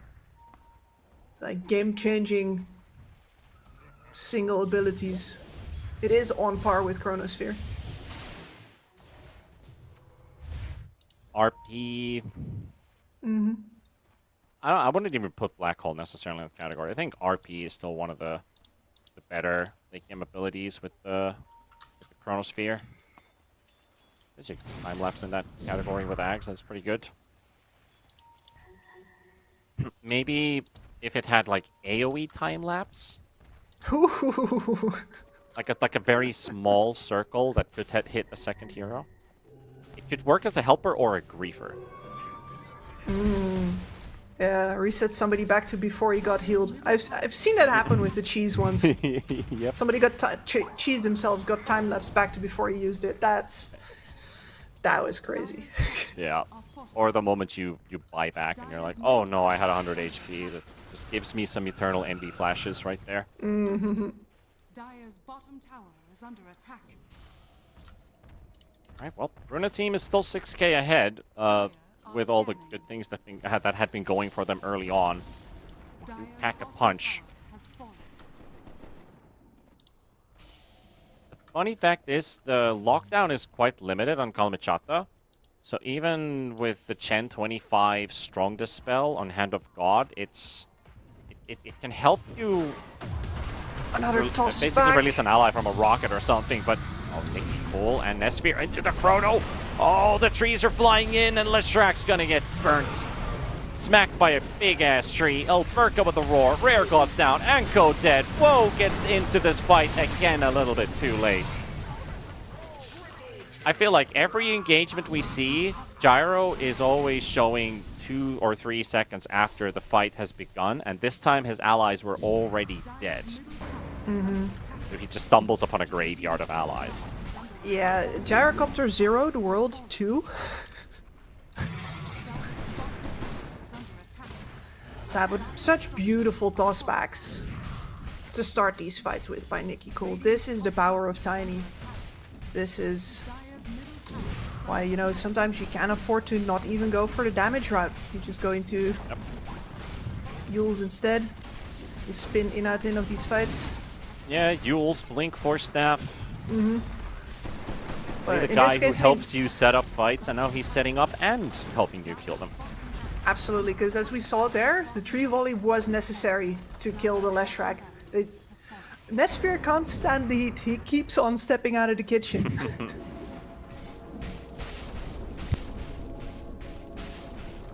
That's 2 lanes of racks gone. They can't get megas. There's the tier 2 still standing in the top lane. So Kalmichata will have at least that much time to still get a team fight going.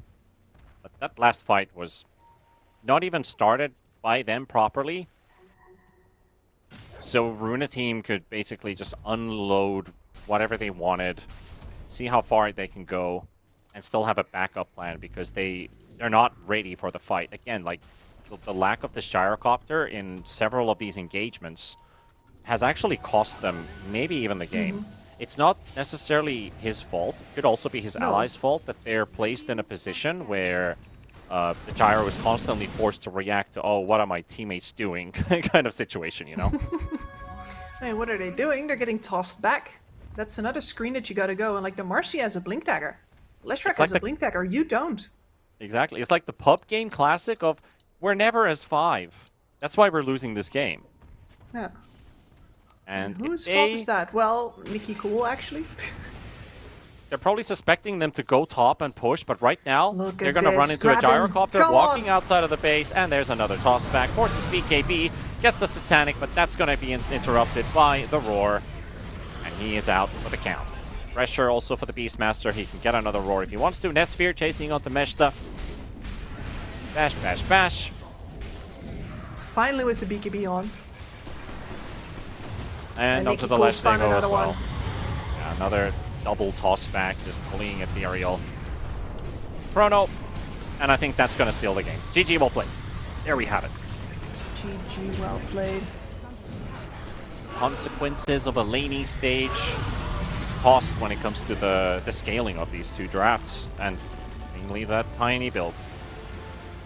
Yeah, but you do have to give Kalmichata credit here. The way that Lesh actually gets back in the game is quite remarkable, and it does present some real problems for these mid-game fights, where after this shutdown of that Lesh, like, surely it shouldn't have been that hard anymore, but the fact that he wrestles his way back into the game, great play by Anko, great finds by him, very well done there.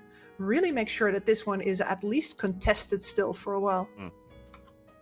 Yeah, the Lesh was still holding up in net worth with everybody else, so those couple kills that they found where he stays alive in engagements, because Lesh was top 3 in net worth from the first 10 minutes, so think about the laning stage. Tiny walks out of the lane with 5,000 gold, and Lesh has 4,200. That's not bad at all. I mean, that's actually really good from both ends. Even if Tiny killed the Lesh a couple times, they're both really farmed, because they spent like maybe, 6-7 minutes of the lane just farming, then they found a couple kills.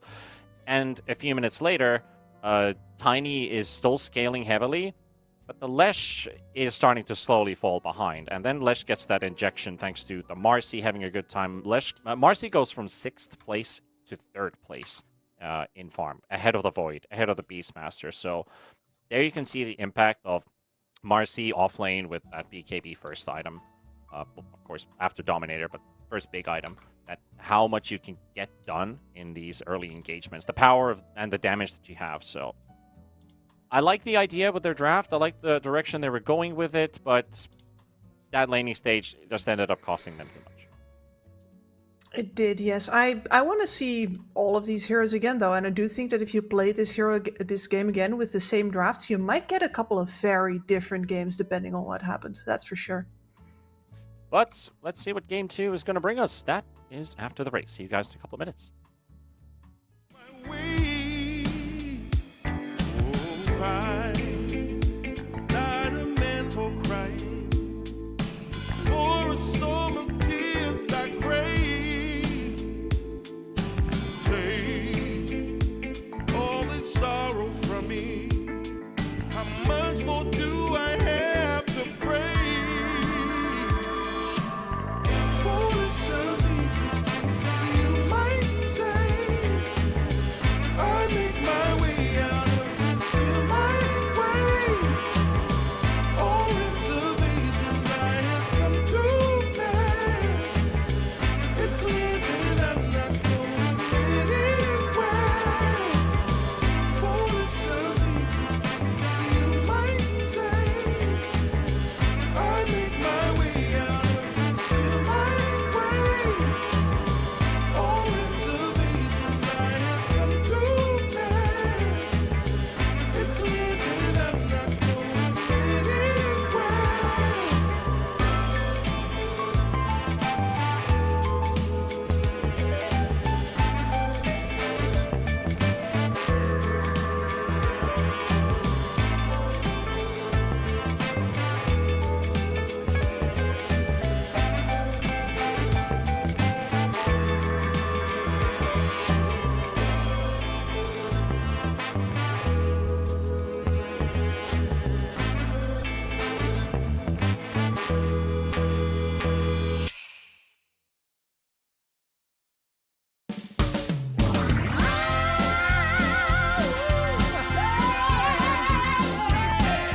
And deep in your heart of hearts, where it feels like you're losing your way.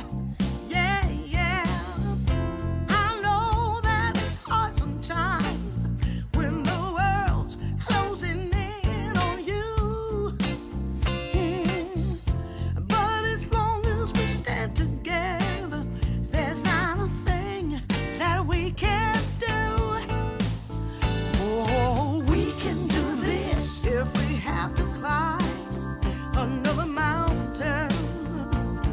'Cause baby, who's counting now? We can do this if we have to swim another ocean. As long as we got the notion, yeah, we can do this. Yeah, hey, yeah.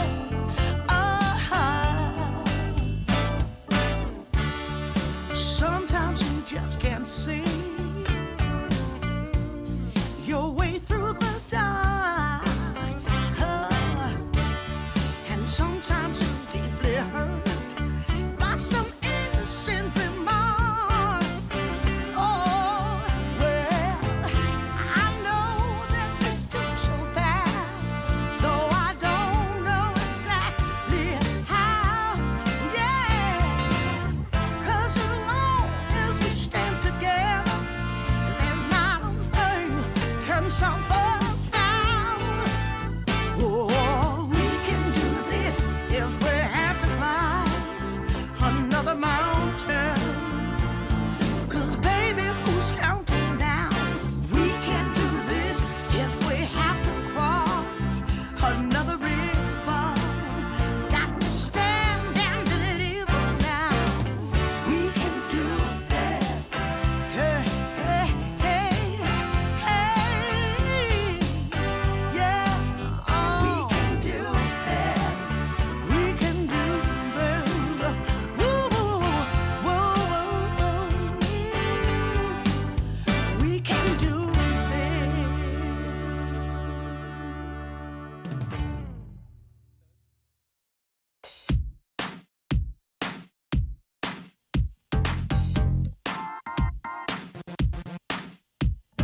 Girl, shake that body, shake it down to the ground.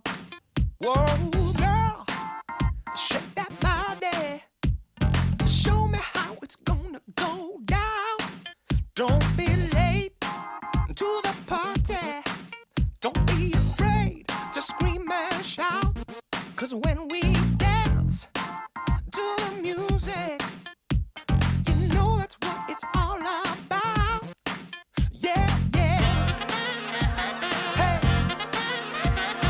girl, shake that body, shake it to the left and to the right. Yeah, girl, shake that body. We're gonna shake it all night. We're going down to the nightclub in my stretch SUV.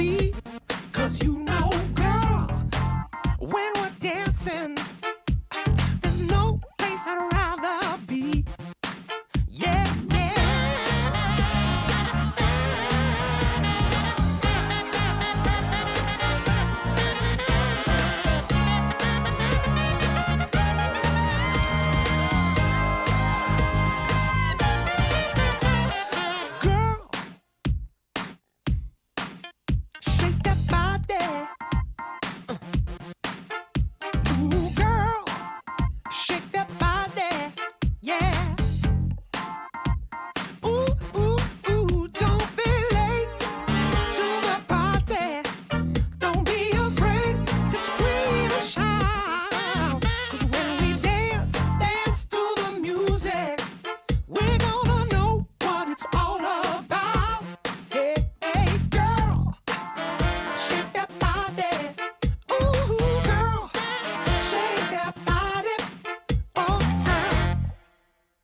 know she's gonna take your heart and you're never gonna get it back.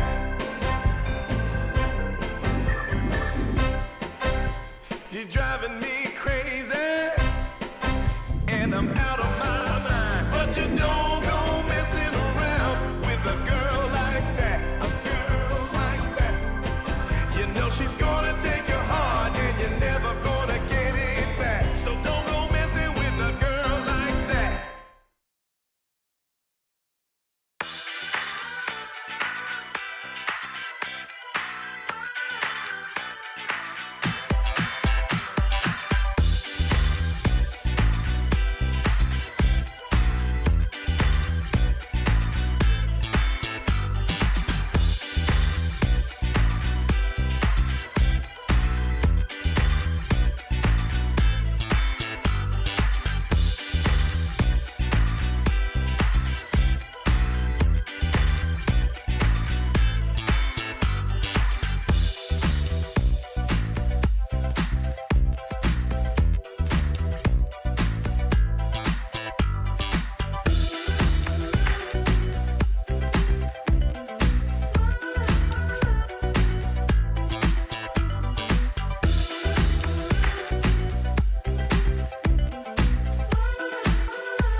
Could potentially be one of the last games of the day with our series in Aruna Team Lead versus Kalamachata.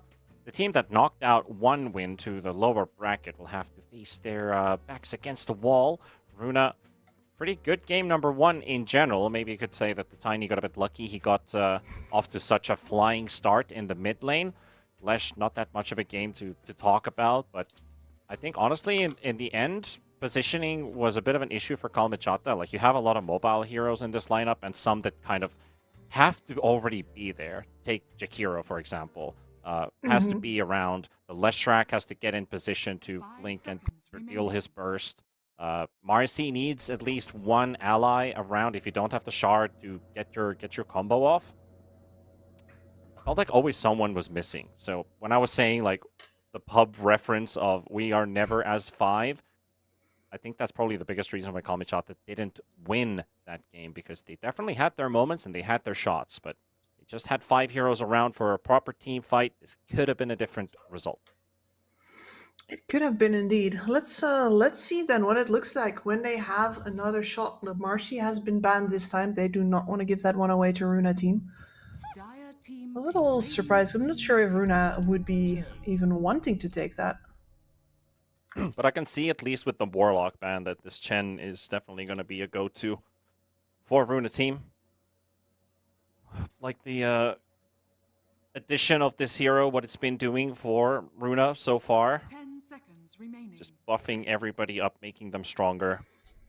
The sustain kind of brought up the Satyr Tormentor as well with that plus 11 HP regen on top of the Divine Aura regen, and then items to give it even more and Vlads for lifesteal for everyone. Like you got a nice amount of auras for the team.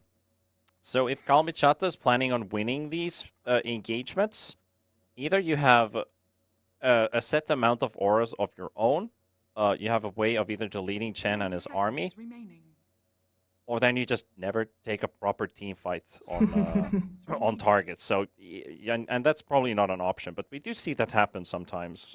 At least in some of the tournaments this year, you see a lineup that is just never capable of taking a 5v5. So instead, they do a lot of hit and run, mobile style. You got spirits in your draft, for example, and try to just break down the core of them trying to split and take separate engagements. Yep. No, Puck really good at that as well. Tiny really good at that. See if anybody is interested in picking that Tiny up again. I always love myself a good Tiny game. And Nikki Cool really put up a clinic previous game. Yep. And most importantly, get Ethereal a lane he can win. So either bring supports to assist him in that. Felt like he was left alone a couple times where the Snapfire, which was on Runa's side by Queasy, was always there to help the Tiny get a 2v1 and got 2 free kills on that Leshrac, who definitely is not the strongest hero when it comes to soloing. The hero has like 620 max HP, and you don't generally itemize to make the hero tanky early. You want to have mobility, you want to have mana regen, and you will remain a glass cannon. Until very, very late in the game, usually even. Yeah. Buff it up with like Kaya Sanj, Shivas, stuff like that. But they come in so late into the game because you need mana boots, TP boots, you need Blink, BKB. It's really all about they need to be dead before you are. And if you're if the enemy Tiny is getting out of control, well, let's. Yeah. We don't have to relitigate the previous game here. Instead, Runa team, they have the Beastmaster open once again if they are interested to in repeating that huge amount of zoo pressure from the first game. And the flex for mid 2-3. Down for another Beastmaster game here. They're gonna go for the Lion instead. A Blink Hex against the Snapfire, and then Timber as an answer to the Centaur. So this just straight up counters. Yeah. I mean, sure. You definitely go and find snap and cancel things with that, but ultimately, normally, I see the Lion as a pick for example, Spirit Heroes and other heroes that might be solo initiators, or, well, Queen of Pain also does not enjoy getting hexed. Yeah, a source of initiation from your supports, because you have a Chen who is an amplifier, so might as well have some control on the other. We had the Snap last time around, they didn't get their hands on it, so Lion's a good reply to it. Wop Jakiro,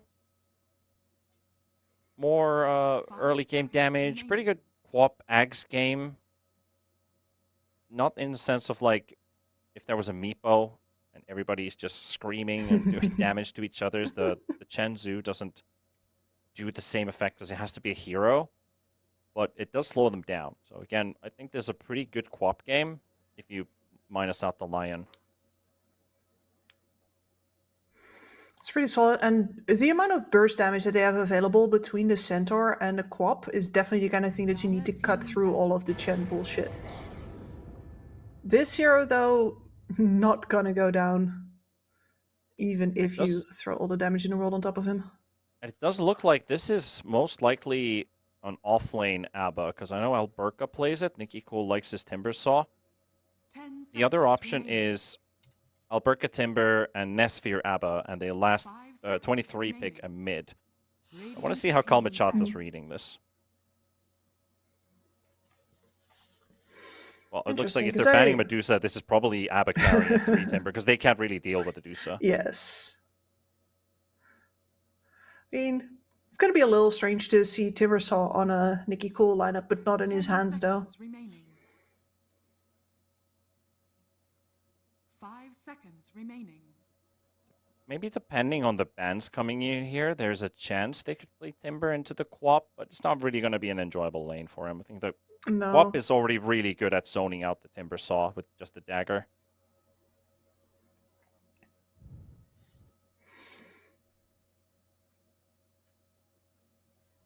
Maybe ban the Ursa if they're worried about that safe lane. Radiant team ban. Ban the Husker. Looks like they're going. I don't know. Are they going for a TA or something? They know Alberca just played a Husker in the previous series, so maybe they are angling towards a Templar Assassin. TA is actually pretty good here for Kalmachata. Yeah, pushing the burst even further. Not a lot of instance-based damage on Runa team at all. And then the Void.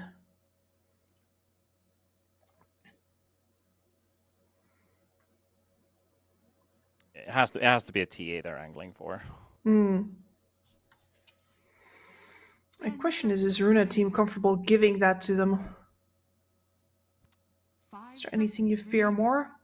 Steve. Maybe a Morphling is also something I'd be cautious of. Okay, they banned the Ursa. I was thinking the Ursa. Because I thought Runa team could pick Ursa themselves unless they locked in that Timber Abba and the side lanes. So, yep, Nikki Cool Timber after all. Or unless we go cooking and we put mid Tide Hunter, which I see in pubs every now and then. But that's usually like, it can work. Surely you'd do that into a melee matchup, right? Not into a quap. Yeah, absolutely. Yeah, not into a quap. That seems like a recipe for, well, pain, actually. There's nothing on this Tide at the moment, so since the Ursa is out, there's no like super counter in the lane versus this hero. I don't know, maybe a hero that can either bring in a break. If they don't want to bring the... I still think the TA is fine going into this. Yeah, she has just about enough range to deal with the Tide, but it's actually like the battle of the boots becomes remarkably important, for example. Yeah, it's true.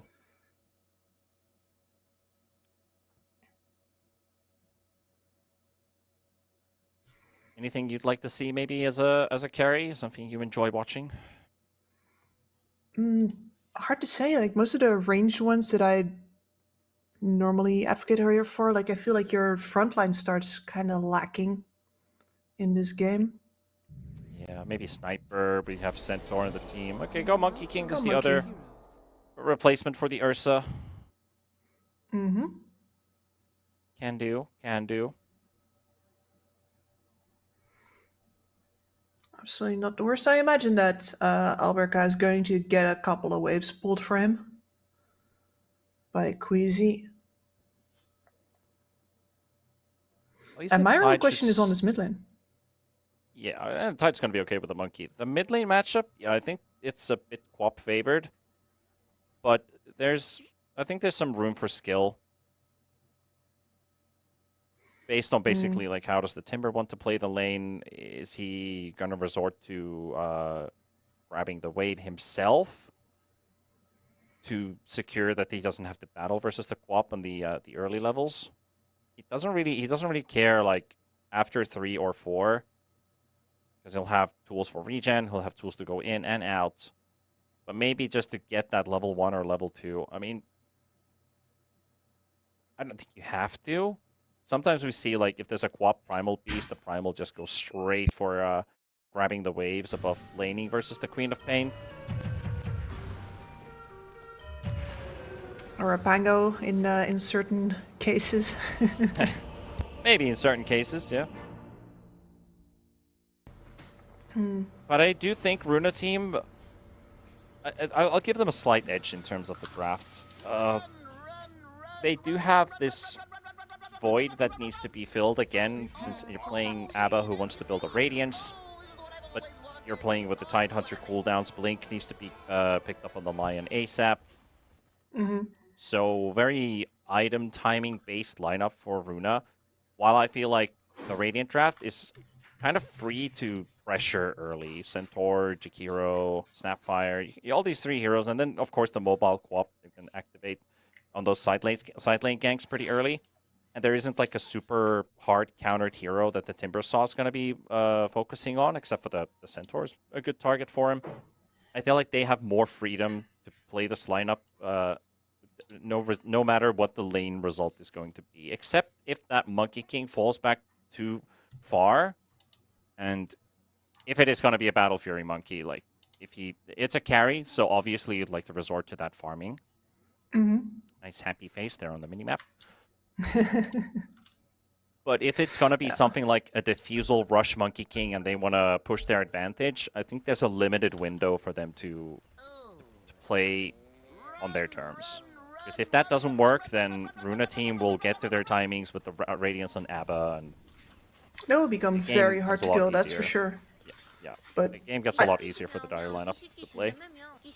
I do see that opening for the Diffusal Blade Monkey as well. You could absolutely ruin, especially the sports games become so hard. And what's a thing that the Tide, the Timber really needs is his early mana to use his spells. So if you get a Diffusal Blade going, there are heroes that are absolutely going to struggle with the lack of mana and maybe even the lack of mana boots on this lineup. Tide's probably like, I want base boots Vlads. If they see the Diffusal, you probably already have your boots finished, so you're like, well, I can't go back to mana boots anymore. I wonder But if they're... we'll see what the end's gonna be. Actually, Monkey King's queuing up a Radiance, so no Battle Fury by the looks of it. The battle begins. Radiance on Radiance, okay. Fair enough. Wops gonna have to That's level up a Link lot level of 1, damage. which is a very awkward start. Yeah. They're actually going to continue poking with the Blood Grenade. Meanwhile, on the other side, on the river camera, Nesphere, potential for a first blood here. Pretty cool, intervenes, and the Blood Grenade's thrown in, and there we go. Mechta will bring the first blood. Very nice. I think overall you might still be content with this on Runa team, just with the Quap getting the first level in the blink. It's pretty good news for Nicky Cool here on the mid lane. Yeah, maybe the Timber's gonna get a couple out CS, maybe a couple denies. Already picked up one from the range creep. But I don't think it's a huge problem. If this was some other level 1 hero in the lane versus him, maybe then the Quap would be a bit worried about leveling up Link, because then there would be no way to contest. But we'll get that level 2 relatively quickly. God dang it. Trying to look something up, but the game on pauses and just tabs me back in. Focus. You're locked in now. Ain't no way out of this one.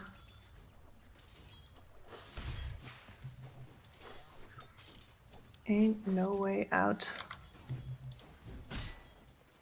So on the top side, this is absolutely a kill lane.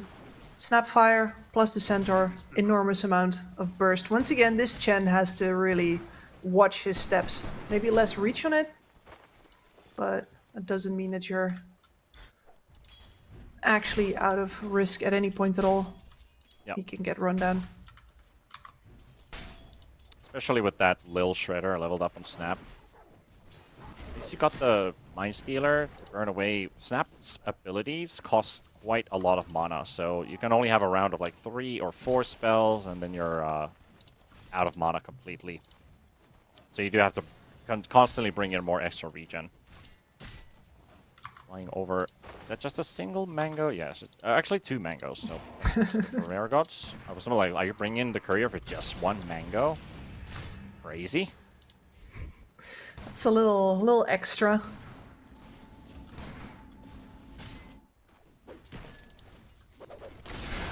Door dashing yourself a single drink. So you're on the bot lane. Monkey King should be decently fine up first the Tide. But on the other hand, especially right now, only the first level of the Jingle Mastery, it's really hard to lifesteal more life back than you're losing in the process of getting it. He's gonna be very careful with the Tide. If I do a bit of soul searching on Alberca and his Tidehunter, like back when he was playing with, I think not even the AS Monaco Gambit days, but like I think he played with, was it Cybercats and Nine? I think it was Cybercats, which was the team he played with during the DPC second division, where he was stuck for quite some time. I don't think he ever made it to the first division during that year.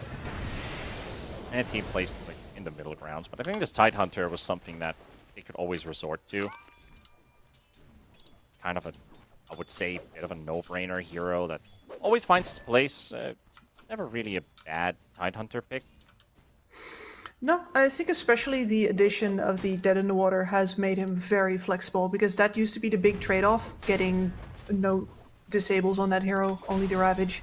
Like, do you want to pop your big ult for a teleport or not, that sort of thing. But the Dead in the Water... That is very good, actually, when you think about there's Quap, there's Monkey King, they both can't escape, and Alberca just blinks in and anchors you right away. No, I absolutely want to see him focus on getting that shard at a decent moment. He's almost... I think he might just die. The dot damage is too much for him to deal with. There we go. The last tick. Kraken Shell only dispelled something, but not all of it. Or blubber, even. The blubber. Yeah, it's so weird, like, because it's now it's in it, where it says blubber for the dispel, and Kraken Shell just turned into this, this active ability. We're so used to just calling, like, oh, the Kraken Shell dispel. I mean, he's one of the areas that I feel lost something from the inits. A lot of people got new cool shit, and he's just like, yeah, by the way, we split it up. Yeah, we still have a couple of those heroes that are like, yeah, everybody got these cool things, and yeah, what we did was we just decided to split the effect from your ability into your init, so we'll just leave it there. I mean, seeing him... Sphere playing aggressive in the top lane, trying to get the scent kill. Good cookie stun from the Snapfire, but now they just turned their attention towards him. With the damage. And either you kill the scent or you kill the Snapfire, someone's gonna die. Yep. And Esper has been doing a really good job in this top lane, really laying the hurt into Anku especially, but in general, the aggression with which he's played this game means that nobody has bothered till the end yet. In a lane that absolutely could have killed him twice by this point. Yep, and that's another death on the Tidehunter down in bottom. Dies under the tier 2 tower. This Jakiro is making his life pain. The guy who got the first blood, so he got these early boots of speed. And curious about that sentry placement there, because he could have used it to block the camp. That was looking for a ward. Now he's looking for a solo kill on the Lion, but as soon as he sees that teleport coming in for the Tidehunter, he decides maybe it's time to retreat.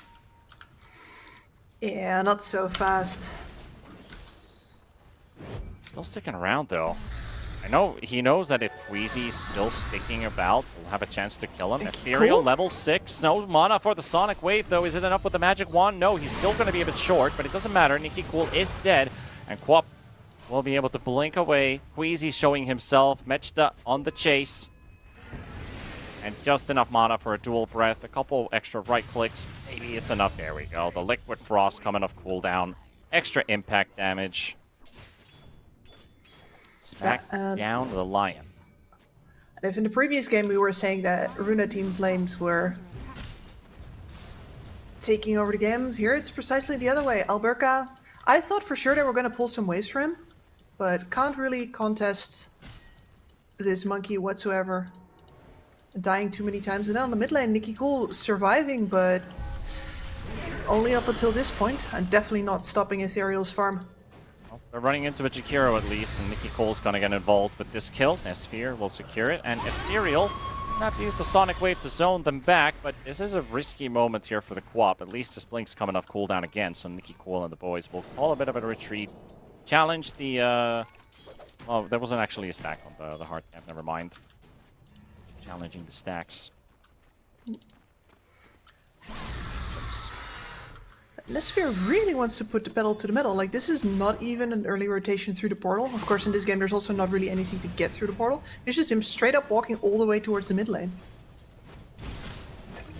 He's really enjoying his time right now. Meanwhile, 3 versus 1, Nikki Cool punished. And Anko He'll drop to Nesphere instead. So this, ow, there's a Monkey King rotation into the top lane. Sure thing. Chen's just gonna lead them elsewhere. Ooh, give himself for dead for Woe. Make sure that the Abba is able to get out. Monkey hitting level 6 first, but no need for the Wukong's command just quite yet. No, for him there is plenty to get through a little portal rotation. This is...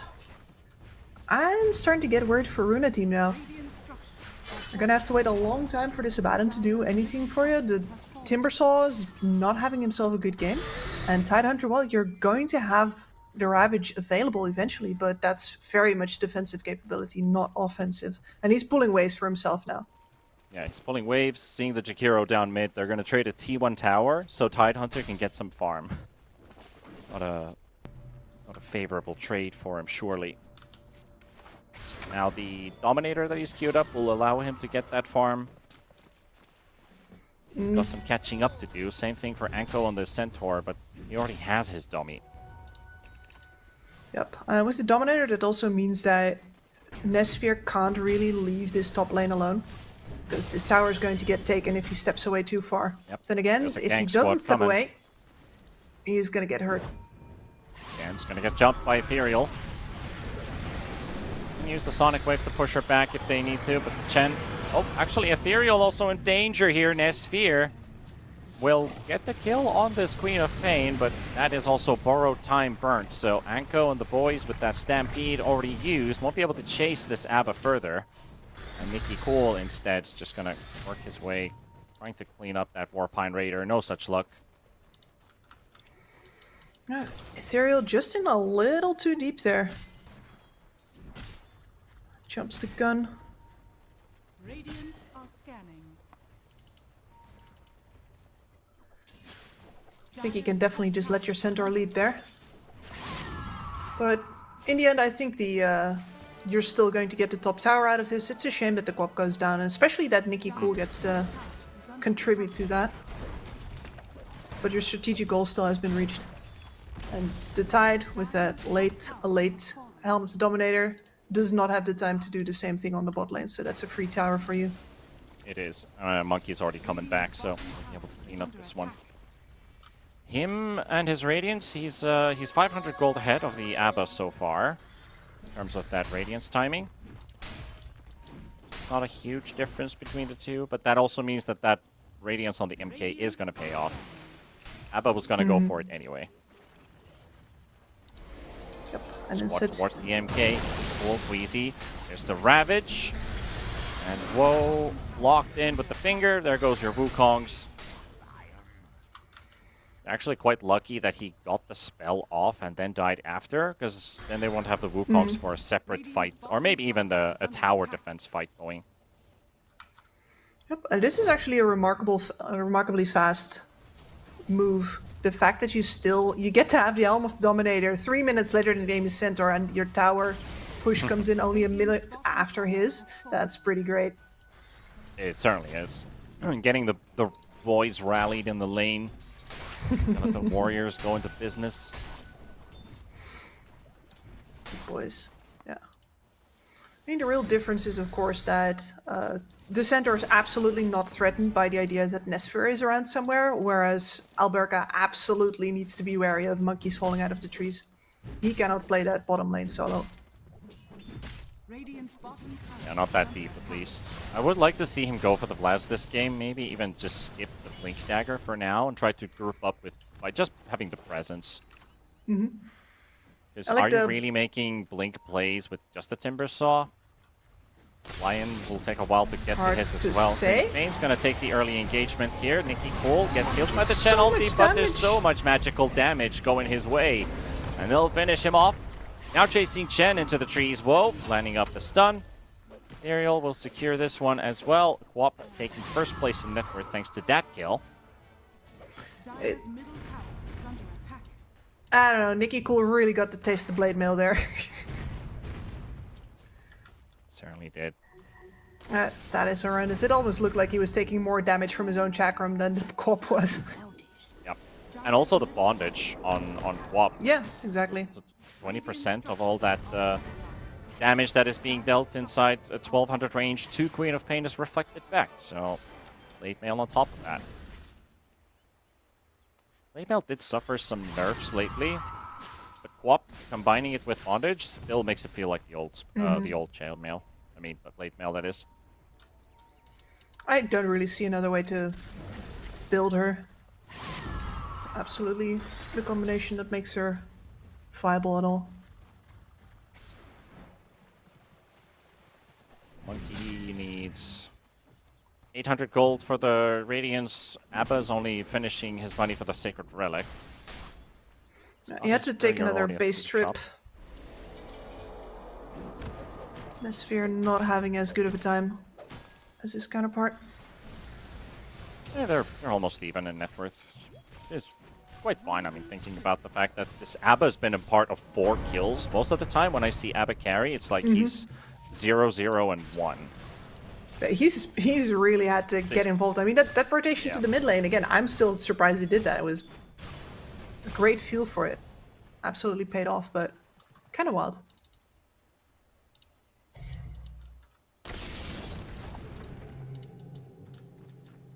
And game, I think we're going to take a breather here.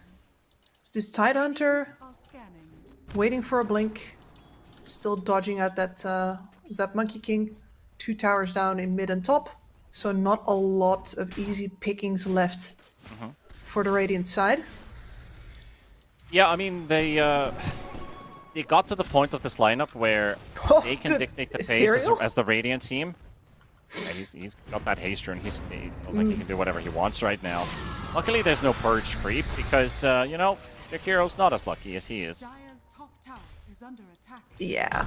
The way their lineup basically works out at this point is they can make the plays, and Runa will have to decide which fights they're going to take. Agreed. Well, once that double blink is up, though, Nicky Cole's got his right now. There will be screaming. Probably see him attempt to cut some monkeys out of trees as well. Radiant's middle tower is under attack. Talking about a monkey being cut. Stampede. Getting bullied. Safety. Anko and Rare Gods also push themselves deeper into the lane. Oh, Nesphere's got no ulti, by the way. He Gen does heal not. is unnecessary, but there's still a Warpine Raider on him. 5 seconds for a siege shot. Rare Gods can just get in range for the scatter shot. Oh, misses Yes, it by a couple pixels, and now Nesphere's fine. He's at safe waters. That could have been. He What's was coming in? Ethereal for the snipe, maybe? Oh, I can't find him. Smart TP from Nesphere. If All he bottom. died there, he would have been so far behind on that There's no finger. evasion again. No? Can he still do it? A lot of bursts from those trees. Yeah, Oh, okay. yeah. This one's much cleaner than on the other side. Yeah, he's giving the tip for the Snapfire, like, my support's better than yours. And now Mechta has ran into the Chen army. And the rest of the boys, Alberca will clean up a kill. Radiance is now up on the Abba. And I think there was also a, was there a blink also bought? The blink on the Alberca? Tidehunter. Yep, Sonic Wave comes out. Ethereal, he's caught into a Centaur stun, into the Hex from the Lion, into a Ravage as well. And just a little bit more needed. They perfectly lock in the stuns. And yeah, Runa team is again showing why they are better in team fighting than their counterparts, because that is again a ton of kills. Just like game 1 where they gave like 5 to 6 kills in a row. First they kill Woe, then they get Mechta, Ethereal, and Rare Gods. And nobody's dead on the Runa team side. No, and especially the fact that they completely unload on a Tidehunter, which is, I don't want to say the worst target, because Nicky Cool is of course also quite hard to bring down. But Tide, probably worse, and they go for him with our whole chest. So risky. And now the Lion nearly has a blink dagger. That's going to be triple blink. This Quap's game got so much more difficult right now. You gotta get at least cautious about not ending up in a slump with a Queen of Pain. You don't want to stop your item progression. So maybe you do still have to force 1 or 2 fights, but just gotta avoid not losing your life. Anko has Stampede, but they don't want to use it on a Chen. S-Sphere also TPs away, goes straight back to the lane with more farm.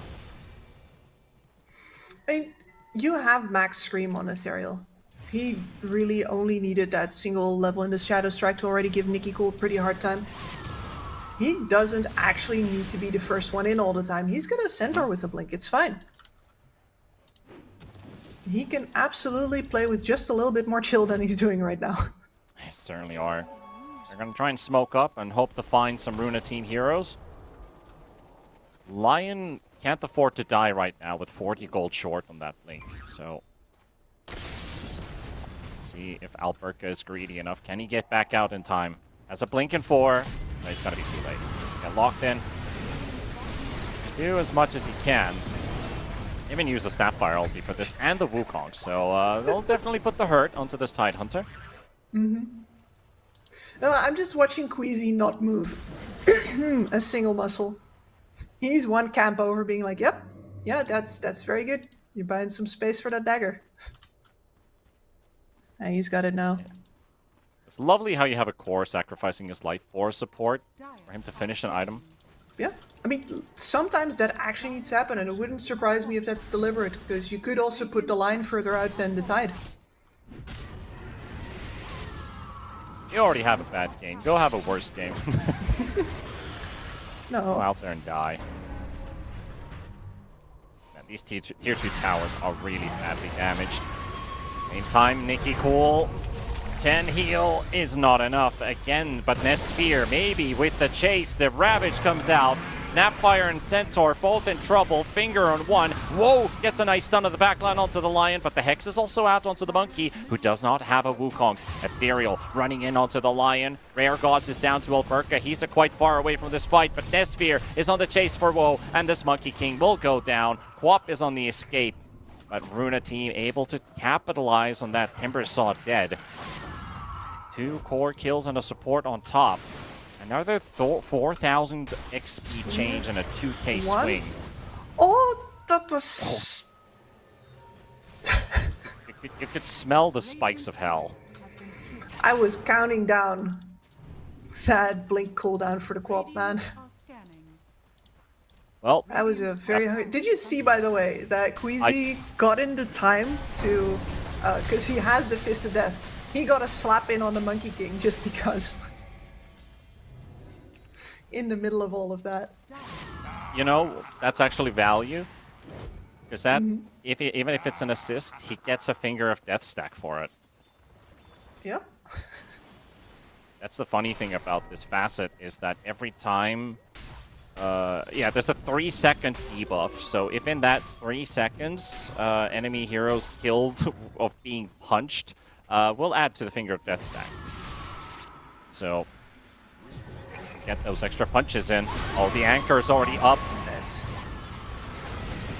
Sphere still has an ulti to work with here. Ethereal is able to blink away. Mechta, we left for this Abba. While another fight on the right side, trying to get that Centaur, which would have been the big prize. Nobody's dying so far, but Nesphere is chasing this Jakiro. Hoping that the Radiance Burn is going to get the job done, but he can't catch up. How is this Jakiro so damn fast? Very surprising to me. He only has a Windblaze in his inventory. Meanwhile, Anko, he's dead, and Queasy getting hit as well by Woe, working on that Alberca Tidehunter, and he's getting shielded up. Another Anchor is out there, and Abba's got no ulti in Sphere with Nicky Cool. They're stretching their limits. Radiance mischance is applied, but the Ethereal will get the kill in the end, and Chen will drop 2. Nicky will have to walk away alone without friends this time around. Runa, if you didn't know any better, you could have thought that the teams were swapped right there. That is exactly the same kind of over-chasing fight that, unfortunately, the Radiant have been giving so many times this game. But now going in their favor, as that was a wild split. The Centaur ult making sure that Nesphere, without ult already, completely split off from the rest of his team. I don't know what they were thinking there. Yeah, very close quarters and a long chase. It doesn't really work out for them anymore. Like, the moment they've regrouped on that high ground position, Abba's not even nearby. They're trying to find a solo pick in mid. I think they're just relying on this Timbersaw having enough burst damage to just blow somebody up really quickly, or if someone can follow up on it, say Lion has Blink and Finger. But just a bit of miscalculations, and there's already the whole team ready to greet them.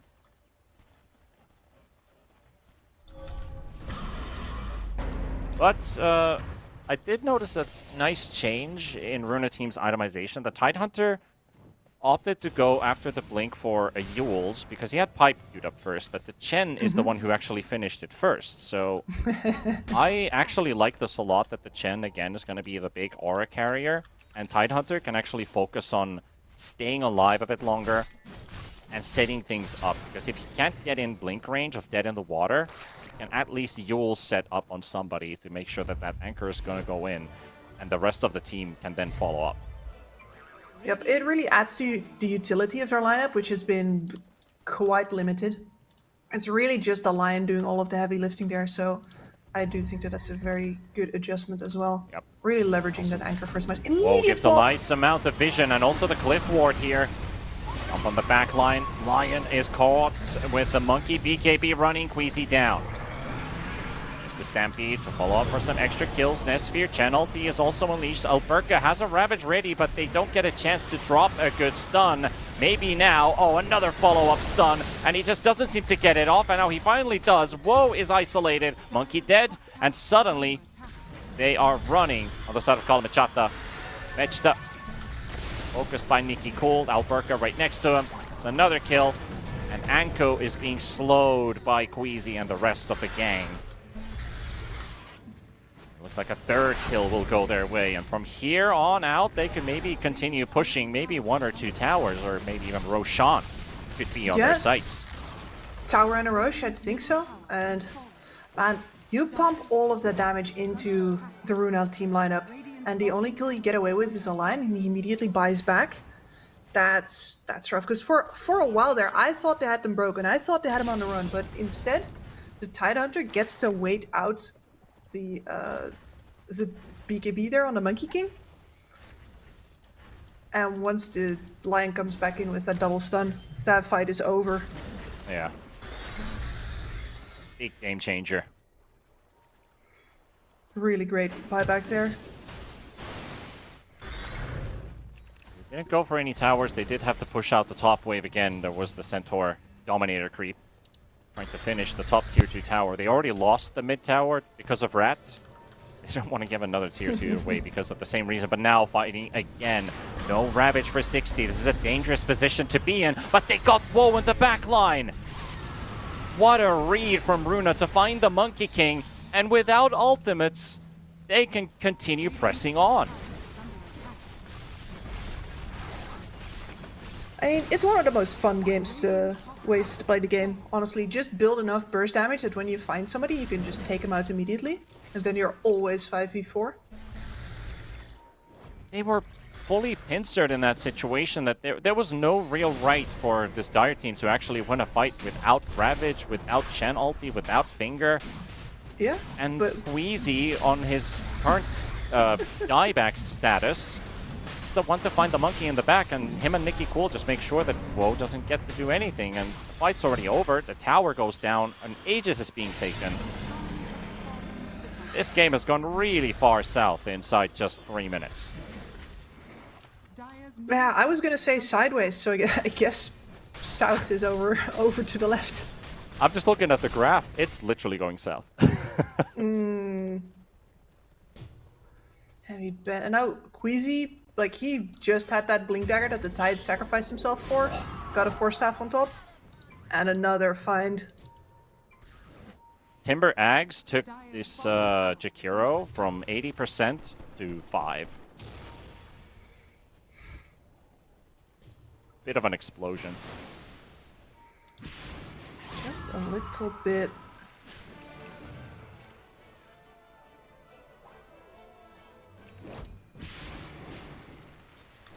Another setting up on top here. 1, 2, what? Not 3. Easy. Nope, not going down just quite yet. A lot of regen coming in. Ethereal has no mana left. Nesphere and Nikki Cool, get the Quap out of the way. They spent a stampede for this. Nice blink dodge from the stun of Queasy, and Nesphere almost found the Centaur. Dire Scan doesn't catch him either, so they're just going to continue going on with the push onto this tier 2. Alberca also finds Woe, and he's trying to force his BKB. All he needs to do right now is just make sure that this Monkey King is not coming back. I wonder if we gotta hand an MVP award to just this Essence Ring on Queasy. Are fortified. It's the amount of times that he saved his own ass with that when after the initiation. He even Kiryo'd it up, so it's 312 max HP and a magic wand heal on top. So technically Lion has like 2k HP. Dire's bottom tower is under attack. Pretty good. Till the end's making good progress on the Greaves as well. Radiant are scanning. I'm not sure how you're gonna scale up enough in damage, especially Woe here. He's got the Scotty queued up right now, and of course, like, going versus the heal as we watch. Casual Centaur found. Yeah, just casual center found. Like, you need the Scotty for the Abaddon matchup, but at the same time, they're already not doing enough damage here, and the Quap has Ags. And these Runa team heroes are just not dying. Radiant's middle tower. Not doing enough at this point. Abba's hit a point where this hero is really difficult to deal with. And all of these auras, man, honestly, I don't think we're going to be seeing this Chen on Runa team for the remainder of this qualifier. I'm wondering why teams are not just straight up banning a Chen player's hero in the first phase and thinking that they can play against it. Because experienced teams, or experienced players at least, when they have a Chen player in their lineup, the whole dynamic just changes. How many times has a Lion survived because of that too? Like, it feels like the perfect save, the perfect item builder for the team, and it makes everybody look good. No, it's true. And again, enabling this Tidehunter to go very heavy utility now as well. Nothing more is asked of him. He can just go for his own survival. In the true meaning of the word, a Chen is a support. Yeah. Does nothing more and nothing less. Look at how far these waves are forward now. Cool, cutting all the way at top. They got a croaker with them as well until the end. in the Chen army, because he's got the Holy Persuasion upgraded shard. Now, 14% the only question is, of course, how is Runa going to take high ground? Because the way that they've been winning these fights by just jumping somebody and deleting them immediately is the high-risk kind of play that we don't really see on high ground pushes anymore these days. But if they find Ethereal here, that's going to be your ticket. Tidehunter blink on cooldown, but Ethereal just blinks right into them. This is your high ground ticket. You got your answer, Kips. Oh, man.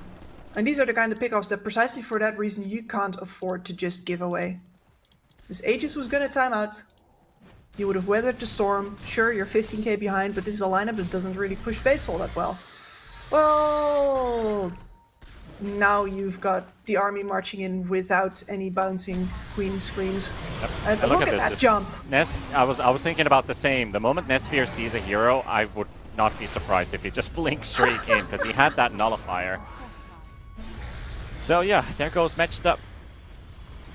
Queasy is dropping his tranquil boots down on the ground. I thought there was some bigger item that's being dropped there, but yeah, for regeneration purposes. And I dare you just look at that buff bar on top of any Radiant hero that is nearby the Chen. Like, for example, that Lion's got like 8, 9 ongoing buffs for himself. The buff bar is running out of tools that Runa team has. No, this is a real Chen gameplay. Very highly interactive. Sure is. I can hear you smiling though, because I know how much you like Chen and a lot of stats and a lot of this and that. And this game is providing for you. No, it is. It's an absolute brick wall. the funny thing is, if you're trying to fight outside the base, there's water outside the base, and then they're going to have the Riverborn aura active. And they're coming from behind. Or Air Gods is just trying to desperately make it out. They're not dealing enough damage onto any of the heroes right now. Maybe the Timber Saw could be a good target for focus, which Anko and Woe are going to try, but they've run out of that initial burst. 2 heroes already dead. A third one's about to fall, and Quap is being targeted. Ravage on the backline onto Woe. They're taking 2 separate fights, splitting their cores all over the place. It's taking them a bit longer to finish them off, but it's also making sure there's no proper team fight. And there you have it. Runa team will secure a spot in the upper bracket final and in the top 3. Yeah, and looking very deserved here as well. I do think that that part of this is not just to Runa's credit. Like they play a very attractive, fast game, but I also definitely think that Kamichata just overplayed their hand in both of these maps, which is an unfortunate thing to say because I like teams taking initiative, pushing how far they can go, but especially the pressure that needs to come from the mid lane. Ethereal, his positioning in both games was overzealous, and he got punished really hard several times in moments where his team could have really used the momentum. Oh yeah. The laning stage as well, like Monkey has a great time going. You're building versus a Tidehunter, countered lane. The Quap versus the Timbersaw, things are going pretty well, but again, everyone's getting so much farm still on the side of this Dire team, Runa team, that is, to be specific. It doesn't really matter that much that the Tidehunters push back. It just means that they're going to get to play their lineup as we kind of brought it up in the draft, that they will have the freedom to dictate what moves they want to make. And I think the rat play with all those Dominators was really well executed. They did a lot of damage on those tier 2 towers. They were close to gaining almost full control of the map, but inexperience is showing in this lineup with Ethereal, maybe with Woe a bit, but mostly Ethereal. This was a... I'll be blunt here. I mean, this was a battle for getting into top 3. The squad player's performance was a bit lackluster. Was waiting a bit more, finding himself in positions he probably shouldn't be in, and giving away leads when he's already ahead, you know. So it was a really rough situation for Ethereal to be in the series. I don't want to put a blame on a specific player either. That would just be disrespectful. But you cannot die that many times when it comes to your cores. Like, Woe's died 7 times on Monkey, and also Anko's, well, you're an offlaner, sure, you're going to take the blunder a couple times, but it just lets Runa team into this game because they're more experienced in team fighting and how they can find those small gaps and those chinks in the armor. I feel like after 15 minutes, this game was just going in one direction. Yeah. On the plus side, though, if you do look at Runa's team fighting, and especially their targeting, like how clear they are on who they want to have dead, and the way that they commit for those kills, that's always fun to watch. Oh, yeah. So yeah. I'm very glad that we're going to see more of this team because they know what they want and they're going to go out and murder it. Yeah, you got to end it on a positive note, absolutely. Runa team, they've deserved this one. They swept 2 back-to-back series today. The only undefeated team alongside eSpoiled, who are currently playing in the upper bracket semis versus 4 Pirates. That series is probably still ongoing on the Earth stream, so Dota 2 Earth, if you want to go and look at what's going on down there, because we're done for the day. We'll be back tomorrow morning again at the same time, 11 CEST.